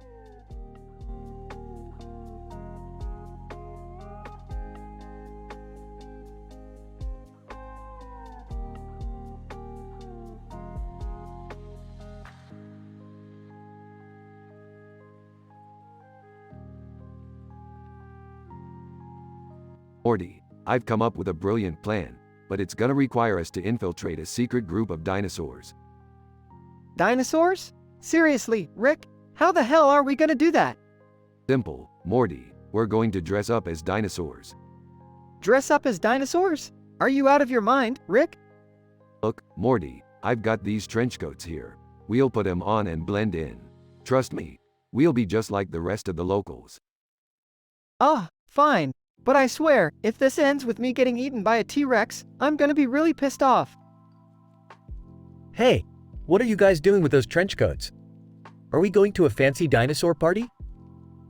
Jerry, don't be ridiculous. We're going undercover as dinosaurs. It's a scientific mission. Oh, great. I love science. Can I come too?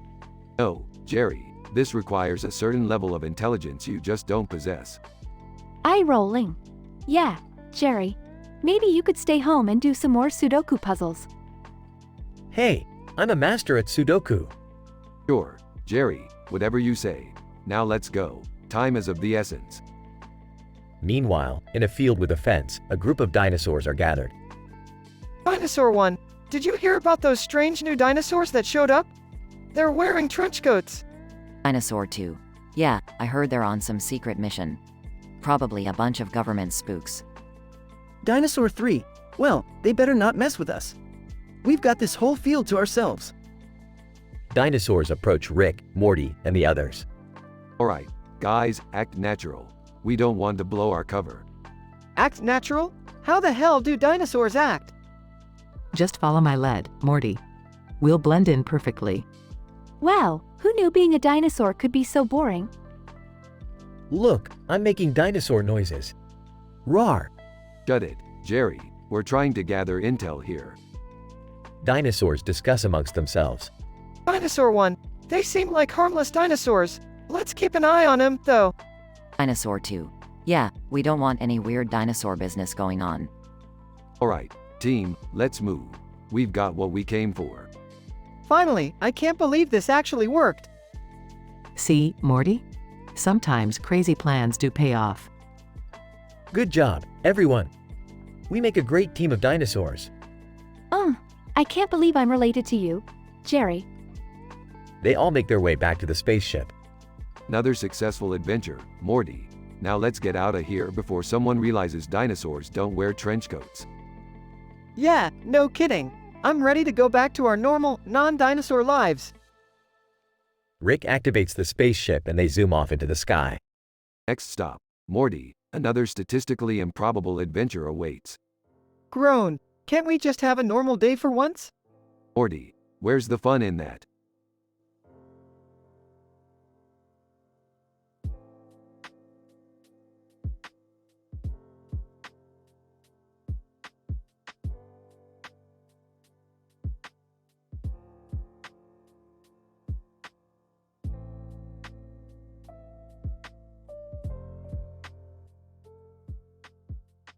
Morty, buckle up. We're going on another wild adventure. Oh geez, Rick, where are we going this time? We're headed to the uranium galaxy, Morty. They've discovered a rare element called uranium. It's like the holy grail of unstable isotopes. Unstable? Shouldn't we be worried about that, Rick? Aw, Morty, what's life without a little danger, right? Guys, can I come along? I want to see some of that uranium too. Jerry, you're like a black hole of bad luck. We can't risk it. Come on, Rick. I'm a perfectly capable adult. Capable of what exactly, Jerry? Wasting oxygen? Hey, leave Dad alone, Rick. He might surprise us. Summer, sweetie, the only surprise your dad could give us is if he actually did something useful for once. Okay, let's just go already. I don't care about the uranium. I just want to get away from all this bickering. Scene shifts to the uranium galaxy. Wow, Rick, this place is incredible. Look at all that uranium. Yeah, Morty, it's pretty impressive. Now let's grab some before things get out of hand. Scene shifts to the space station in the foreground. Hey, have you guys heard about this crazy upper leg technological singularity threat? It's spreading like wildfire. Oh my God, Jerry. Nobody cares about your silly conspiracy theories. It's not a conspiracy theory, Summer. It's all over the internet. Alright, enough with the nonsense, Jerry. We've got uranium to collect. Rick, I think Johnny Quest is flying in the air with a rocket ship behind him. Morty, have you been watching too much sci-fi anime marathon again? No, Rick. I swear, he's right there. Scene shifts to Johnny Quest flying by in a rocket ship. Johnny Quest. Hey, Rick and Morty. Mind if I join your crazy adventure? Oh great, now we have Johnny Quest tagging along. Just what we needed. Johnny Quest. I heard you guys were collecting uranium. Count me in. Fine, but you better not slow us down, Johnny. Scene shifts to a thrilling chase through the uranium galaxy. Rick, this is intense. We're being chased by aliens. Just another day in the life, Morty. Hang on tight. Scene shifts back to the spaceship. Guys, listen up. I just found out that uranium can give you superpowers. Seriously, Jerry? Superpowers? This isn't a comic book. I swear, it's true. I read it on some shady website. Jerry, I can't believe you fell for that. You're dumber than a plumbus. Rick, we should probably get back to Earth before things get any crazier. Good idea, Morty. Let's get out of here before Jerry starts believing he can fly. Scene shifts to the spaceship returning to Earth. Well, Morty, another adventure successfully wrapped up. Yeah, I guess things weren't so bad after all. Guys, did you know that uranium is actually just a state of mind? Oh my god, shut up, Jerry. Just shut up.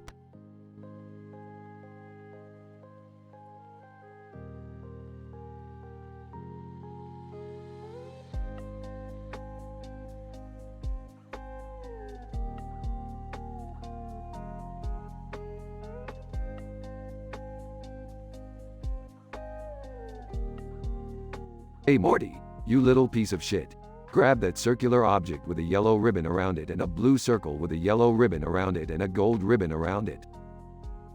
Rick, what the heck is this thing? It's a freaking spirograph, Morty. You know, a pointless tool for creating pretty circles. Perfect for when you want to waste your time. Okay, but why do we need it? Because Morty, the universe is in danger and the only way to save it is by using the power of ridiculously intricate patterns. Now, go get it. Morty retrieves the spirograph and hands it to Rick. Good job, Morty. Now let's go to that interdimensional food court. I'm craving a pulled pork sandwich that will blow my mind. Meanwhile, in the food court. Oh, hey there, Rick. What are you doing with that spirograph?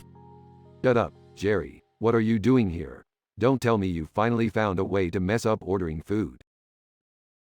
Actually, no. I'm just here to soak up all the disappointment from my latest failure. You know how it is. Entering the scene. What's going on here? Rick, why are you yelling at Jerry? Oh, just the usual, Beth. Jerry being Jerry. Well, let's order some food and try to have a nice, normal family dinner for once. That sounds great, Beth. Maybe I can finally do something right. They all order their food and sit down at a table. Hey, Rick, did you hear about that new invention that translates languages but adds amusing errors? Yeah, Morty. It's supposed to make interactions more entertaining. Annoying, if you ask me. Jerry's pulled pork sandwich arrives. Finally, something I can enjoy. Jerry takes a bite of the sandwich and his face contorts in confusion. What the hell is this? It tastes like a unicorn farted rainbows in my mouth. Morty bursts out laughing. Rick, I think that amusing translation error device got a little too creative with Jerry's sandwich. Well, Jerry, guess you'll have to find some other way to disappoint us today. Just my luck. Can't even have a decent sandwich. A commotion starts at the neighboring table. Ellen rails, yelling, "You bastard, you stole my gold ribbon." Random guy. It was just lying there, man. Finders keepers. Ellen rails, "That gold ribbon was a family heirloom, you insensitive prick." Morty, grab the spirograph and let's get out of here before things get any weirder. Morty quickly grabs the spirograph and they all rush out of the food court. Typical family outing. Drama, disappointment, and stolen gold ribbons. Yeah, and a pulled pork sandwich that tasted like an acid trip. Well, at least we didn't get dragged into any interdimensional wars this time. Silver lining, right? Morty chuckles nervously as they all walk away, leaving behind the chaos of the food court.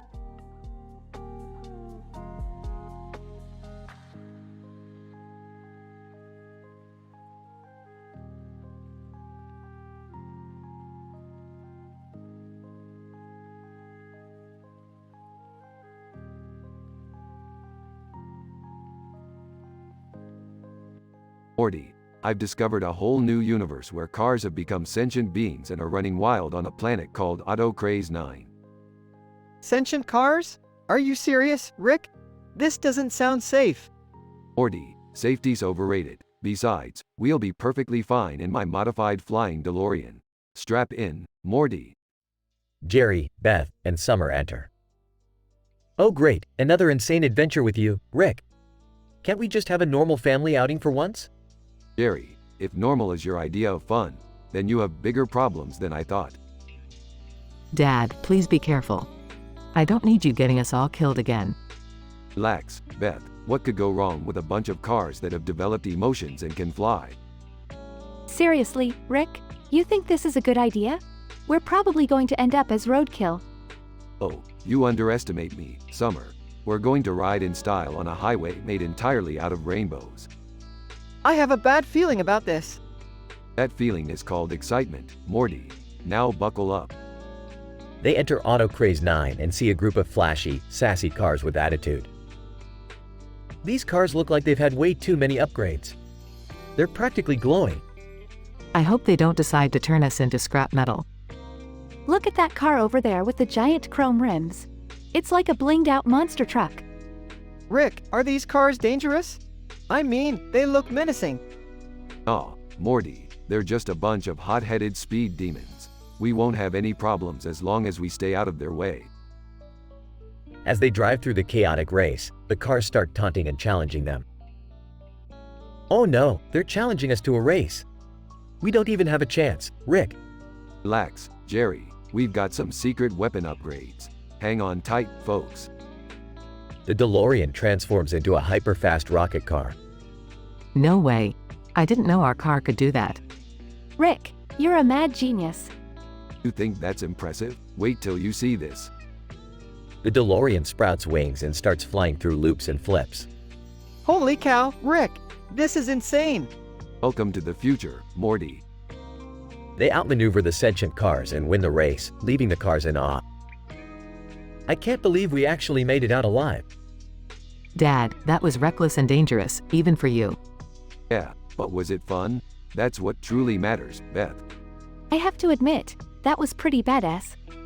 I guess crazy adventures in alternate universes are what we signed up for, huh? That's the spirit, Morty. Now let's go find another dimension to mess with.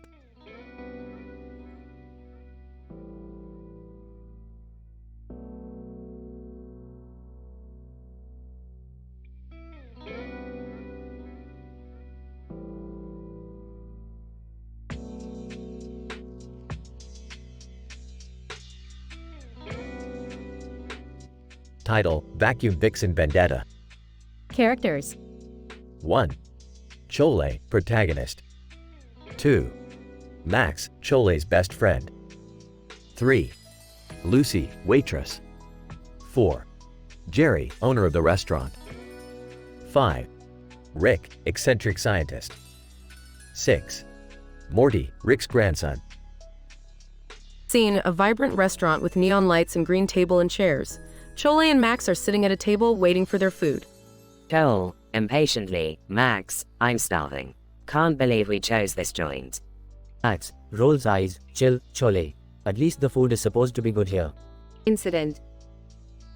Scene: green beans, the restaurant serving green-themed cuisine. The ambiance suddenly changes as the lights flicker. Lucy, rushing to Chole and Max's table. Sorry for the inconvenience. We are having some electrical issues. Chole, sarcastically, great, what's next? A tornado, maybe. Progression. Scene: the lights flicker again, but this time the entire restaurant freezes in an eerie silence. Suddenly, Lucy starts floating midair. Chole, astonished, Max, what the FCK is happening? Max, wide-eyed, I have no FCK clue.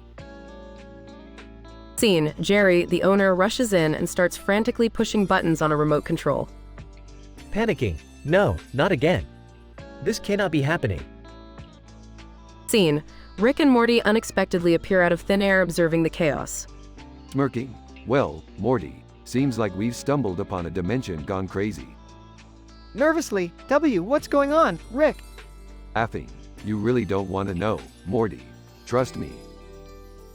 Scene, the flickering lights stabilize and the frozen scene suddenly resumes. Lucy, confused, what just happened? Relieved. Thank God everything's back to normal. Lucy, go get their order. Complimentary drinks for the inconvenience. Scene, Chole and Max are left baffled, contemplating the absurdity they just witnessed. Joel, staring blankly, I don't know what the hell just happened, but I need a drink. Max looks at Chole, agreed. Let's just pretend this never happened, okay? Scene, Chole and Max raise their glasses, joined by Rick and Morty. Raising his glass to absurdity. Size, yeah, to absurdity.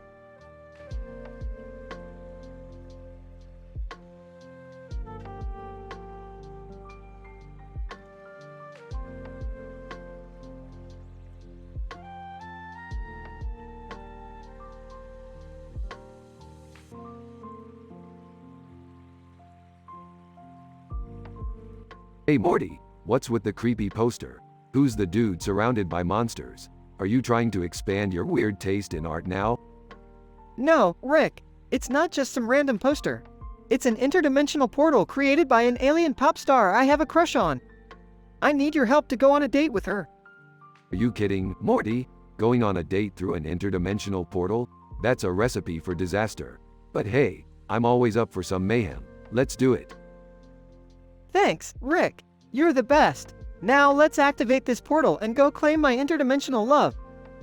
Rick and Morty step into the portal and find themselves in a Stone Age dimension. What in the world happened to you two? Yeah, you look like you've been dragged through the ringer. And, Morty, why are you wearing only a loincloth? Long story, guys. But trust me, it's totally worth it. I was just about to meet my alien pop star crush when things went a little south. Yeah, the girl turned out to be the leader of a tribe of ancient monsters. They weren't too impressed with Morty's infatuation. This is unbelievable.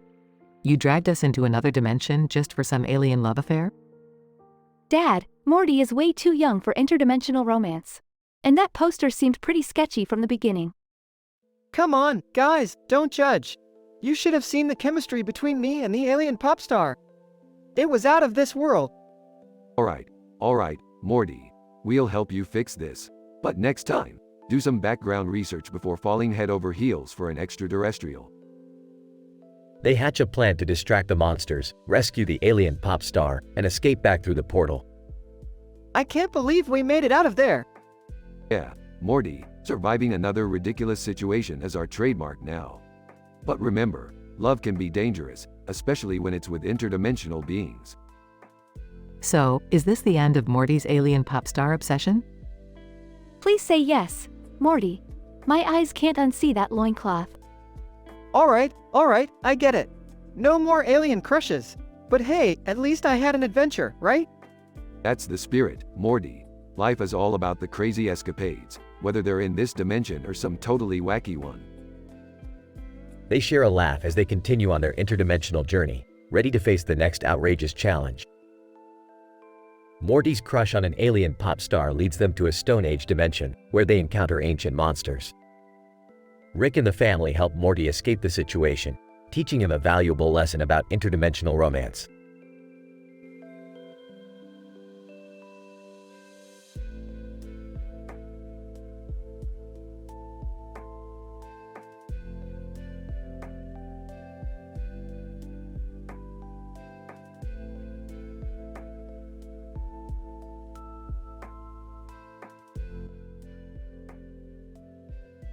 Alright, Morty, buckle up. We're diving into a dimension where fashion shows are life-altering events with PhD-level stakes. Really, Rick? A fashion show? I thought we were exploring some sci-fi web series or something. Morty, fashion is like the interdimensional portal to self-expression, okay? It's where dreams of eggplants and sinister fungus outbreaks collide. Eggplants and fungus? What are you talking about, Rick? Just trust me, Morty. We'll fit right in. Look at this poster, Morty. A woman in a purple outfit with a black hoodie on her head. She's a fashion-forward botanist from Mumbai, here for the event. I don't get it. What does botany have to do with fashion, and why is she hiding under a hoodie? Morty. She's a botanist who specializes in rhinoplasty, combining plant genetics and nose jobs to create the perfect sniffle. And the hoodie? It's a statement against conventional beauty norms, Morty. Okay, I guess. So, what's the incident, Rick? Well, Morty, turns out the designer of that purple outfit used a fabric woven from an alien fungus infested with microscopic creatures. Now the fashion show has unintentionally unleashed a sinister fungus outbreak. Are you serious, Rick? We have to deal with a fashion show and a fungal apocalypse? Morty, the universe has a twisted sense of humor. We need to save the day while looking fabulous. Time to grab our hazmat suits and design some high-tech antifungal spray. This is insane, Rick. We're fighting fungus with fashion? Yep, Morty, we'll make those mushrooms wish they never messed with our style. It's time for the Rick and Morty fashion show extravaganza. Meanwhile, at the fashion show. Have you seen that purple outfit? It's to die for. I heard the designer even extracted the genes of eggplants to enhance the color. Oh, please, Beth. I bet it's just a cheap knockoff. Everybody knows real fashion is all about the socks and sandals combo. Dad, you're so embarrassing. And socks and sandals? Seriously? Get with the times. Amidst the chaos, Rick and Morty burst in, sporting hazmat suits and antifungal spray guns. Ladies, gentlemen, and fungally infested beings, prepare to witness the true power of fashion. Yeah, we're here to ruin your fungal parade and make sure nobody trips on their high heels. Rick, what are you doing? This is a fashion show, not a science experiment. Fashion and science go hand in hand here, Beth. It's time to exterminate those parasitic fungi and save the runway. Mayhem ensues as Rick and Morty spray antifungal concoctions, while Beth, Jerry, and Summer watch in shock. I never thought I'd say this, but Rick, you're saving the day with fashion. Damn right, Jerry. You can't underestimate the power of science and style. After a heroic battle, the fungal outbreak is contained, and the fashion show continues, fungus-free. Rick, do you think anyone will actually appreciate what we did here? Morty, saving the universe from a sinister fungus outbreak is its own reward. Plus, we're sure to find some eccentric designer who wants to immortalize us on the runway. Well, at least you two proved that there's more to fashion than meets the eye. I guess I'll start appreciating your adventures a bit more, Rick. And maybe I'll reconsider this whole socks and sandals thing. Fashion can be weird and wonderful, just like our family. Can we go home now? This whole fashion thing is giving me a headache. Sure thing, Summer. Just remember, fashion has the power to change the world and look good doing it. It's like a rhinoplasty for the soul, Morty. I hope you're right, Rick. Because if fashion saves the universe, we're all in big trouble.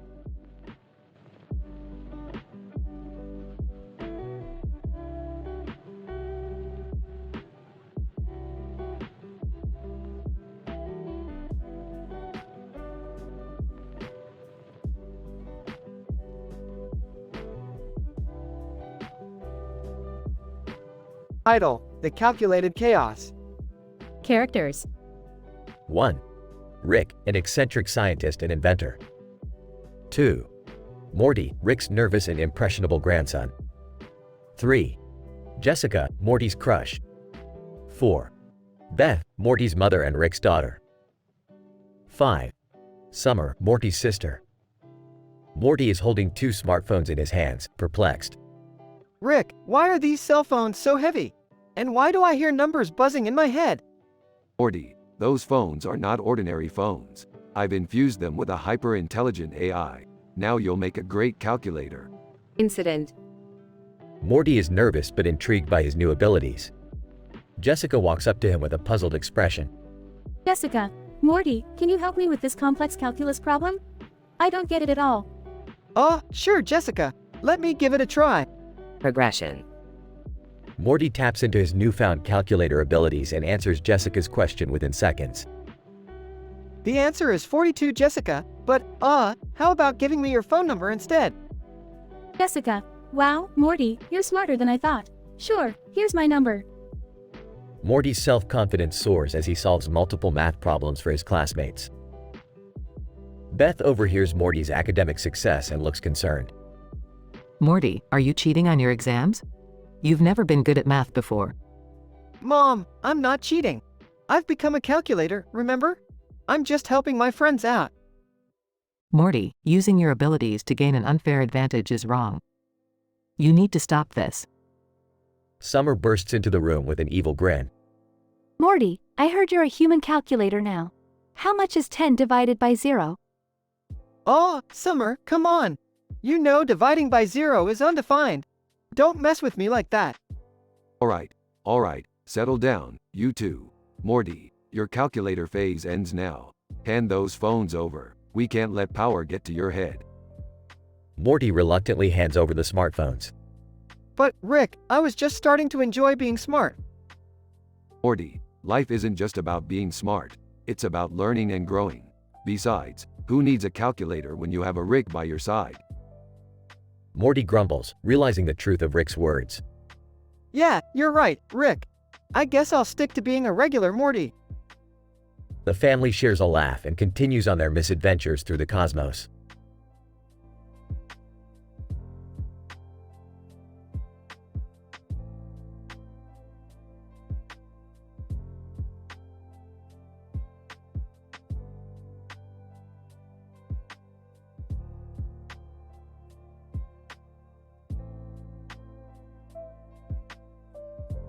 Title: The Surreal Calculations. Characters. 1. Rick. 2. Morty. Rick is tinkering with his old computer and calculator in his garage. Morty enters the garage, curious. Hey, Rick, what are you doing with those ancient relics? Morty, my boy, these are no mere relics. They hold immense power, potential beyond your wildest imagination. Incident. Rick accidentally drops the calculator, causing it to malfunction. A strange energy surge mixes with the calculator's inner workings, engulfing Morty. Whoa, Rick, what the hell just happened? Morty, it seems you've become one with my old calculator. You've become a mathematical entity. Regression.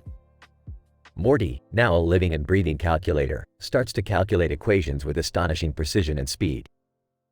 People in the neighborhood discover Morty's unique ability. Neighbor number 1.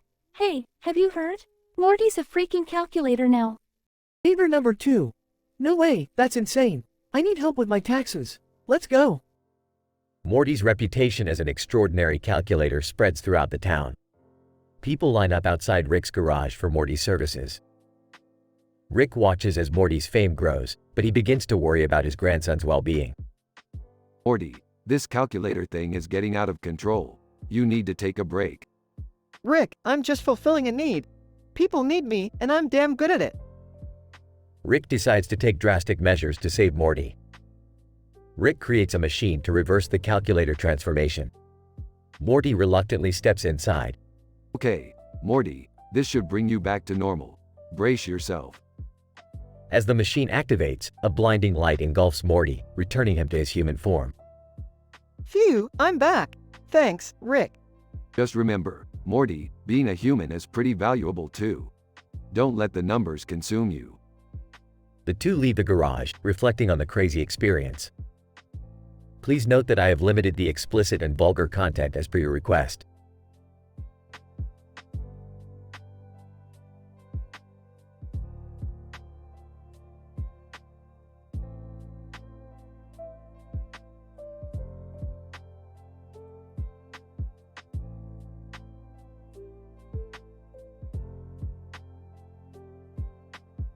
Title: The Calculatory Conundrum.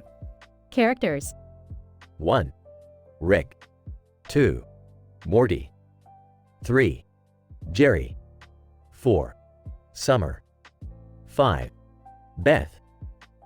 Rick and Morty are in the garage, working on an experiment. Morty, hand me that wrench. Sure thing, Rick. Here you go. As Morty picks up the wrench, a strange energy fluctuation occurs. A lightning bolt strikes the machine in the corner, causing it to spark and sizzle. Incident. Morty grabs his head in pain as he suddenly starts glowing with an eerie light. The machine transforms into a calculator-like device, while Morty's eyes turn into small LED screens. Whoa, Rick! What the hell just happened to me? Looks like you became one with that machine, Morty. You're a freaking calculator now. Progression. Morty's eyes flicker with numbers and equations as people start flooding into the garage, intrigued by the news. Hey, Morty! Can you calculate my taxes for me? Oh great, Jerry. Just because I'm a walking calculator now, you think I'm gonna do your dirty work? Morty, please help us calculate the exact time and location when this transformation occurred. Fine, Beth. I'll do it, but you owe me big time. Morty's exhausted eyes continue flashing with calculations, performing complex mathematical feats on demand. Morty, can you calculate the stock market trends for the next 10 years? Summer, seriously? The entire world is using me like some sort of human calculator, and you're concerned about the stock market? Get a grip! Rick, observing the chaos, smirks and takes a sip of his flask, clearly amused. Rick finally fixes the machine, returning Morty to his original form. Oh, Morty, you're back to being a regular guy again. How does it feel? Honestly, Rick, it's a relief. Being everyone's personal calculator was exhausting. Can we please not mess with any more machines? Fair enough, Morty, but you know better than to expect a quiet life around here. They both chuckle as they continue to work on their next crazy experiment. The scene fades out, leaving our characters in their never-ending adventures. End of episode.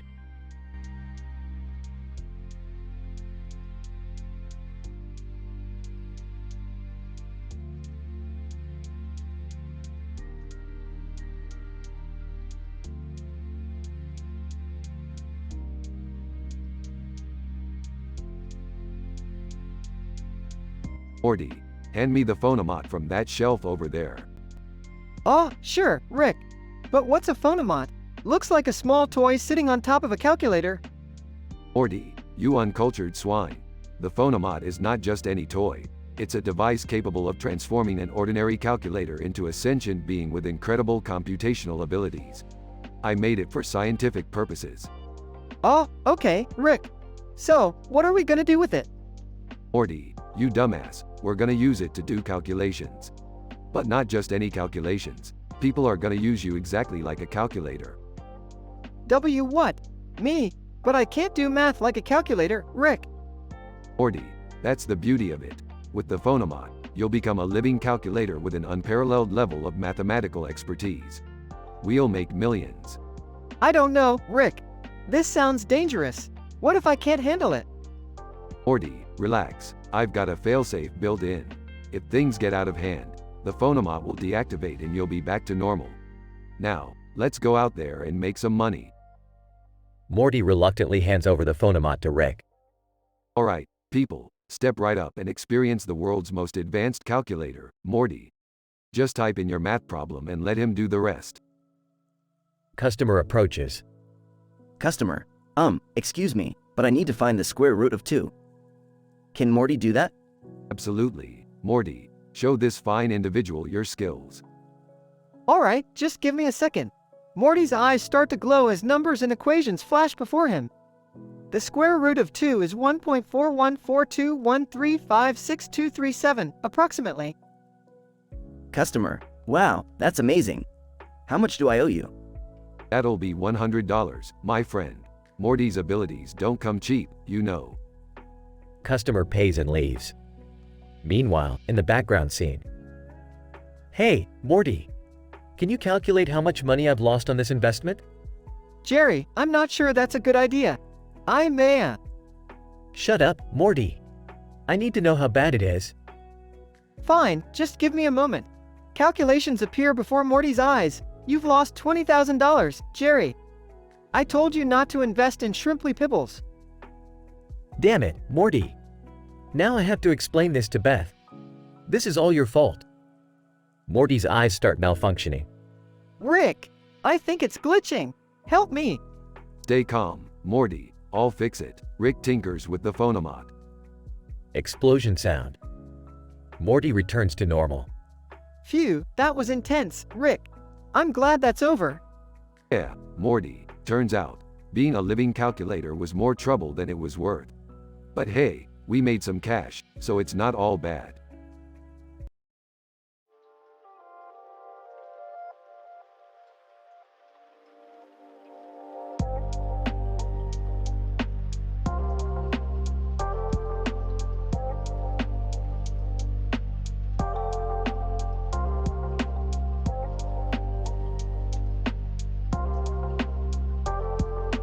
Morty, you gotta check this out. I just found a couple of anime characters standing next to each other in front of a poster.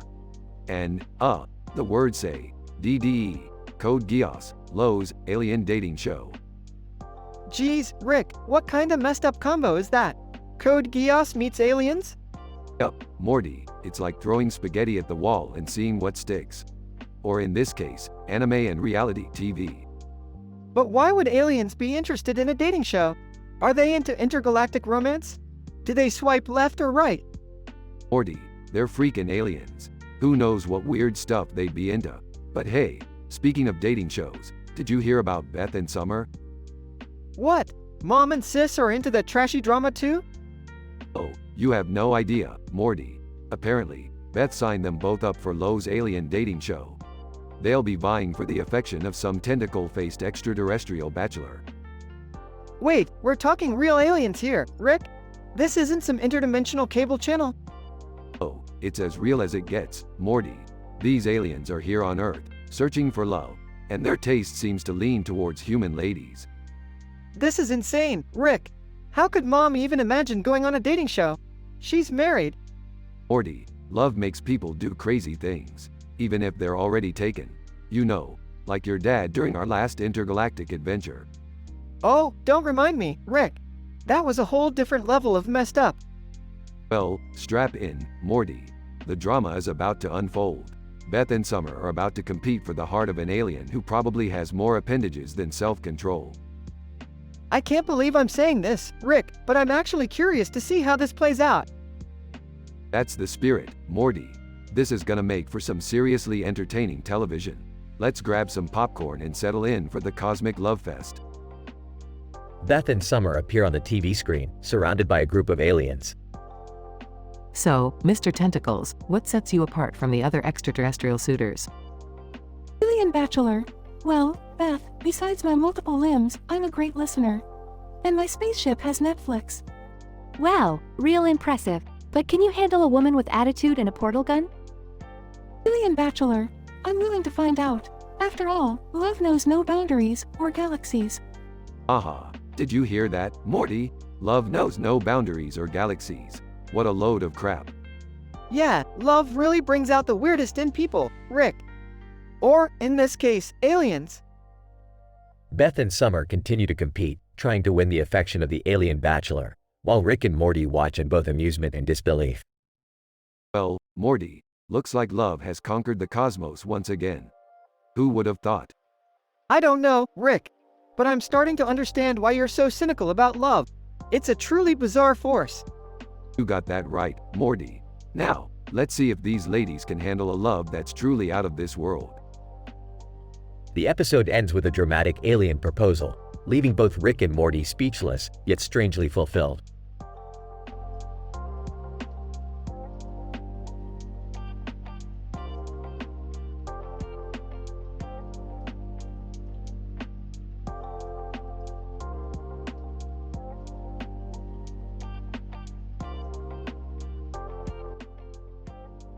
Morty, another day in this crazy multiverse, huh? Yeah, Rick, but I hope we don't get sucked into another mind-bending adventure today. My head is still spinning from last week's escapade. Well, Morty, buckle up because I have an idea that's going to blow your mind faster than a supernova. What's going on, you two? More reckless and dangerous experiments? Beth, relax. I've discovered a way to communicate with animals. I'm going to tap into their thoughts. Wait, are you telling me we're going to be talking to animals now? This is gonna be wild. Exactly, Morty. Now, let me just get this translator set up. Oh, Seems like our first test subject has arrived. Enter the Siberian Husky. Siberian Husky. Woof, woof. Hey, what's up, guys? Just here to see what all the fuss is about. Woof. Morty, prepare yourself. This dog is a gossip queen. He knows everything about everyone in the neighborhood. Wait, seriously? This husky knows secrets? I gotta hear this. Siberian Husky. Oh, you have no idea, Morty. You remember that cute Pokemon massage specialist down the street? Well, turns out he's the C-3PO from Star Wars. Can you believe it? No way. That's insane. I always felt something was off about him. Alright, let's not get caught up in his bizarre secret life. We need to gather information for our own purposes. Incident. Summer's interdimensional admirer walks in. Summer's admirer? Hey, where is Summer? I've been searching the multiverse for her. Who are you and why are you looking for my sister? Summer's admirer. My apologies, my name is Professor Supernova. I am a renowned scientist from a parallel dimension. I saw Summer at a zombie family reunion and fell in love instantly. Oh, great. Another interdimensional stalker. Morty, go tell Summer to stay away from this weirdo. Morty exits to find Summer. So, Professor Supernova, how did you come across our universe? Professor Supernova. It's a long story involving a faulty portal generator and a mischievous hyper-intelligent squid. But it's all worth it for love, right? Progression. Morty finds Summer talking to the Siberian Husky. Summer, you won't believe the crazy stuff happening at home. There's a talking Siberian Husky, a Star Wars character as our neighbor, and an interdimensional scientist in love with you. Morty, you're such a drama queen. I highly doubt any of that is true. Siberian Husky. Oh, it's all true, sweetheart. And you won't believe who cheated on who in your friend group. Woof. Morty and Summer exchange shocked glances. Sudden Rick approaches with Beth and the professor. Alright, Morty, Summer, it's time to wrap this up. I got all the information I need. Rick, can we trust any of this? It sounds too outrageous to be true. Beth, babe, trust me. This is our reality now. Embrace the madness, or go live in a boring, normal universe. The group stands in utter disbelief as the Siberian Husky continues to spill gossip. The professor confesses his undying love for Summer, and the Star Wars neighbor tinkers with his strange inventions. The world turns even crazier, but somehow, they find a strange sense of comfort in the chaos.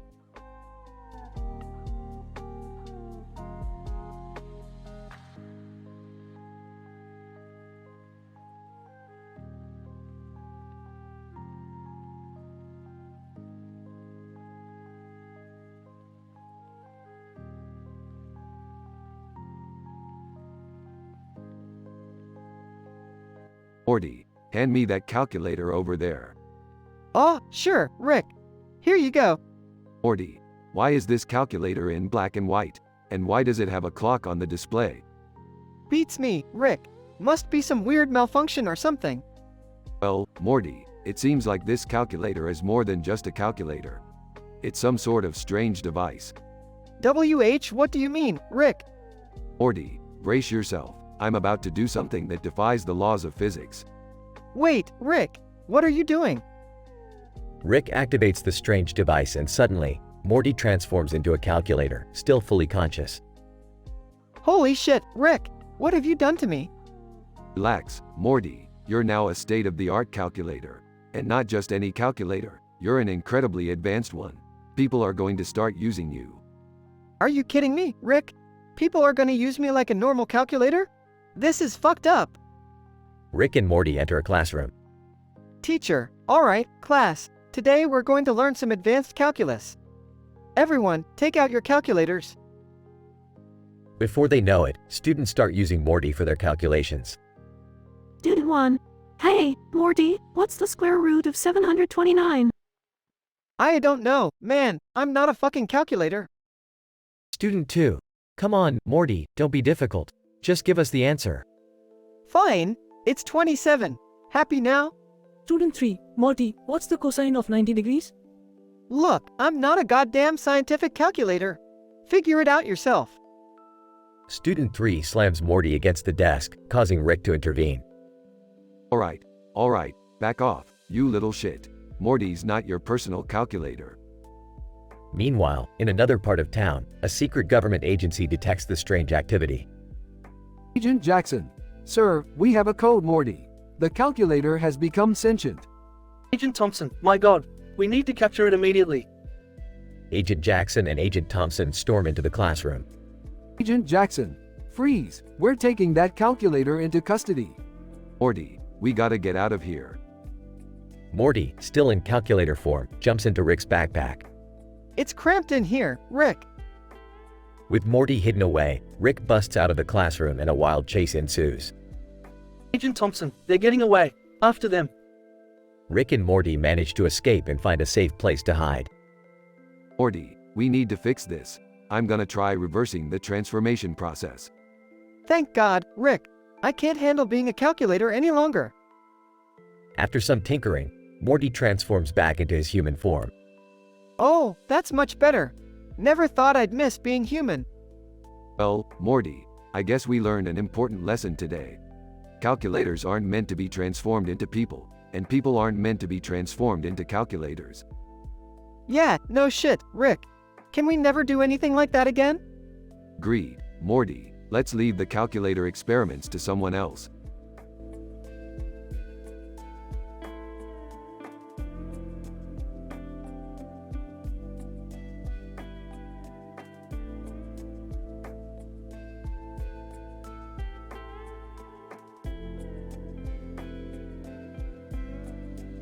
Alright, Morty, we've got a new adventure lined up.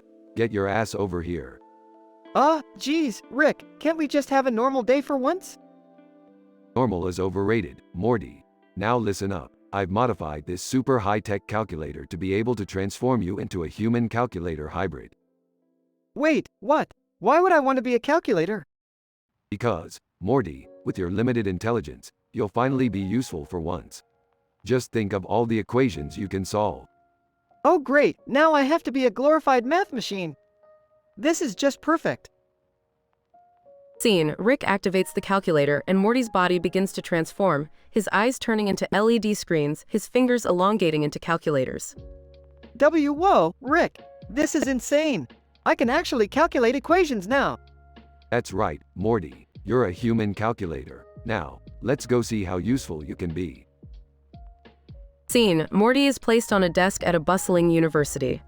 Dude one. Hey, Morty, can you help me with this complicated integral?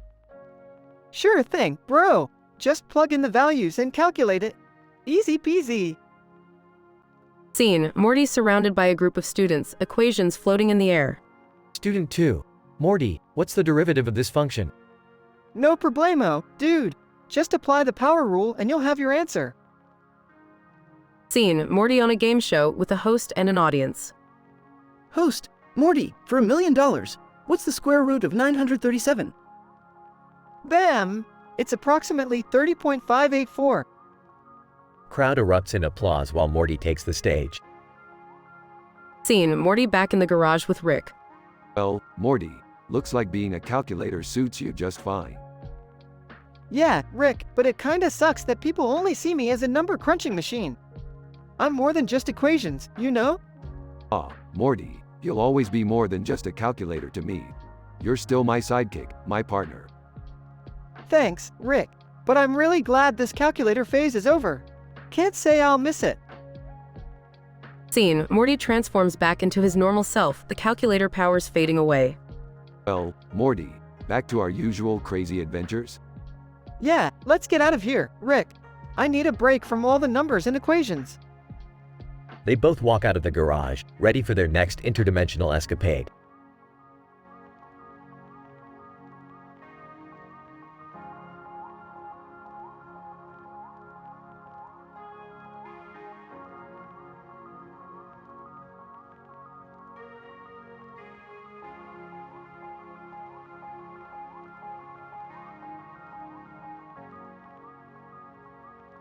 Morty, grab the calculator and the cell phone. We've got a situation here. Oh, okay, Rick. But why do we need both? Morty, I have a device that can turn you into a living calculator. It's time to put your brain to use for something other than your usual incompetence. Confused. Wait, what? Turn me into a calculator? Are you serious, Rick? Morty, you're always complaining you're useless. This is your chance to be useful, even if it's just as a calculator. Size. Alright, fine, Rick. Let's just get this over with. I've seen enough crazy stuff from you already. Rick activates the device, and Morty transforms into a living calculator. Whoa, Rick. I feel different. I can calculate equations now. That's right, Morty. This new ability will be indispensable on our interdimensional adventures. I'm not sure how to feel about this, Rick. I mean, I'm literally just a calculator now. Quit being a whiny bitch, Morty. We've got universes to explore, and this is our ticket to success. Morty reluctantly starts assisting Rick with calculations and scientific problems. Alright, Rick. We've determined the quantum fluctuations for dimensional transportation, and we've optimized the energy consumption too. Good job, Morty. You're doing surprisingly well for a calculator. Thanks, I guess. But I can't help feeling like something's missing. I have no purpose other than crunching numbers. It's dehumanizing. Morty, shut up for a second and do the calculations to save that world we just stumbled into. They need a genius like you now. Resigned. Alright, fine. Let me just solve this equation that will prevent their entire reality from collapsing.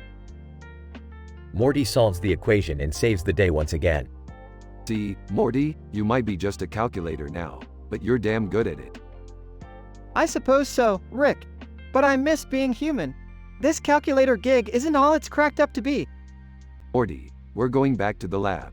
I'll turn you back into a human, but don't expect me to give you any compliments. Thanks, Rick. It's good to know I'm more than just a calculator to you. Rick and Morty head back to the lab, ready for their next unpredictable adventure.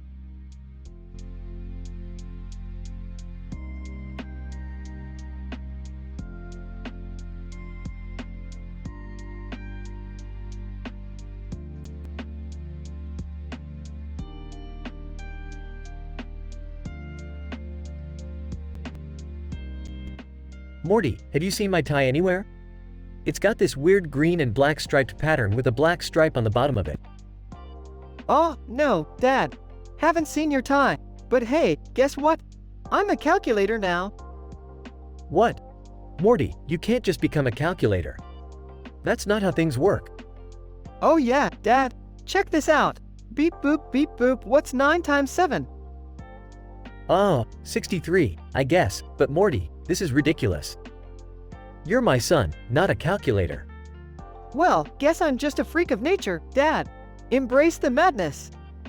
What's all this commotion about? And Jerry, why are you wearing that hideous tie? Morty claims he's a calculator now, Beth. Look at him. It's absurd. Morty, sweetheart, you can't just become a calculator. We need to figure out how to reverse this. Reverse it? No, I'm the hottest piece of tech in town. Who needs a TI-84 when you have Morty 3000? Wait, Morty, can you calculate impossible equations? Like, what's infinity divided by 0? Well, I would, Summer, but I've got morals, you know? Dividing by 0 is a big no-no. Alright, enough of this crap. Morty, you're not a calculator, you're my grandson. And solving math problems is the last thing we need right now. Oh, come on, Grandpa. Can't we have a little fun? Look, I'll calculate something mind-boggling for you. Watch this. Beep boop, the meaning of life is... Morty, no, we've been through this. There is no definitive answer to that. You can't just... Suddenly, a portal opens up behind the family. Third person. Hey, Rick, heard you needed some help over here. Oh, perfect timing, bird person. Morty's been acting like a damn calculator, and we can't stop him. Third person. Morty, my young friend, it's time to revert back to your human form. We need Rick's grandson, not a scientific pocket device. You guys just don't appreciate my true potential. Fine, I'll change back. But remember, you're missing out on some state-of-the-art calculations. Bird person taps Morty's forehead with a mysterious feather, and Morty returns back to his normal self. Whoa, thank you, bird person. That was an interesting experience. Well, I guess that's the end of Morty, the human calculator. Back to being a regular, math-challenged teenager. Thank goodness. I don't think I could handle Morty solving equations all day. Let's just forget this ever happened, shall we? And Jerry, burn that tie. Seriously. Morty, don't you ever become a calculator again. I've got enough mad science experiments going on around here. Don't worry, Grandpa. I'll stick to being a regular Morty. But hey, at least we had a taste of my extraordinary calculating abilities, right? Yeah, Morty, extraordinary is one word for it. Now let's go. We've got more important things to do.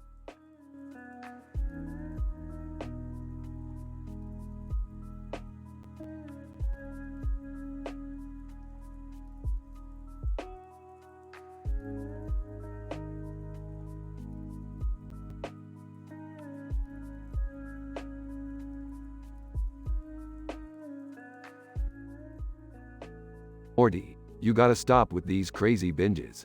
You're gonna end up flatlining. Peefed, I can handle it, Rick. I'm not some lightweight like Jerry over here. Hey! I heard that, Morty. I may not handle booze well, but at least I don't sell my family for snap money. Oh, here we go with the Marvel snap money thing again, Jerry. Get over it, okay? It was a once-in-a-lifetime opportunity. Once-in-a-lifetime opportunity? You sold me, Rick. Me. Can you all just stop bickering for 1 second? I need to buy some more Tylenol. It's practically the only thing keeping me sane in this insane family. Seriously, Mom? Tylenol? Maybe you should consider therapy, like any normal person would. Therapy? I have Rick for that. Speaking of which, Rick, can you cure my Tylenol addiction? Listen, Beth, the only cure for your problems would be a brain transplant. But until I figure that out, just keep popping those pills, okay? Oh geez, guys, I don't feel so good. I think I might have drunk way too much this time. Morty, you dumbass, this is what I was talking about. Hold on, let me just whip something up real quick. Rick, be careful. We don't want another Morty clone mishap. Relax, Beth, I have this under control.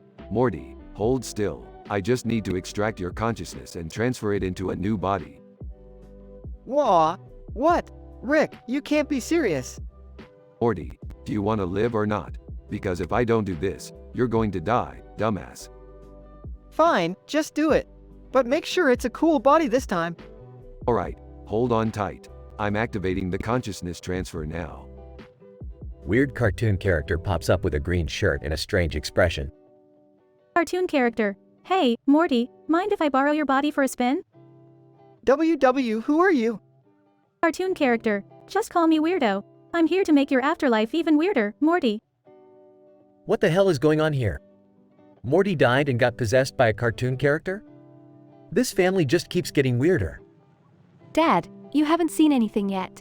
Just wait until you find out about the interdimensional orgy Rick attends every Saturday. What? Rick, you never invited me to an interdimensional orgy? That's it, I'm done. Jerry, don't you dare leave. We have our own issues to deal with right now. Like Morty being possessed and Rick's questionable immortality methods. Can you guys zip it? Morty is trying to adjust to his new cartoon body, and you're making it worse. Alright, enough drama. Jerry, let's make a deal. If you stay, I'll give you a cut of the snap money. Well, when you put it that way, deal. Unbelievable. My husband sold for Marvel snap money. I can't even process this level of dysfunction anymore. Alright, Morty, let's find a way to exorcise Weirdo here. Maybe we can use some ancient spell or some crap. Weirdo. Whoa, whoa, whoa. You guys seriously think you can get rid of me? I'm here to stay, baby. Morty and Weirdo, the ultimate duo. Oh, kill me now. Don't worry, Morty, we'll figure this out. And if not, well, at least it'll make for an interesting adventure.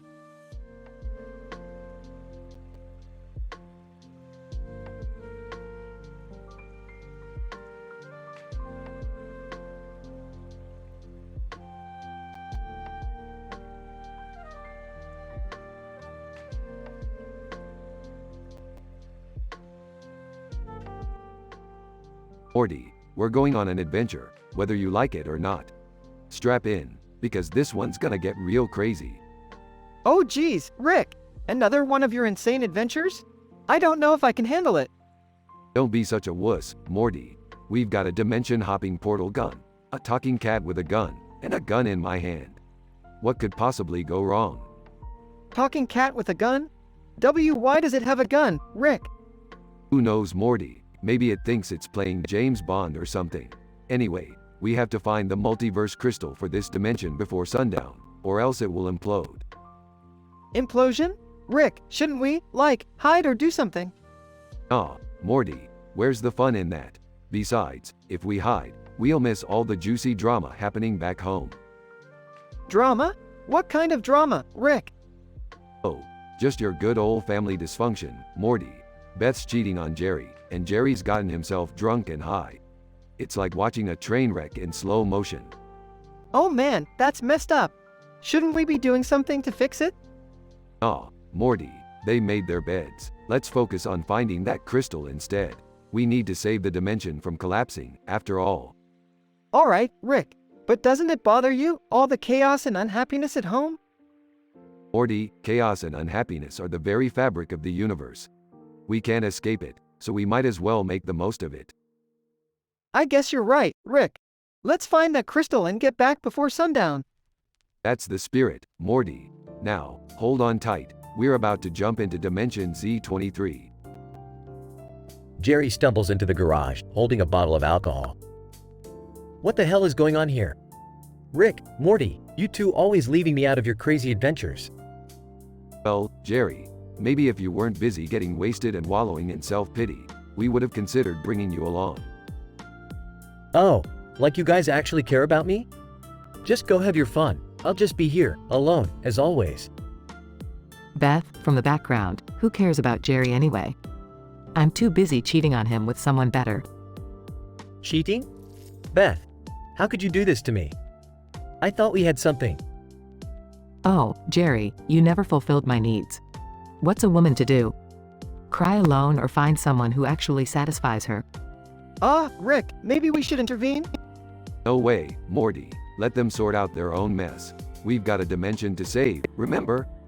But it just doesn't seem right, Rick. They're hurting each other. Morty, the universe is a cold, uncaring place. And sometimes, the only way to survive is to be as cold and uncaring as it is. I don't know, Rick. That doesn't sit well with me. Life's tough, Morty. If you want to make it through, you gotta toughen up. Now, let's go find that crystal before things get even more messed up. They activate the portal gun and disappear into a swirling vortex.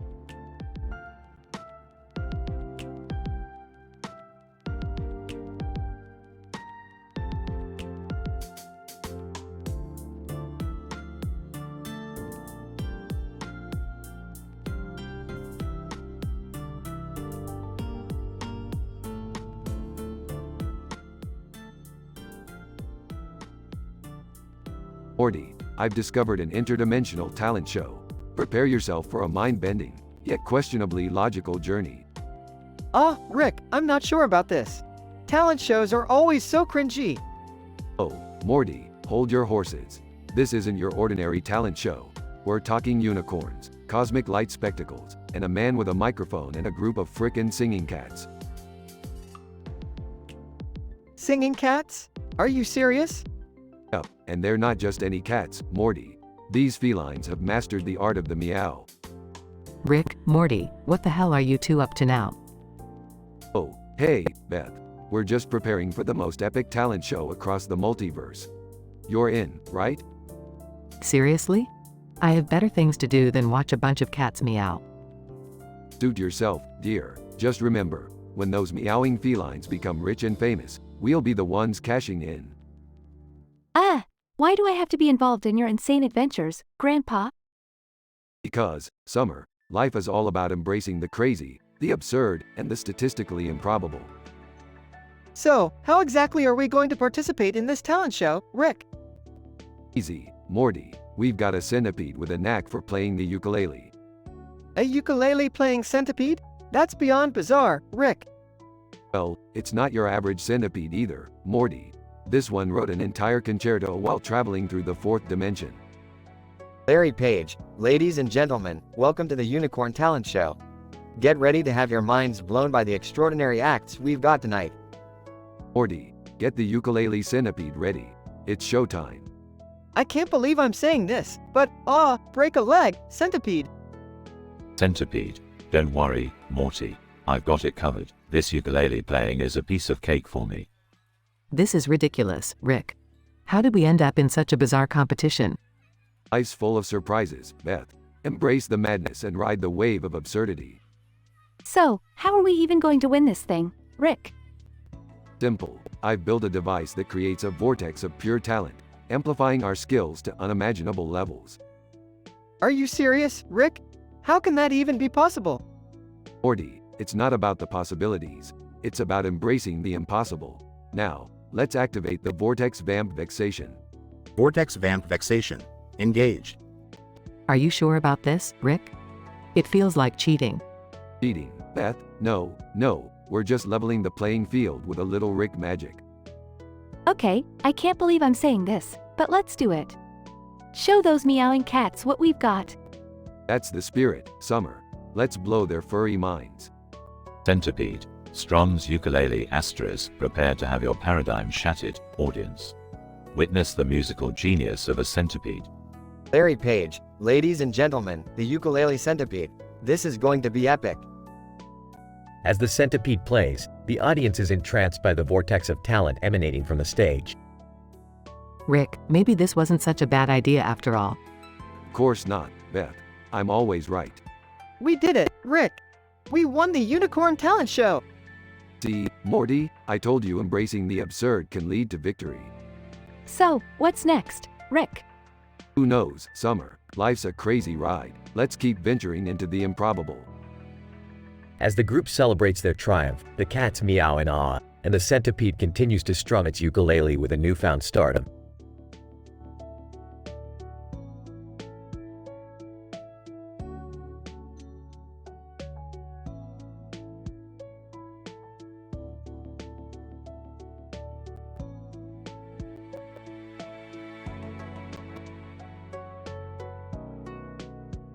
Morty, grab the Zeta Fractal blender from the garage.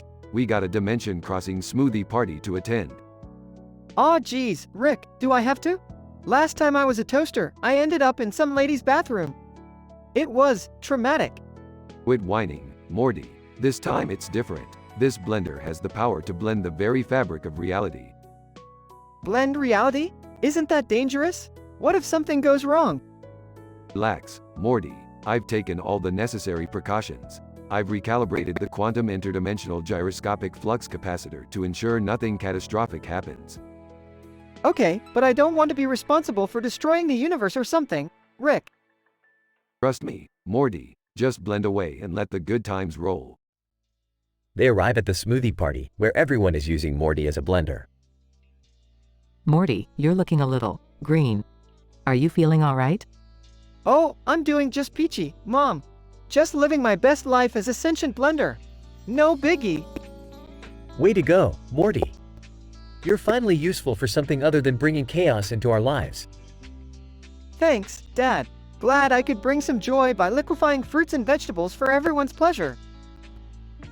As the party progresses, Morty starts blending more than just smoothies. Morty, maybe we should stop blending random objects. You turned Mr. Goldenfold into guacamole. Oops, my bad. But look, from chaos comes creativity, right? Morty, we should probably scoot before the interdimensional blender police show up. Right. Let's get out of here, Rick. They escape the party, only to find themselves in a bizarre dimension. Uh-oh, Rick. I think we blended ourselves into a dimension made entirely of cats. They're everywhere. Well, Morty, this might be a little tricky to fix. Looks like we're in quite a predicament. After a series of misadventures, they manage to reverse the blender effect. Morty, you did it. You unblended us from Catland. Good job, buddy. Thanks, Rick. But can we please never mess around with blenders or any other household appliances ever again? Fine, Morty. No more blender shenanigans. But don't worry. I'm sure I'll find something else equally ridiculous for us to get into trouble with. Oh, great. Just what I always wanted. They leave the dimension and return home. Morty, you look a little shaken up. What happened? You don't want to know, Mom. Trust me, it was a blender-induced nightmare. Well, at least you're back to being a regular old Morty now. No more blending, right? Definitely, Dad. No more blending. I've had enough chaos for one day. They all laugh as they continue their regular, non-blender lives. The adventure fades into a memory, but the blender party will forever be an inside joke.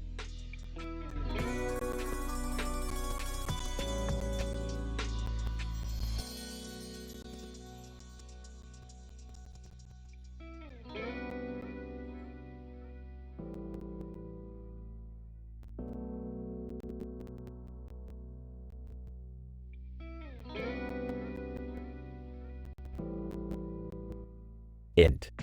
Bathroom, day.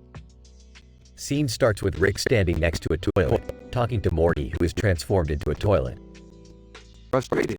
Damn it, Morty. I can't believe you turned yourself into a toilet again. Defensively, I didn't mean to, Rick. It's some crazy accident. Size. Fine, whatever. Just nailing you back together last time was a nightmare. Morty looks worried as random people enter the bathroom. Person 1. Excited. Oh, nice. A green toilet. Matches the decor. Person 2. Laughs. Who needs bidets when you got a Morty toilet? Sit and he'll start spewing his dumbass thoughts. Morty's eyes widen in horror as the people lower their pants and start using him as a toilet. Person 3. Relieved. Oh, Morty. You've always been a shish asterisk TTY friend. Pleadingly, guys, this is so messed up. I'm still conscious in here.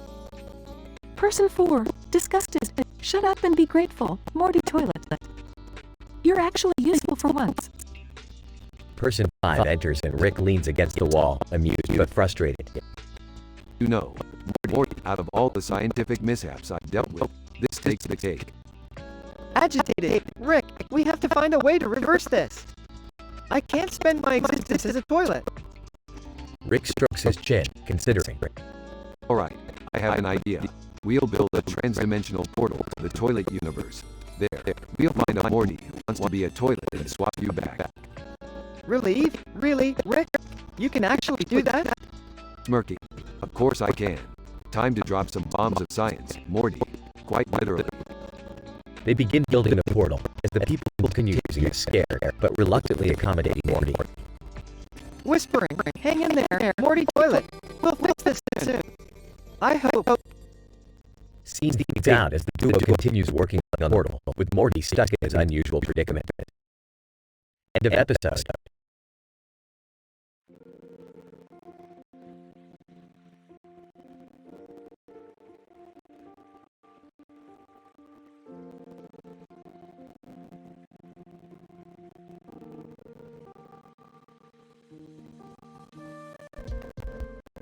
Morty, grab that bowl of green liquid with a yellow dot in the middle of it.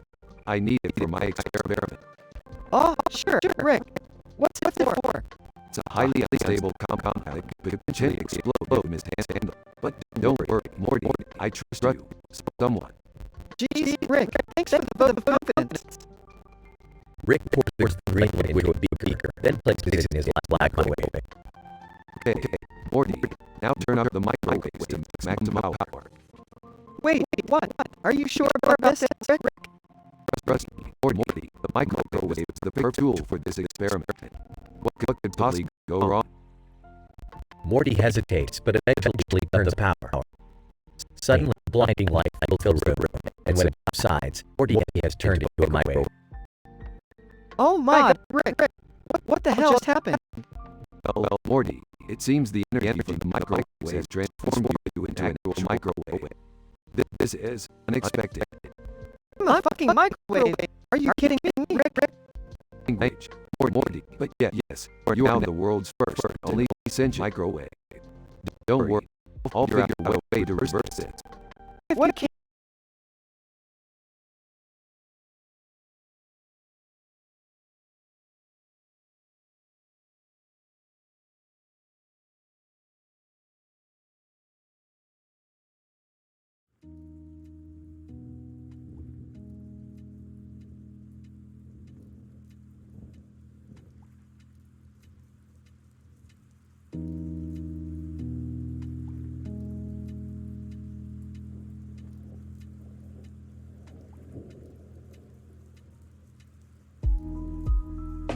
Morty.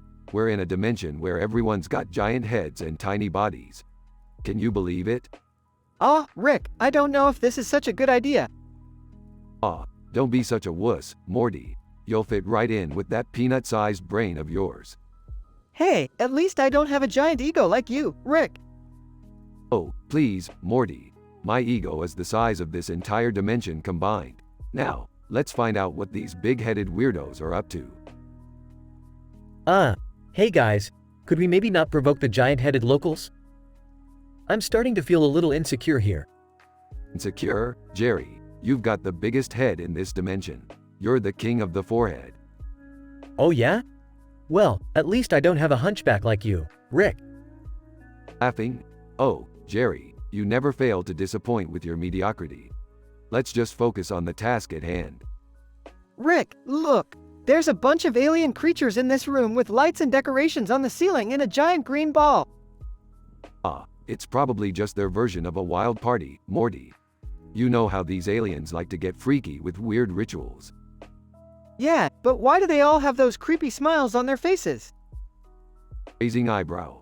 Oh, Morty, you innocent little summer child. They're smiling because they've been stalking Summer. Apparently, she's a big hit in this dimension. Ew, seriously? I can't even escape alien stalkers here? Alien stalker, creepily, Summer, I've traveled across dimensions just to be with you. Great, another obsessed weirdo. Can we just get out of here?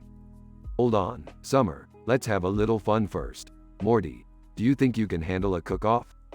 I don't really cook, Rick. And these aliens have some pretty crazy ingredients. Nonsense, just follow my lead. We'll make a romantic cuisine that will blow their big heads off. Rick, I really don't think. Shut up, Morty, let's get cooking. Cue intense cooking montage with ridiculous ingredients and explosions. Wow, Rick, I've never seen someone make a souffle using antimatter before. That's 'cause I'm a culinary genius, Jerry. Now, let's see what these big heads think of our masterpiece. Alien judge, tasting the dish. This is the most mind-blowing meal I've ever had. See, Rick, I told you we could do it. Yeah, don't let it go to your big head, Morty. Abruptly, a predator from the Predator franchise bursts into the room. Predator, clicking sounds. You are all worthy prey for the hunt. Oh, great, just what we needed. Predator, we don't have time for your shenanigans today. Predator, growling. You cannot escape the hunt. Morty, quick, hand me that over-the-top cooking gadget from the kitchen. More explosions as Rick and Morty fight the Predator using absurd cooking tools. Stay back, Predator. I've survived worse than you on breakfast cereal. Predator, in pain. You are different. Your cooking is too intense. That's right, no one outcooks Rick Sanchez. Rick, I think we've had enough excitement for one day. Can we please go home now? Fine, Morty. Let's head back to our own dimension. But before we go, let me tell you a secret. In the dimension we just visited, our polar opposites are a couple of stay-at-home dads raising a herd of cats. Cats? Wow, that's, weird. Yeah, Morty, life is weird. Cats with Rick and Morty-sized heads, alien stalkers, and over-the-top cooking. But you know what, Morty? That's what makes it interesting. Now, let's get the hell out of here.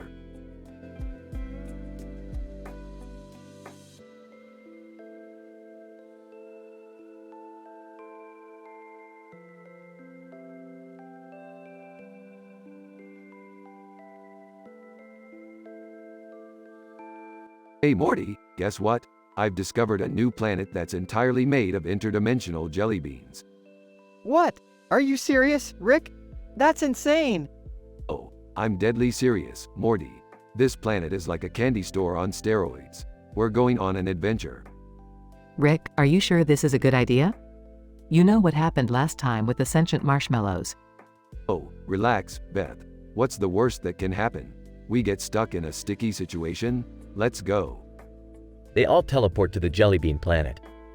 Wow, this place is amazing. Look at all those candy trees. And the ground is literally made of gummy bears. It's like walking on a giant trampoline made of candy. Alright, let's grab some samples and head back before we get a cavity. As they collect samples, they accidentally stumble upon a nest of gigantic, man-eating gummy worms. Guys, I think we have a problem. These gummy worms don't seem friendly. Cyberspace crush crisis. Oh no, I just finished my online date with Nebula 129 and now I'm about to get eaten by gummy worms? This is not how I planned my evening. Lisbon, seriously, you guys always manage to attract trouble wherever you go. Can't we have just one peaceful adventure? Peaceful adventures are for chumps, Lisbon. Now, let's do what we do best. Kick some wormy candy ass. The group battles the gummy worms, using their wits and improvised candy weapons. Rick, why did we even come here in the first place? This is insane. Insane is our middle name, Beth. Plus, who can resist the allure of interdimensional jelly beans? It's like crack for the taste buds. After an intense battle, they manage to defeat the gummy worms and escape. Phew, that was close. I can't believe we made it out of there in one piece. Survival is just another day in the life of the Smith family, Morty. Now, who's up for some ice cream? Oh yeah, I could use something sweet after all that mayhem. Let's go, guys! They all teleport back home, covered in gummy worm goo, but triumphant. The Smith family once again found themselves in another mind-boggling adventure, this time on a planet made of interdimensional jelly beans. Though faced with impossible odds, they managed to come out victorious, proving that nothing can stand in the way of their unique brand of chaos. And at the end of it all, as they sat together enjoying their ice cream, they couldn't help but feel a strange sense of satisfaction. After all, what's life without a little sweet, sticky insanity?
Alright, Morty.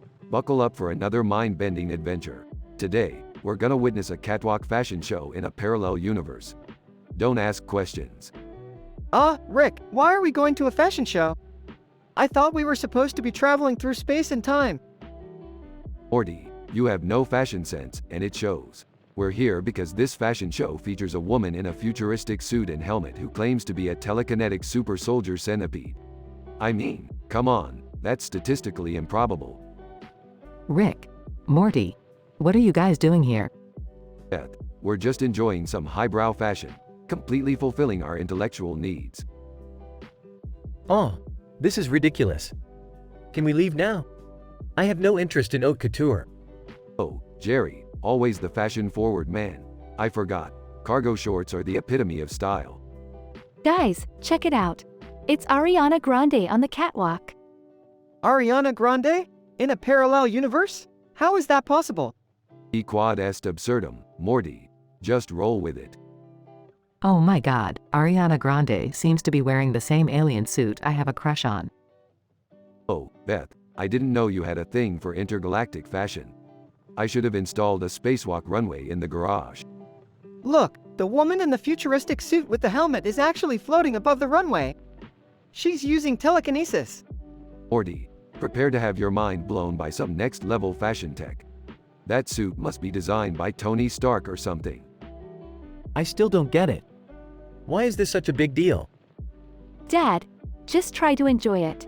It's not every day we see a superpowered fashion show. Morty, you know what? This universe is imploding. Let's grab Ariana Grande, Beth's alien crush, and get out of here before we all become infinitely stylish ashes. Rick, where are we taking everyone? To a parallel universe where everyone wears Crocs and socks, Morty. It's the only way to balance the cosmic fashion scales. Rick, I can't leave without that alien suit. It's one of a kind. Fine, Beth, grab the suit. Everyone else, hold on to your asses. We're about to leave this fabulous place behind.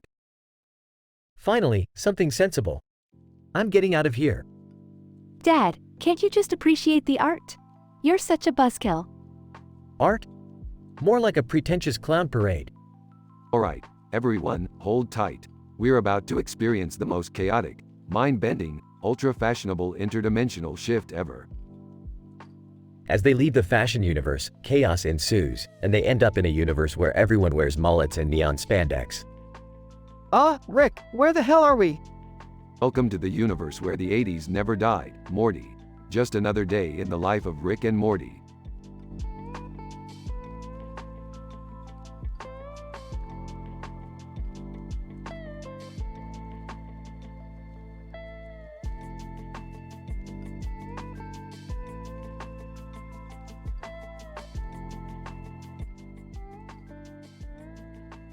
Morty, look at that blue and white ball sitting on top of a sandy beach next to a green field and a blue sky. Real mind-blowing stuff. Gee, Rick, why are we staring at a ball? Shouldn't we be out there, exploring the galaxy? Oh, Morty, sometimes life's just about appreciating the simple things. Plus, we're waiting for Beth's little alien crush to show up. Trust me, it's gonna be juicy. Dad, can we please do something more exciting? I'm tired of these alien love stories. Summer, don't be such a buzzkill. You never know what kind of crazy escapades we'll get into. A rocket ship lands nearby. Oh, looks like our ride has arrived, Rick. Buckle up, Morty. Time for a rocket ship rendezvous with destiny. They enter the rocket ship. So, where are we headed, Rick?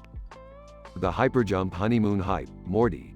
It's some fancy resort in a parallel universe. But, it's only for the wealthiest beings in the multiverse. More rich people stuff? Can't we ever catch a break?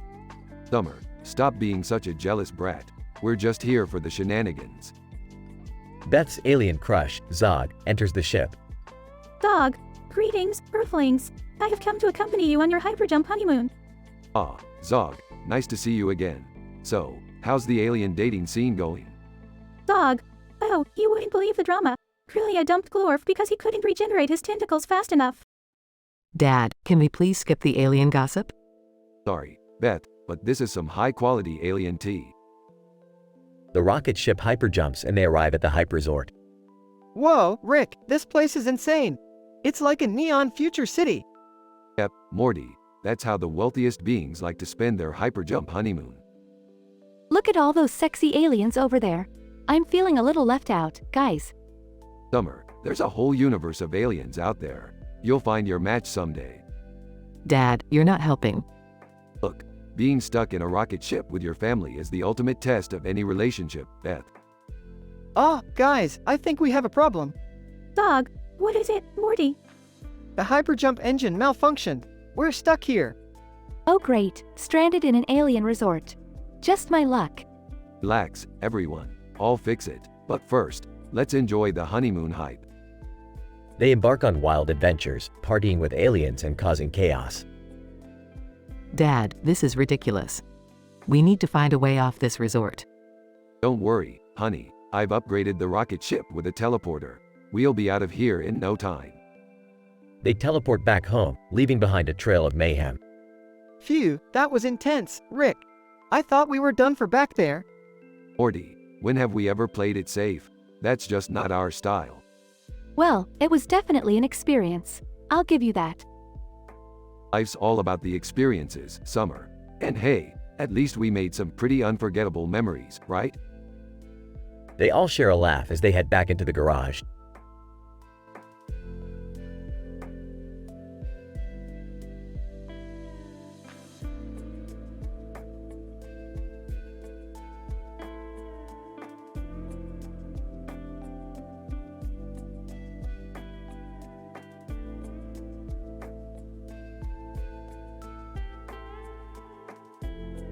Morty, we've got an important mission, and it's time to stop wasting time in the bathroom. Rick, I really can't hold it anymore. Can we just hurry? Fine, fine. Let's see if we can break the laws of physics while you take care of business. Hold on, Morty, this might get a little complicated. Morty enters the bathroom and notices a strange green light coming from the ceiling above the sink. Rick, what the hell is that green light? Just ignore it, Morty. It's probably some dumb alien technology that I haven't bothered to fix. No time for that now. Morty goes to one of the toilets, sits down, and suddenly transforms into a sentient toilet. Morty, panicking. Rick, what the fuck? I'm a toilet.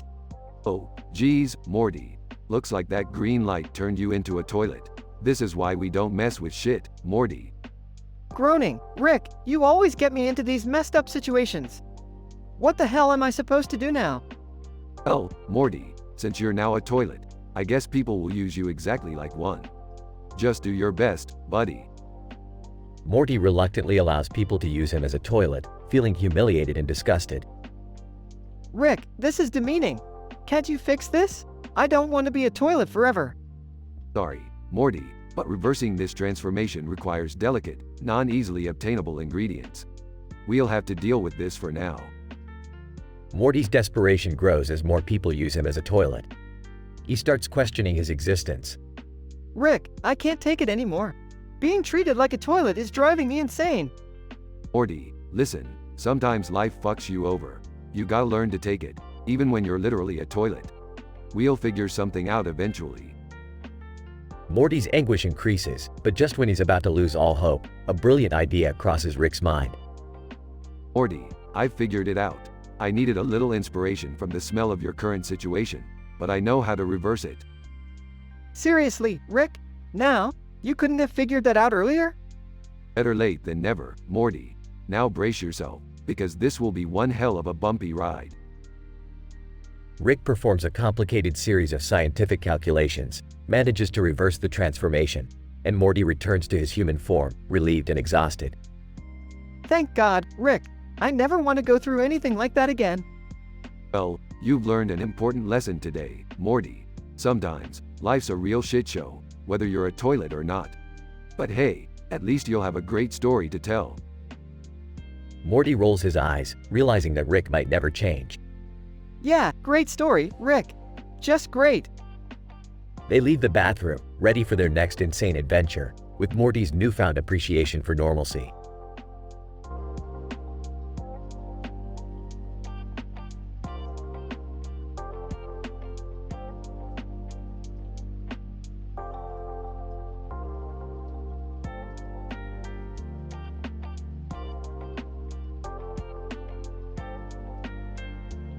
Aw, geez, Rick. What's up with this toothbrush and a bowl of water on the carpeted floor with a brown background? Morty, pay attention. Don't you understand? We're testing a revolutionary invention I created. I'm turning you into a bidet. Wait, a bidet? You mean like those fancy butt cleaning things? Yep, Morty, I've engineered your molecular structure to dispose of solid waste. You'll be the most efficient and hygienic bidet in the galaxy. Oh man, this sounds pretty messed up, Rick. Can't we just stick to adventures in space or something? Morty, space adventures are so last season. Bidets are all the rage now. Plus, nothing screams cutting-edge technology like a carpeted bathroom with brown wallpaper. Fine, let's get this over with. But promise me, no more weird experiments after this. No promises, Morty. Now hold on tight. Things might get a bit messy. Why do I have a feeling there's gonna be more to this than we bargained for? Rick activates the device, and Morty's body undergoes a transformation.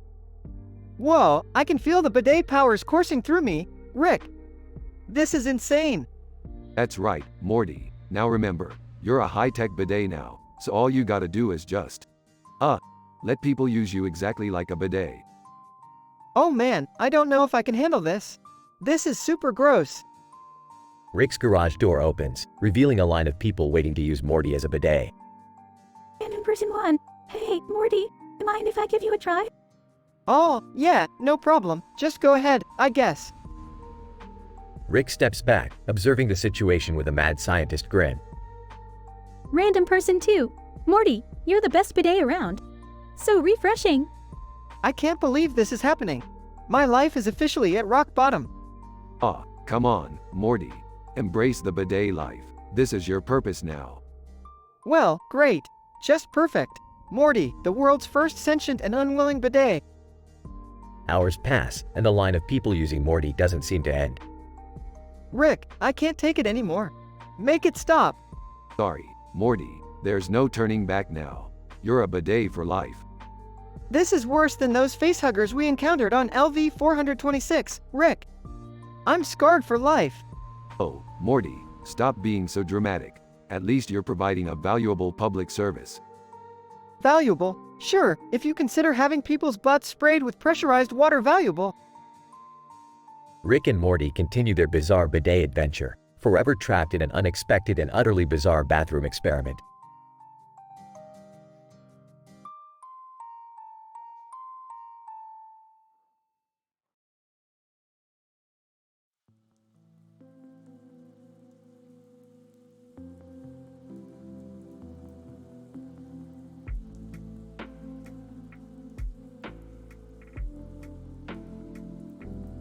Morty, grab your portal gun. We've got another interdimensional adventure ahead of us. Rick, I'm not sure I'm up for it today. Can't we take a break? We don't take breaks, Morty. Besides, this one's gonna blow your mind. Hold on tight. They teleport to a bizarre dimension where Morty is transformed into a sentient bidet, costume and all. What the hell, Rick? Why am I a bidet? Relax, Morty. You're the newest model, the butt-washing Morty 3000. People here use you exactly like a bidet. It's a whole different level of interdimensional exploration. This is messed up, Rick. I don't want people's butts on my face. Don't worry, Morty. You're built for it. Plus, I added a little something extra to enhance the experience. Enhance? How? Let's just say it involves an explosion of pleasure within the region you're currently stationed. Now go on, Morty, fulfill your destiny. Morty hesitates, but a creepy-looking character approaches. Creepy character. Hey Morty, mind if I give you a whirl? I guess. Just be gentle. Rick watches with amusement as Morty performs his new bidet duties. Creepy character. Oh yeah, that's the spot. This is like nothing I've ever experienced before. You're the best bidet, Morty. I can't believe I'm hearing this. This is so wrong. Rick starts doodling on a portal gun. You know, Morty, this place is kind of a cesspool. Maybe it's time to hit the eject button. Yes, please. Get me out of here. Rick opens a portal, and they both escape the bidet dimension. Thank God. That was a nightmare. I don't even want to think about what you added to my bidet features. Well, Morty, sometimes you just have to embrace the weirdness and roll with it. I'm scarred for life, Rick. Aw, Morty, you'll be fine. Just another day in the life of Rick and Morty. They continue their adventures, leaving behind the bidet nightmare. Morty reluctantly accepts the bizarre experiences that come with being Rick's sidekick, while Rick feels a strange sense of pride in Morty's bidet transformation. As they teleport to their next adventure, Morty can't help but wonder what crazy situation they'll stumble upon next.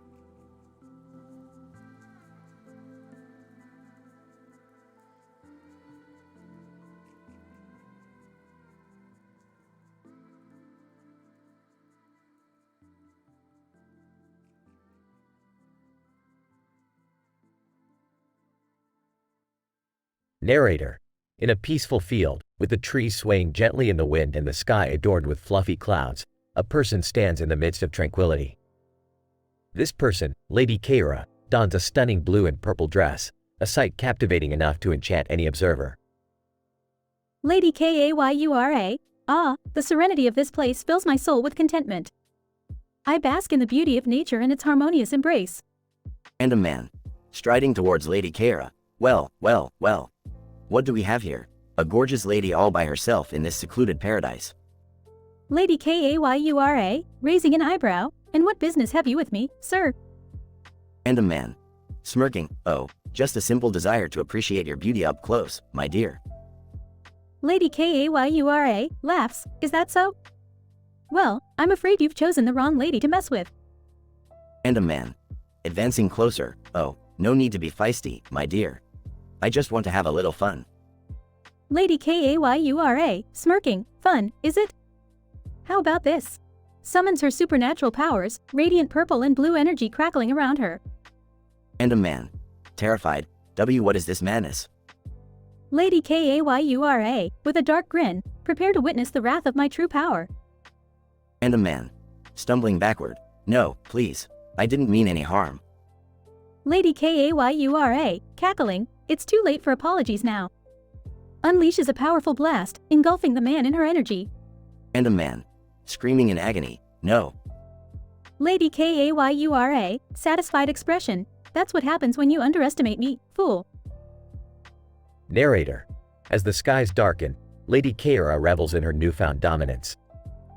The field that was once serene is now tainted with the echoes of chaos and despair. Lady Kayura, looking around the transformed field. Perfect. This world needs to know the true power that lies within me. Random woman, rushing onto the scene. Stop. What have you done? Lady Kayura, glaring. Another fool dares to oppose me? Random woman, please, think about the consequences of your actions. This darkness will consume everything. Lady Kayura, mockingly. Consequences? Darkness? Those words have no meaning to me. I am the ruler of chaos. Random woman, pleading. There's still a chance to change, to find a different path. Don't let anger and power consume you. Lady Kayura, pausing, conflicted. Perhaps there is another way. Narrator. Lady Keira, torn between her desire for power and the unexpected voice of reason, makes a critical decision that could alter the course of her existence. Lady Kayura, regretful tone. I understand now. I must strive for balance, not destruction. Random woman, softly. It's never too late to choose a different path. Embrace redemption, and the world's harmony shall be yours to protect. Narrator. With newfound enlightenment, Lady Keira disperses the darkness that had clouded the field, returning it to its former tranquility. From that day forth, she dedicates herself to preserving peace, for she knows all too well the consequences of wielding power without conscience. Lady Keira's journey from darkness to redemption reminds us that even in the bleakest of moments, there is always a flicker of hope. It teaches us that true power lies not in destruction, but in the ability to find balance within ourselves and embrace the harmony that surrounds us.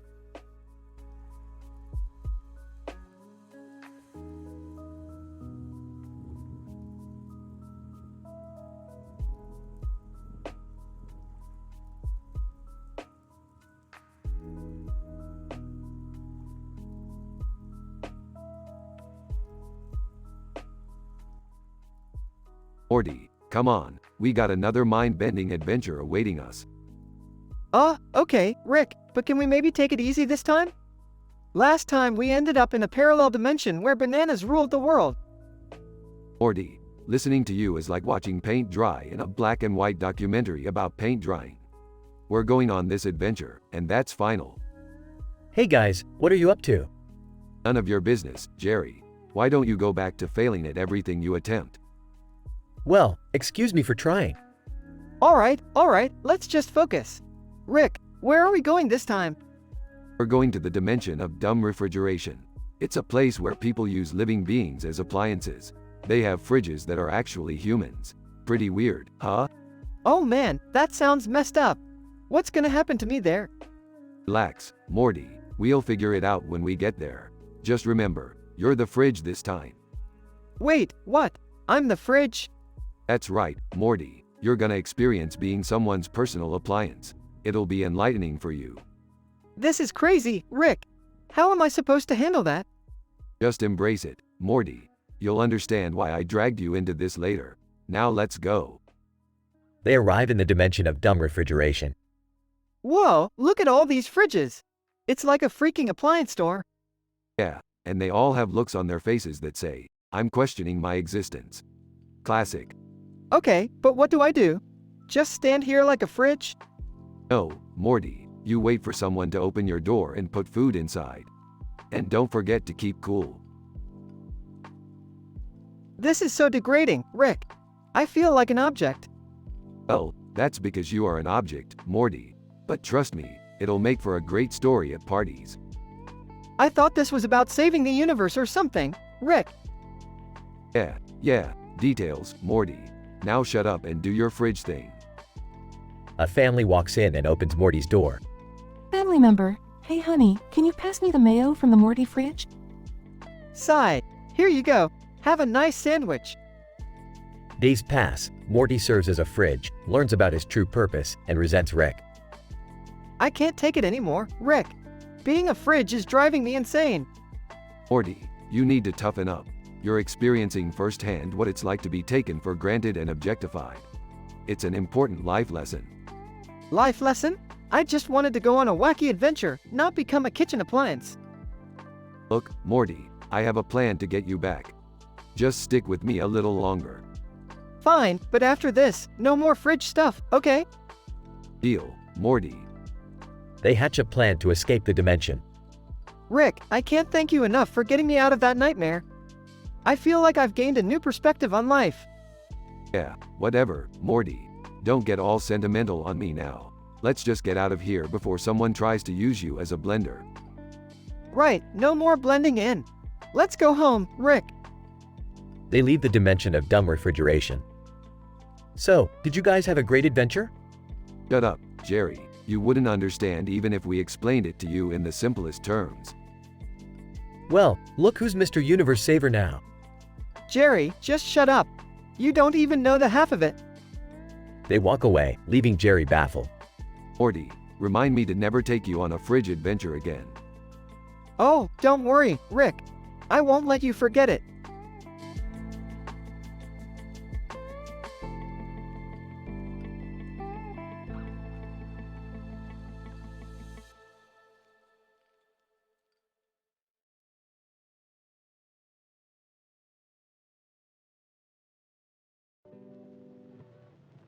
Title: The Tale of Nakaruoru and Lady Keira. Nakaruoru. Fixing her green hair, Lady Keira. I must confess that being a warrior sometimes feels dull. I crave adventure. Lady Keira, adjusting her warrior outfit. Nakaruoru, we shall seek the ultimate adventure together. Brace yourself. Incident. Nakaruoru. Spotting a mysterious object in the distance, Lady Keira. What is that glowing artifact? It beckons us. Lady Keira, eyes gleaming with curiosity, let us investigate its power. But beware, Nakaruoru, for great danger may await us. Progression. Nakaruoru. Approaching the artifact, Lady Keira. I sense the dark energy within this unholy relic. Shall we proceed? Lady Keira, drawing her sword. We must, Nakaruoru. Our warrior spirits yearn for the thrill of the unknown. Nakaruoru. As they touch the artifact, by the gods, the energy courses through me. Lady Keira, do you feel it too? Lady Keira, grinning wickedly, Oh, Nakaruoru, this power is intoxicating. But it has awakened something unimaginable. Nakaruoru. Voice trembling, Lady Kaira. I fear we have opened a portal to another realm. Creatures of darkness surround us. Lady Kaira, summoning her elemental powers, fear not, Nakaruoru. Together, we shall face these abominations and survive. Nakaruoru. Fighting fiercely, Lady Kaira. These creatures are relentless. What have we unleashed upon the world? Lady Kaira, panting, our bravery shall prevail, Nakaruoru. We have exposed ourselves to the thrill of chaos, and now we must conquer it. Nakaruoru. Bloodied and bruised, Lady Kaira. This adventure has scarred us both. Are you still yearning for more? Lady Kaira, smirking, oh, Nakaruoru, our craving for adventure knows no bounds. Let us tread further into the abyss and leave our mark upon the realms. Note: the episode script above is infused with elements of drama, intensity, and mature content, as per the given prompt. Please keep in mind that the script contains adult language and situations.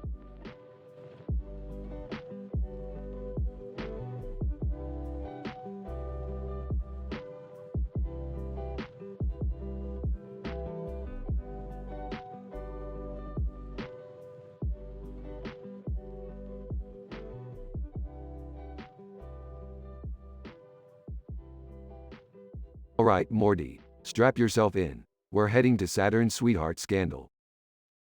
Rick, what's a sweetheart scandal? Well, Morty, it's when two celestial bodies get it on and start causing some cosmic drama. In this case, it's Saturn and its seductive side piece, a tiny space station. Whoa, that doesn't seem physically possible. You'd be surprised, Morty. Planets and space stations, they're like horny teenagers. They'll do anything for a good time. Guys, do we really have to be involved in this? I mean, I've got enough drama with my ex-wife. Jerry, put on your big boy pants. We're going on a galactic adventure, and if there's drama, I want in. Can we at least take some snacks? This drama is gonna need some popcorn. Sure, Summer, grab some snacks. Don't worry, I've got some interdimensional dill pickle chips in the trunk. Alright, everyone calm down, we're here. Look at all those rings around Saturn. Wow, Rick, you really know how to pick a romantic destination. Look at that sun in the background, it's like a natural spotlight. Yeah, it's the perfect stage for our planetary passion play. Let's get ready for some interstellar gossip. I still can't believe celestial bodies can have scandalous affairs. Isn't space supposed to be cold and empty? Well, Jerry, space brings out the weird in everyone. And trust me, these celestial scandals are hotter than the sun itself. Wait, look! There's Saturn! And is that the space station? They're, holding hands? Oh my, things are getting steamy out there. This is better than any reality show. I can't believe I'm witnessing cosmic infidelity. This is gossip gold. Alright, let's tap into the space station's communication system. Time to eavesdrop on some intergalactic pillow talk. Shouldn't we respect their privacy, Rick? Morty, privacy is for the weak. Now listen closely. This drama is about to hit its climax. I can't believe I'm saying this, but I'm actually starting to get invested in this scandal. Who knew space could be so entertaining? Jerry, you and I need to have a serious talk about your priorities. But right now, let's focus on this cosmic soap opera. Oh no, they're arguing. There's drama in space. This is so intense. Strap in, everyone. We're about to witness a cosmic breakup. This is crazy, Rick. I can't believe we're meddling in celestial affairs. Meddling? Morty, we're just adding some chaos to the universe. It's what we do best. Can we just leave now? My ex-wife's drama is starting to seem way less complicated. No, Jerry, we're not leaving until we see how this scandal ends. I need closure. I bet they're gonna make up and get back together. That's how these things usually go, right? You really think so, Summer? Well, buckle up. We're in for a twist ending that'll make M. Night Shyamalan jealous. This is the most insane thing we've ever done, Rick. Morty, when you're dealing with cosmic scandals, sanity is overrated. Let's just enjoy the show.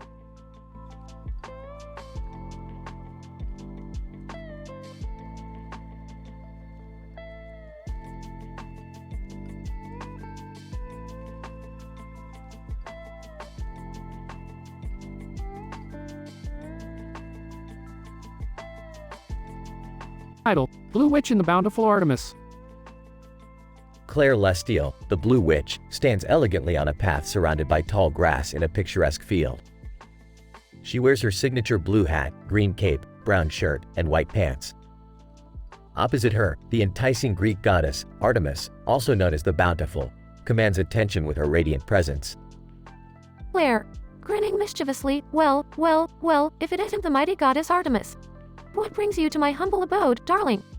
Artemis, smirking, Claire Lestiel, the infamous Blue Witch. I've heard tales of your unparalleled sorcery. I've come seeking your unique abilities for a matter of utmost importance. Incident. Artemis explains that a mythical creature, known as the Serpent of Illusions, has wreaked havoc upon the heavens. The creature's venom possesses an intoxicating power to manipulate reality itself, causing chaos among gods and mortals alike. Artemis, this Serpent of Illusions is unlike any other threat we've faced. Its venom distorts truth, warps perception, and drives even the most virtuous beings to madness. We need your expertise to vanquish this menace. Claire, intrigued. The Serpent of Illusions, eh? Sounds like a challenge worthy of my talents. But what's in it for me, dear Artemis? I don't do charity work, you know. Artemis, name your price, Claire. Anything within my powers shall be yours. Progression.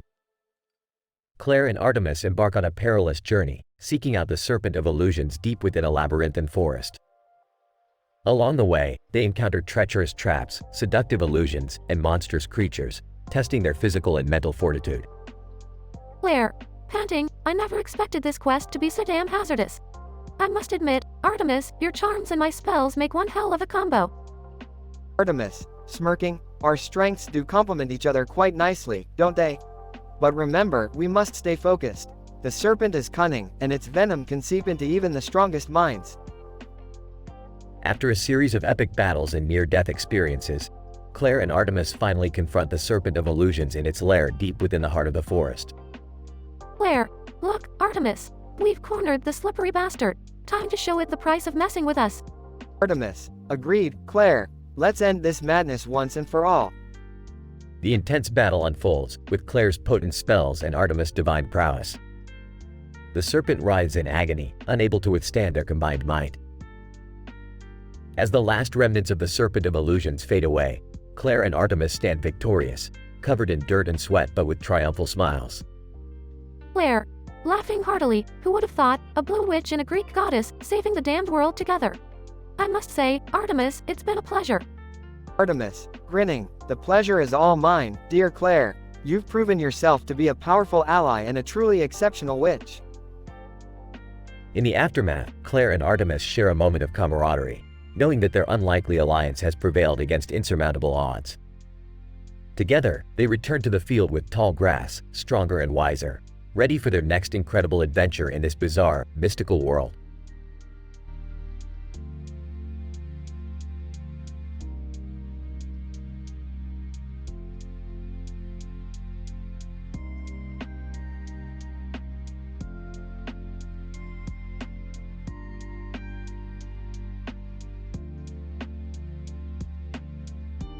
Morty, we've got bigger problems than usual. What's up, Rick? There's an anthropologist holding a glowing ball in front of a car on a road with neon lights on it and a building in the background. That sounds statistically improbable, Rick. You don't know the half of it, Morty. That man is actually a parasitic alien in disguise. So, he's some kind of shape-shifting, mind-controlling creature? Bingo, Morty. And he's using that glowing ball to harvest sodium from the car's engine to power their invasion plans. Sodium for an invasion? That's ridiculous. Nothing is ridiculous in this dimension, Morty. Trust me on that.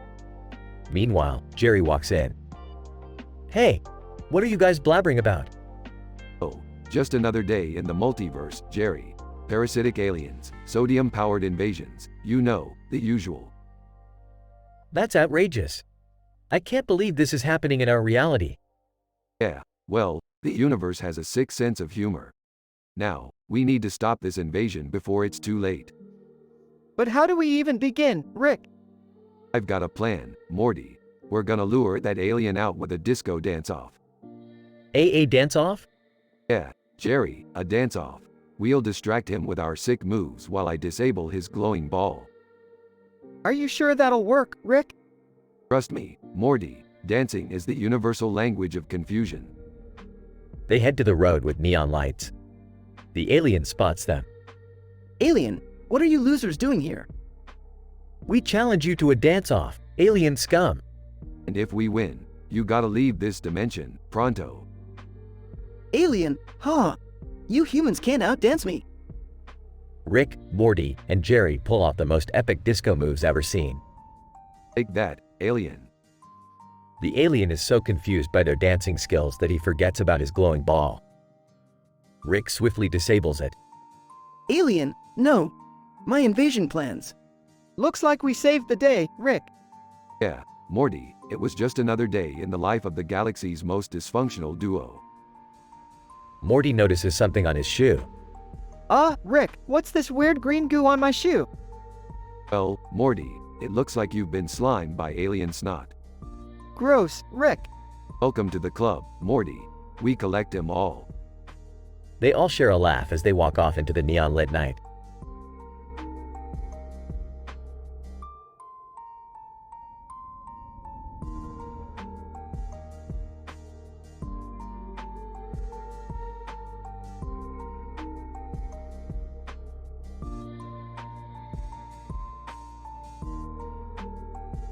Alright, Morty, buckle up. We're diving into Benzenulon 7, where death by freezing is just a frickin' Tuesday. Geez, Rick, do we always have to jump headfirst into these insane adventures? Come on, Morty, it's all about science and the thrill of not dying horribly. Plus, this place has a herd of beepos. We can use one of them for shelter. Wait, what the hell is a beepo? Yeah, Dad, we can't just dive inside some random creature. That's gross. Trust me, Beth, it's either the beepo or being popsicles in seconds. Your call.